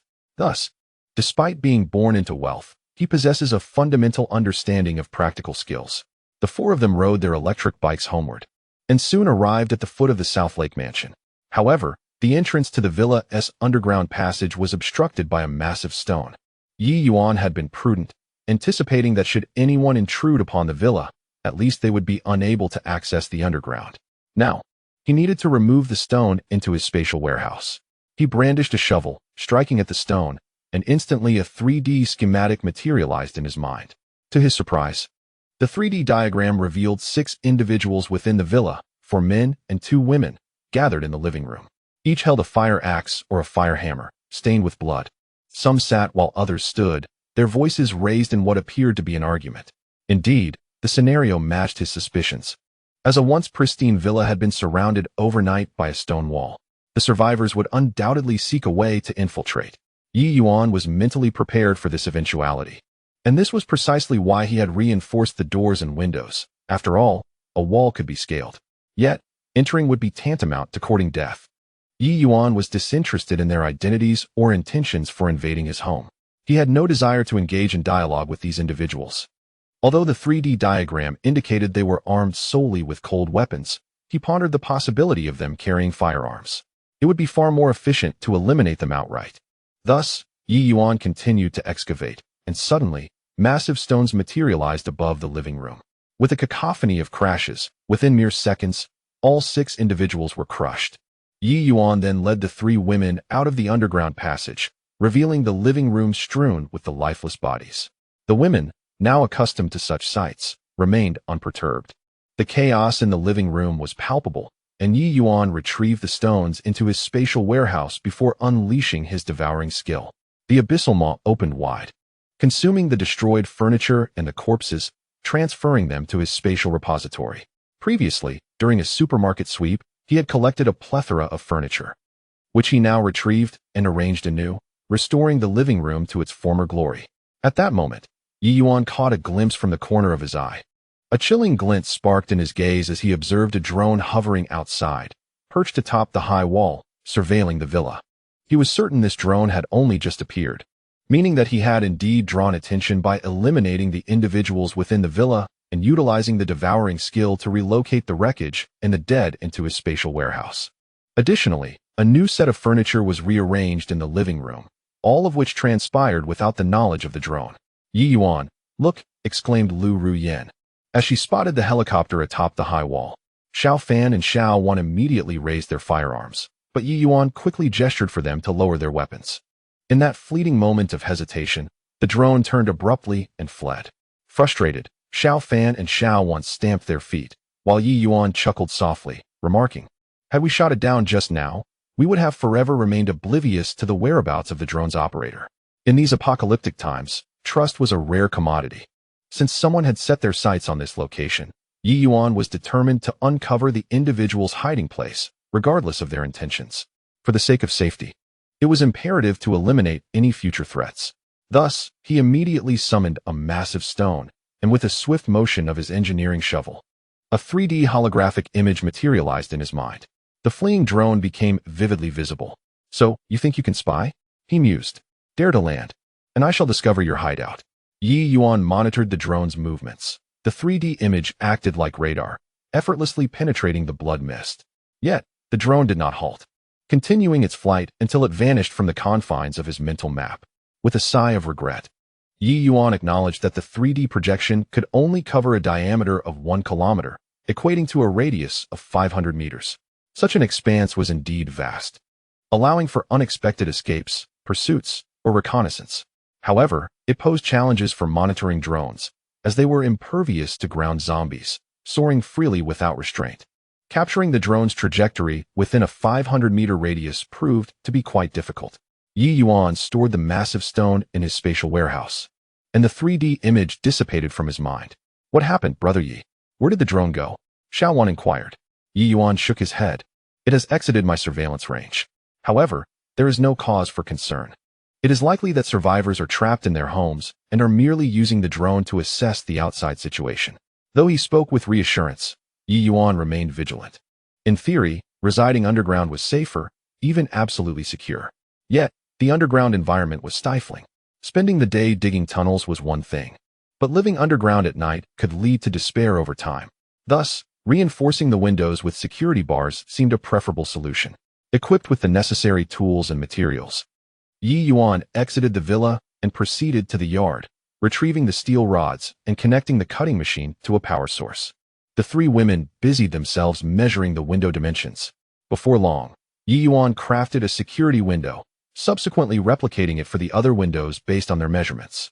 Some windows were larger, at which point he employed a localized integrated enlargement method, proving to be exceedingly convenient.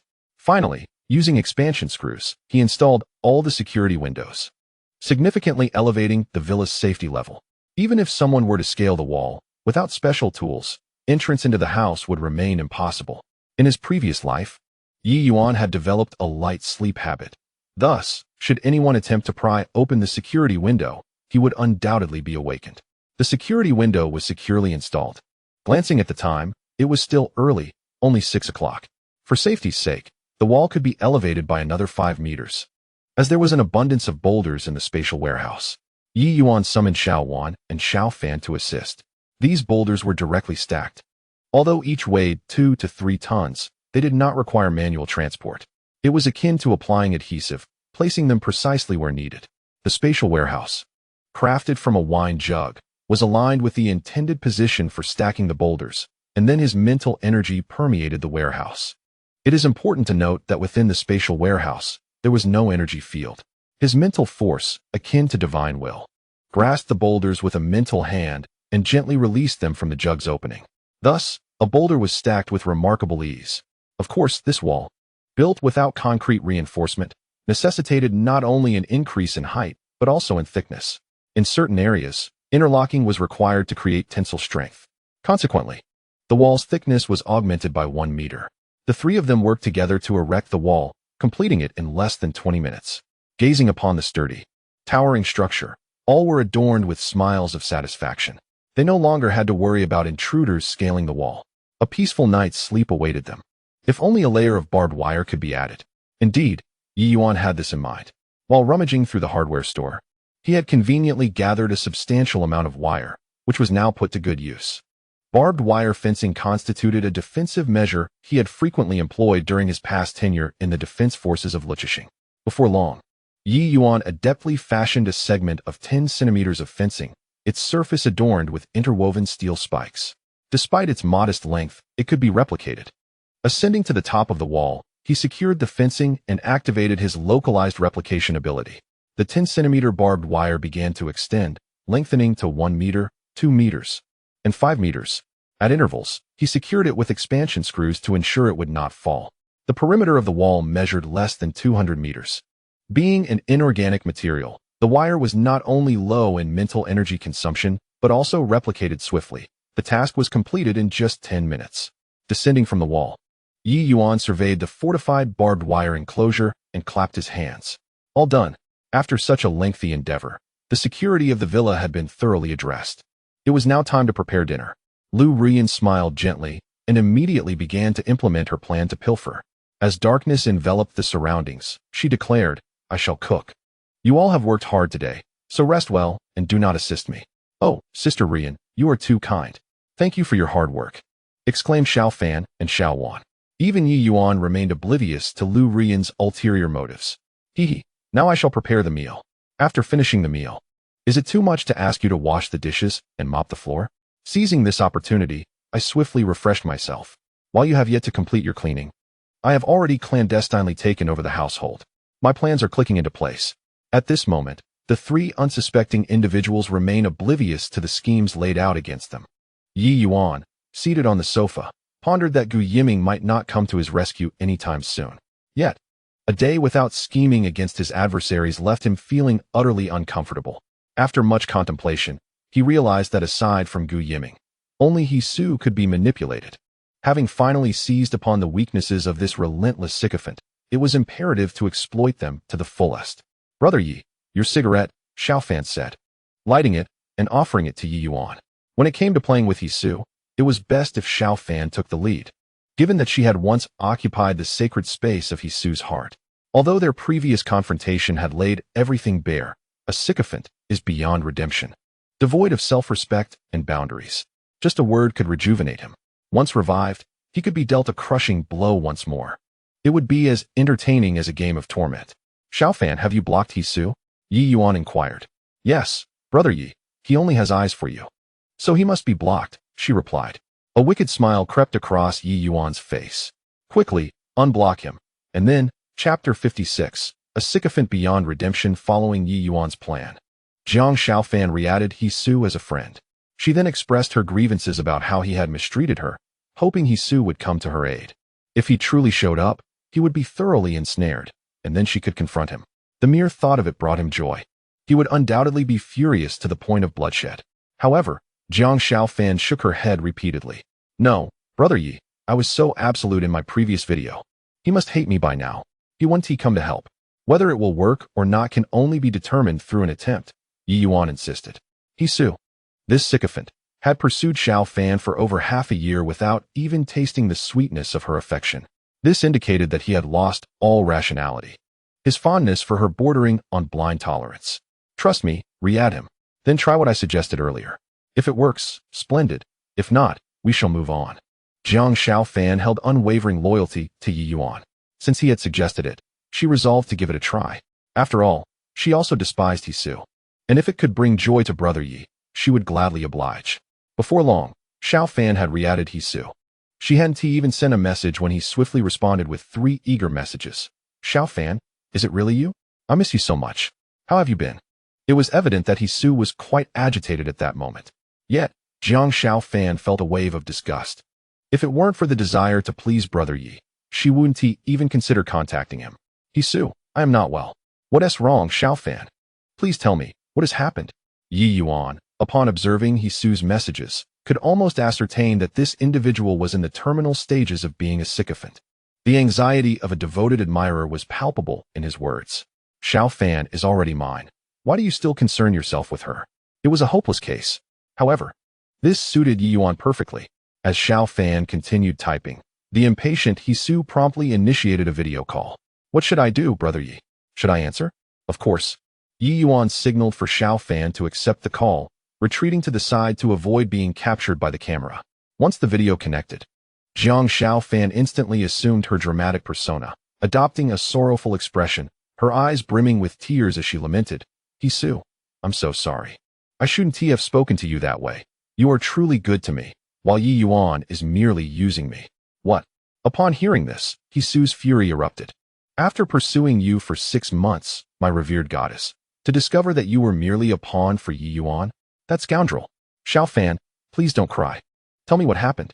Xiao Fan, with tearful sobs, spent several minutes embellishing the lies concocted by Ye Yuan, adding her own flourishes as she recounted them to Hisu. After listening, Hisu was nearly pushed to the brink of explosion. What? You were sent out to scavenge during the day and had to massage him at night? And at the slightest inconvenience, he struck you? Beast. That vile creature. I will not let this go. Hisu's heart ached. The woman he cherished was being treated as expendable by Ye Yuan. Every day, she was forced to venture out for sustenance while walking ahead as a human shield against zombies. Ye Yuan, that heartless wretch, was more ruthless than Hisu himself. Despite his own lack of compassion, Hisu had never wronged a woman. Unlike Ye Yuan, who was utterly despicable. In that moment, Hisu felt a surge of self-importance. Akin to a student who, previously at the bottom of the class, suddenly found himself in a slightly better position. If one were to call Hisu foolish, he was, in truth, far from it. He understood all too well that Xiao Fan had been used as a pawn by Ye Yuan. Yet, despite this knowledge, Hisu's heart remained heavy with pain. The plight of a sycophant was both pitiable and contemptible, a condition seemingly irredeemable. Yet, despite his sorrow, he could not bring himself to take decisive action. Xiao Fan, rest assured, if you truly regret your choices and wish to be with me, Hisu, I will spare no effort to send someone to rescue you. In this regard, Hisu displayed a measure of rationality, refraining from uttering foolish promises about coming to her aid personally. Really, Hisu? You will send someone to save me? Trust me, I will dispatch help shortly. Just give me a little time. All right, I will wait for you.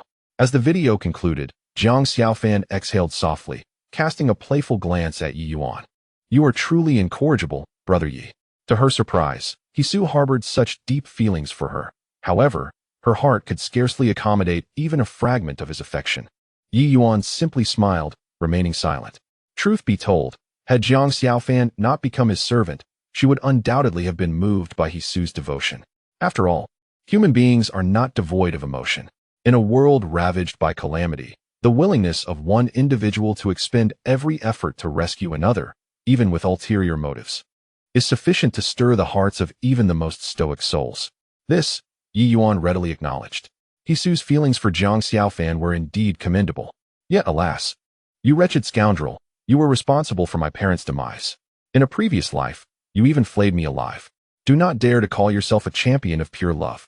Even if you were a genuine sage, I would still relish in your downfall. At that moment, Xiao Wan approached, pouring tea for Ye Yuan. The contrast between their past and present was staggering. Not only had he acquired extraordinary abilities, but he was also surrounded by exquisite beauties. It felt like a dream. Amidst his reverie, Ye Yuan glanced at his current attribute panel. Ye Yuan, attributes, strength 25, constitution 25, agility 24, spirit 25, abilities, 3D printing, unlimited replication, localized integrated replication, living entity replication, excavation master, super excavator, ground fortification LV8, earth shovel, nutritionist, devouring LV2. This attribute panel was nothing short of magnificent, particularly the row of abilities, each more formidable than the last. Having spent the past few days digging tunnels, his ground fortification had reached level 8, granting him 8 points of free attributes. Each ability had its unique upgrade effects. For instance, with ground fortification, each upgrade granted 1 point of free attributes, essentially an upgrade reward. The devouring ability, however, operated differently. At level 1, Consuming 1 ton of food yielded 1 point of free attributes, but after leveling up, one would need to consume 2 tons to gain the same benefit, making the upgrade process more challenging. Yet, this was not entirely the case.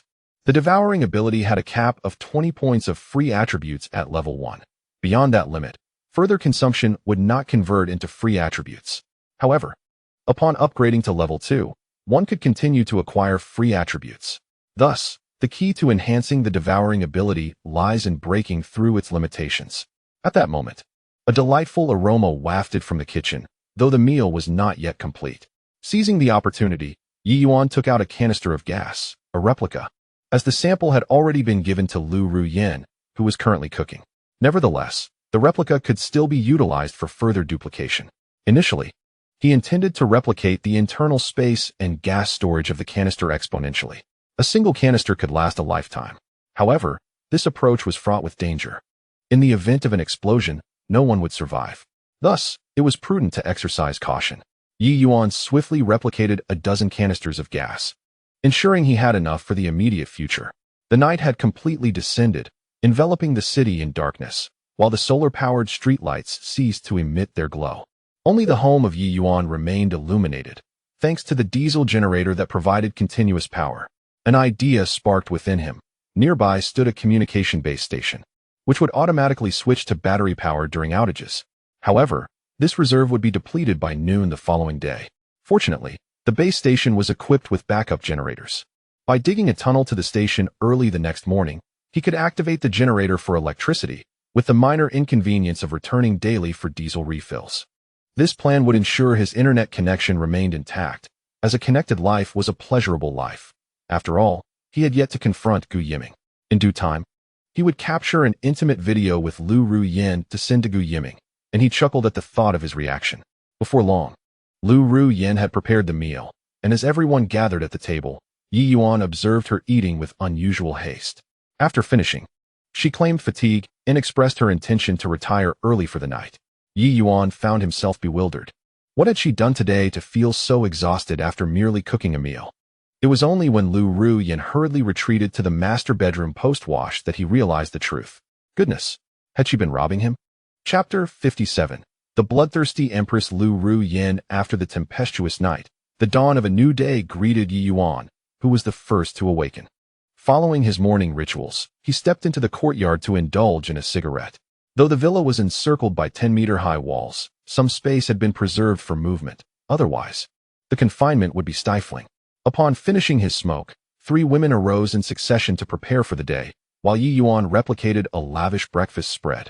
He had long cultivated the habit of preserving samples of anything he could replicate in his spatial warehouse, including the culinary delights he had prepared in recent days. Although the direct replication of food lacked the authenticity of lived experience, this was the apocalypse. Having resolved to scour the city for essential supplies, time was of the essence. For a more genuine experience, he could prepare dinner himself, while breakfast and lunch could be replicated.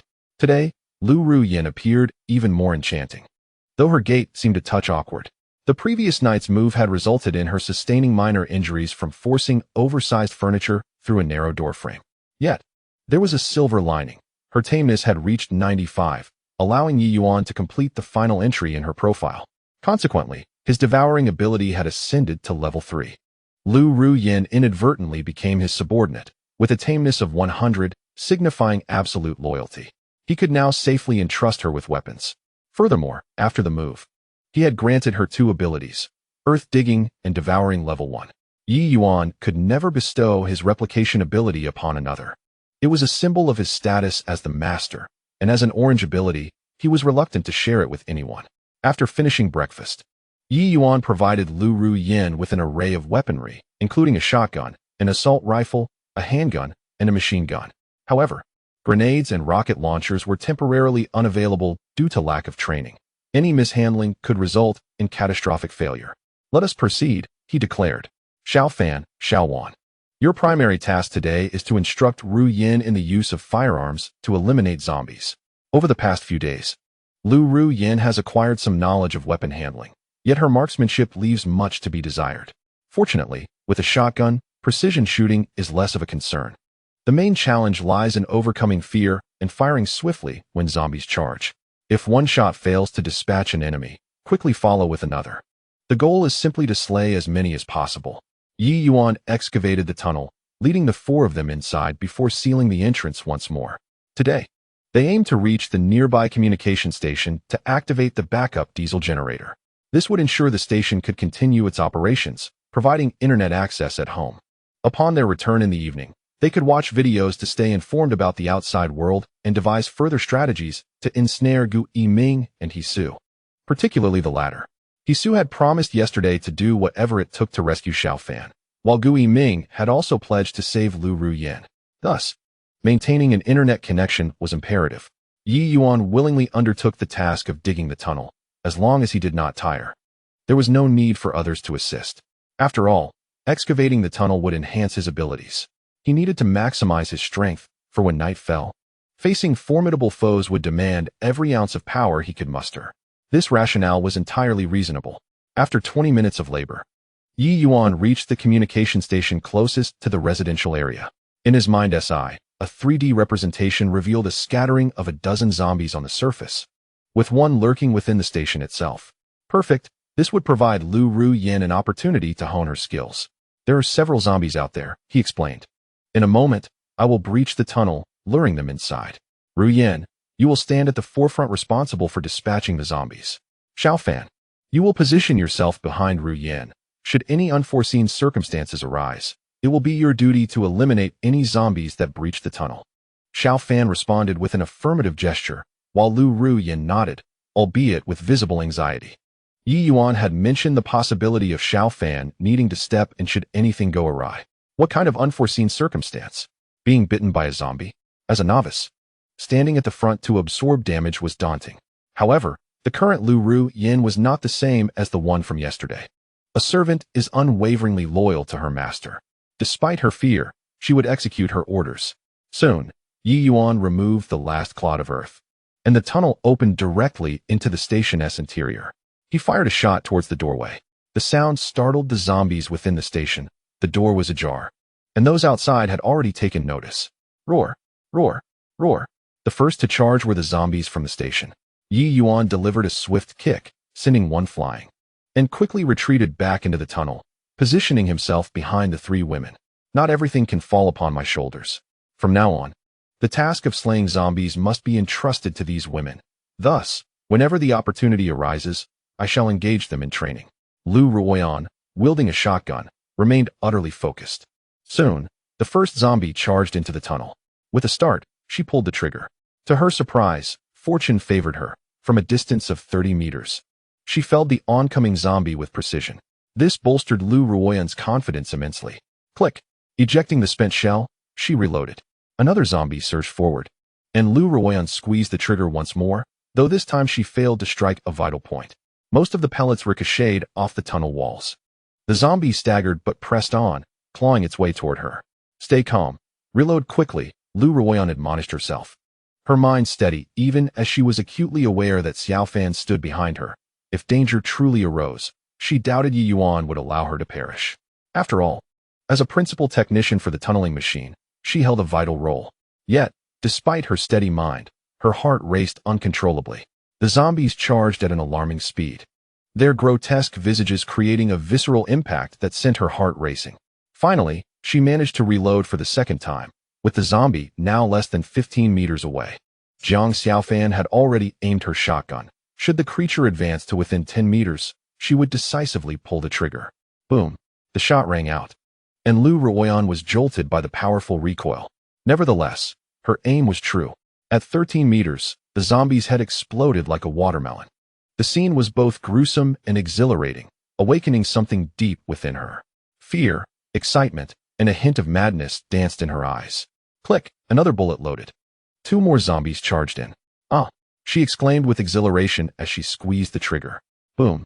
One zombie collapsed. She ejected the shell and fired again. The second zombie following suit. An increasing horde of zombies flooded into the tunnel. The thrill in Lu Ruyan's eyes intensified, morphing into sheer exhilaration as she continuously ejected shells and pulled the trigger. The tunnel transformed into a corridor of death. Every zombie that entered met its demise. In less than 3 minutes, silence enveloped the tunnel, the bodies piled high. Lu Ruoyan exhaled softly. Wow, that was exhilarating. Ye Yuan rubbed his forehead, astonished to discover that Lu Ruoyan, much like Jiang Xiaofan, possessed a ferocious spirit, albeit well concealed in her everyday demeanor. The tigers of the northeast, wolves of the northwest, and the violent dragons of Sichuan Chongqing masquerading as sheep. Yet, the fierce dragon held a certain charm, knowing when to embody gentleness and when to unleash wild abandon. Come, let us head to the base station, Ye Yuan beckoned as he led the three out of the tunnel. Meanwhile, upon the villa's rear wall, the drone reappeared, reminiscent of yesterday. Chapter 58. The elegant lady Su Min. All I desire is a dagger. The towering walls can withstand the onslaught of zombies, and the barbed wire can deter marauders from scaling them. Yet, they are powerless against the invasive gaze of drones. The drone from yesterday once again hovered near the wall, scrutinizing the villa's interior. Regrettably, all doors and windows have been fortified with security screens, and the curtains drawn tightly, rendering the inside invisible. At this moment, an enchanting and graceful lady murmured softly, influenced by the images transmitted from the drone. Oddly, the villa's walls appear to have doubled in height overnight. They seem sturdier than before, and the colossal stones used in their construction are unnaturally smooth and even. How could this have been achieved? With a furrowed brow, she pondered. Dressed in a form-fitting, light qipao, her bare shoulders and arms are delicate and pale, while her long legs resemble freshly harvested winter radishes, clean and tender. This lady is named Su Min. She bears another identity, as the wife of Hong Jingyi, one of the three major shareholders responsible for the demise of Ye Yuan's parents. Indeed, Su Min is undoubtedly Hong Jingyi's second wife, for he is over 50, while she is merely in her mid-20s. Unfortunately, her fortune took a downturn. Just after she married Hong Jingyi, her father unexpectedly passed away before the wedding festivities could commence, necessitating a postponement. After attending to her father's funeral, she resolved to remain at home to accompany her mother for a while, thus delaying her move to Lu Lake to live with Hong Jingyi. Little did she know that the apocalypse would soon strike.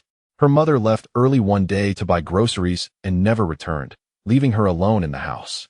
Fortunately, during the arrangements for her father's funeral, they had stocked up on numerous beverages and candies to entertain guests visiting her mother. Additionally, her mother had a penchant for purchasing frozen goods to keep in the refrigerator. Hence, Su Min found herself with ample food for the time being. She also cherished the company of pets, keeping a Siberian husky and a cockatiel. Though merely animals, they provided companionship, preventing her from succumbing to despair. However, since the power outage 2 days prior, anxiety began to grip her. It is July, and even though the blood fog obscures the sun, the weather remains oppressively hot. The food in the refrigerator has largely spoiled, and the remaining bread and biscuits can scarcely last a few days. During this time, she has maintained contact with Hong Jingyi. Unfortunately, his capabilities are limited. He lacks the means to dispatch a helicopter for her rescue. It is not a matter of wealth. Prior to the apocalypse, he was a renowned capitalist in Shidu. Yet, wealth holds little sway in this dire situation. He Xiaomin ranks second among the capitalists in Shidu, and even he cannot procure a helicopter. Only Gu Yiming possesses such influence. Hong Jingyi had approached Gu Yiming, and on the first occasion, Gu Yiming had agreed, deploying a helicopter intended to eliminate Ye Yuan and Jiang Xiaofan before proceeding to retrieve Lu Ruyan from Yiping Tongxiang. At last, she traversed through the city to retrieve Su Min, only to have the helicopter shot down by Ye Yuan at the very first stop. Subsequently, Su Min implored Hong Jingyi to devise a plan for her rescue, to which he acquiesced, assuring her that he was contemplating a solution. However, for reasons unknown, the rescue was inexplicably delayed.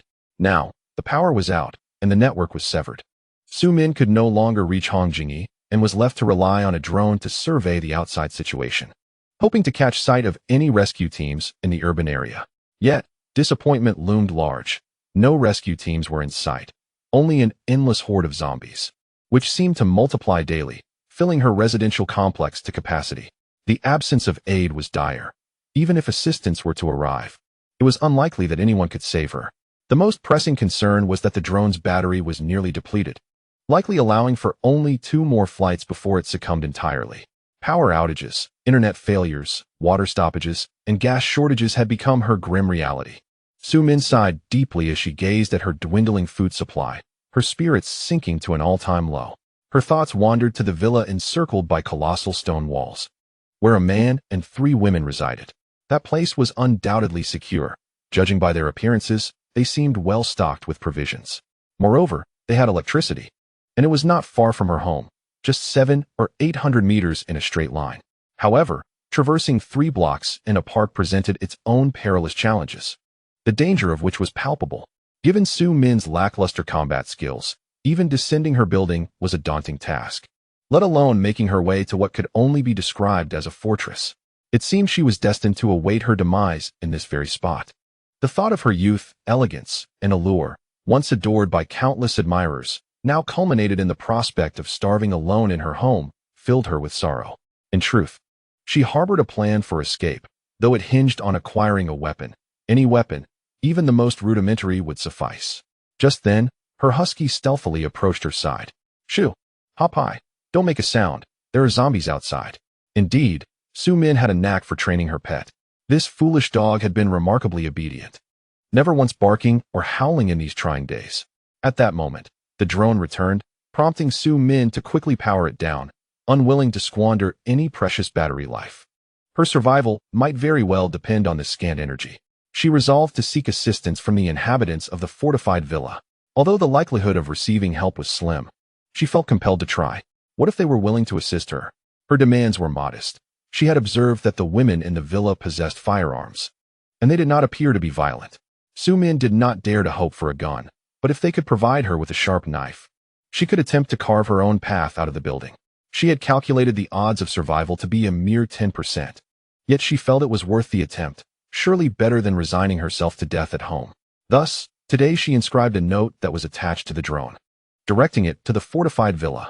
Regrettably, the inhabitants were nowhere to be found, leaving her uncertain whether they had ventured outside or simply remained in slumber. To err on the side of caution, Su Min resolved to send the drone once more before darkness descended. Her home was stocked with fruit knives and kitchen knives. Yet with her meager combat prowess, she knew that even such implements would be inadequate against the undead.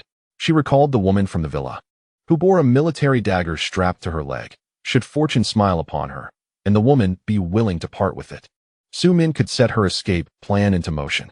At that juncture, she would be left with only Hop High and the prince.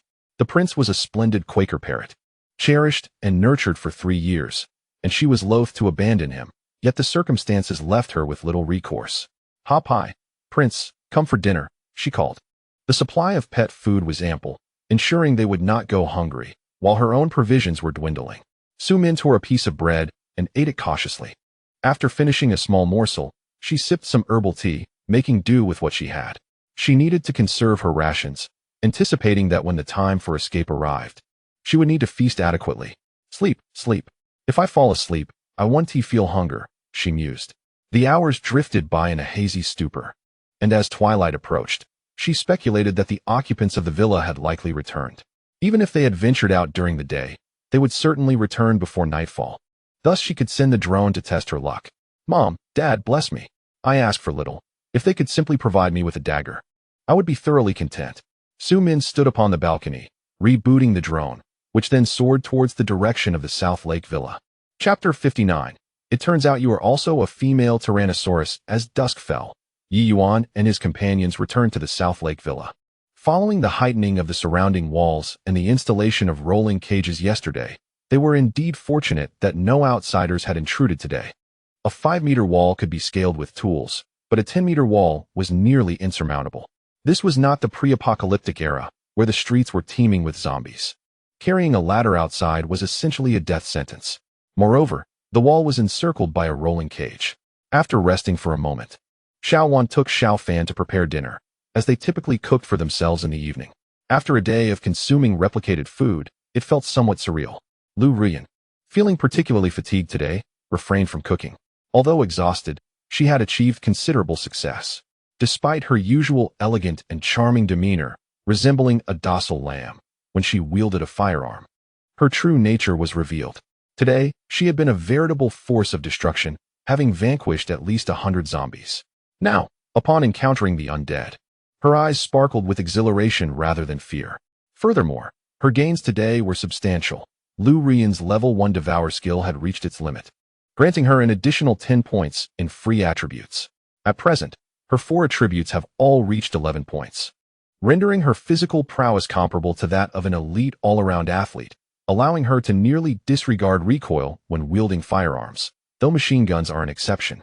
Xiaofan and Xiaowan's grounding strength has also ascended to level 6, each gaining an additional 2 points in free attributes. With each level of grounding strength, 1 point in free attributes is acquired. However, subsequent upgrades have become somewhat sluggish. Today, Ye Yuan experienced the most significant gains after elevating his devouring skill to level 3. The limitations were lifted, enabling him to consume a staggering 100 tons of food today, thus increasing his free attributes by 20 points. At level 3, for every 5 tons of food consumed, 1 point in free attributes is awarded. Although the conversion rate has drastically diminished, the lifting of restrictions allows for unfettered consumption. And currently, food is abundant, with supermarkets across the city ripe for the taking. Even in the absence of food, he possesses the ability to replicate it. However, this is a last resort. The mental energy expended in replicating food is considerable, and while it suffices for daily sustenance, utilizing it to bolster his devouring skill would prove inefficient. Raiding supermarkets remains the most effective approach. Additionally, Ye Yuan's grounding strength has reached level 8. As levels increase, the pace of upgrading grounding strength slows. Presently, all of his attributes stand at 30 points, allowing him to effortlessly send zombies flying with a mere slap. While it may be challenging to obliterate them, a well-placed punch, delivered with full force to a zombie's head, can indeed prove fatal, a fact he has already verified. His strength attribute encompasses brute force, explosive power, and penetrative capability. With 30 points in strength, he possesses 3 times the composite power of an elite athlete. A single punch, imbued with formidable penetrative force, can shatter a zombie's skull. Even if the exterior appears intact, the interior becomes a pulpy mass, leaving no chance of survival. Naturally, under ordinary circumstances, he refrains from using his fists to eliminate zombies, as it is far too perilous. A single misstep could result in a bite, from which even divine intervention could not save him. Xiaowan and Xiaofan are still busy preparing dinner. Lu Ruyan, ever considerate, has brewed a pot of tea for Ye Yuan, top-tier Yuhua Feng, the king of green teas, acquired during today's foraging. Its aroma is elegant and refreshing, with a crisp, lingering taste that is rich and full-bodied. Ye Yuan sets down his teacup, savoring the exquisite flavor that remains. In this apocalyptic world, such indulgence is a rarity. Perhaps I am the only one who can relish it. This is not mere self-satisfaction. Even the big shots in Luhu can enjoy gourmet delicacies daily. But their spirits are far from the same. Trapped in Luhu, they remain perpetually on edge, fearing a potential breach of their defenses by zombies. Unlike Ye Yuan, who harbors no concerns regarding physiological or safety needs, his existence now feels even more fulfilling than in the pre-apocalyptic era. At that moment, Ye Yuan heard a buzzing sound. Hide. He grasped Lu Ruyan's hand and swiftly retreated behind the window, a shotgun already in his grasp. Before long, a drone hovered just outside the window. Is it the same drone from yesterday? Ye Yuan remained silent, uncertain, for many possessed drones, who could discern whether they belonged to the same individual. Notably, a piece of paper dangled from the drone's underside, which Ye Yuan observed. The drone hovered outside the window, suggesting that its operator bore no ill intent. The paper likely contained a message. Ruyan, please retrieve it, he urged. Lu Ruyan opened the window, took the note, and handed it to Ye Yuan. Upon unfolding it, he discovered several lines inscribed. Greetings, I am Su Min, residing not far from you in Cartier Garden City. I am currently trapped in my home, with food and water dwindling. I wish to escape the building, but lack adequate weaponry. I implore your assistance. I require a military dagger. There is a hook on the drone's underside where the dagger can be attached. Of course, a firearm could also be affixed, should that be feasible. Thank you. After perusing the note, Ye Yuan furrowed his brow. Su Min, that name sounded familiar. Suddenly, it struck him. It was the same name as Hong Jingyi's wife. Ye Yuan had conducted a thorough investigation into all those involved in the conspiracy against his parents and was well aware of some details regarding Hong Jingyi.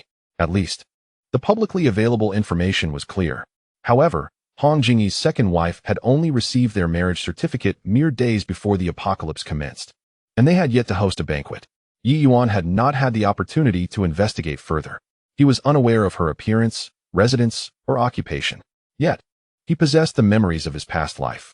In his previous existence, he had encountered Hong Jingyi's wife at Lu Lake. She was a captivating beauty, a veritable enchantress capable of exhausting men to their demise.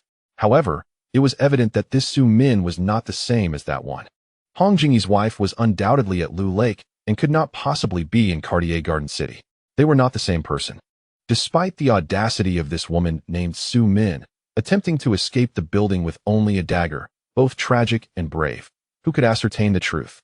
In this apocalyptic era, human nature had soured, and every utterance from survivors could be a treacherous trap leading to one's demise. Regardless of its authenticity, Ye Yuan was resolute. He did not trust her. Perhaps the one manipulating the drone was not Su Min at all, but rather a nefarious individual with ill intentions. With a decisive action, Ye Yuan raised his hand and fired, obliterating the drone. Lu Ruyan paused, bewildered. What just happened? Why did you shoot down the drone? Ye Yuan replied calmly, in this apocalypse, trust no one.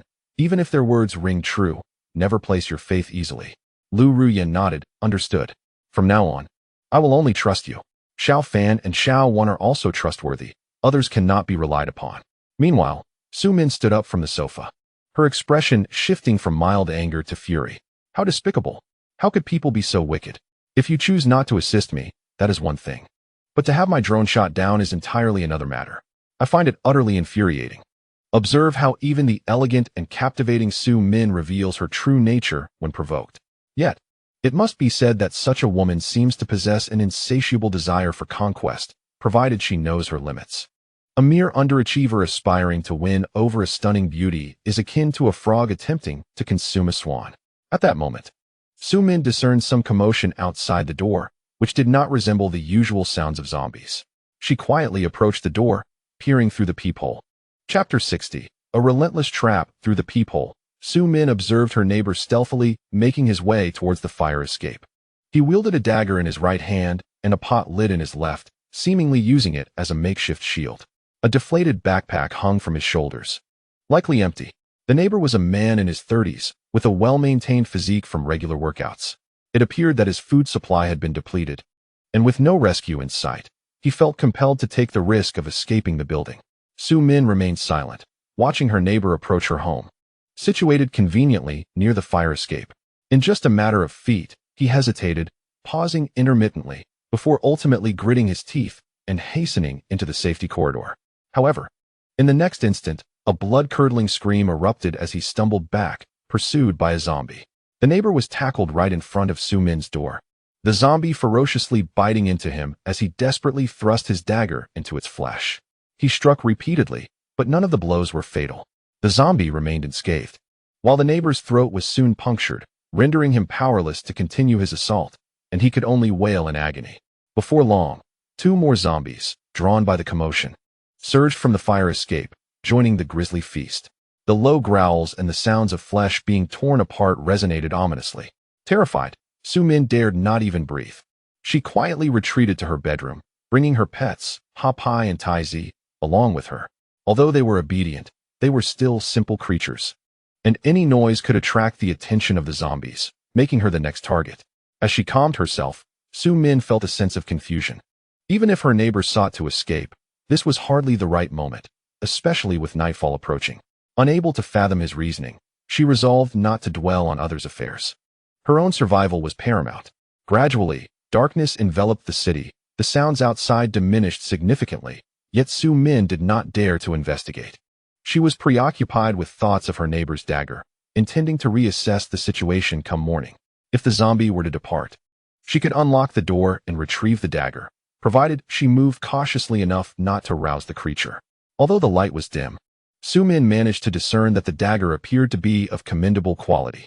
Once in her possession, she could execute her escape plan. Meanwhile, Ye Yuan finished his meal and settled onto the sofa with a cup of tea, his mind preoccupied with a particular thought. The towering walls could obstruct both zombies and survivors, yet they were no barrier to drones. Though these devices posed little threat, at least the ones in the hands of survivors were incapable of carrying bombs. The persistent feeling of being watched was irksome. Hence, Ye Yuan spent the night constructing a wire mesh fence, securing it to the perimeter wall with expansion bolts. Utilizing his localized replication ability, he gradually extended the wire mesh until it fully enveloped the villa. The process was surprisingly straightforward. The villa's walls spanned merely over 30 meters, allowing him to replicate several metal frames that could be rolled from one end to the other. Afterward, he stretched the wire mesh over the frames and secured it, enabling continuous replication and extension. Ye Yuan whimsically dubbed this wire mesh Iron Dome. The Iron Dome featured a hinged window, allowing access to the wall, which could be locked securely upon descent. Not only did the wire mesh thwart drone surveillance, but it would also intercept any aerial bombs, leaving only a potential crater, as long as no one was harmed. Glancing at the clock, Ye Yuan noted it was just past 8 in the evening, still early. Since Xiao Fan was free, he instructed her to call He Su and inquire about when he would arrive to rescue them. After all, the people at Lu Lake were unaware of when the internet had ceased in the old district, so making the call would not raise any suspicions. When Xiao Fan dialed, He Su answered almost immediately. Xiao Fan, I miss you so much. I'm so worried about you, but I'm afraid to reach out too easily. I fear that beast, Ye Yuan, might discover it and then torment you again. Do you know how much I am suffering?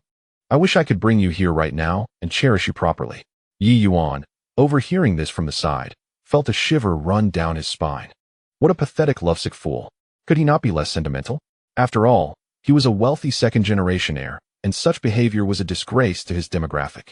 Jiang Xiao Fan felt equally repulsed, yet she maintained her composure, masking her disdain, and replied with a sorrowful expression, He Su, Ye Yuan is taking a shower, so I only have a few minutes. Let us keep this brief. When will you send someone to rescue me? I cannot bear to stay near Ye Yuan any longer. Every day we scavenge for food. He insists that I walk in the front. I have narrowly escaped being devoured by zombies multiple times today. I am so frightened. Upon hearing that Jiang Xiao Fan had nearly been consumed by zombies, He Su was immediately overcome with anguish, for she was the woman he cherished above all else. You have been treated as mere cannon fodder, you beast. Ye Yuan, you wretched creature. Xiao Fan, hold on just a little longer. I am currently discussing with Uncle Gu to assist me in organizing a group of gunmen. I will arrange a few boats to reach the riverbank near the Blue Shore community. Please grant me a little more time. I will surely bring you to Lu Lake. Xiao Fan, my love for you knows no bounds. How utterly nauseating. I truly cannot endure this any longer. Jiang Xiao Fan suppressed the urge to vomit in feigned terror, exclaiming, Oh no, Ye Yuan has finished his bath. I must hang up swiftly. He urged, He Su, come rescue me quickly. He Su, racing against time, replied, Do not worry, Xiao Fan, I will certainly come to your aid. Just hang on a little longer. I hung up. Hurry and disconnect. I do not wish to utter another word to you. Jiang Xiao Fan silently scoffed, quickly ending the call. He exhaled deeply, unable to suppress a shiver, as if to shake off the goosebumps creeping over him. Jiang Xiao Fan cast a resentful glance at Ye Yuan. Brother Ye, I was just revolted. How much longer must this task continue? I do not wish to hear He Su's nauseating words. Ye Yuan savored a sip of tea contentedly. Once I send someone over and we eliminate them, I shall confront him directly. For now, you must endure. It is merely a few minutes of performance each day. At that moment, Lu Ruyen finished her grooming and entered the living room. Perfect timing. Ruyen, please call Gu Yiming and inquire about his situation. He promised to come to our rescue. Why has he not responded? To deceive people is one thing, but to take it to such extremes is another. Otherwise, what is the point of discussing matters of the heart? However, Ye Yuan, I left my phone at Pintenxiang. I called using yours earlier. Oh, I had forgotten about that. Let me call him myself. Ye Yuan retrieved his phone, searched for Gu Yiming's number, and dialed. To his dismay, the call went unanswered. After several attempts, the old man reluctantly picked up the line. Ye Yuan then commenced his act. Uncle Gu, if you do not come to our rescue soon, Aunt Lu may be in danger. There are a group of thugs in our building who have already killed several people and have brutally assaulted several young women. If they search our home, I fear Aunt Lu will suffer dire consequences. Chapter 61. For the sake of my wife, your wife must shield her from disaster. On the other end of the line, Gu Yiming shuddered upon hearing Ye Yuan's voice. He was all too aware of how captivating his own wife was. Though he had never used her charms, it did not hinder the fact that any man would be deeply drawn to her. If those thugs were to find her, it would be catastrophic. Images from wartime films, depicting women violated by invaders, involuntarily surfaced in Gu Yiming's mind. In this world, thugs were likely no better than those invaders. His cherished beauty, preserved for 5 years, must not fall into the hands of those ruffians. Dear nephew, You must ensure the safety of your Aunt Lu. It is imperative that no harm comes to her. Your uncle is devising a plan to rescue you. Hold on a little longer and remain hidden. By the way, don't you possess a firearm? Gu Yiming was overly anxious earlier and forgot that Ye Yuan has a gun. In light of this, there is no need to fear those ruffians. Nephew, should the miscreants dare to knock on the door, you may fire directly outward. Killing them would not constitute a crime. Ye Yuan's lips curled into a smile. It appears Ru Yan is Gu Yiming's Achilles heel. The old fool has fallen for it. Uncle Gu, I do have a gun, but alas, the ammunition has long been expended. Otherwise, would I fear those few thugs? Damn it, is it just an empty gun? Those scoundrels, wielding false authority, have instilled fear in He Xiumin and Hong Jingyi. Yet, I must keep this matter concealed. As long as they are terrified of Ye Yuan's retribution, I can continue to extort them, for I alone can procure weaponry from the military. Gu Yiming's mind was racing, constantly scheming on how to ensure Ru Yan's safety. She is my woman, one I have not even touched. I will not allow anyone else to lay a hand on her.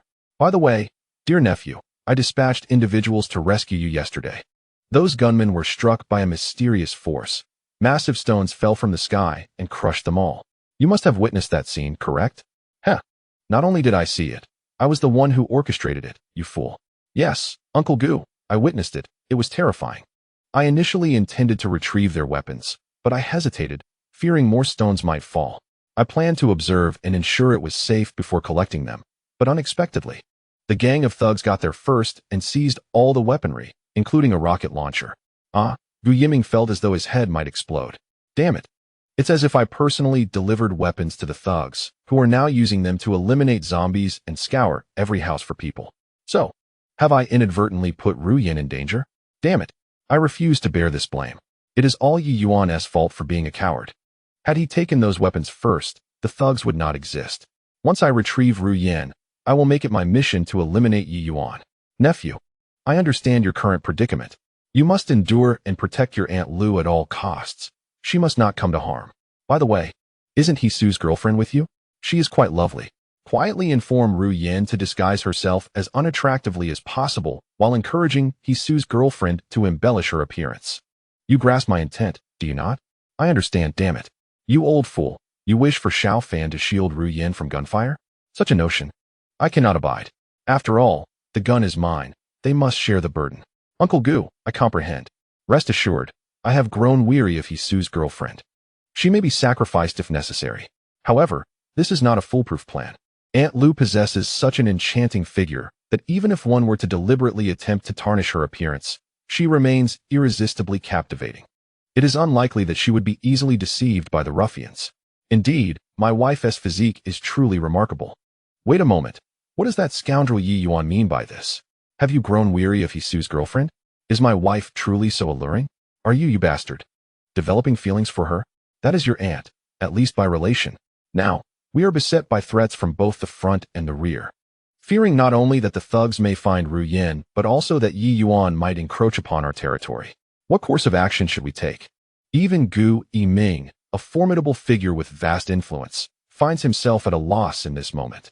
He pondered deeply yesterday whether to continue sending individuals to rescue Lu Ru Yan. His heart yearns to bring her back. Regardless of the potential loss of life, 20 or more lives would be inconsequential to him, as it is not his own life at stake. Yet, he remains apprehensive of the enigmatic forces lurking in the old city. Over 4 rescue attempts, more than 50 lives have been lost, with 2 confirmed deaths resulting from falling boulders. While there is no direct evidence for the other 2, it is highly probable. Thus, the pressing question arises: if more individuals are dispatched for the rescue, will the boulders descend once more? Gu Yiming is untroubled by the prospect, but the mercenaries are reluctant to risk their lives again. With 4 failed rescue missions resulting in total fatalities, the news has spread, and no one dares to take on this perilous task. Gu Yiming possesses skills and holds significant status, yet the greater his stature, the more he must consider the lives of those beneath him.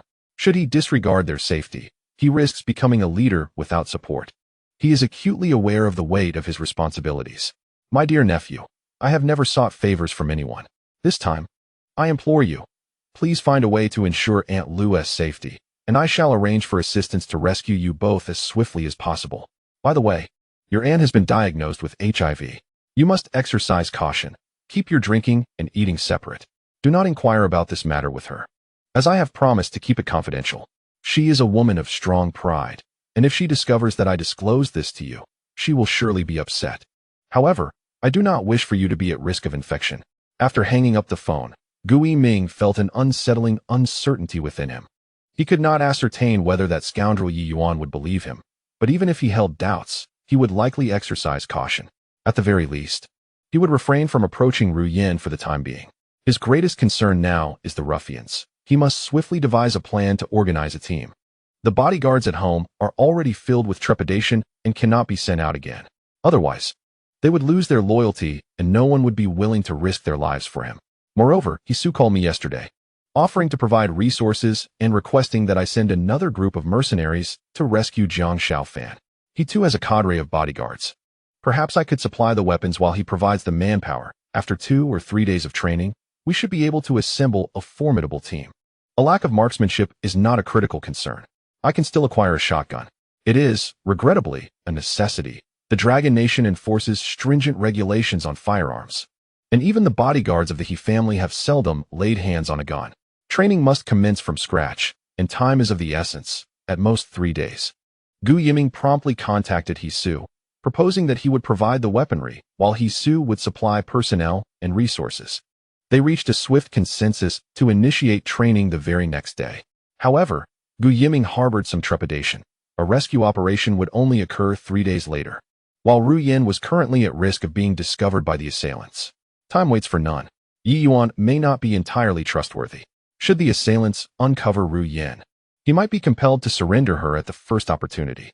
Although Ye Yuan was accompanied by 2 women, one of whom was Hisu's girlfriend, Gu Yiming remained skeptical of Ye Yuan's claim of having grown weary of them. Such exquisite beauty could hardly be dismissed so easily. The likelihood was high that Ye Yuan had engaged with those 2 women. In such a scenario, should the assailants find them, he would likely sacrifice Ru Yin to secure his own safety. By the way, just a few days ago, Hong Jingyi had requested that I send a plane to rescue his wife, Su Min. She, too, is a remarkable beauty, given that she is trapped in the city. If Su Min were to encounter Ru Yin, perhaps she could shield her from harm. It is indeed a possibility worth considering. After all, Ye Yuan had previously addressed Ru Yin as aunt, indicating a degree of connection, while he and Su Min were complete strangers. If the assailants were to discover them and compel the surrender of one individual, Ye Yuan would most likely choose to hand over Su Min to appease them, thereby ensuring Ru Yin's safety. I must devise a strategy to persuade Hong Jingyi to send his wife to seek out both Ru Yin and Ye Yuan. Chapter 62. Military Operations and the Horrific Remains Outside the Door in the Lakeside Villa of the Black Pearl at Luhu. Hong Jingyi hung up the phone with a grim expression, his mood considerably dampened. Yesterday, he had dispatched 50 tons of supplies to a certain high-ranking official within the civil administration, hoping to establish contact with the military. He had mentally prepared himself to utilize 500 tons of supplies as leverage for negotiating a deal involving weapons and ammunition with the military. Naturally, the transaction fee would be an additional matter. Initially filled with hope, he was disheartened to receive a call indicating that the deal had fallen through. Not only had the deal collapsed, but the 50 tons of supplies sent to the official were also irretrievable. Damn it. I truly cannot comprehend how Gu Yiming manages to procure such a vast arsenal. My requests were modest, merely 100 or so firearms and around 20,000 rounds of ammunition. Is that truly so difficult? Hong Jingyi couldn't help but admire Gu Yiming's capabilities. Yet he was also a ruthless individual, having swindled me out of 500 tons of supplies. The mere mention of this incident ignited a fury within him. Initially, in his quest to rescue Su Min, he had sought Gu Yiming's assistance, who had promised to dispatch a helicopter to the old city under the pretense of eliminating Ye Yuan. The primary objective was to rescue his wife, Lu Rian. Therefore, Hong Jingyi proposed to also retrieve his spouse, Su Min. Given the need to traverse the entire city, Gu Yiming made a bold demand of 300 tons of supplies.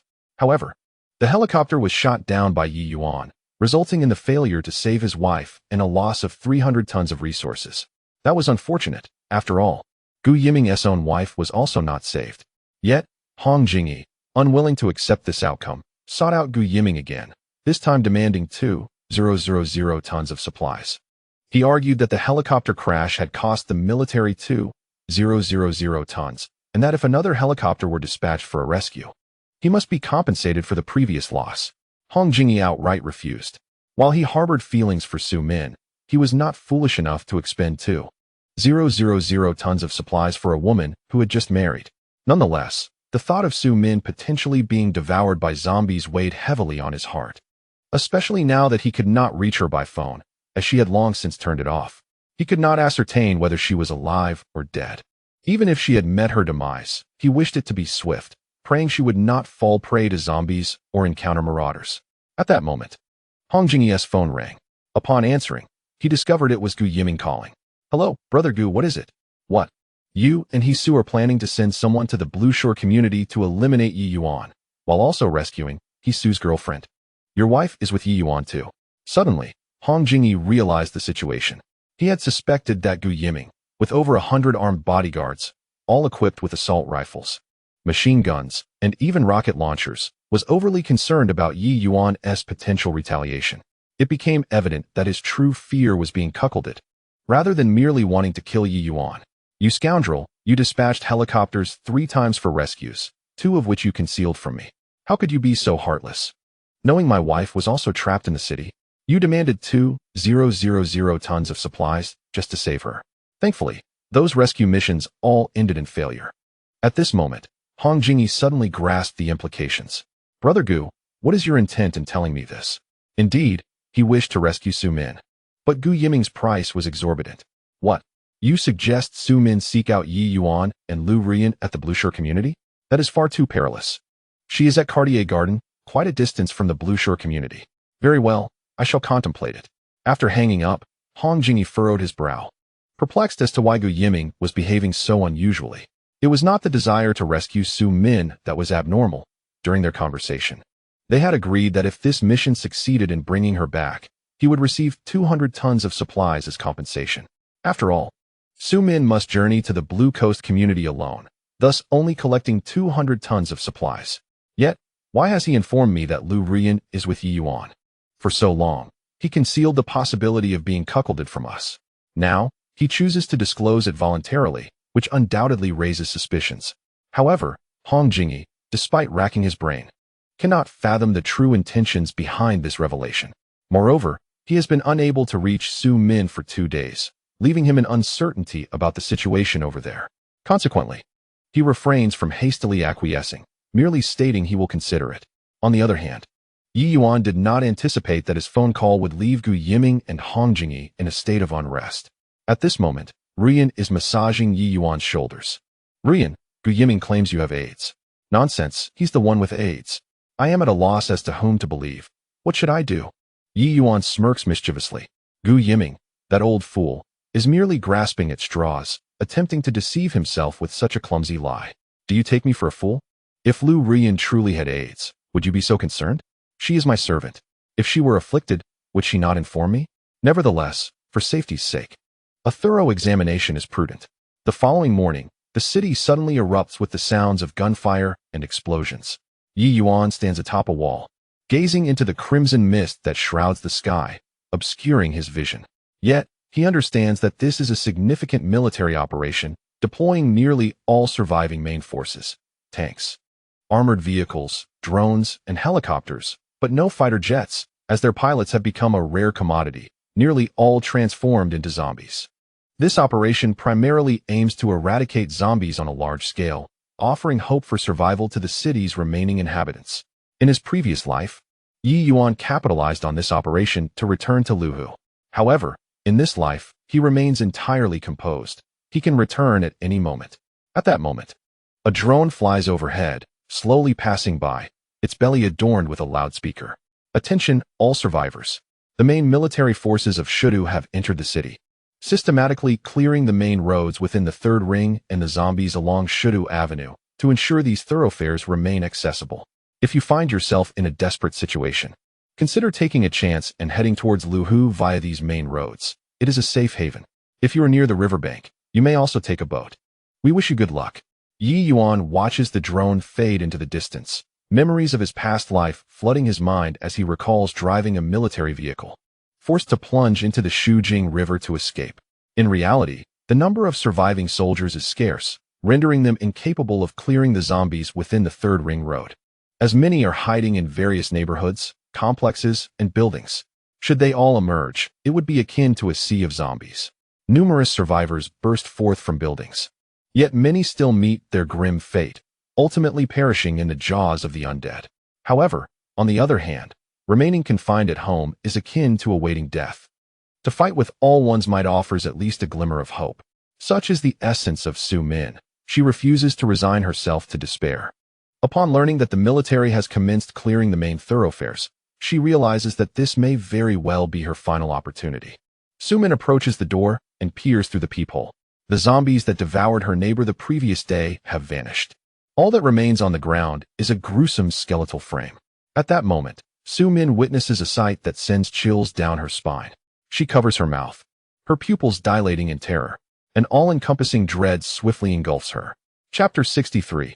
Su Min, go seek Lu Ruyan. Following the power outage. The corridor is shrouded in dim light, yet daylight still permits a clear view. Through the peephole, Su Min observes her neighbor, now reduced to a mere skeleton. Crawling upon the floor, the stark whiteness of the bones is marred by remnants of flesh, still clinging on. The skeletal figure aimlessly crawls back and forth in the corridor, its mouth opening and closing. Though with only a few scraps of skin left on its neck, it emits no sound. This horrifying scene shatters Su Min's understanding of reality. If zombies bite humans, leading to assimilation, it can be comprehended as the toxin entering the bloodstream and causing infection. But what is this creature outside her door? It has been reduced to a mere skeleton, yet continues to crawl. Is it human or specter? Or perhaps a skeletal zombie? Faced with such a monstrosity in the corridor, Su Min dares not open the door to retrieve the dagger and backpack lying on the ground. She quietly retreats, the disturbing image lingering in her mind.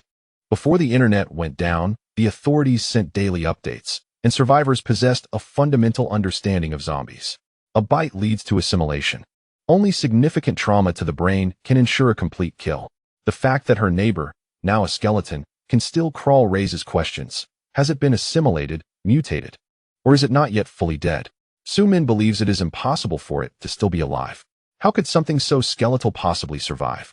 However, it is not entirely a skeleton. Perhaps due to the lack of flesh on its head, the zombie was not entirely devoured. Thus, the crux of the matter lies in the head. The brain is safeguarded by the skull, implying that, despite its ghastly appearance, the creature's brain remains intact. The sole method of vanquishing a zombie is to inflict severe damage to the brain. In an instant, clarity washes over Su Min. She can confidently deduce that the skeletal neighbor outside is an assimilated zombie. When it was bitten, the zombie toxin invaded its brain. Even though it has been reduced to a skeleton, its brain is unharmed, leading to its transformation into a skeletal zombie. No wonder, just a few days prior, she witnessed someone in the community being reduced to a skeleton, only to vanish the following day. Initially, Su Min thought that those skeletal remains had been dragged away by zombies. Now, she realizes that the skeletons themselves had undergone transformation and were now crawling to some hidden nook. After clarifying her thoughts, the fear within her intensified rather than diminished. What manner of virus was this, that it possessed such formidable power? Was humanity truly devoid of hope? Despair spread like wildfire in her heart. She was merely a beautiful, ordinary woman, lacking any grand sense of mission. Yet, the thought of humanity's potential extinction filled her with dread and helplessness. Su Min sat vacantly on the sofa, while Ha Pai lay at her feet and the prince perched on her shoulder, a trio of silence enveloping them. Time slipped away, and driven by hunger, Su Min reluctantly rose to retrieve a piece of bread and a bottle of drink from the powerless refrigerator. A glance revealed their dwindling stock: 8 egg yolk pies and 7 bottles of herbal tea, enough to last perhaps 2 more days. Beyond that, there were only some parrot feed left, consisting of hard grains like millet, 5-colored sorghum, and oil sunflower seeds, hard as rocks and impossible to chew. The only other option was dog food. Was she to compete with Ha Pai for sustenance? A bitter smile crossed her lips as she consumed the bread and downed a bottle of herbal tea. After a struggle, she resolved to escape the building in search of survival. Initially, she had been frightened by the skeletal zombies, but upon reflection, they were not as terrifying as they seemed. The skeletal zombies moved slowly, devoid of eyes and noses, their ears torn away. They were essentially blind, deaf, and odorless, rendering them nearly useless. As long as she did not inadvertently place herself within their grasp, they posed little threat. Her concern lay instead with the more robust zombies. Su-min devised a plan. The priority now was to obtain a dagger and a backpack. Approaching the door once more, she peered through the peephole and noticed the skeletal zombie had crawled across the hallway. It presented a perfect opportunity. She gently twisted the door lock and slowly pushed open the security door, ensuring no sound escaped. The corridor was eerily quiet. Holding her breath, she stepped over the threshold. 1 step, 2 steps, 3 steps, retrieving the dagger and snatching up the backpack before retreating and softly closing the security door behind her. Success! The dagger and backpack were stained with blood, but she had little time to dwell on that. With care, she used a tissue to wipe the dried blood from the dagger. Its black blade gleamed sharply. This was a tactical double-edged knife, renowned for its piercing capabilities among its peers. Of course, Su-min was unfamiliar with the specifics of this dagger. Yet, in her hand, it felt formidable, compact and weighty, instilling an illusion of being able to pierce through the security door. While she would not truly attempt to stab the door, she could test it against the cutting board hanging on the living room wall. This board was a solid wood slab, 10 centimeters thick, marked with countless scars from her training. During this period, Su-min has been contemplating ways to save herself. The only tools available at home are a kitchen knife and a fruit knife. She attempted to use the kitchen knife against the zombies, but found it to be of little significance. The piercing power was far more effective. Unfortunately, there were no decent daggers in the house. Nevertheless, she did not remain idle. She hung a cutting board on the wall and practiced stabbing with the fruit knife daily, improving both her precision and strength. However, the quality of the fruit knife was subpar. It broke just the day before. Now, equipped with a new weapon, Su-min was eager to test it out. Gripping the tactical dagger in her hand, she thrust it forcefully into the cutting board, and the sharp blade penetrated 5 to 6 centimeters deep. It took considerable effort to pull it back out. Su-min sighed in relief. With such a keen dagger, piercing a zombie's skull should pose no significant challenge. She would soon test it on the skeleton zombie outside. The skull's thickness was merely 15 centimeters, indicating less resistance and making it easier to penetrate the brain, thus facilitating its removal. Weapons are merely the fundamentals. In Su-min's escape plan, the most crucial aspect is protection. However, there was no need to rush. She decided to examine the contents of her backpack. Upon opening it, she found the supplies woefully inadequate. A bottle of mineral water, 2 pieces of biscuit, and a power bank. The power bank was indeed a valuable item. She promptly charged her phone, and upon powering it on, discovered 7 missed calls, all from Hong Jingyi. A slight warmth spread through her heart. Although she had married Hong Jingyi partly for his wealth and partly due to the pressures of power, there was fundamentally no affection. Yet, in this apocalyptic world, he was the only one who still cared for her. Thus, Su-min immediately placed a satellite call to Hong Jingyi. The advantage of satellite phones is that as long as the satellites are operational and there is credit, one can make calls. Hello, Su-min, are you alright? Jingyi. I'm not doing well. I can hardly hold on. I plan to escape the building in the next couple of days. If I don't leave soon, once the military operations are concluded, there may be no opportunity left. On the other end of the line, Hong Jingyi felt a twinge of bitterness. He too wished to send someone to rescue Su-min, but alas, he could not procure weapons or ammunition, and Gu Yiming was being unreasonable in his demands. Hong Jingyi understood that this was indeed the best chance for escape. Miss it, and the military would not conduct another rescue operation for survivors. However, it was far too dangerous for Su-min, a woman, to undertake this alone. He suddenly recalled the phone call from Gu Yiming the previous night.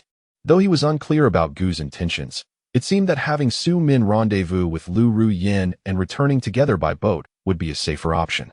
It certainly presented a higher survival rate compared to her attempting to return to Lu Lake alone. After much internal conflict, Hong Jingyi finally spoke. Su-min, go and meet up with Lu Ruyin. She as Su-min felt a pang of disappointment in her heart. Hong Jingyi did not suggest coming to her rescue. Rather, he instructed her to seek out a woman named Lu Ruyin. She could understand this, as when calamity strikes, self-preservation takes precedence. Were she in Hong Jingyi's position, she too would hesitate to risk everything for the sake of a woman. With less than 3 days remaining, the distance from Cartier Garden City to Blue Coast Community was considerable. I must set out at once. Mom and Dad, please grant me the strength to reach my destination. Su-min had never felt so helpless before. Everything was a gamble. Gambling on her ability to escape the building alive, gambling on her chance of reaching Blue Coast Community, and gambling on Lu Ruyan's willingness to accept her. After all, she was a stranger to Lu Ruyan. In this apocalyptic world, even with the connection to Hong Jingyi, it was uncertain whether the other party would extend help. However, she merely needed to reach Building 1, Apartment 301 in Blue Coast Community. A boat would arrive in 3 days. Hong Jingyi had promised that he would arrange for bodyguards to escort her aboard. Even if unforeseen circumstances arose and the boat could not come, she could find a piece of wood to paddle her way to Deer Lake, provided she survived the journey to the riverbank. Su Min set her thoughts aside and began preparing for her imminent escape. She recalled a film about the apocalypse in which the protagonist wrapped books in tape around their arms. When zombies attacked, the makeshift armed guards offered protection against bites. This sparked a glimmer of hope within her. Zombies had not evolved to possess the fangs of wild beasts. Their teeth resembled those of humans. As long as there were resilient materials to shield her, they could not penetrate, while leather might be too ambitious. She reasoned that the zombies' short teeth would be ineffective against sufficiently thick layers, which could prevent serious injury and subsequent infection.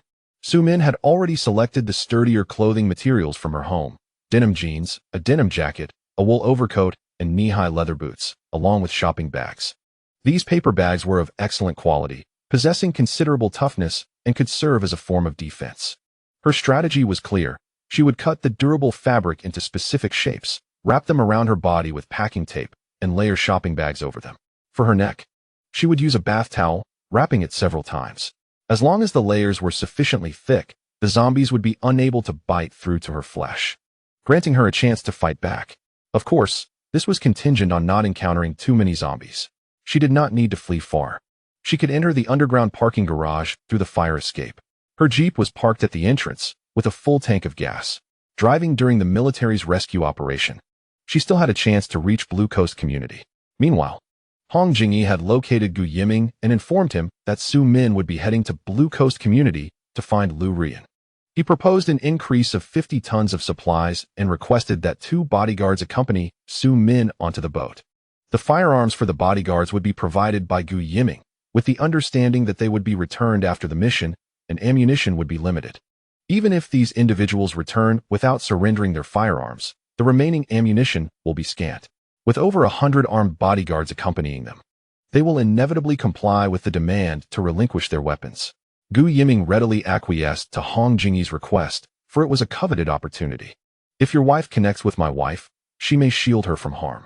Gu Yiming harbored ulterior motives in orchestrating this scheme against Hong Jingyi. After 4 consecutive failures in rescue missions, it was almost certain that a mysterious force had sabotaged them, as if this enigmatic power had set its sights on him. Gu Yiming felt a twinge of anxiety. What if this operation also ended in failure? Thus, he strategically maneuvered Su Min to Ye Yuan's side, significantly mitigating Lu Ruyan's peril. Whether confronted by marauders demanding hostages or in the event of Ye Yuan's wife's ailment, Su Min represented the most optimal shield. After all, she was an exquisite woman. Lu Ruyan was, after all, Ye Yuan's aunt. By the order of succession, Su Min should take the brunt of Ye Yuan's wrath first, thereby granting him more time for a potential rescue. Rest assured, my brother Hong. This operation has the military's cooperation. Success is assured. Soon, we shall be reunited with our spouses.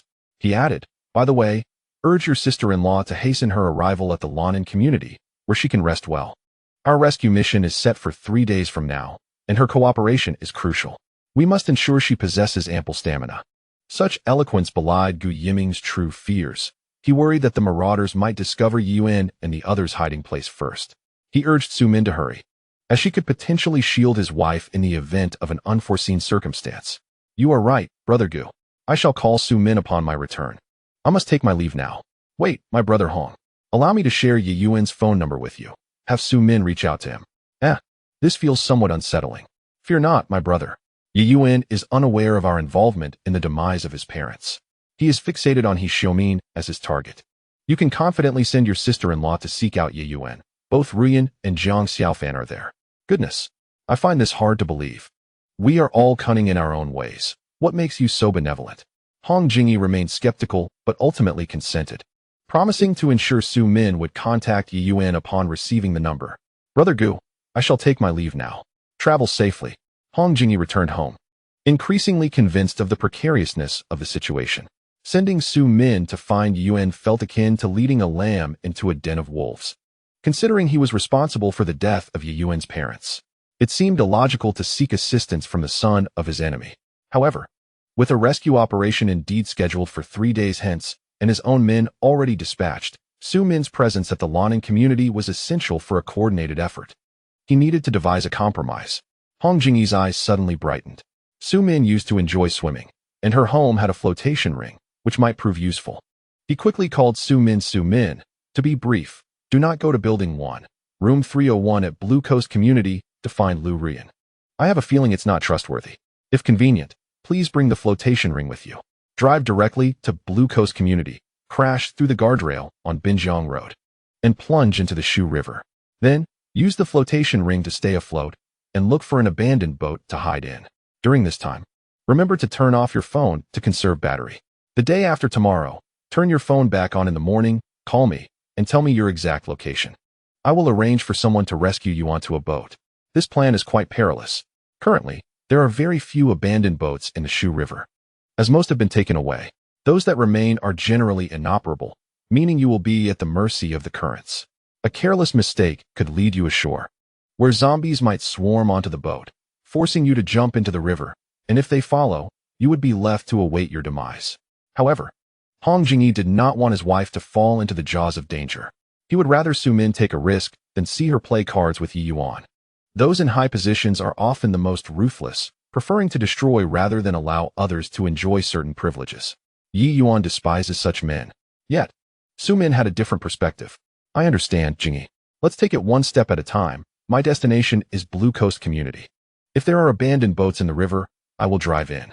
If not, we shall see. Unbeknownst to them, the sky began to darken. Another day in this apocalyptic world came to an end. Ye Yuan returned with 3 women, and as the signal was just restored, he noticed 2 missed calls, both from Gu Yiming. He immediately dialed back.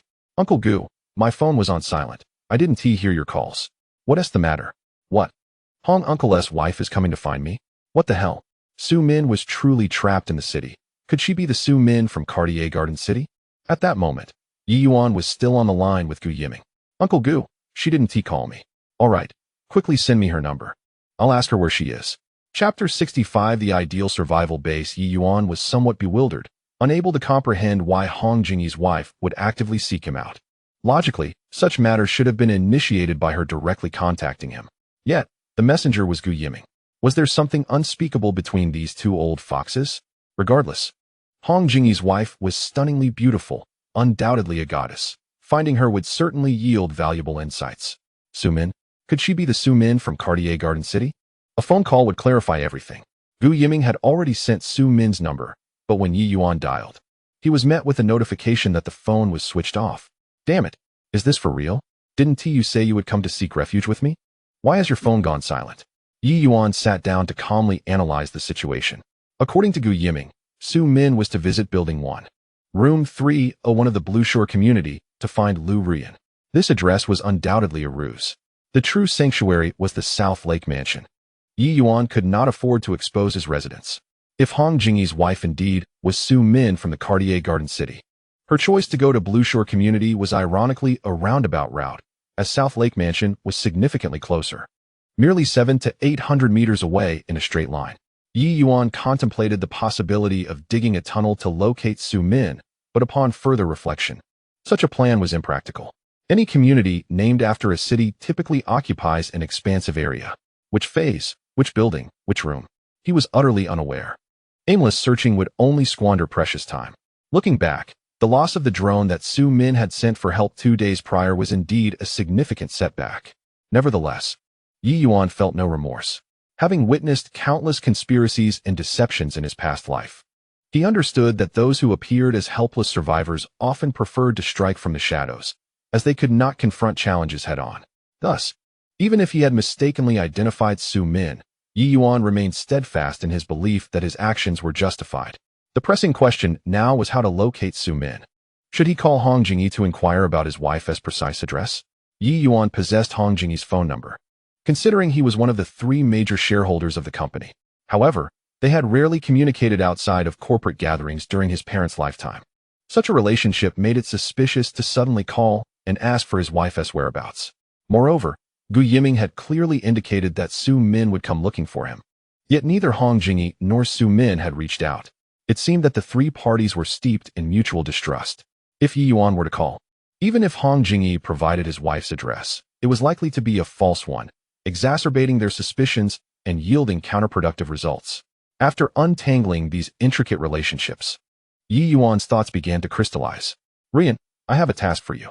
Tomorrow, go to Building 1, Room 301 of the Blueshire community. Hong Jingyi's wife may come seeking you. It appears that waiting in ambush is the most prudent approach. Ye Yuan was uncertain if Su Min would indeed arrive, but it was worth a try. He retrieved his phone and pulled up Su Min's photograph, which he had archived during his investigation into Hong Jingyi. This was the woman in the picture. If she comes to find you, ensure her safety and then call me. Tomorrow, Xiaofan and Xiaowan will accompany me in continuing our resource sweep. Seeking beautiful women may hinge on luck. Yet scavenging for supplies has a clear objective and is time-sensitive due to the extensive variety of items on the list, which even includes pigs, cattle, sheep, chickens, ducks, geese, fish, and various vegetable and crop seeds. In the vicinity of Deer Lake, sunlight abounds, allowing for the planting of roots that may take hold and flourish. Ideally, fresh produce is preferable. A single vegetable sample can be replicated infinitely. Ye Yuan's vision extends far into the future. Vengeance serves as an initial task. Yet ultimately, he must establish his own stronghold, for humanity is a social creature. If all perish, what remains of existence for oneself and a cadre of subordinates? He has contemplated the construction of an underground city. With the extraordinary ability of a master excavator, creating such a refuge would be a mere trifle. However, the underground lacks sunlight and suffers from thin air. Prolonged residency in such a dreary environment could lead to despondency, if not madness. Thus, Deer Lake emerges as the most ideal sanctuary for survivors. It boasts pre-existing mid to high-end residential complexes, a vast lake, and expansive wetland parks that could be transformed into arable farmland. Moreover, several wind turbines provide a continuous supply of electricity. Yet, the ambition to reign over Deer Lake presently exceeds his capabilities. The military and the civil authorities have already established control there, alongside numerous influential figures who are forming their own private militias. In such a convoluted scenario, seizing control of Deer Lake proves exceedingly challenging. Eliminating a few leaders might indeed instill fear among the populace, but in this apocalyptic reality, the presence of desperate renegades is abundant, no matter how formidable one is. A bullet can still deliver a fatal blow. Even with a pocket full of extraordinary abilities, Ye Yuan is reluctant to confront bullets with his flesh. While direct assaults may be evaded, the subtleties of treachery are far more difficult to anticipate. Thus, the most prudent course of action remains to bide his time within the city, gathering resources and seeking out allies. Without the expectation of achieving invincibility, it is wise to wait until he can withstand bullets with his own body before returning to Deer Lake to execute his plans. Recklessness must be avoided. The impulsiveness of a past life stemmed from a lack of fear. In this new existence, with a golden opportunity at hand, his life holds great value, and he must not afford any missteps, for otherwise, rebirth would lose its significance. The aroma of delectable dishes wafts from the kitchen. Xiaowan, a glutton at heart, has been assisting Ru Yan, who is also quite adept in the culinary arts. Meanwhile, Xiaofan remains by Ye Yuan's side, pouring tea and offering cigarettes. Xiaofan, your weapon requires a new barrel. Please arrange for its replacement in advance. After all, there are plenty of barrels available. Ideally, you should replace it daily. The barrels of all firearms have a limited lifespan, especially for powerful weapons like shotguns, which experience significant wear. To ensure that every firearm remains in optimal condition, Ye Yuan insists on replacing barrels daily. Of course, he could opt for new weapons each day. Yet familiarity with older firearms allows for more instinctive and effective responses in moments of peril. The concept of becoming one with one's weapon may seem esoteric, but it is indeed a reality. Furthermore, a capacity of 7,000 rounds is substantial. Even though the replication of inorganic materials incurs a relatively low consumption, it is still unnecessary to constantly replace one's firearms, as doing so not only hampers one's proficiency, but also squanders precious mental energy. After replacing the gun barrels, the meal was still not ready. Thus, Ye Yuan took a moment to assess today's harvest. He had raided a total of 12 supermarkets, all of which were large establishments. Utilizing his devouring ability to transport goods proved to be remarkably efficient. Ye Yuan's level 3 devouring had reached its limit. He could no longer acquire attribute points through this ability unless he advanced further. His grounding strength had also risen by 2 levels, currently at level 11. Altogether, the 2 abilities had granted him 22 points of free attributes, resulting in his current 4 attributes being Strength 35, Constitution 35, Agility 35, and Spirit 37. With such physical prowess, he could effortlessly slay a zombie with a single punch without exerting himself fully. At this moment, dinner was ready. Xiao Fan had also assisted in the kitchen, swiftly arranging a table laden with delectable dishes. "It's time to eat," Lu Rian called out. Just then, Ye Yuan's phone rang, displaying an unfamiliar number. Who could it be? Chapter 66. Digging tunnels through the night to deliver hats. Ye Yuan felt a twinge of confusion. In this apocalyptic world, there were few acquaintances, yet a strange number was calling him. He pressed the answer button. "Who is this? Is this Yi Xianji? I am your Uncle Hong Jingy." "Ah, it's you, old man. You actually called me from a backup number." "Uncle Hong, it's you. I heard from Uncle Gu that Aunt Sue is trapped in the city and intends to find me. However, she hasn't called. When he attempted to call her, she was unreachable." On the other end, Hong Jingy furrowed his brow, deeply troubled. Before the power outage, Su Min had discussed her escape plan with him.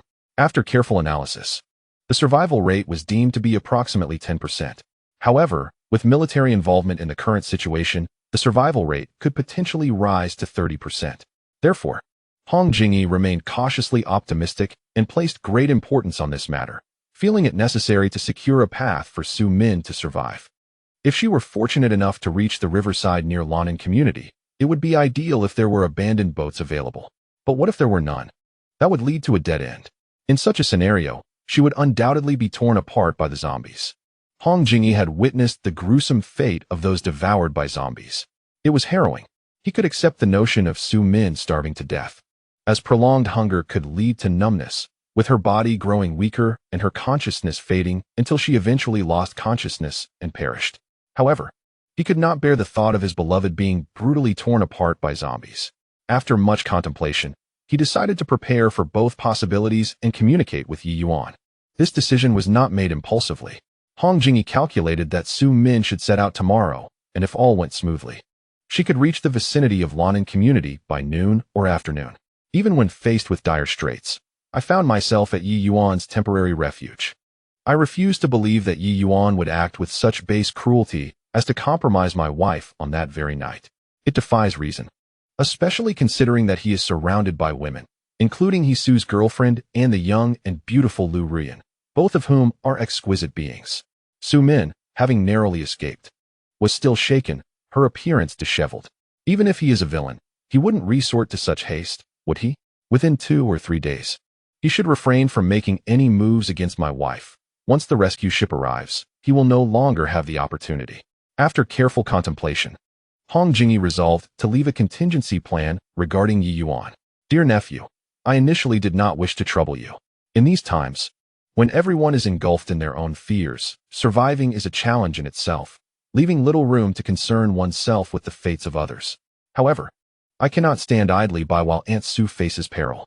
We will dispatch a rescue team in 3 days to fetch you, and your aunt must reach the riverside before then. I hope she will seek refuge with you." Of course, this was merely a formality. For Hong Jingy had previously instructed Su Min that upon reaching Binjiang Road, where the Lannan community is located, she should drive into the Shu River and board any available vessel. The call to Ye Yuan was merely a precautionary measure. If no boats were found on the river, he hoped Ye Yuan would assist Su Min. At that time, he would expect Ye Yuan to provide assistance for Aunt Sue. "I understand the dangers that lie outside, but I assure you, once you return to Luhua, you shall not be treated unjustly." "Ha, you old fool, I trust you not at all. However, should your wife arrive, I will certainly offer her a warm welcome. The issue lies in my ignorance of her current situation. Rest assured, Uncle Hong, the calamity struck so suddenly, with loved ones and friends succumbing to the fate of zombies. Our continued connection in this apocalypse is, indeed, fate. I will do my utmost. As long as Aunt Sue seeks me out, I shall protect her with my life. But I cannot reach her. Her phone is switched off, and I cannot make contact." "Ha ha, that was intentional," Hong Jingyi thought with a cold smirk. The intention for Su Min to seek refuge with Ye Yuan was merely a backup plan. He preferred that a vessel was present on the Shu River, allowing her to drive into the river and board safely. Therefore, he had instructed Su Min to turn off her phone, preventing Ye Yuan from contacting her. Hong Jingyi understood well that Su Min was no fool. When he sensed her hesitance regarding Gu Yiming's dubious intentions, he promptly warned her not to seek out Lu Ruyan. At that moment, Su Min did not respond directly, but instead suggested they would discuss it later, subtly indicating that if no boats were available on the Shu River, she would likely seek out Lu Ruyan in Building 1, Apartment 301 of the Lannan community, effectively seeking refuge with Ye Yuan. Thus, he called Ye Yuan again, ensuring that the two parties could not communicate directly. This matter required Su Min to assess the situation and decide for herself. If a boat was present, she would leap into the river. Without a boat, proceed to Blue Coast Community 301. Dear nephew, your Aunt Sue's phone is out of battery, and I cannot reach her. She will come looking for you. On the other end of the line, Ye Yuan frowned slightly, sensing something amiss with Hong Jingyi. This old man seems to be guarding against me while simultaneously needing my assistance. In light of this, I shall take a gamble, wagering that your wife has yet to leave Cartier Garden City. All I require is the precise address. I shall dig a tunnel overnight, if necessary, ensuring that you don this green hat. Uncle Hong, I heard from Uncle Gu that Aunt Sue resides in Cartier Garden City, correct?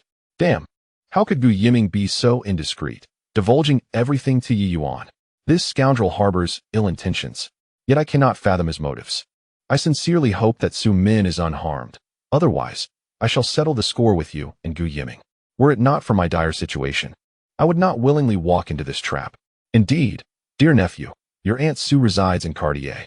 Which building does she live in, and what is her door number? What the hell? Why the need for such specific inquiries?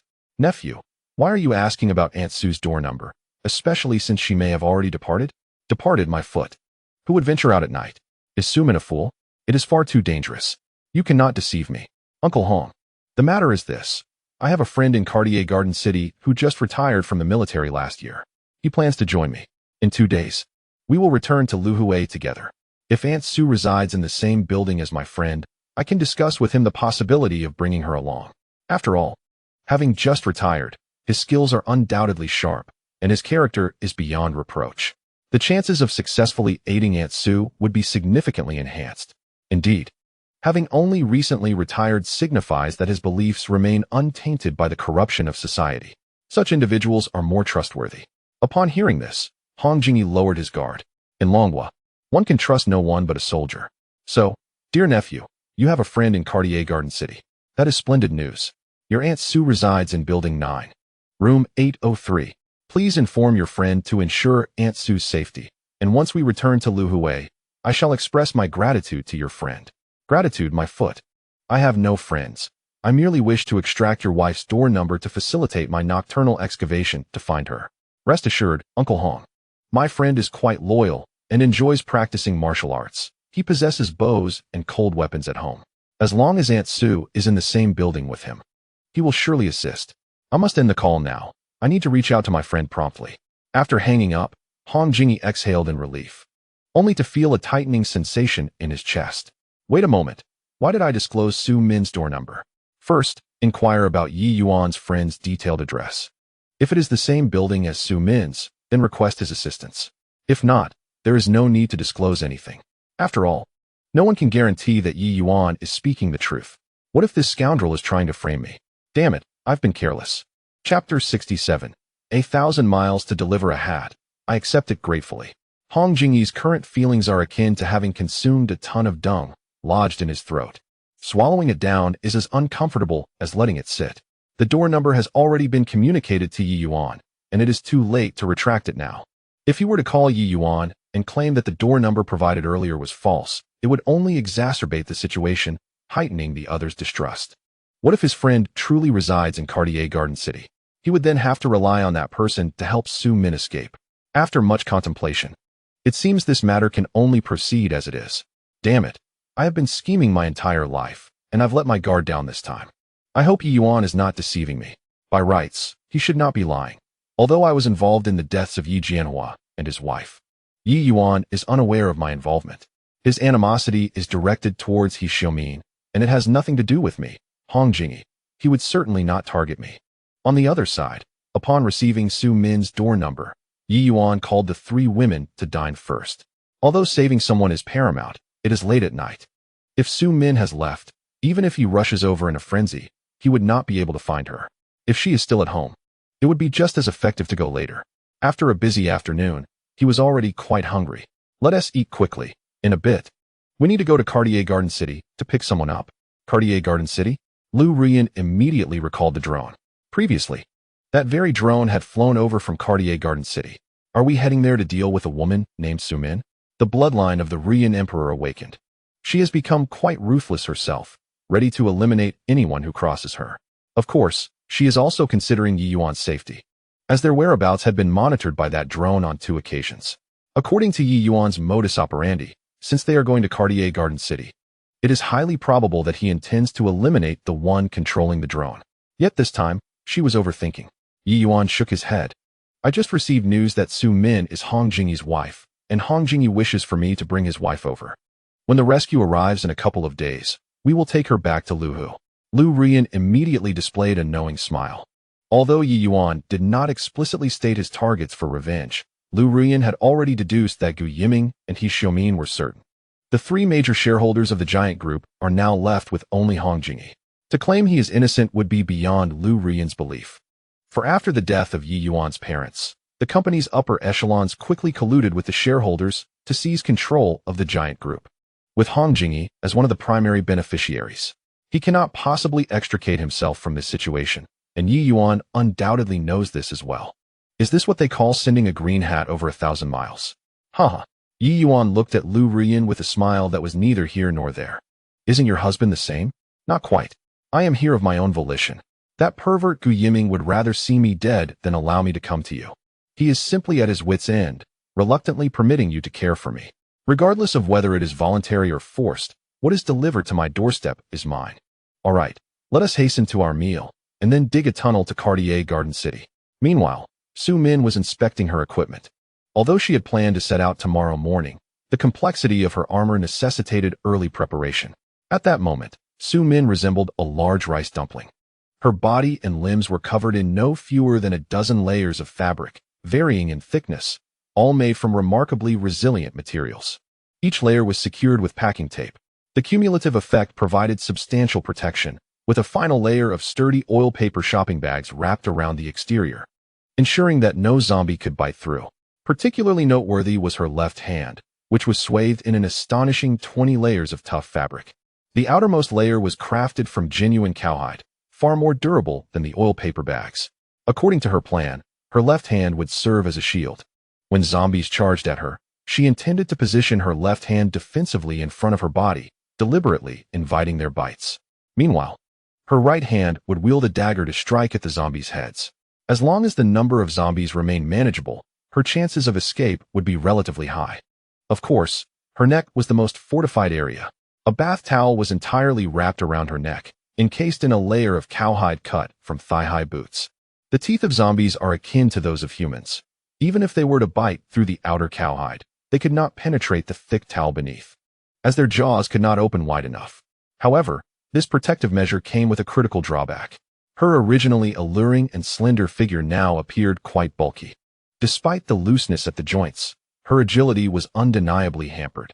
Additionally, her head and face remained unprotected. If she were to encase her head in thick fabric, her hearing and reflexes would be severely compromised, rendering her a mobile target. Even though she was acutely aware of this fatal vulnerability, she had no choice but to leave it exposed. It was now summer, and the blood mist obscured the sky, causing temperatures to drop, though it was still around 27 or 28 degrees at night. Enveloped in layer upon layer of fabric, Su Min was unbearably hot. To ensure her survival for the next day's escape, she had to endure the discomfort. Fortunately, prior to the water shortage, she had filled every container at home, and although her food supplies were nearly depleted, she still had water. With departure imminent, there was no need to ration it any longer. She made her way to the kitchen, scooping a few ladles of water from the barrel to pour over herself, finally feeling somewhat refreshed. Disregarding any potential dampness that may follow, survival took precedence. Su Min then retrieved 2 pieces of egg yolk pie from the refrigerator. allowing herself to indulge in one more than usual tonight, saving the last for breakfast the following morning. With a surge of determination, he burst forth from the building. As Su-min silently savored her egg yolk pie, a vague silhouette descended quietly from the balcony. Indeed, it was a descent. Residing on the 8th floor, Su-min observed as this figure, emerging from the 9th floor balcony, gradually slid down a rope. The night was shrouded in a crimson haze, rendering visibility exceedingly poor. Only a faint outline could be discerned, revealing a man based on his physique. His toes first touched the balcony railing, then he grasped the rope tightly, gently landing on the balcony within the railings. The man swiftly concealed himself beside the floor-to-ceiling window, drawing a kitchen knife from his waist. He retrieved a flashlight from his pocket with his left hand. However, he refrained from switching it on immediately, opting instead to emit 2 soft whistles. The sound was barely audible, resembling a faint hissing akin to that of an animal. He was assessing whether Su-min was asleep. In truth, this man resided on the 11th floor, and his food supplies had long been depleted. After careful observation and testing, he discovered that the 10th floor was unoccupied. Thus, he fashioned a rope by knotting bed sheets and curtains, descending from the 11th floor balcony into the home of a resident on the 10th floor. Fortune smiled upon him as he stumbled upon a morsel of food. Yet, his sustenance was short-lived, and soon it was consumed entirely. He then employed the same method to venture to the 9th floor. Unfortunately, the 9th floor residence yielded no food. But he noticed that the 8th floor housed a woman of remarkable beauty. Most enticingly, this woman had a dog. It had been ages since he had savored meat. If he could dispose of this dog, it would serve as a satisfying feast. Satiated, he could indulge in some playful antics with the lovely woman from the 8th floor, deeming it worthwhile even if it led to his demise. The man was young and vigorous. With only a defenseless woman on the 8th floor, he harbored no concerns. The dog posed no threat either. A foolish husky, what combat prowess could it possibly possess? With a swift strike from 2 kitchen knives, it would be rendered powerless. He whistled again, this time with a slightly louder tone, prompting Ha-Pai, the dog hidden in the bedroom, to emit an alert growl. However, it was confined by Su-min in the bedroom. She was apprehensive of Ha-Pai being in the living room. Should it act foolishly and bark, it could attract the zombies lurking outside. The man, hiding on the balcony, also heard Ha-Pai's low growl. Yet, the woman remained conspicuously absent from her inspection. Under such circumstances, one would expect her to emerge and investigate. Was it possible she did not share the same room with the dog? Regardless, it was merely a woman. If provoked, he would kill first and play later. The man switched on the flashlight and stealthily entered the living room. Chapter 68. When women become ruthless. They target men's weaknesses. The man, flashlight in hand, stepped into the living room. The blinding white light illuminated every detail of the furnishings. The layout of this apartment mirrored that of the one above. 3 bedrooms, 2 living areas, 2 bathrooms, and 1 kitchen. He was well acquainted with it. A low growl emanated from the master bedroom on the left. Being the master bedroom, it was undoubtedly the domain of the owner, and with the dog inside, the woman must also be present. Yet, why had she not emerged to investigate? Was she not in the bedroom? Should I commence my search in the bedroom? Or perhaps in the bathroom and kitchen? The man was exceedingly cautious. He suspected that the woman was already aware of the intruder in her home. Otherwise, it was inconceivable that she would remain hidden. However, he was uncertain of her whereabouts. If he were to search the bathroom, she could potentially spring from a concealed corner and launch a surprise attack, which could also result in injury to himself. In a post-apocalyptic scenario, an injury could prove dire. Minor wounds might heal on their own, but severe injuries leading to infection would likely be fatal. Damn it, this woman was unpredictable. I deliberately made some noise. Why isn't she coming out to take a look? If only I knew her location, I wouldn't have to worry about being ambushed. For the sake of safety, the man turned off his flashlight and quietly settled onto the sofa. As long as he remained silent, the concealed woman would inevitably emerge to investigate, and at that moment, he could catch her off guard. This woman was cunning and possessed a keen sense of vigilance. It seemed he could no longer afford to play games. Meanwhile, Su-min was hiding in the kitchen, her right hand tightly gripping a dagger. She had confirmed that a marauder had breached her home. The beam of the flashlight had been too intense to miss. Furthermore, in the bedroom, Ha-Pai continued to growl. Su-min was increasingly anxious, for Ha-Pai's growling could potentially attract zombies to the front door. The pressure of venturing outside tomorrow would be significantly heightened. Although the flashlight had extinguished, Su Min was certain the marauder had not departed. She cautiously peered out. The room was enveloped in darkness, and the solar streetlights of the city had failed to illuminate. The military's rescue operations had also been suspended for the night. There were no flashes of explosions, indicating an absence of visible light, rendering her nearly blind. The two remained in a stalemate. Hot Pie continued to growl while scratching at the door, eager to escape. The prince began to make anxious sounds. Their cacophony stirred the zombies below, and more than one came rushing to the door, battering against it frantically. Panic began to set in for Su Min. If this continued, she would undoubtedly attract even more zombies. No, I must take the initiative. Su Min groped for a chopstick and tossed it from the kitchen into the living room. At that moment, a blinding light shot forth from the sofa. Upon realizing it was a pair of chopsticks, the flashlight was extinguished once more. Humph. She had not left after all, sitting on the sofa waiting for me. Su Min tightened her grip on the dagger, her heartbeat quickening. Outside, zombies were assaulting the door. While inside, the marauder lay in wait. A swift resolution was imperative. By tossing the chopsticks, she intended to signal to the marauder that she was hidden in the kitchen, as chopsticks were typically found there. As soon as the assailant approached, a swift ambush was in order. 5 minutes later, the extinguished flashlight flickered back to life, casting a beam towards the kitchen door. Su Min concealed herself behind the door, her palms beginning to sweat.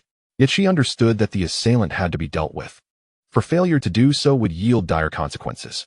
The light from the flashlight inched closer to the kitchen. Suddenly, a man's voice echoed. "Hello, is anyone there? I know you are in the kitchen. We are neighbors, I mean no harm. My wife has been infected, and I had no choice but to escape from upstairs. Could you please reveal yourself? I am unarmed. You must calm your dog quickly. It has been barking incessantly and will attract more zombies." The man's voice grew nearer. Su Min remained poised, ready for anything. However, she was taken aback when the man appeared at the kitchen door just as his words faded. Damn, a psychological game, she thought. The man spoke deliberately, allowing Su Min to gauge his slow approach towards the kitchen, achieving a psychological numbing effect. From the sound, she estimated he would arrive at the kitchen in about 10 seconds, but in the next moment, the assailant surged forward, catching her off guard. The beam of his flashlight illuminated Su Min's face, blinding her momentarily, prompting an instinctive reaction to raise her left hand. At that instant, the knife in her right hand had yet to strike when she felt a tremendous force against her left forearm. It must have been the assailant's weapon striking her hand. Fortunately, her reflexes kicked in, and she instinctively raised her hand to block. The 20 layers of resilient fabric and the genuine leather of her long boots effectively absorbing the blow. Simultaneously, her dagger lunged forward. Both parties acted in the blink of an eye, devoid of any tactical maneuvers, driven purely by instinctual desire to eliminate one another. Thankfully, the dagger found its mark. "Ah!" the man grunted, and in a flurry of panic, Su Min thrust the knife twice more. Ah! Perhaps she had struck a vital point, for the flashlight slipped from the man's grasp, and he could only emit a primal scream. He lunged at Su Min with all his might. At that moment, the flashlight's beam illuminated a corner of the kitchen, yet it did not shine into Su Min's eyes. Her vision gradually returned, albeit still disoriented, allowing her to discern the man's slashing movements. She raised her hand to block once more. Lacking any formal combat training, she relied solely on the formidable defensive capabilities of her left hand, instinctively raising it to intercept. She successfully parried his strike. Her eyes reddened with fervor. After the first stab, fear dissipated entirely, transforming into a primal reaction. She plunged the knife into the assailant with reckless abandon. He howled, his cries wavering, urgent, and pitiful. He relinquished his resistance, turning to flee outside the kitchen, only for Su Min to deliver a final thrust into his side. This could cost him his life. The assailant's body went limp, collapsing against the door on the left side of the kitchen. He had no time for regrets, only a desperate desire to escape from this terrifying woman. The assailant was quite familiar with the layout and knew that in front of him lay the entrance's security door. At that moment, Su Min approached from behind, plunging the knife into his side twice more. Her mind was in turmoil. The tactics she had previously rehearsed, blocking with her left hand while striking with her right, had completely slipped her mind. She now relied solely on instinct, stabbing frantically at the assailant. Outside, the zombies seemed to catch the scent of blood, pounding against the door with renewed fervor. The assailant felt a wave of despair wash over him. He knew he was doomed, certain to meet his end that night. Damn woman, let us die together. With his last ounce of strength, he forced open the security door, creating a small gap. Though the zombies lacked intelligence, they instinctively clawed at the opening.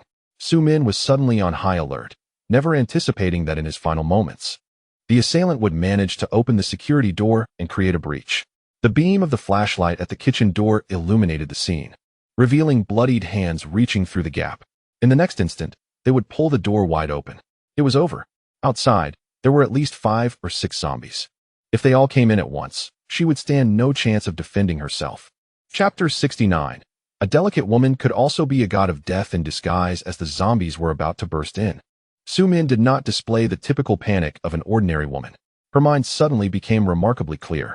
In rare moments of life and death, some individuals experience an awakening of instinct, where body and mind are driven solely by primal urges. In that moment, complex thoughts vanished. A fierce will to survive took command of her mind, guiding her movements. She dashed forward, her slender frame exerting all her strength in a futile effort to close the door. However, there were 4 or 5 zombies outside, their strength overwhelming. After 2 minutes of struggle, the gap widened perilously, and it became apparent that the door would soon be forced open. Su-min immediately relinquished her attempt to secure the door, bending down to grab the flashlight from the floor. She rushed toward the dining room, just as the door was finally pulled open by the zombies. Roar, roar, roar, roar, roar.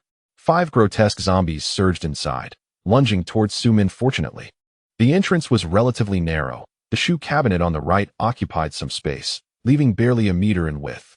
As the 5 zombies tumbled in, they collided against one another, causing one of them to trip. This brief delay bought Su-min precious time. She swiftly pushed the dining table to block the entrance. Just as the first zombie barreled toward her, the table did not completely obstruct the entrance, leaving half a meter of space. Su-min had no choice but to abandon the idea of confronting the zombies directly. Gripping the flashlight in her left hand, she held it protectively against her chest. The bright scattering light illuminated the entire entrance, revealing the situation in its entirety. The first zombie to burst through the threshold lunged forward with claws outstretched. Su-min crossed her left arm over her chest, both to shield herself from being knocked down and to divert the zombie's attention to her left arm. The zombies lacked intelligence. They would bite whatever part was nearest to them. As anticipated, the zombie that lunged at her sank its teeth into her left forearm. The powerful bite was absorbed by 20 layers of resilient fabric and leather, not only failing to penetrate, but also causing her no pain. The left arm, swathed in layers of material, appeared robust, while the zombie's mouth, with a limited opening, could not effectively bite down. It was akin to a 2-year-old attempting to gnaw on an apple the size of its head, its mouth too small to break the skin even after prolonged effort. Su-min felt neither excitement nor joy. She was entirely driven by instinct, with a singular thought in her mind: eliminate all the zombies. With swift determination, she wielded her sharp tactical dagger, plunging it deep into the zombie's forehead before withdrawing it forcefully. The zombie that had been gnawing at her hand mere moments ago was lifeless in an instant. Zombies were ferocious and resilient, but a severe blow to the brain rendered them lifeless, akin to a computer losing power and going dark. Yet, Su-min had no respite. The dining table had not fully obstructed the entrance, and another zombie squeezed through.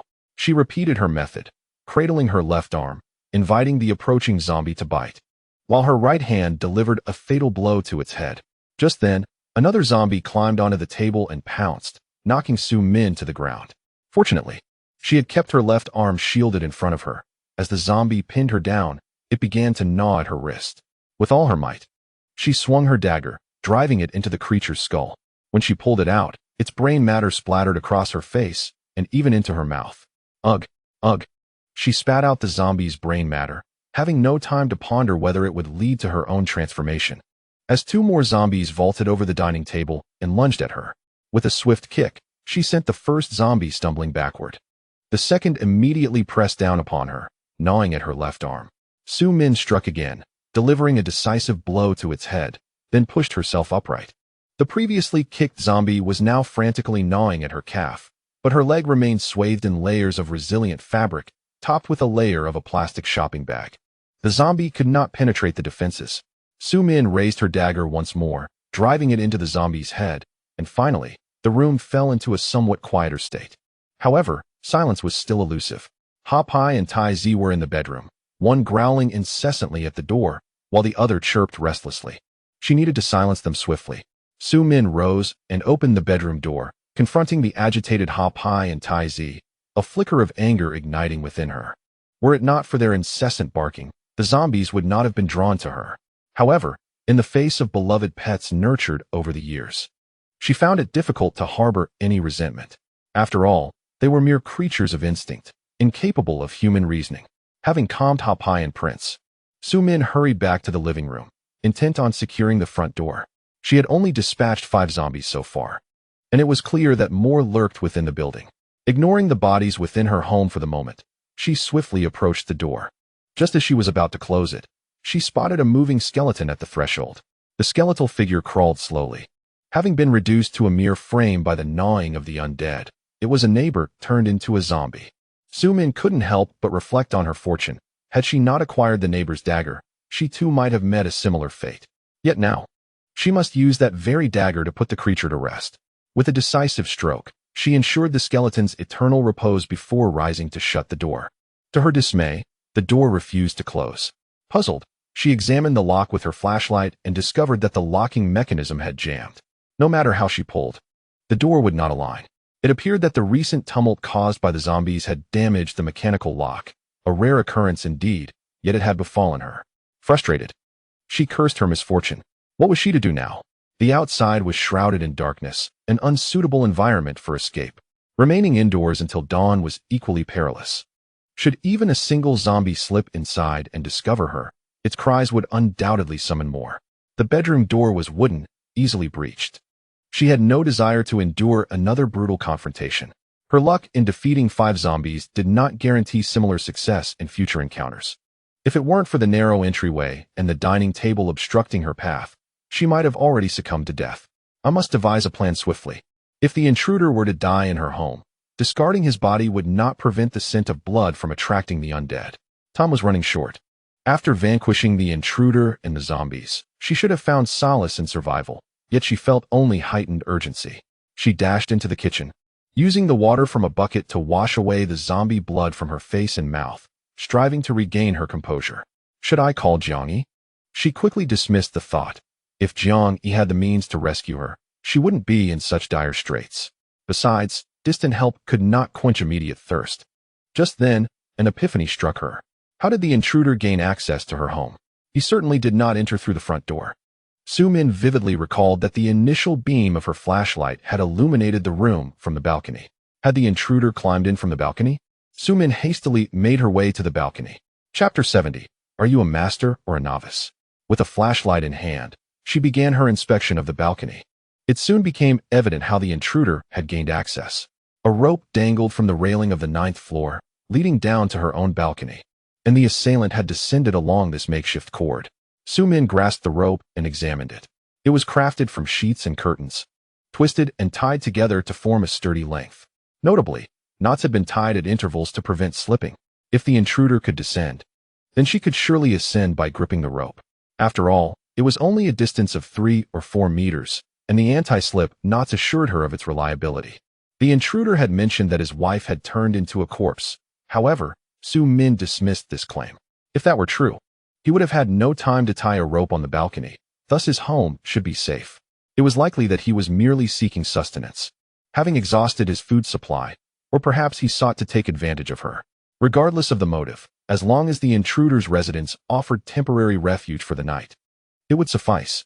But what about Ha-Pai and the prince? Leaving them at home would surely result in their demise at the hands of the zombies. The prince, being merely a parrot, could easily be placed in her backpack, but Ha-Pai was too large to carry while climbing the rope.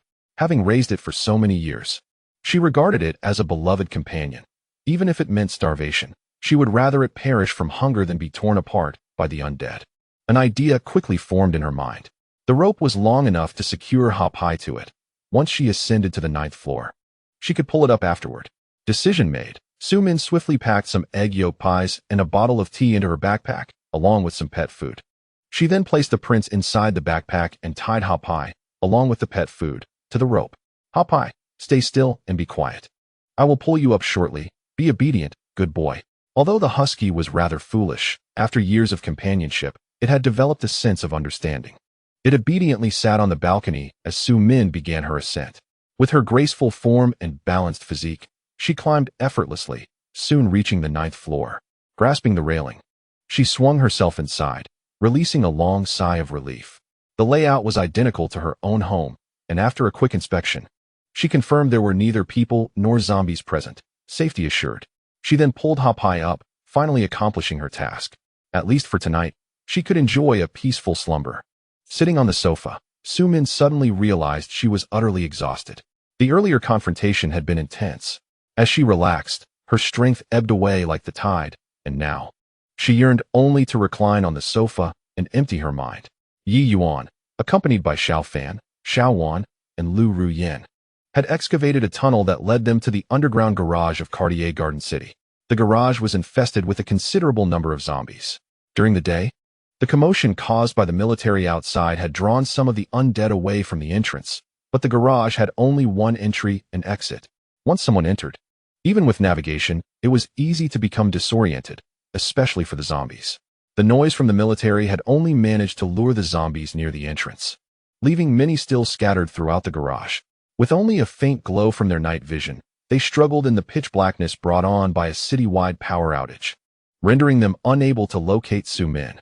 Their immediate task was to find the building where she was located and then knock on her door. The four stood at the tunnel's exit, each gripping a machine gun with a capacity of 30,000 rounds, and unleashed a hail of gunfire at the horde. Soon, the zombies at the tunnel's mouth were eradicated, yet the cacophony of roars within the garage echoed ominously. More zombies were rapidly converging upon their location. And Ye Yuan was wary. It wasn't that they couldn't defeat them. Once they retreated into the tunnel, any number of zombies would meet their demise. The pressing concern was not to squander too much time. Ye Yuan found himself at the elevator entrance of a building, illuminating the area with his flashlight. The sign on one side read Building 9, confirming their destination. "Let's use the fire escape," he instructed, with Lu Ruyin leading the way while Xiao Fan and Xiao Wan followed behind, forming pairs, one with a machine gun and the other with a shotgun. With determination, Ye Yuan advanced, his machine gun ready, while Lu Ruyin switched to her shotgun as they entered the fire escape. Xiao Fan and Xiao Wan closely trailed them, and they strategically placed heavy stones to block the passage, preventing any zombies from the garage from pursuing them. The narrow corridor was brilliantly lit by their tactical flashlights. Suddenly, the air was filled with the sharp sounds of gunfire. Any zombie that dared to show its head was instantly turned into a mass of flesh. Should any survive the initial onslaught, a subsequent shot would ensure their demise. Ye Yuan's ability to pinpoint the elevator entrance to Building 9 was solely reliant on the 3D map provided by his digging shovel, which allowed him to visualize everything within a kilometer radius, even those hiding in rooms. As long as there was space, there were coordinates, and with coordinates, one could survey the area. Originally designed to accurately dispose of excavated soil and rocks, this functionality proved invaluable for reconnaissance, tracking, and even covert assassinations. It was truly a multifaceted tool. The four of them fought their way to the 8th floor, leaving a trail of destruction in their wake. However, upon arriving at the door of Unit 803, Ye Yuan was taken aback. The door stood ajar, revealing a lifeless skeleton at the threshold. He recognized this macabre sight. He had encountered it often in his previous life. These were the remains of individuals who had been bitten by zombies, but whose brains had remained intact. They were known as skeletal zombies, with a slower transformation rate. When a normal person was bitten, the time until their transformation could range from 2 to 8 hours. It depends on which part was bitten. The skeletal zombie is capable of infection only through the brain, and the transformation typically occurs after a period exceeding 12 hours. Ye Yuan was not astonished by the skeletal zombie itself, but rather by the sight of a deceased male at the entrance, amidst a multitude of lifeless corpses. Upon counting, he noted 5 zombies. Xiao Fan and Xiao Wan quickly conducted a cursory examination of the room. There was no one present. Ye Yuan furrowed his brow in concern. A brief inspection of the deceased man revealed over 20 stab wounds, all inflicted by a dagger. Yet, all the zombies had been dispatched with a single fatal blow. Each one met its end with a shot to the head. This was indeed peculiar. If all the zombies had met their demise at the hands of Su Min, she would have to be exceptionally skilled. However, the man at the door bore more than 20 stab wounds, 1 to the lung, 2 to the chest, 5 to the abdomen, and a dozen scattered across non-fatal areas. This clearly indicated a frenzied attack, not the work of a master. If Su Min were truly skilled, one would expect at the very least a decisive strike to the throat or heart. Ye Yuan pondered for a moment before rising slowly. Elder brother Ye, does Su Min really reside here? Xiao Wan inquired. Ye Yuan too harbored doubts, questioning whether Hong Jingyi had perhaps misled them with a false address. Could a woman possess such formidable combat prowess? Not only had she slain a man, but she also dispatched 5 zombies with lethal precision, which seemed inconsistent with the demeanor of a mere ornamental figure. Let us check the bedroom, he suggested. Bedrooms typically contain photo albums. Ye Yuan recalled Su Min's appearance. Indeed, atop the nightstand lay a picture frame, showcasing an artistic photograph of her. This was undeniably Su Min's home. Although Ye Yuan could not fathom the stark contrast in the fates of the man at the entrance and the zombies, he began to piece together the events of the night. It appeared that a group of assailants had broken in, and Su Min had retaliated against them, possibly inadvertently opening the door during the struggle, allowing the zombies to surge inside. Yet, it seemed she had managed to escape. One particular matter lingered in Ye Yuan's mind. If Su Min had fled, she could only have utilized the fire escape route, necessitating her to eliminate the zombies therein. However, it was evident that the zombies in the fire escape had been vanquished by them. Prior to that, the zombies in this area had been very much alive. Thus, where could Su Min have fled? Was it conceivable that she had not taken the fire escape and remained somewhere within the building? Ye Yuan employed a 3D layout for further investigation. With visibility compromised by the night, he still found no trace of Su Min. Chapter 71. To dig 3 feet deep to find you. Following Ye Yuan's analysis, everyone felt there was a high probability that Su Min was still within the building. To escape, one could either use the elevator or the fire escape. With the power outage, the elevator was inoperative, and the zombies in the fire escape had already been dispatched by them. Therefore, it seemed evident that Su Min still lingered within the building. Ye Yuan, let us conduct a thorough search, particularly on the 7th, 8th, and 9th floors, reminded Lu Ruyan. Ye Yuan nodded, sensing that if Su Min were indeed still within the building, the likelihood of her concealment on the 7th or 9th floors was considerable. Given that she resided on the 8th floor, making those adjacent levels the most probable hiding spots. As long as we do not disturb the zombies in the fire escape, these 3 floors serve as the optimal refuge. Let us proceed with a systematic inspection. Xiao Fan, have you secured the fire escape? Xiao Fan nodded affirmatively, assuring, rest assured. Brother Yi, I blocked it off upon my arrival, ensuring that not a single zombie will ascend from the underground garage. That is reassuring. As long as the zombies in the garage are contained, the number of zombies remaining in the building would be minimal, even though Ye Yuan had grown significantly stronger. Caution remained paramount. In the darkness of night, visibility, even with a flashlight, could not compare to daylight. A few zombies posed no threat, but we must avoid confrontations with hordes. Soon, we shall create a commotion. If there are any stragglers, they will be drawn out by our noise. With our team's formidable firepower, we need not fear a direct assault from the zombies, but rather the sudden, stealthy approach of a lurking danger. Ye Yuan led the trio from Su Min's residence, beginning with the neighboring unit. He struck the door with the butt of his gun twice. Hello, is anyone there? No response. He knocked again. Is anyone inside? If no one answers, I shall force the door open. Bang, bang. He fired 2 shots into the air, merely to intimidate. If anyone were present, they would surely respond. Such measures were unnecessary. Typically, a mere knock would suffice, and the absence of sound would warrant a forcible entry. However, Ye Yuan was not a heartless brute. His lack of compassion did not equate to a complete absence of humanity. Should anyone be hiding inside, they might be too frightened to speak. Damaging their door would be akin to sentencing them to harm. Having endured a year of desperate survival in his past life, he understood the struggles of those at the bottom.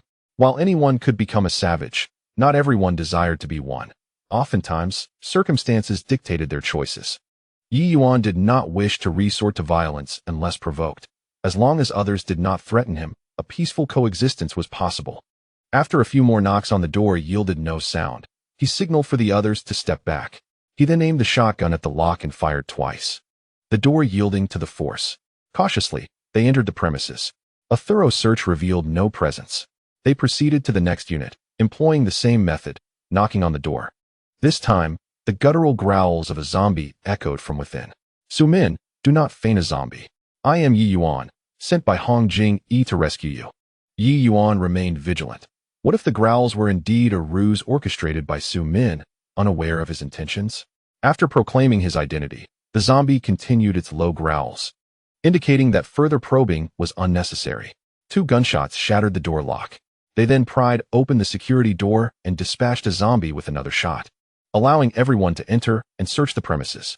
Even with the presence of zombies, they felt compelled to proceed, ensuring no stone was left unturned. After all, with someone as stunning as Su Min, they were determined to uncover her whereabouts, digging to the depths if necessary. No suspicious corner could be overlooked. The search concluded swiftly, revealing only a solitary zombie and no one else. On to the next location. Ye Yuan instinctively struck the door with the butt of his gun, employing a cautious approach, never directly facing the door while doing so, but rather standing to the side. After all, one could never be certain if someone inside was equally armed, ready to fire through the door. A bullet fired from within could spell disaster, especially if it found its mark. Despite possessing a plethora of abilities, Ye Yuan lacked any healing skills.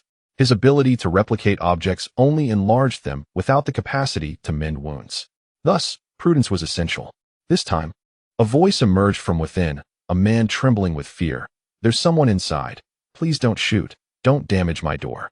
He seemed aware of Ye Yuan's intentions, likely having spied through the peephole moments earlier. There are a few of us inside. I expect you to answer honestly. It's just me. Very well. Now open the door. We are searching for a woman named Su Min. If she is not here, we will leave, Ye Yuan stated, waiting a few seconds for a response from the man inside. The silence indicated a deliberate hesitation. In this apocalyptic world, where laws and morals had eroded, opening the door to a group of armed individuals was tantamount to inviting death. You have 3 seconds. Otherwise, I will breach the door, and you will bear the consequences. Wait, I'll open it.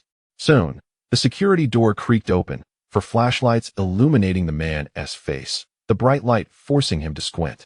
The man appeared to be in his 30s and, understanding the gravity of the situation, raised his hands in surrender. Ye Yuan swiftly pushed him to the ground, pressing his foot on the man's head.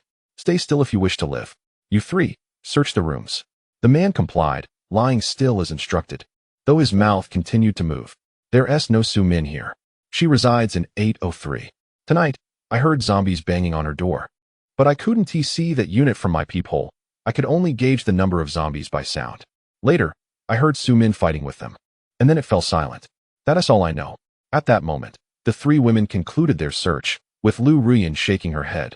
There's no one else. Ye Yuan nodded in acknowledgement. Let us go.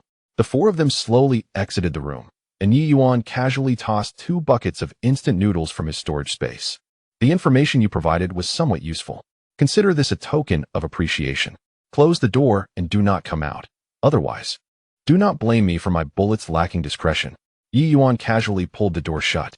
If that man dared to step outside to witness the commotion, he would not hesitate to send him on his way.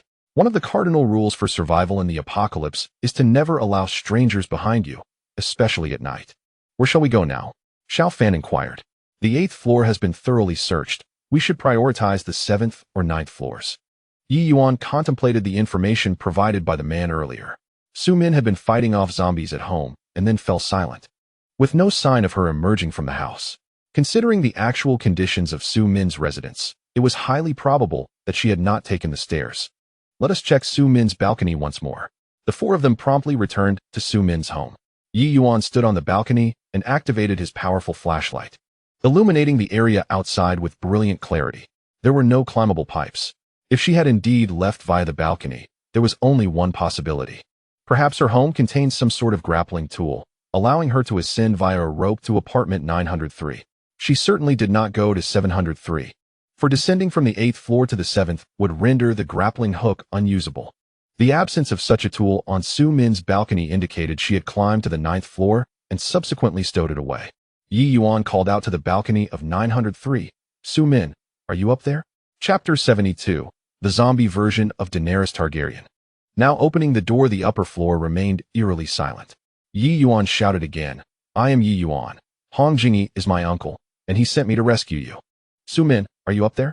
Ye Yuan was reluctant to forcibly breach Su Min's door, for this woman possessed remarkable combat prowess. having not only dispatched a thug with a flurry of strikes, but also executed 5 zombies with precise shots to the head. In such a state, she was likely in a bloodthirsty frenzy. Should she perceive him as a threat, the instant she opened the door, she might launch an attack. And such an encounter could result in casualties. A minor injury would be inconsequential. The storage facility had ample medical supplies. However, a serious wound could lead to her demise.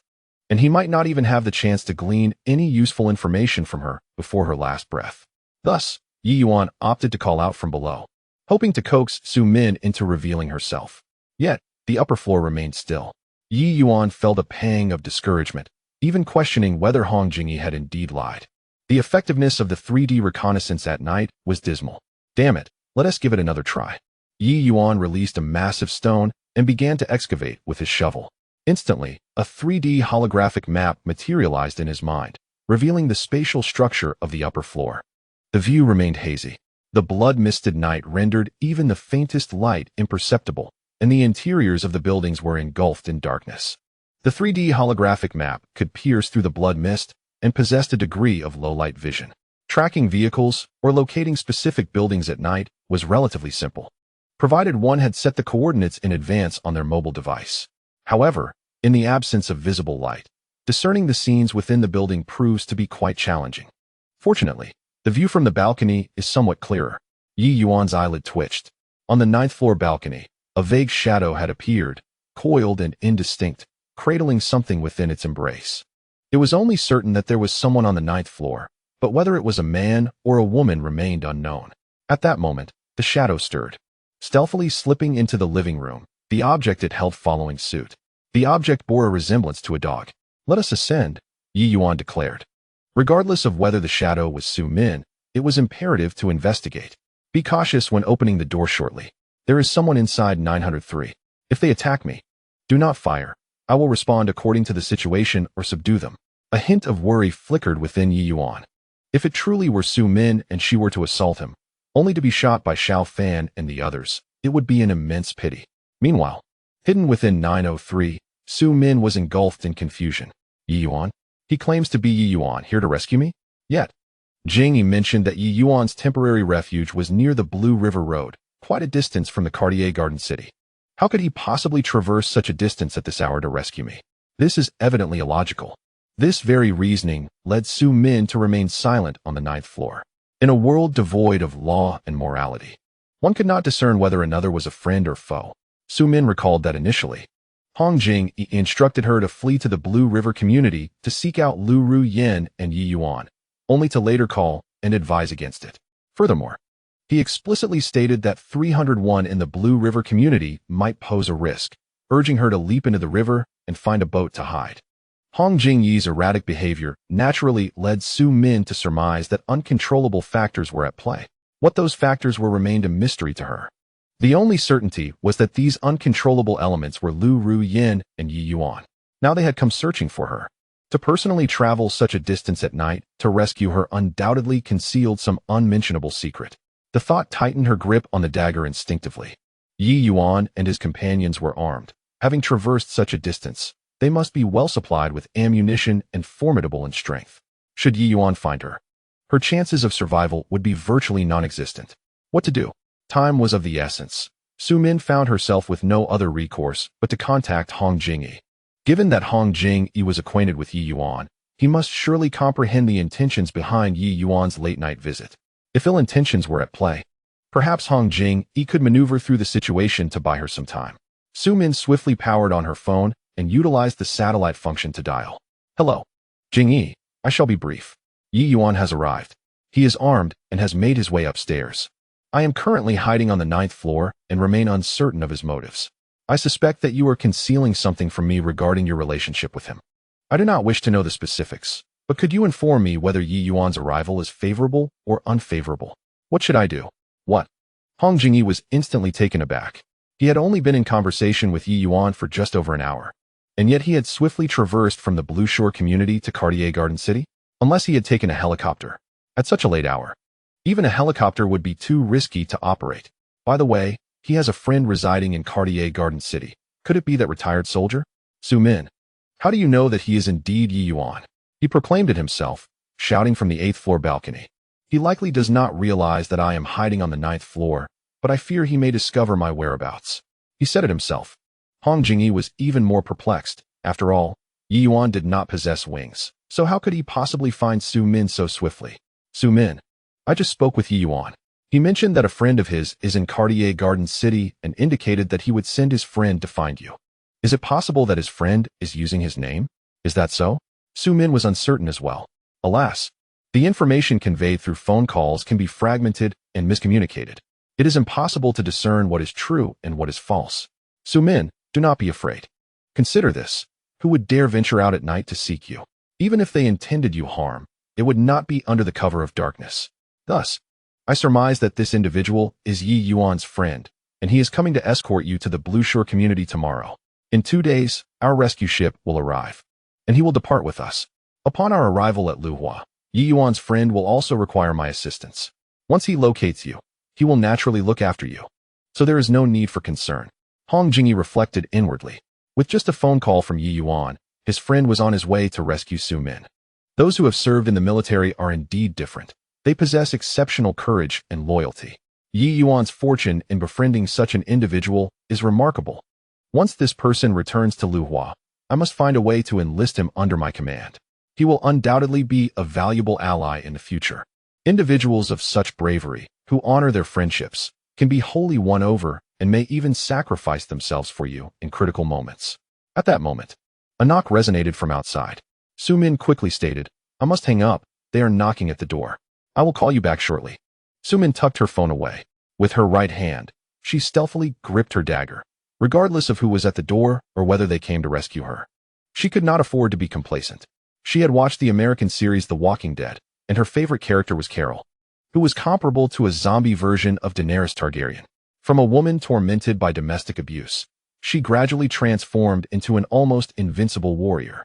She lacked extraordinary physical prowess and exceptional marksmanship, yet she remained calm and wise. Her inner strength was formidable, decisive in her actions, never hesitating, and most importantly, she always maintained a vigilant spirit. Su Min aspired to embody Carol. She endeavored to maintain her composure, suppressing any signs of panic or evasion. The dagger, gripped firmly in her hand, was discreetly concealed behind her bulky wrist guard. No knocking. I am Su Min, and I shall now open the door for you. Chapter 73. Beast Tamer. My companions also have battle pets. Su Min cautiously approached the door, her left hand finding the security latch.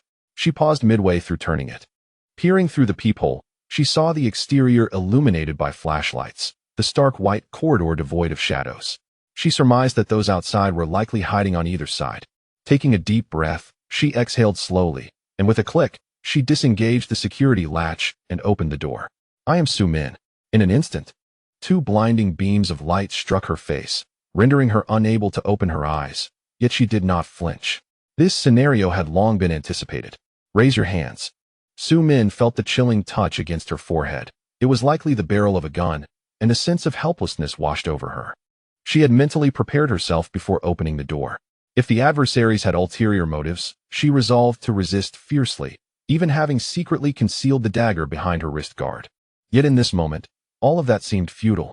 The flashlight's glare was blinding, and with the gun pressed against her forehead, any act of defiance could provoke a gunshot. At that moment, an overwhelming desire surged within her. If only she possessed a weapon, she would not be in such a passive predicament. Su Min, we meet again. I harbor no ill will towards you. However, considering your actions in slaying numerous zombies and ruthlessly dispatching thugs, I must first ascertain your mental stability and confirm that you pose no threat to me. Therefore, please cooperate and raise your hand so I may see your palms. The voice belonged to a man, deep, composed, and commanding. Su Min exhaled softly, a faint smile gracing her lips as she masked her inner turmoil. She aspired to embody the strength of a woman like Carol, yet lacked the same caliber of allies, forcing her to confront reality and obey the commands given to her. I hope you are indeed here to rescue me. Despite a glimmer of hope, Su Min deemed it unlikely. After all, who would risk facing zombies in the dead of night to save a stranger? Gradually, she raised her hands, spreading her palms wide. The blood-soaked tactical dagger, the Hellhound's guardian, clattered to the ground. Xiao Wan, retrieve the dagger. Xiao Fan, search her. Soon, hands began to explore her body, but through the thick protective layers. Su-min could not discern whether the hands belonged to a man or a woman. However, judging by the names, they were likely both female. Brother Ye. The search is complete. There are no weapons. As those words fell, Su-min felt the blinding beam of light shift away from her face. She slowly opened her eyes and, after a few moments of adjustment, found her vision somewhat more comfortable. Opposite her stood a man and 3 women, all fully armed. 2 wielded shotguns while the other 2 bore machine guns. It was no wonder they dared to dispatch zombies with such audacity. Their firepower was formidable. Yet, Su-min found herself intrigued. Observing their attire, she noted the absence of ammunition boxes and wondered why they seemed unconcerned about running out of bullets. At that moment, a low growl emanated from behind her. Hop-Hai. Concerned that her dog might act impulsively, she quickly reassured him. Hop-Hai, quiet now. I'm fine. Although Hop-Hai was not particularly bright, after years of companionship, he understood her well enough to fall silent immediately. Now, Su-min's vision had fully returned, and she could see the 4 individuals with greater clarity.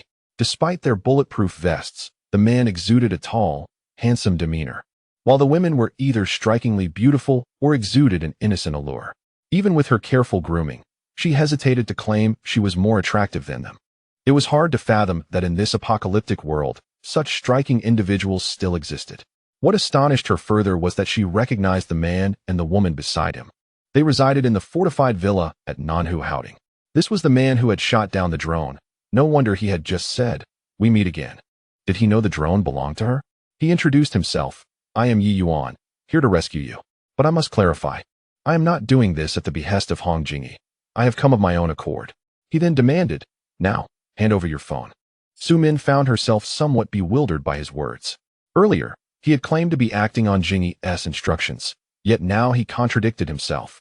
Moreover, this man was indeed Ye Yuan, despite Jingyi assuring her that a friend of Ye Yuan would come to her aid.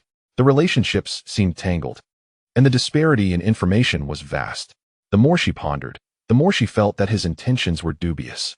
However, for the moment, it appeared that Ye Yuan had no intention of harming her. She retrieved her phone and handed it over. Before she could inquire about its purpose, she watched as Ye Yuan discarded it at the fire escape entrance, then took the shotgun from the woman beside him. A deafening blast shattered the phone into countless pieces. "You cannot contact Hong Jingyi for the time being. Of course, when the moment is right, I will provide you with my phone to reach him." He turned to the 2 women. Xiao Fan, Xiao Wan, searched the room. Su-min was perplexed as to why Ye Yuan forbade her from making a call. Yet she dared not ask further. In moments of vulnerability, it was essential to feign even greater weakness. This would serve to disarm the other party. Once Xiao Fan and Xiao Wan completed their search of the room, Ye Yuan ushered everyone inside and relocked the door. Each person found a place to sit, and Ye Yuan regarded Su-min. "You must be surprised. The last time I interfered, I shot down your drone, and now I take the risk to rescue you." Su-min nodded, genuinely puzzled by his actions. "Initially, when I sought your aid for a dagger, you denied me, yet now you come forth to rescue me. Is this not a contradiction?" Ye Yuan also perceives the whims of fate at play. "In truth, I was uncertain whether you were indeed Su-min, and I remained oblivious to the fact that you were Hong Jingyi's newlywed wife. Had I known, I would have taken you away long ago." This statement revealed an underlying implication to Su-min. Was his interest piqued by my identity? For what reason? Could it be that Jingyi shares a convoluted past with him? Do not overthink it. In due course, clarity will dawn upon you. Xiao Fan, strip away her defenses. In Ye Yuan's eyes, Su-min's thick protective layer resembled a tortoise shell. He finally comprehended why this seemingly delicate woman could pierce through a mob with ease and execute headshots against zombies in a 1 versus 5 scenario. Her shell was impenetrable. As long as she was not struck in the head, ordinary blades would fail to breach her defenses, particularly her left hand, which bore an armor so substantial that even a zombie's gnawing would yield naught but solitude. Su-min is an astute and courageous woman, decisive in her actions. Although the phrase "the most venomous of women" may be inappropriate, it aptly reflects her ruthlessness. Such a woman, once her murderous intent is ignited, could very well become a harbinger of death if given the opportunity. Thus, before she is tamed into a subordinate, one must exercise utmost caution.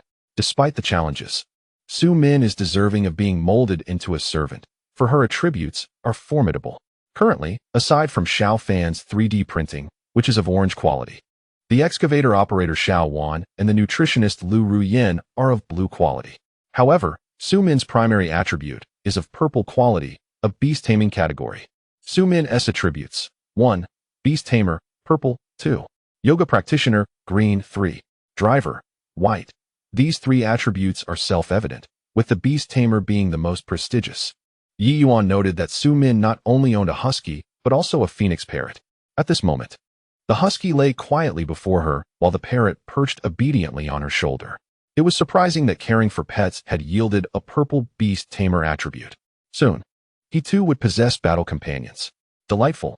Ye Yuan focused on the first attribute, and, with a firm mental push, invoked its power.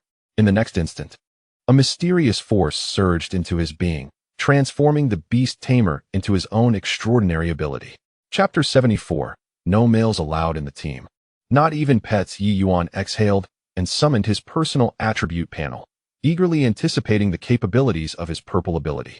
Ye Yuan attributes: Strength 35, Constitution 35, Agility 35, Spirit 37. Abilities: 3D printing, infinite replication, partial integrated replication, living being replication, excavator master, super excavator, earth digger proficiency, LV11, earth throwing shovel nutritionist, devour, LV3, beast tamer, beast taming pill.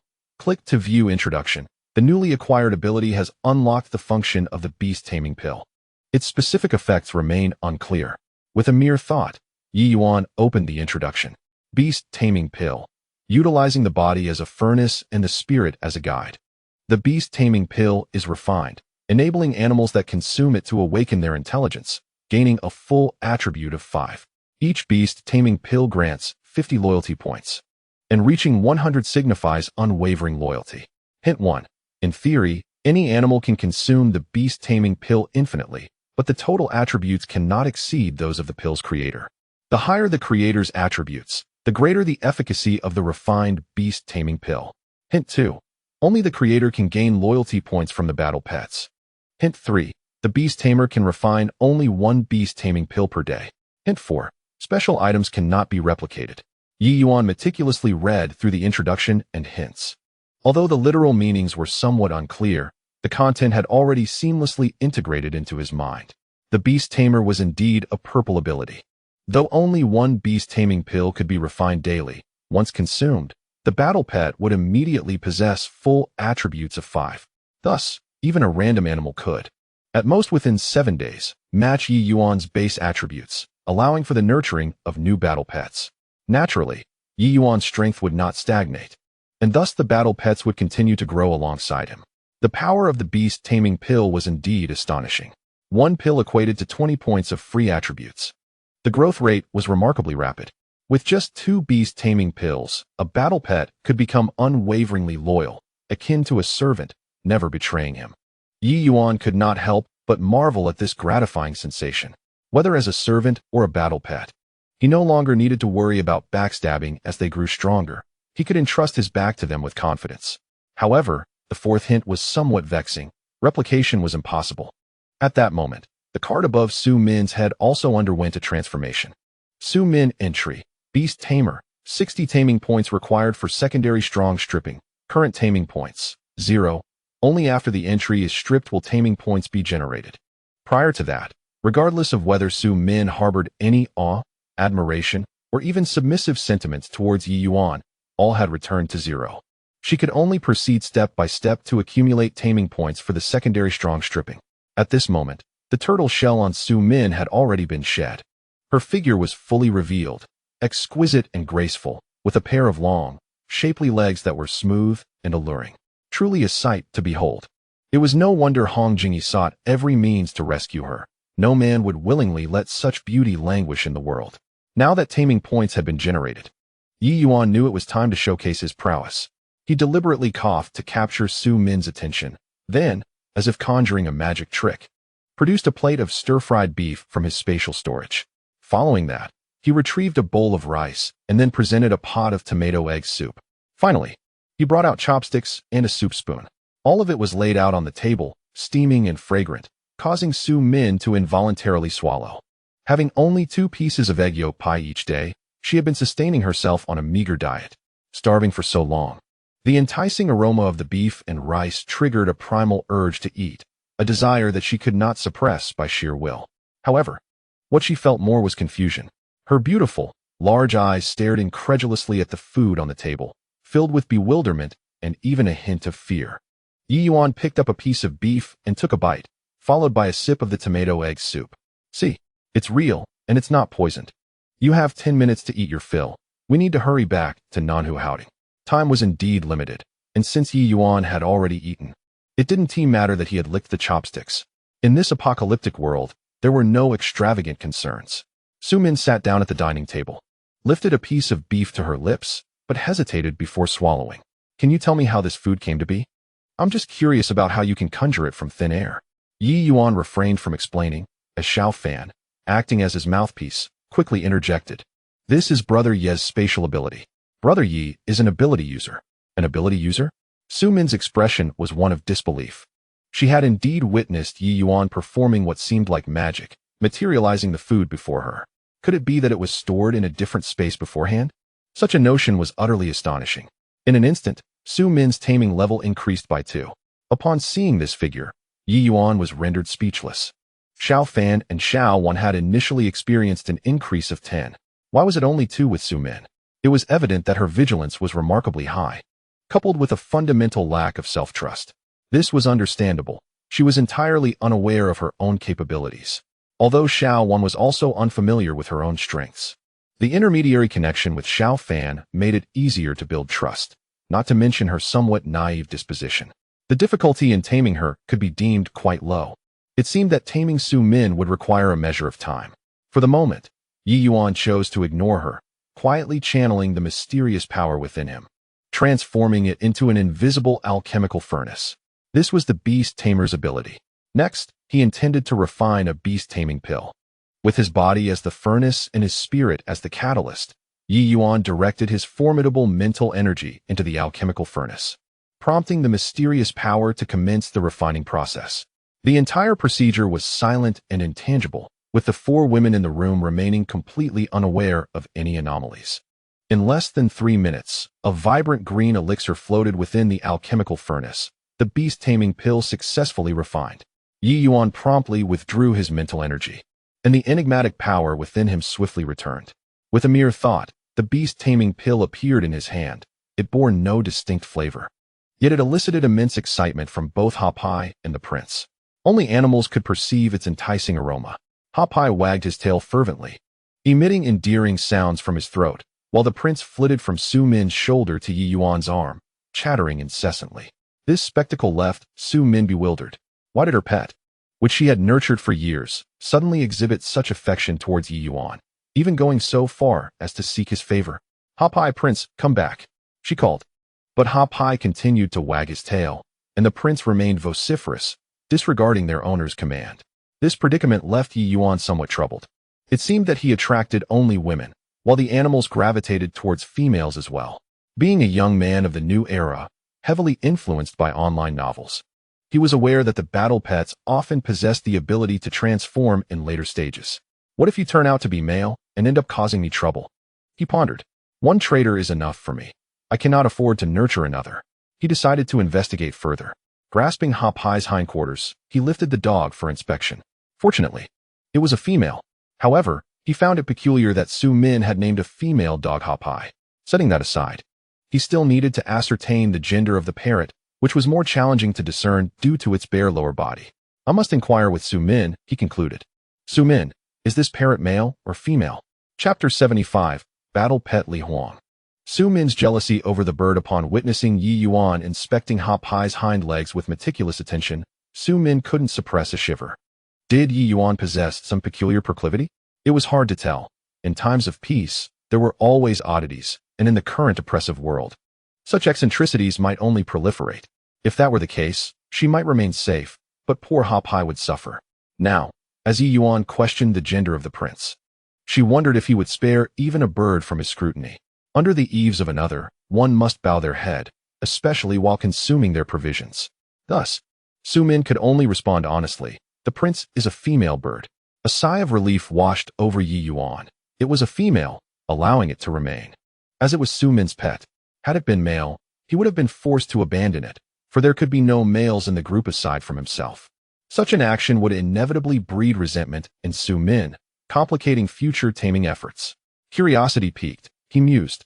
Both are female, one named Ha Pai and the other Prince. Do you lack creativity in naming? Even a name like Tsuihua or Billion would sound far more melodious than the moniker of Ha Pai Taizi. After a moment of hesitation, Su Min shyly admitted, "It's what my parents named me. They've always regretted not having a son." Ah, the traditional bias towards sons. Came the understanding reply. No wonder the pets are bestowed with masculine names. I understand now. Please eat quickly. We have only 5 minutes left. Once you're satisfied, we must depart promptly. Feeding Su Min served a dual purpose, to enhance the bond of tameness and to ensure she had the strength not to hinder the group. Ye Yuan withdrew his thoughts, contemplating the exuberantly wagging Ha Pai and the chattering Taizi. He found himself in a quandary over which creature to train as his battle companion first. Although Ye Yuan certainly intended to have more than one battle pet, he needed a primary focus for development. Selecting Ha Pai was not particularly appealing to him.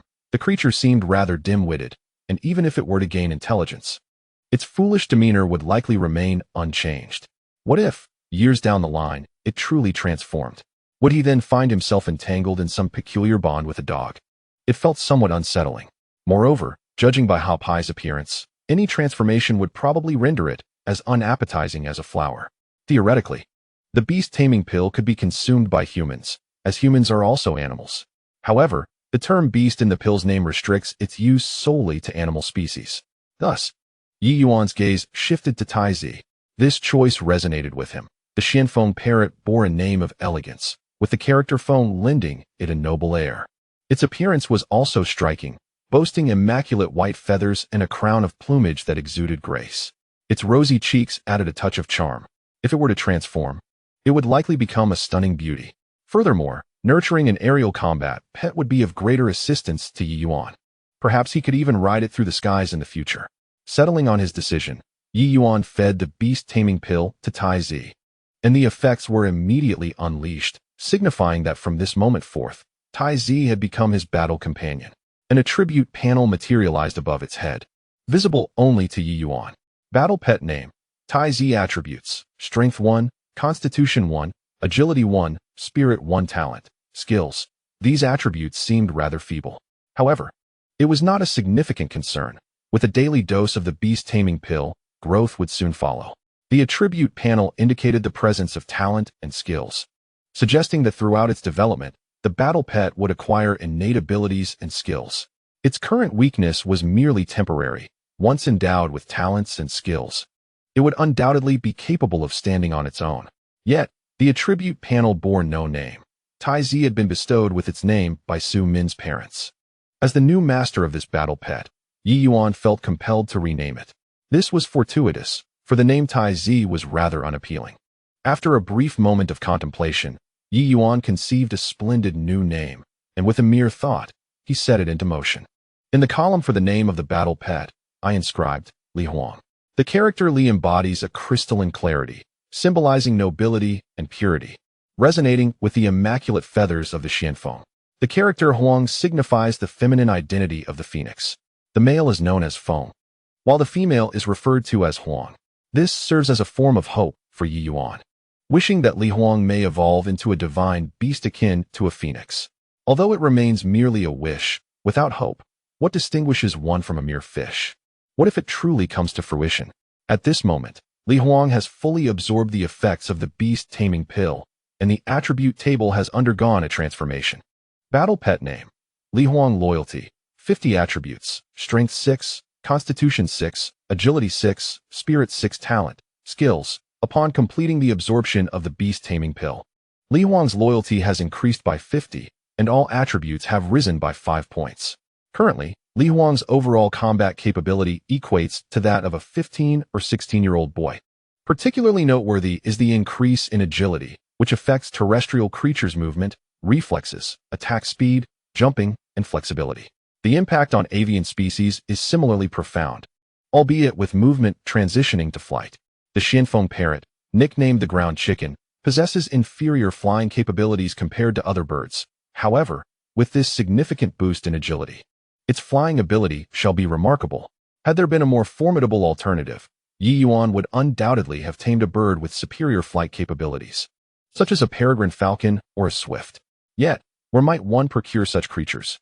Moreover, the aesthetic appeal of the peregrine falcon and swift pales in comparison to that of the xianfeng, which, with its beauty, should become even more exquisite in its transformation. Crucially, the xianfeng possesses the potential for speech. Although it can only articulate simple words, with the awakening of its intelligence, it may eventually communicate in a more coherent manner.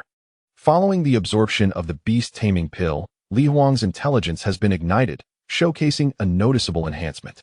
Perched upon Ye Yuan's shoulder, its delicate pink beak gently pecks at Ye Yuan's face, displaying tender affection. From this moment forward, you shall be known as Li Huang. Chirp, chirp, chirp. Li Huang, unable to speak at present, conveys its fondness for the name through its actions. At this juncture, Su Min remains oblivious to the scene, having just finished a plate of stir-fried beef and polished off every grain of rice in her bowl. Now, she savors a delightful bowl of tomato and egg soup, feeling comfortably full and content, grateful to Ye Yuan.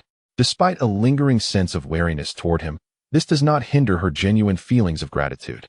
Unbeknownst to her, her taming degree has increased by 3. Though modest, it heralds a positive omen, signifying her gradual relaxation of vigilance toward Ye Yuan. At this moment, Su Min turns to see the xianfeng perched on Ye Yuan's shoulder, affectionately pecking at his face. What is happening? This is my bird. Moreover, the xianfeng is quite shy and would not behave so intimately upon first meeting. You are a female bird. Could you not exhibit a bit more decorum? Xianfeng, come back. Your Highness, can you not hear my words? Come back. Such rudeness is unbecoming. Ye Yuan observed that Su Min had already satisfied her hunger. Thus, he rose and declared, "It is time for us to depart. Let us first head to your home to gather your personal belongings. By the way, it is no longer referred to as Your Highness. It is now called Li Huang, my pet." What? Is this a jest? Shouldn't a normal man first claim me as his own? What does it mean to seize my pet first? Am I not more alluring than a mere bird? Women are truly enigmatic. Su Min was a quintessential example. She feared being forced to play cards before Ye Yuan entered. Once inside, instead of engaging in a game, he took her pet, leaving her feeling somewhat despondent, questioning her own charm. This intricate emotional turmoil led her to vow that upon returning, she would don the most exquisite attire to astonish Ye Yuan. She wanted him to realize that she was far more beautiful than the parrot. As she contemplated this, her taming level inexplicably surged by 10, leaving Ye Yuan utterly bewildered. What is the meaning of this? I haven't done anything. Chapter 76. Let you understand the most poisonous woman's heart this time. Ye Yuan was genuinely perplexed. Merely stating that the parrot belonged to him, now renamed Li Huang, resulted in a 10-point increase in taming level. He racked his brain, unable to comprehend the reason behind it. Feeding increased the taming level by only 2, and a full meal added 3. He had once believed Su Min to be difficult to tame, but this sudden rise of 10 made him realize that, if approached correctly, it did not seem insurmountable. Su Min, what are your thoughts on me taking your pet? Ye Yuan inquired, hoping to extract some crucial information. However, Su Min shook her head. I have no opinion. What could I possibly say? Under someone's roof, one must yield. You took my parrot and still inquire about my thoughts. Such humiliation is not meant to be like this. Soon, I shall dress beautifully and see if you will still harbor interest in my parrot. After all, she had endured a tumultuous evening. Su Min's appearance was slightly disheveled, but she was confident that once she arranged her looks, Ye Yuan would surely be taken aback. The group swiftly ascended to the 8th floor. You have 10 minutes to gather your belongings, he instructed, before presenting Su Min with a petite flask. This is a spatial storage device, a gift for you in advance. You can place your items inside. Xiaofan, please teach Su Min how to use it. Spatial storage? Su Min recalled Ye Yuan mentioning his spatial abilities earlier. At that time, she had been skeptical, even doubting whether he was merely performing alongside a few women. Yet, upon receiving the spatial storage device and with Xiaofan guiding her through its usage, she attempted it herself several times and confirmed that it indeed could hold items. Do you truly possess spatial powers? Su Min's eyes widened in disbelief as she gazed at Ye Yuan, suddenly realizing the immense power possessed by the man before her. He had presented her with a spatial artifact upon their first meeting. Surely, he could easily create such items as well. Her mind raced at the possibilities. The utility of spatial artifacts was boundless. From sofas to bricks, anything that could be moved could fill an entire warehouse. When faced with a horde of zombies, one could simply scatter these items as barriers. It was no wonder Ye Yuan ventured out at night without fear. He possessed such remarkable means. What could be deemed mere spatial abilities paled in comparison to Ye Gu's prowess. In time, she would understand. Now, she needed to gather her belongings promptly. This time, Su Min no longer doubted Xiao Fan's words. It appeared Ye Yuan was not merely skilled in spatial abilities, but possessed numerous other talents. Yet, why had he traveled such a distance to save her? There must be ulterior motives at play. She resolved to remain vigilant, refusing to succumb to blind admiration simply because he was strong. Su Min, do not become a woman who reveres power indiscriminately, she admonished herself. Ye Yuan surely harbored impure intentions toward her. She had to maintain control. Unbeknownst to her, Su Min's submissiveness had increased by 5 points, as her outward denial belied her honest heart. Which woman could resist adoration in the presence of strength? Despite her rational mind, she could not suppress her instincts. Of course, she remained unaware of the shift in her mindset, or that her submissiveness had heightened. In less than 10 minutes, Su Min had packed her belongings, yet she hesitated to emerge. Instead, she sat before the vanity, one hand wielding a flashlight while the other applied makeup. The pale light illuminated her reflection in the mirror, casting her image as reminiscent of a hauntingly beautiful specter from a horror film, thanks to the flashlight. Once her makeup was complete, she rose from the vanity. Clad in shorts and a small tank top, her long legs and flawless figure were on full display. With exquisite features accentuated by a subtle touch of makeup and expressive, alluring eyes, she exuded an irresistible charm that no man could withstand. I refuse to believe Ye Yuan will not be captivated by my appearance now, she thought, smirking. With her long legs, she strode into the living room. Adopting a model's gait.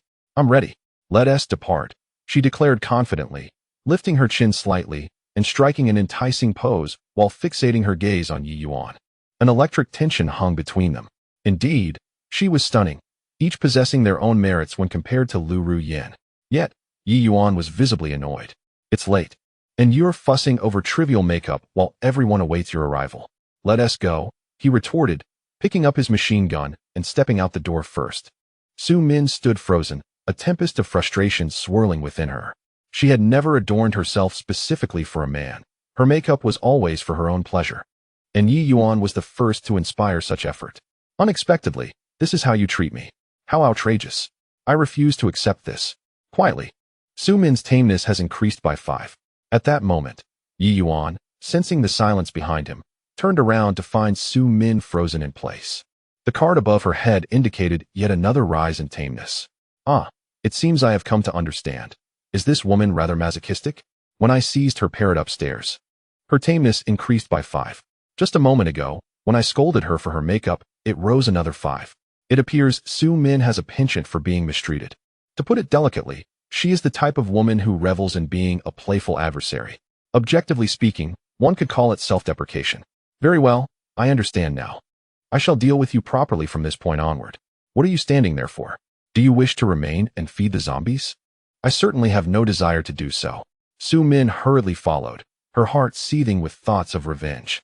So you are the first man, Ye Yuan, to overlook my beauty. I will not let this go. In 2 days, Jing Yi will send a boat to fetch me. Within these 2 days, I shall make you fall in love with me. Once I return to Lu Lake, I will sever all ties with you. I shall ensure you live with regret for a lifetime. I will make you aware of the most venomous heart of a woman. However, Ye Yuan may have ulterior motives. For who would come to rescue a complete stranger in the dead of night? Moreover, his relationship with Jing Yi is quite intricate. Until I comprehend his true intentions, I shall remain unsettled. If I can make him fall for me, perhaps I will unveil his motives. If they serve my interests, splendid. If they pose a threat, it matters not. Once he loves me, how could he harm me? I am truly clever. You, Ye Yuan, the oblivious scoundrel. Just wait until I have you dancing to my tune. Subtlety is key. I must feign innocence, appearing weak and helpless, ensuring no hint of my true thoughts escapes. I shall embody the calm and sagacious Carol. Should Ye Yuan become aware of Su Min's current thoughts, he would surely burst into laughter. Come now, come now. Let us see if I will pay you any heed. Yet at this moment, he is preoccupied with clearing the boulders. Previously, in an effort to prevent any mishaps during the floor search, Xiao Fan had blocked the fire escape with the boulders. Now, they must be removed to return to the underground garage. Ye Yuan wielded a shovel, scooping the boulders back into storage. Xiao Fan, Xiao Wan, and Ru Yin had long since grown accustomed to this. Furthermore, they possessed the ability to dig and strengthen their powers. This was Su Min's first encounter with such a spectacle, leaving her utterly astonished. Is this yet another ability?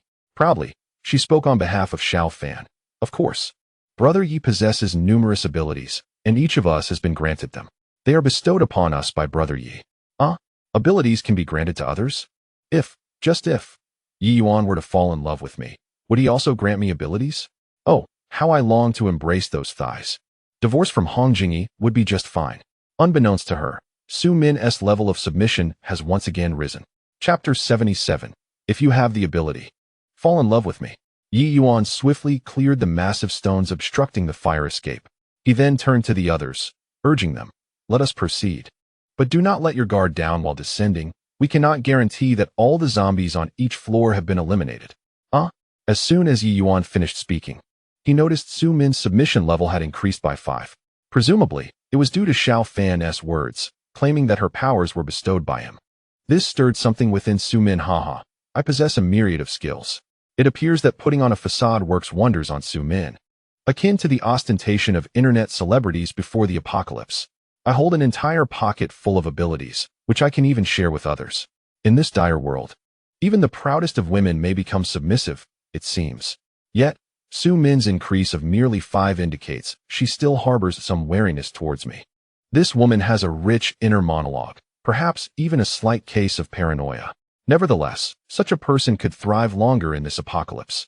The group made their way down the fire escape to the underground parking garage on level -1, where the exit remained firmly blocked by the massive stones erected by Xiao Fan prior to their ascent.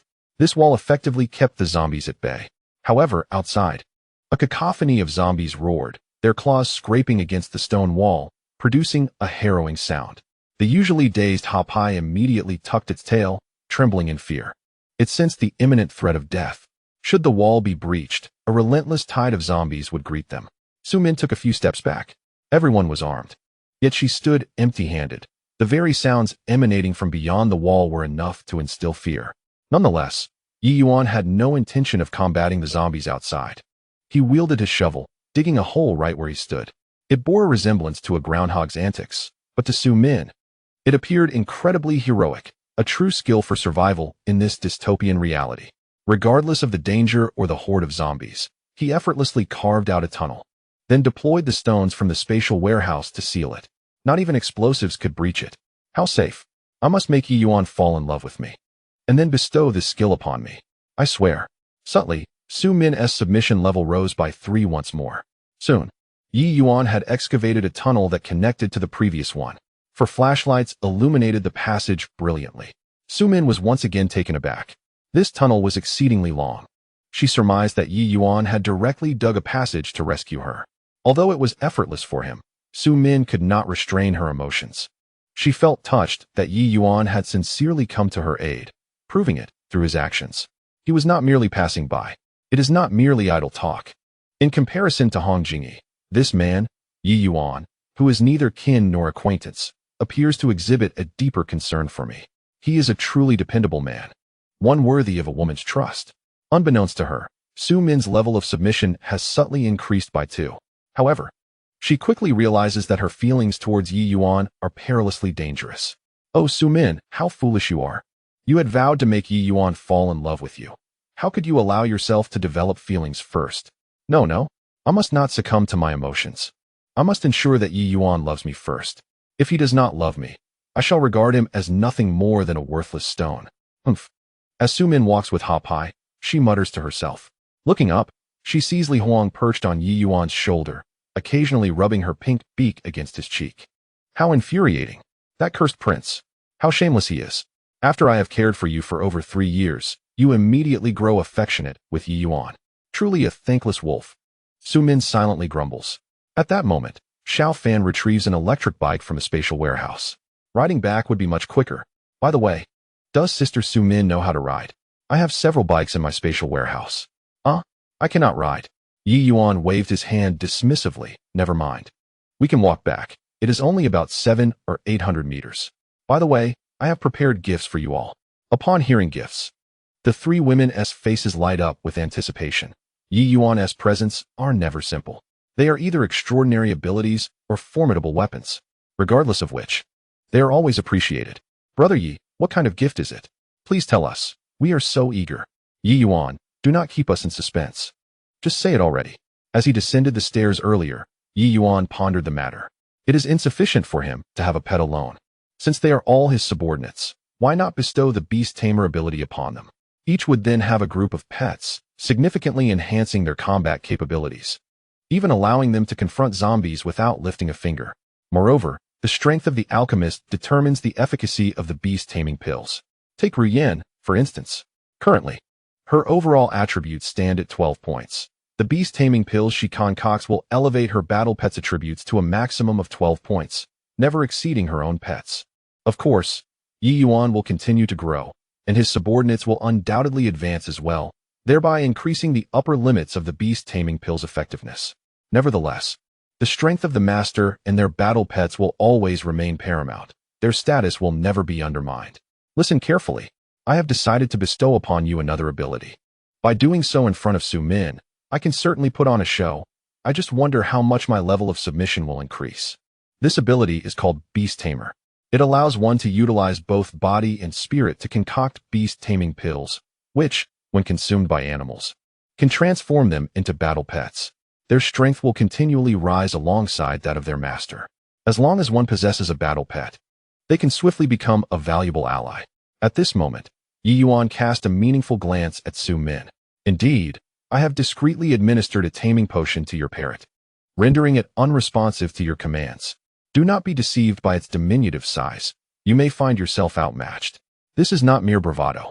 Although Li Huang's foundational attributes may not rival those of Su Min, its compact stature bestows upon it unmatched agility. Furthermore, one must not overlook an important aspect. A smaller form can wield greater destructive potential with the same force. Consider the difference between a stick and a dagger. While the former may struggle to inflict fatal harm, the latter can achieve it with ease due to its concentrated point of impact. Just as Li Huang's claws and beak have become remarkably resilient with enhanced vitality, its offensive capability has surged to unprecedented heights upon acquiring human-like strength. In that moment, Su Min experienced a profound epiphany. The prince's actions were not mere folly, but rather the result of Ye Yuan's cunning. This scoundrel, I knew it. How could someone as enchanting as I go unnoticed?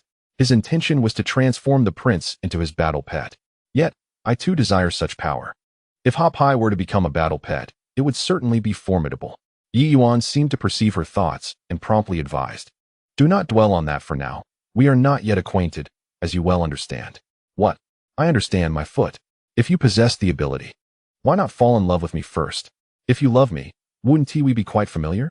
Just then, Ye Yuan fixed his gaze upon Su Min, a knowing smile playing upon his lips. Chapter 78. Duplicating Battle Pets. Passive growth and taming proficiency. Ye Yuan's lips curled into a slight smile, an enigmatic expression adorning his face as he approached Su Min step by step. What are you planning? She asked, her voice tinged with trepidation. This is a tunnel. The walls are solid stone all around. Right here, there are others present. Do you have no shame? Su Min's heart raced suddenly, instinctively retreating 2 paces, her palms growing clammy around the dog leash. In that instant, Ye Yuan seized the leash from her grasp and turned towards the crowd. Who among you fancies huskies? What the heck? What is going on? Why this again? I'm clearly your target, and yet you're stealing my dog. Do I not rank above a mere dog in your eyes? Does no one here fancy huskies?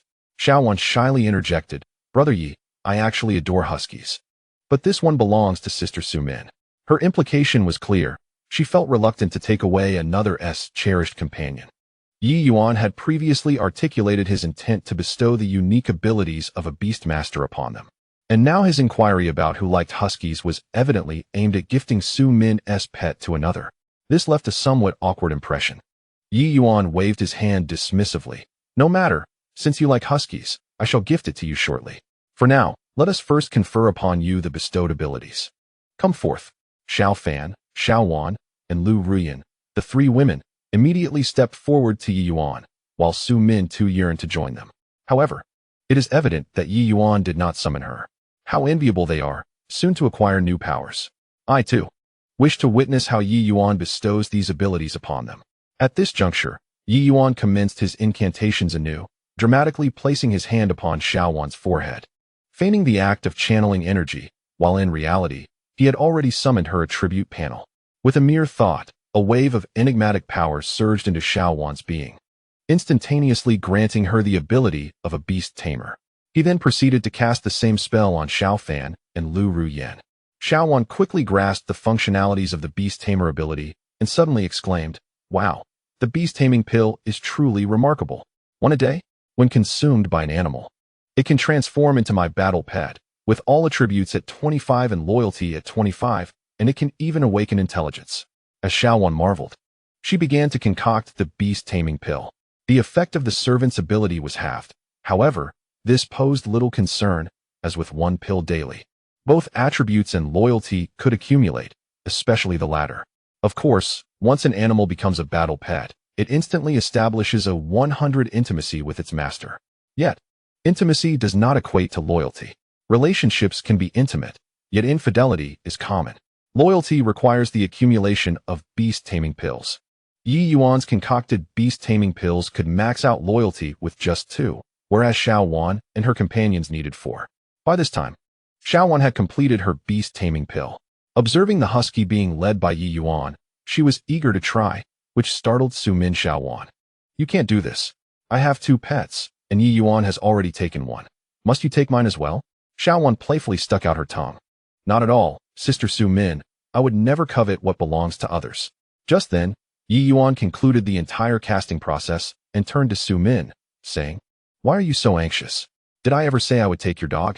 I merely intend to replicate one and gift it to Xiaowan." The third ability of 3D printing could replicate life forms with rudimentary intelligence. The husky, not being a battle pet and lacking awakened intelligence, was eligible for replication. This was also an opportunity to impress Sumin, as the ability to replicate life forms was akin to a divine power, undoubtedly enhancing taming potential.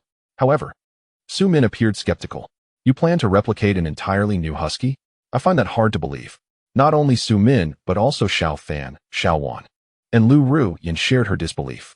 The husky was a living creature. Even if Ye Yuan could replicate all forms of meat, including freshly slaughtered dog meat, those were lifeless, devoid of soul. There was an essential distinction between dog meat and a living dog. Yet, as mere servants, they did not challenge Ye Yuan.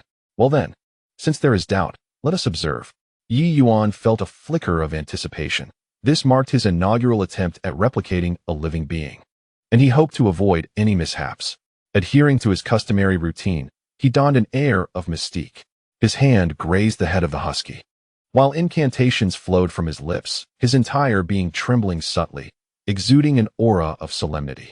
In truth, he had secretly summoned the enigmatic forces within him, transforming them into an intangible 3D printer that enveloped the husky entirely. He then initiated the replication process. In an instant, Ye Yuan's mental energy began to dissipate rapidly. It appeared that the endeavor of duplicating a living entity demanded considerable mental exertion. However, judging by the replication's progression, it seemed unlikely to leave him utterly drained. The process endured for approximately 5 minutes. In the next moment, the space surrounding the husky exhibited a slight distortion, and abruptly, an identical husky emerged as if traversing the fabric of time itself, materializing right beside them. The entire assembly gasped in unison, exclaiming in astonishment. Su Min's eyes widened, her expression one of disbelief, questioning whether this was indeed the genuine Monkey King. Even the leash around its neck mirrored that of the original. Had one not recalled the prior position of the husky, distinguishing between the original and the replica would have been an impossible task. Ye Yuan made a gesture to conclude the process and then handed the leash of the replicated husky to Xiaowan. "This dog is now yours," he declared. "It represents a wholly new life form, devoid of any memories of the original husky. Henceforth, you shall be its master. Feed it the taming elixir, and by the way, bestow a name upon it." Xiaowan eagerly accepted the leash and promptly administered the taming elixir to the husky. "I've decided on a name, Yuan Bao." As the effects of the elixir took swift hold, Yuan Bao transformed from a bewildered state into a warm and affectionate creature, circling around Xiaowan incessantly. Nuzzling against her thigh, Fortunately, it was a female dog, reinforcing Ye Yuan's principle that no male pets should be part of the team. Upon witnessing this scene, Xiao Fan and Lu Ruyin were instantly filled with excitement, clamoring for their own battle pets. Ye Yuan, I desire a cat for my battle companion. Me too. Brother Yi, I adore cats. They chimed in unison. Cats indeed held merit, particularly in a post-apocalyptic world shrouded in blood mist, where their sense of smell surpassed that of dogs, and their skills were varied. Naturally, dogs also had their significance. Once all attributes were enhanced, utilizing steel wires to craft small circular buckles, and applying localized integrated replication abilities, one could bestow upon the dog a suit of chainmail. That creature would then transform into a formidable warrior, drawing enemy fire, whilst cats could serve as stealthy assassins. Coupled with Li Huang providing aerial support, they could face vast hordes of the undead with unwavering resolve. However, finding cats at night posed its challenges, and they had to be female cats. Ye Yuan resolved to seek them out while scavenging the following day, allowing Xiao Fan and Ru Yin to begin refining the taming elixir in the meantime. One per day. Any that expire will be discarded. They may not be needed, but they must be refined. Very well, let us return. Ye Yuan summoned everyone to prepare for their return, only to unexpectedly notice Su Min engrossed in a state of idleness. Indeed, she was idly standing there, akin to a character in a legendary private server, with her experience points continuously ascending. However, what she was accumulating was not experience, but taming points. Taming points surged from 31 to 32 to 33, ceaselessly escalating. It was astonishing. This phenomenon was unprecedented in Ye Yuan's experience. He squinted at Su Min, bewildered by this situation. Previously, taming points increased in a straightforward manner, typically all at once, unlike the current steady increment. Just then, Su Min snapped back to reality and exclaimed, Ye Yuan, can you truly replicate a living dog? Dog. That's trivial, he replied nonchalantly. In theory, if I wished, I could render you a fool and replicate an exact version of yourself. I possess the ability to clone any living entity. You may perceive it as a supernatural variant of cloning. He continued, once captured, there is no escaping, nor touching a phone to betray me. Once you become a servant, confidentiality will be ensured. Of course, should you falter midway and transform into a zombie, that secret would remain forever guarded. Xiao Fan, sensing Su Min's lingering skepticism, interjected, Sister Su Min, you just witnessed it. Brother Yi indeed replicated your dog. What is there to doubt? Despite witnessing the event firsthand, Su Min, not being a servant herself, still questioned the authenticity of it all. This was utterly absurd, shaking the very foundations of her beliefs. Yet, seeing was believing. Her doubts were merely a means to reconfirm her thoughts. After Xiao Fan's reminder, she ultimately accepted that Ye Yuan could indeed replicate living beings, a feat bordering on divine capability. In a flash, her taming points soared from 40 to an astonishing 55. Ye Yuan's eyes sparkled with understanding. The previous increments of 1 point were likely due to Su Min's shock and disbelief. Her taming points had increased gradually until now, where her complete acceptance caused a sudden spike. This far exceeded Ye Yuan's expectations, and he mused that such a display of prowess could be a successful tactic with other beauties in the future. With Su Min's taming points now just 5 shy of the next threshold, he anticipated that she would likely attain her second set of attributes by tomorrow. He wondered whether it would enhance her beast taming elixir or unveil a new ability, filling him with excitement. However, it was growing late, and time was of the essence for their return. Enough dawdling, let us depart, he urged, as the group followed him towards the end of the tunnel. Meanwhile, on the other side, Hong Jingyi sat upon the sofa, his brow furrowed, the ashtray overflowing with cigarette butts. He had only taken half a drag, and it was evident that his mood was quite agitated. Hong Jingyi exhaled a long sigh, rising to pace back and forth, glancing at his phone once more. 10 minutes had elapsed. Perhaps he should try calling again. He picked up the phone and dialed Ye Yuan's number. Everything appeared normal. The phone wasn't turned off, nor was there any indication of being out of service. Yet, no one answered. After a prolonged silence, the call was automatically disconnected. What on earth was happening? Was Ye Yuan deliberately toying with him? Ever since Su Min had hung up an hour ago, Hong Jingyi had been anxiously awaiting a call. However, Su Min had yet to reach out. He attempted to call her, only to be met with a notification indicating that her phone was turned off. Realizing something was amiss, Hong Jingyi recalled that Su Min had charged her phone with a power bank and typically kept it off to conserve battery. In light of the circumstances, she was fully aware that he was waiting for her call. There was no way she would have turned her phone off. Consequently, he promptly dialed Ye Yuan's number. After all, the individual going to rescue Su Min was a close friend of Ye Yuan. In this situation, he could only reach out to Ye Yuan to inquire about the status of his friend. To his dismay, Ye Yuan did not answer.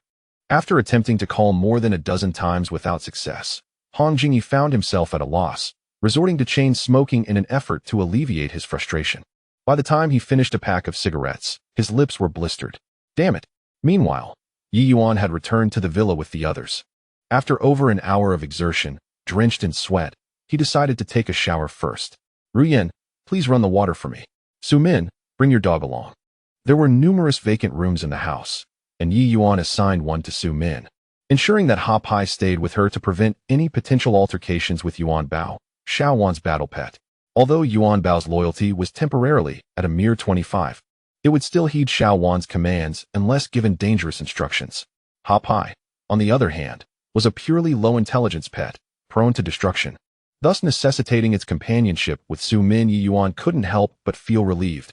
Fortunately, Ha Pai was female, or he and Hong Jingyi would have been in a precarious situation. Now, Hong Jingyi bore the brunt of it while he remained unscathed. After ensuring Su Min was settled, Ye Yuan returned to the bedroom to undress and prepare for a bath, inadvertently noticing a notification on his phone. Upon checking, he was taken aback. There were over 10 missed calls, all from Hong Jingyi. Earlier, when he left, he had intentionally left his phone at home, knowing that once he strayed too far from Nanhu Haoding, he would lose network signal. Gu Yiming and He Su were organizing a team for the rescue operation. If they couldn't get through, they might cancel their plans. Thus, he figured it was prudent to leave his phone behind, even if he missed calls. It was of little consequence in this post-apocalyptic world. Who would leave their ringer on? His absence of response could easily be rationalized as simply not having heard the phone ring. However, what is Hong Jingyi making so many calls for? Does he sense that you are about to be unfaithful? Ye Yuan complained while redialing. The other party answered almost immediately. Nephew, where have you been? I've called you over a dozen times. Apologies, Uncle Hong, my phone was on silent. And I didn't hear it. You didn't notice a dozen calls. It's late, and you have no other matters to attend to. Could it be that you went to bed so early? At that moment, the bedroom door swung open, and Lu Ruyan stood at the threshold, beckoning Ye Yuan with a finger. Ye Yuan, the water is ready. You can take a bath now. Oh dear. Lu Ruyan's voice was irresistible to almost anyone. Ye Yuan turned back and said, I'm busy. I'll get to it shortly. He then addressed the phone again. Uncle Hong, I'm sorry. I truly didn't see your calls. What brings you to call me so late?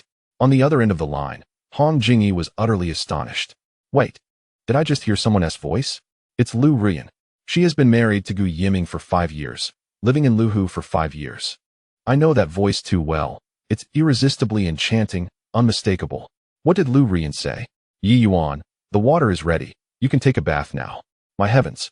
Ye Yuan has already placed a hat on Gu Yiming. Ha ha ha. Gu Yiming, you scoundrel, you've deceived me out of so many resources. And yet you keep trying to save your wife. Look at that. Your wife seems so happy with Ye Yuan. No wonder he didn't answer even after receiving a dozen calls. He must be busy concocting ways to make Gu Yiming's predicament more exquisite. Understanding dawned upon Gu Yiming, but then he suddenly realized something was amiss. Wait a moment. Ye Yuan, that little scoundrel, is a rogue. Lu Ruyan and Zhang Xiaofan are prime examples. If Su Min goes to him. Oh no, that would be disastrous. Hello, Uncle Hong, why have you fallen silent? Why the late night call? What else could it be? Ye Yuan, tell me honestly, has Su Min been rescued by your friend? Where is she now? Chapter 80. Crafting Beast Spirit Pills, Evolving Battle Pet Talents Through the Phone. One could sense Hong Jingyi's anxiety intensifying. The more anxious he became, the more delighted Ye Yuan felt. Uncle Hong, I have no idea where Aunt Su is or what has transpired. Could you clarify?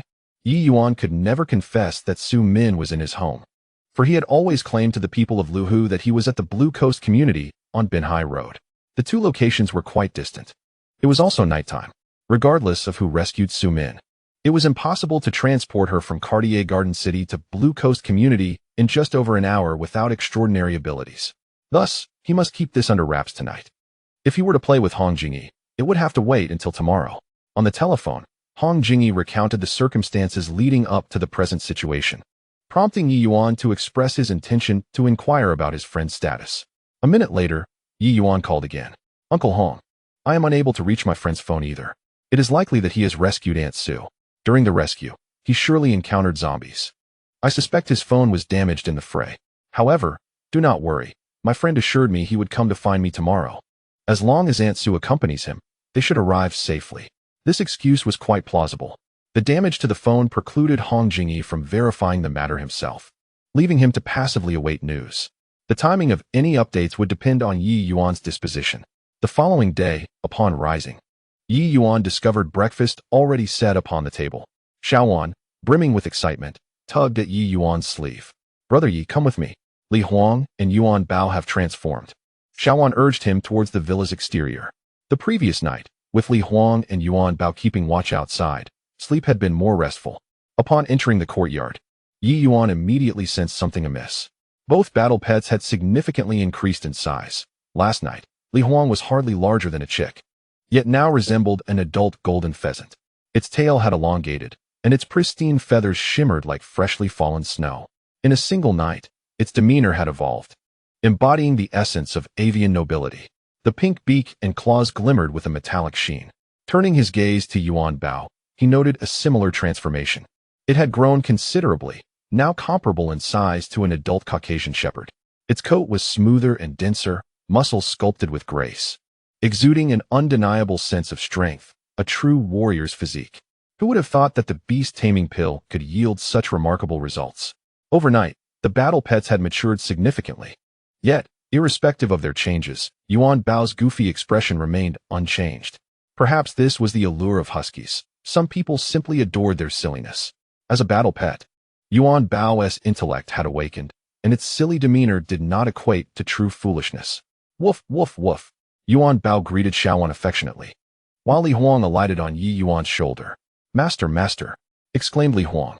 Ye Yuan turned, astonished. Master, master. To his surprise, it could speak. Only a rare few phoenixes possessed the ability to articulate words, and their pronunciations were often muddled. Initially, Li Huang had been mute, yet after awakening its intellect, it had begun to communicate so swiftly, articulating clearly. It appeared to have mastered only simple vocabulary, but with a few more beast-taming pills, it would likely grasp human language swiftly. Xiao Fan, Lu Ruyan, and Su Min stood at the doorway, their eyes filled with envy. Particularly Su Min, who marveled at how Li Huang, seemingly an ordinary parrot, had undergone such a rapid transformation under Ye Yuan's care. Then there were the women surrounding Ye Yuan. They were all ordinary individuals. Now, they had all become supernatural beings, simply because they could repair a shield machine? I can do that too, she mused. What am I even thinking? Su Min, you wretched creature, promised that you would make Ye Yuan fall in love with you. Humph, I am not like those three women. I cannot afford to become emotionally attached to Ye Yuan. Strutting gracefully, Su Min approached Ye Yuan, reaching out to touch Li Huang while naturally leaning closer to him. Feigning surprise as she exclaimed, wow, the prince has suddenly become so beautiful. Li Huang was quick to react, evading her touch. I am not called the prince. My master has bestowed upon me a lovely name. I am Li Huang. I am Li Huang. Ye Yuan wrinkled his nose slightly. What kind of perfume have you applied? It is quite unpleasant. The atmosphere grew awkward. While she could stroke her own parrot, she could not touch him.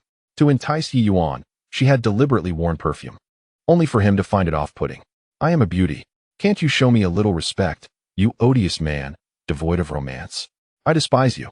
Unbeknownst to her, Su Min's tameness level had surged from 55 to 60. Ye Yuan revealed a barely perceptible smirk.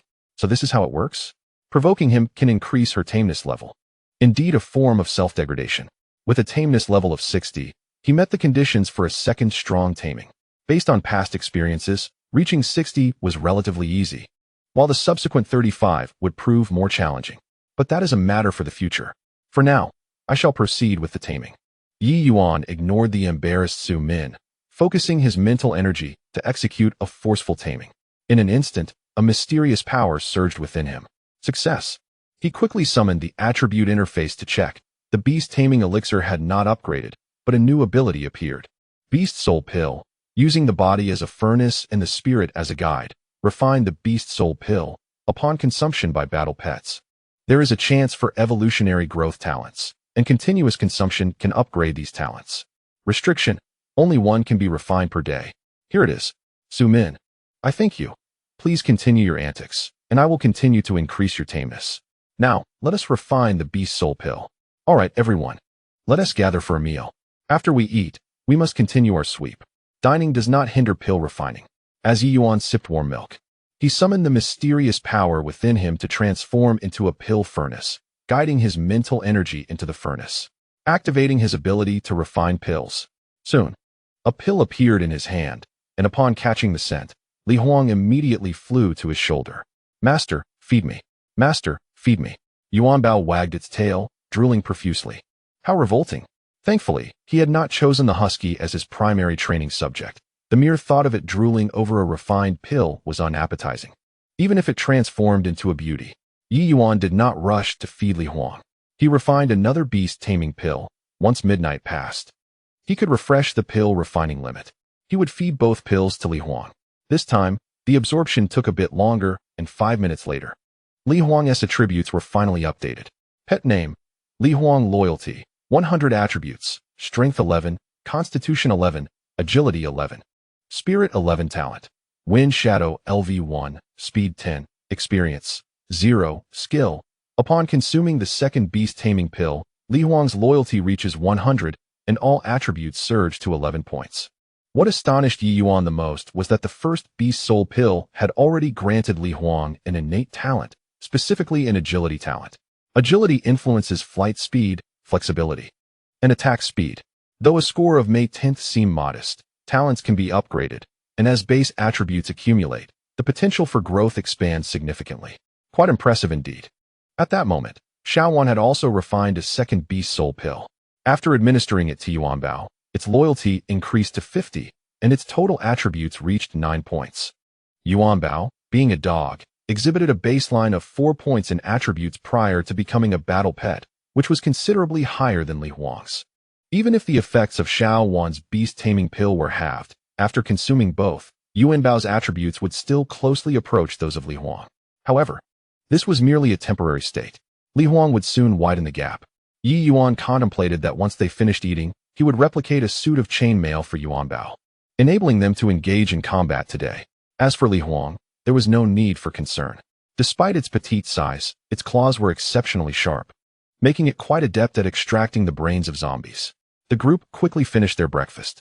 Just then, a tremendous explosion resounded from outside the villa. Chapter 81. Why are you staring at me? Do you want some? A violent explosion erupted outside the villa, causing several women to exchange anxious glances. Do not be alarmed. It is a military rescue operation. Our villa is situated in the center of the community, and it cannot be hit. The shells may inadvertently damage the buildings along the street, but they will never reach our compound. Moreover, the villa is surrounded by 3-meter-thick stone walls, impervious even to a tank shell. Nevertheless, Ye Yuan was still curious about the situation outside. He released a block of stone and began to excavate, his mind conjuring a 3D model with a diameter of 1 kilometer. The daylight allowed for clear visibility. He could see 2 infantry fighting vehicles advancing slowly on the road outside the community, while a tide of zombies surged from the nearby streets. Both vehicles opened fire simultaneously. Their 25mm autocannons and 7.62mm machine guns wreaking havoc.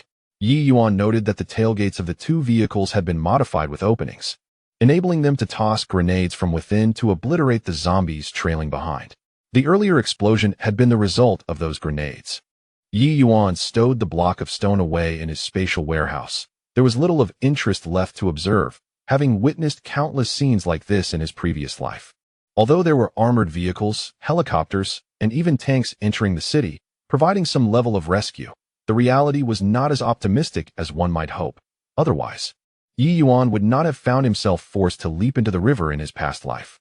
Firstly, the number of soldiers in the military is limited, with a majority having succumbed to infection. Those capable of operating heavy weaponry are scarce, and temporary training necessitates time, as well as the selection of individuals with antibodies. Otherwise, they would not have delayed their entry into the city for rescue. Furthermore, whether it be armored vehicles or tanks, the ammunition they carry is finite. They must return to Luhu for resupply before depleting their resources, or else they risk being unable to return. These heavy mechanical weapons are not omnipotent, even tanks. When confronted with a tidal wave of corpses akin to an ocean, and the intricate terrain of urban environments, can easily become incapacitated with a moment's carelessness. Therefore, it is imperative to remain in constant motion, engaging in combat while advancing and rescuing. The difficulty is immense, and the efficiency of rescue is regrettably low. Nevertheless, numerous survivors still brave the peril of death to flee from the buildings in search of salvation. To escape is to cling to a glimmer of hope. To remain is to await certain demise. Ye Yuan withdrew his thoughts, realizing that they too must soon embark. Prior to their departure, he needed to craft a suit of chainmail for Yuan Bao. This craft was one with which he was well acquainted. In his previous life, all the defenders of Luhu City typically donned chainmail. Given the frequent occurrences of damage and the absence of repair specialists, they were compelled to mend their own gear, which led to a gradual mastery of the skill. Chainmail is quite simple, composed of circular rings linked together. The smaller the rings, the greater the density when assembled, thereby enhancing its protective qualities. Even if zombies were to evolve sharp claws, it would be challenging for them to penetrate the gaps. However, this is only effective against ordinary zombies. The truly evolved zombies possess strength and offensive capabilities that chainmail cannot withstand. Of course, this pertains to the events 3 months into the apocalypse. At the current stage, high-density chainmail is virtually invincible in fending off zombies. In addition to Yuan Bao, Ye Yuan intends to replicate a suit of chainmail for each member of their group. He had contemplated this plan a few days prior. However, daily excursions through the underground passages and the selective looting of supermarkets, specifically those with intact doors and windows, had left no room for zombies. With ample weapons and ammunition, threats were minimal. This is secondary. The primary concern lies in the fact that the attributes of the entire group are not particularly high. A full suit of chainmail weighs approximately 30 pounds, and with their low base attributes, wearing it would be exhausting. Who could endure a day of extensive looting under such conditions? Currently, Ye Yuan possesses attributes totaling 35 points, rendering the 30-pound weight nearly negligible. Xiao Fan and Xiao Wan each have 13 points, while Lu Ru Yin has 12 points. Their physical prowess, far surpassing that of an average athlete, means that while the chainmail would impose some burden, it would not significantly hinder their mobility. As the military's rescue operations commenced, both zombies and survivors began to mobilize. Many supermarket entrances would be forcibly breached. Some were blown apart by bombs, while others seized the opportunity to pry open the supermarket doors, inadvertently inviting the zombies inside. Consequently, the ensuing sweep may present certain dangers, necessitating an enhancement of our defensive capabilities. Ye Yuan retrieved a length of steel wire from his spatial warehouse. He first fashioned several small circles, interlocking them to minimize the locking mechanism, thereby maximizing its defensive potential. Subsequently, he employed a 3D printer to initiate localized, integrated replication. In no time, a segment of chainmail, roughly the size of a palm, was created as a sample. Ye Yuan replicated a dozen more pieces and extracted one. Ru Yan, you shall go first. I have a gift for you. He placed the palm-sized chainmail piece atop Lu Ru Yan's head, then commanded the invisible printer to envelop her entire form. Naturally, Lu Ru Yan herself could not be replicated. The focus was on the chainmail atop her head. As his powers activated, the palm-sized chainmail expanded, cascading down from her head to her neck, shoulders, and throughout her upper and lower body. The metal, being inorganic, allowed for a remarkably swift replication. In less than 2 minutes, Lu Ru Yin was clad in armor, the flexible chainmail accentuating her graceful and alluring figure while simultaneously exuding strength and vigor. Ye Yuan was thoroughly pleased. Standing before the mirror, Lu Ru Yin admired her shimmering self, clearly satisfied. She then donned a bulletproof vest, enhancing her safety. Xiao Fan and Xiao Wan, envious, clamored for their own suits. Ye Yuan, adhering to his previous method, replicated a set for each of them. Then, he placed a piece of chainmail atop his own head, allowing the 3D printer to envelop him entirely. Although he could not see himself, the printer's scanning function effectively substituted for his eyes, enabling him to replicate his own armor. Soon, Ye Yuan was also clad in chainmail. The 30-pound weight felt nearly weightless on him. Finally, he turned to Yuan Bao, spending another minute to replicate a full suit of chainmail for him. Task accomplished, it was time to depart. As he lifted his gaze, Ye Yuan noticed Su Min gazing at him with fervor, Her tameness had increased by 5. What is this? Do you wish for one as well? Unsurprisingly, with zombies lurking outside, who wouldn't desire chainmail? Su Min nodded. Ye Yuan shook his head. No, this suit weighs 30 pounds. Your strength and physique are insufficient, and wearing it would hinder our progress. Of course, he could leave Su Min at home, but he felt uneasy. What if she fled or managed to acquire a phone to secretly contact Hong Jingyi? Despite the low probability, Ye Yuan could not afford to be careless. Until she became a servant, he could not allow her to contact Hong Jingyi independently. Thus, she must accompany the group.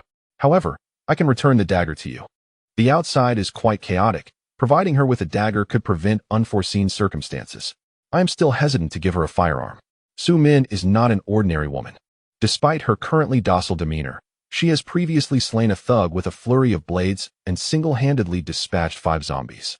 A woman imbued with such lethal intent demands extra caution, especially when she appears submissive. Were it not for Ye Yuan's protective armor, he would not have entrusted even a dagger to her. Let us proceed. It is time to embark on our journey. Chapter 82.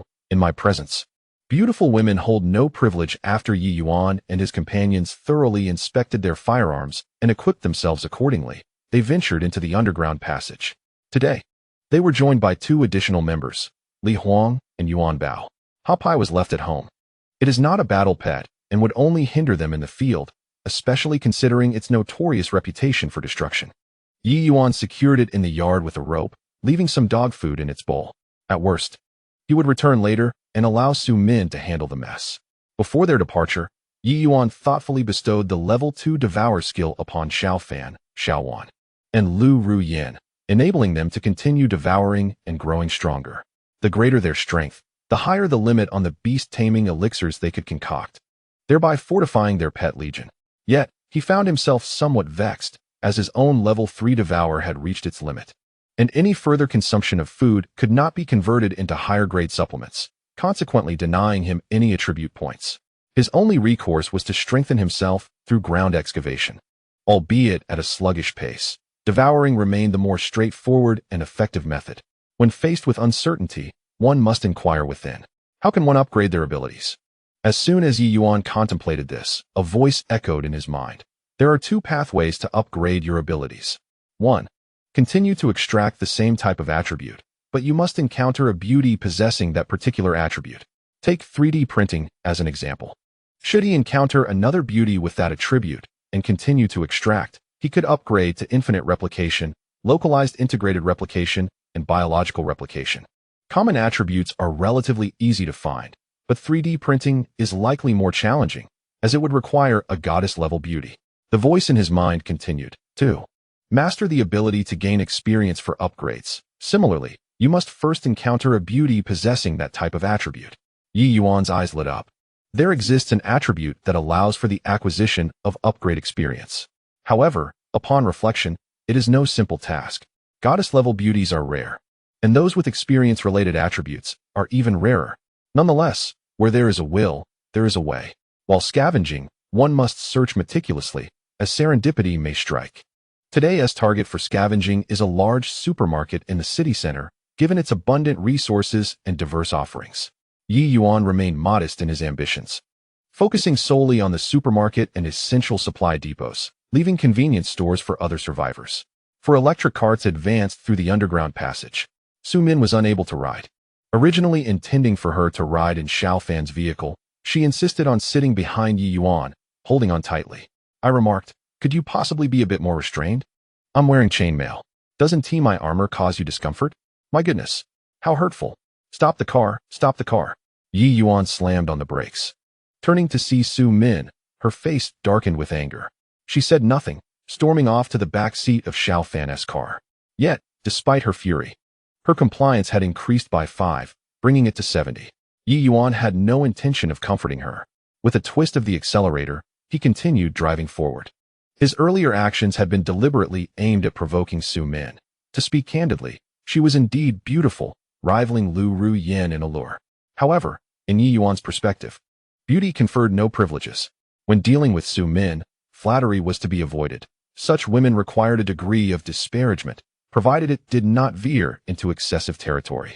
Before long, Ye Yuan arrived at the underground center of the city, where a large Tian-E supermarket was located. The group first stored their electric bicycles in the spatial warehouse, and Ye Yuan picked up a shovel to begin excavating, clearly visualizing a 3D layout in his mind. As he dug the first scoop, he noticed the presence of two men inside the supermarket. Both were armed. One wielded a shotgun, while the other had a handgun. Ye Yuan felt a pang of envy for the shotgun, a Model 09, a semi-automatic variant. In layman's terms, it was a fully automatic shotgun that did not require manual shell ejection. This weapon was military-grade, boasting significant advantages: high firepower, rapid firing capability, and compact design, making it effective in confined spaces. The drawback lay in its considerable recoil, yet for Ye Yuan and his subordinates, this flaw was negligible. The two men were located on the -1 floor of the supermarket. Ye Yuan was perplexed. They were dressed in civilian attire, yet brandished military-grade weaponry. How could such arms fall into the hands of civilians? It was also possible they were soldiers, as their posture and demeanor suggested they had military training. In such circumstances, he could simply excavate several large stones and crush them, thereby obtaining their weapons. However, Ye Yuan had no intention of taking such action. In his previous life, the regular army of Lu Lake had been decimated, having sacrificed their lives to protect the entire settlement. Despite the presence of many scoundrels within the community unworthy of protection, he could not help but admire that spirit which deterred him from acting against the soldiers. For now, he could only suspect their military affiliation. Thus, Ye Yuan resolved to dig a tunnel directly beneath them, anticipating that when they fell through, he would strike them unconscious with the butt of his weapon. He would then acquire the shotgun, replicate it, and subsequently drag them out of the tunnel, sealing it behind him. This way, everything would remain covert. Everyone, be cautious. There are two armed individuals in the supermarket. I will be excavating beneath them shortly. At the moment when the two individuals fell, both Smoke and I swiftly intervened, rendering them unconscious. After issuing his commands, Ye Yuan immediately commenced excavation with remarkable speed. Within 2 minutes, we had dug beneath the feet of the two armed men. Though the ground remained largely intact, with approximately 1 meter of thickness yet to be removed. Smoke, be ready. This is the spot. We shall each wield a shovel. Ye Yuan indicated a general area, and Lu Ruyu nodded in agreement. The two of us swung our shovels simultaneously. In an instant, 2 slabs of concrete were removed, causing the individuals above to plummet downward. Expletives. 2 shadows tumbled down, and Ye Yuan and Lu Ruyun were already poised for action, discarding their shovels to brandish their rifle stocks. With 2 swift strikes, the fallen men, still disoriented, were knocked unconscious. At that moment, Ye Yuan found himself puzzled. As he searched the men for weapons, he inquired, "What did he just say? Something about a stick, right? A little notebook?" Ye Yuan could not comprehend. Lu Ruyun shook her head in confusion. Xiao Fan and Xiao Wan exchanged glances, clearly equally baffled. "I know." Su Min regained her composure, slightly lifting her chin as she approached Ye Yuan with a cat-like grace. He was speaking Korean. Essentially, he was asking what was happening. South Korean? Ye Yuan immediately began to search their bodies and soon discovered their passports, confirming they were indeed South Koreans. It was no wonder they were in civilian attire. Yet their postures with firearms resembled those of soldiers. South Korea has a tradition of military service. It is common for men to have served. However, how did they acquire weapons? Were they scavenged? Given their nationality, regardless of the reasoning, their fate was sealed. There was no need to escort them back to the supermarket. Ye Yuan retrieved a basin of cold water from the spatial warehouse. Su Min, do not speak for a while, but pay close attention to what they say. With a splash, Ye Yuan drenched the 2 South Koreans, waking them from their stupor. What the heck? The front will doesn't turn, the back will turns. If the back will doesn't turn, none of it turns, understood? The 2 South Koreans babbled incoherently for some time, but Ye Yuan could not grasp a single word. He raised his hand and delivered 2 sharp slaps, startling them into silence. "Speak in a language I can understand. Since you are in the Dragon Kingdom, I refuse to believe you cannot communicate in our tongue." Upon finishing his sentence, Ye Yuan fired a shot beside one of the South Koreans, prompting him to scramble backward in fright, only to find himself against a solid stone wall. It was then that they realized they had inexplicably fallen into a tunnel. "Do not kill me. We came to the Dragon Kingdom for tourism, but after the apocalypse struck, we were trapped in Chengdu. I am a good person. Please spare me." "Shut up, Park Guangchong, you self-serving scoundrel. I am your brother." "Forget you, Park Guk Ki. I do not recognize you as my brother. Two individuals from the land of the morning calm instantly fell into a quarrel. As their argument escalated, they instinctively switched to their native tongue, leaving Ye Yuan perplexed.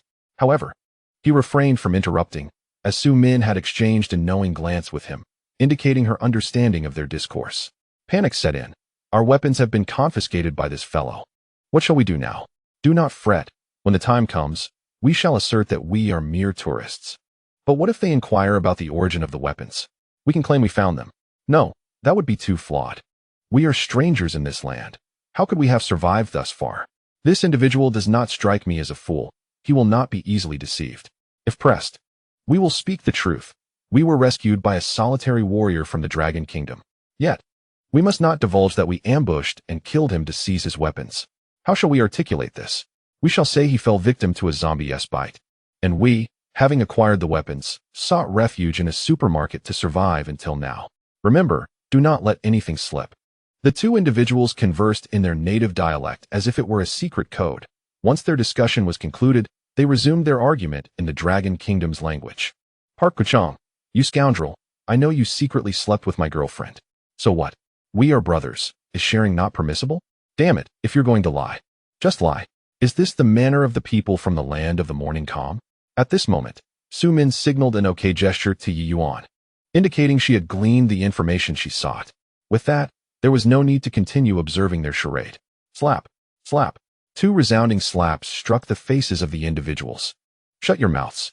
Once silence fell, Su Min spoke. They were saved by our warriors. Yet these two repaid kindness with treachery, ambushing the Dragon Kingdom's warrior, killing him, and seizing his weapons to hide in the supermarket.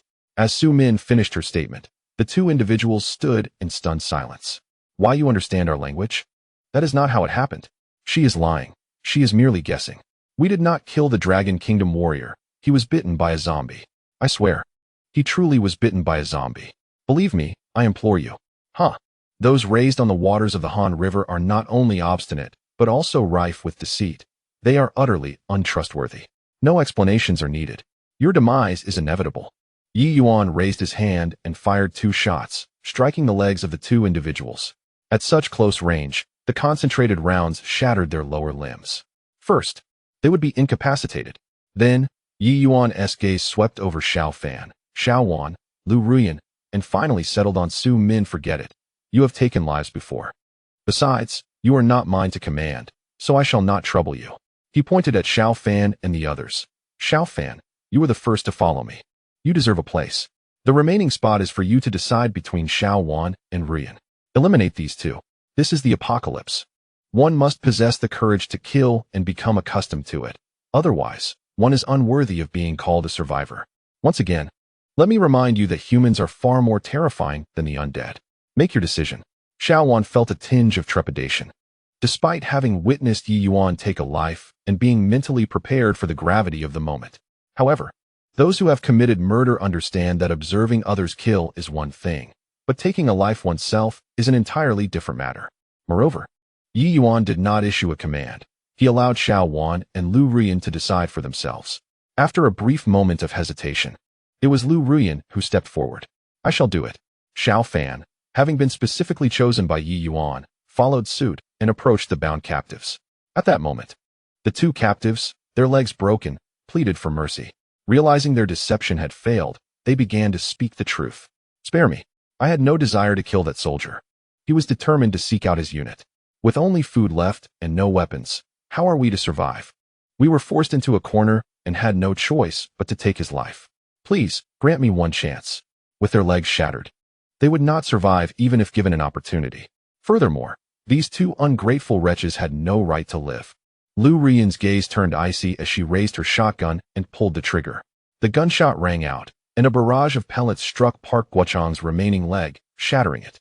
Now both legs lay broken. Lu Ruyan's breath quickened, her hands trembling slightly, yet her gaze remained resolute. You vile creature, you stole our panda. The shot struck his thigh. Due to the proximity, it did not sever it completely. You plundered our culture. Another shot rang out, the pellets once again striking his thigh, this time resulting in a clean break. A glimmer of exhilaration sparkled in Lu Ruyan's eyes. You desecrated our Hanfu. Bang, bang. 2 consecutive shots ruptured Park Guochang's other thigh, cleanly severing it. Lu Rian's excitement intensified, and her trembling hands steadied. The rapid-fire bullets ensured that Park Guochang, despite losing both legs, did not faint. Instead, he cried out in sheer agony. The louder he screamed, the more exhilarated Lu Rian became, a hint of a smile flickering in her eyes. Click. The shell ejected and the chamber was loaded anew. You desecrated our ancestors. Bang. This shot shattered Park Guochang's right hand. Bang. Bang. Bang. With each shot, she recited her grievances, and by now, Park Guochang lay with all his limbs shattered. You vile creature, you killed our soldier. With one final shot, a concentrated barrage of steel pellets struck his head, exploding it like a ruptured watermelon. At last, it was over. Park Guochang lay in pieces. Yet the light in Lu Rian's eyes did not wane. She gazed at Park Guojin with a bemused expression. No, please, I don't want to die like this. Grant me a swift end. Park Guojin, already terrified and soiled, realized his fate was sealed, yearning for a quick demise. Sister Rian, this one is mine. After Xiao Fan's reminder, Lu Rian ceased her relentless slaughter. She turned around, gently exhaling, and gracefully approached Ye Yuan, her waist twisting like a languid serpent. In that moment, she exuded an enchanting allure, a stark contrast to her earlier demeanor. Were it not for her status as a servant, Ye Yuan might have felt compelled to distance himself from Lu Rian. Her actions were utterly insane, surpassing even her initial encounter with the zombies. Reflecting on her past life, she had merely been a caged canary under Gu Yiming's control. Little did she expect that following him would awaken her latent bloodline. She was stunningly beautiful, a goddess of slaughter. Yet, this was a necessary evolution. In the apocalypse, survival demanded decisiveness. Hence, they must be compelled to take lives. Naturally, this was not a call for indiscriminate killing. Otherwise, they would not have waited until now to hone their skills. Xiao Fan, it is your turn.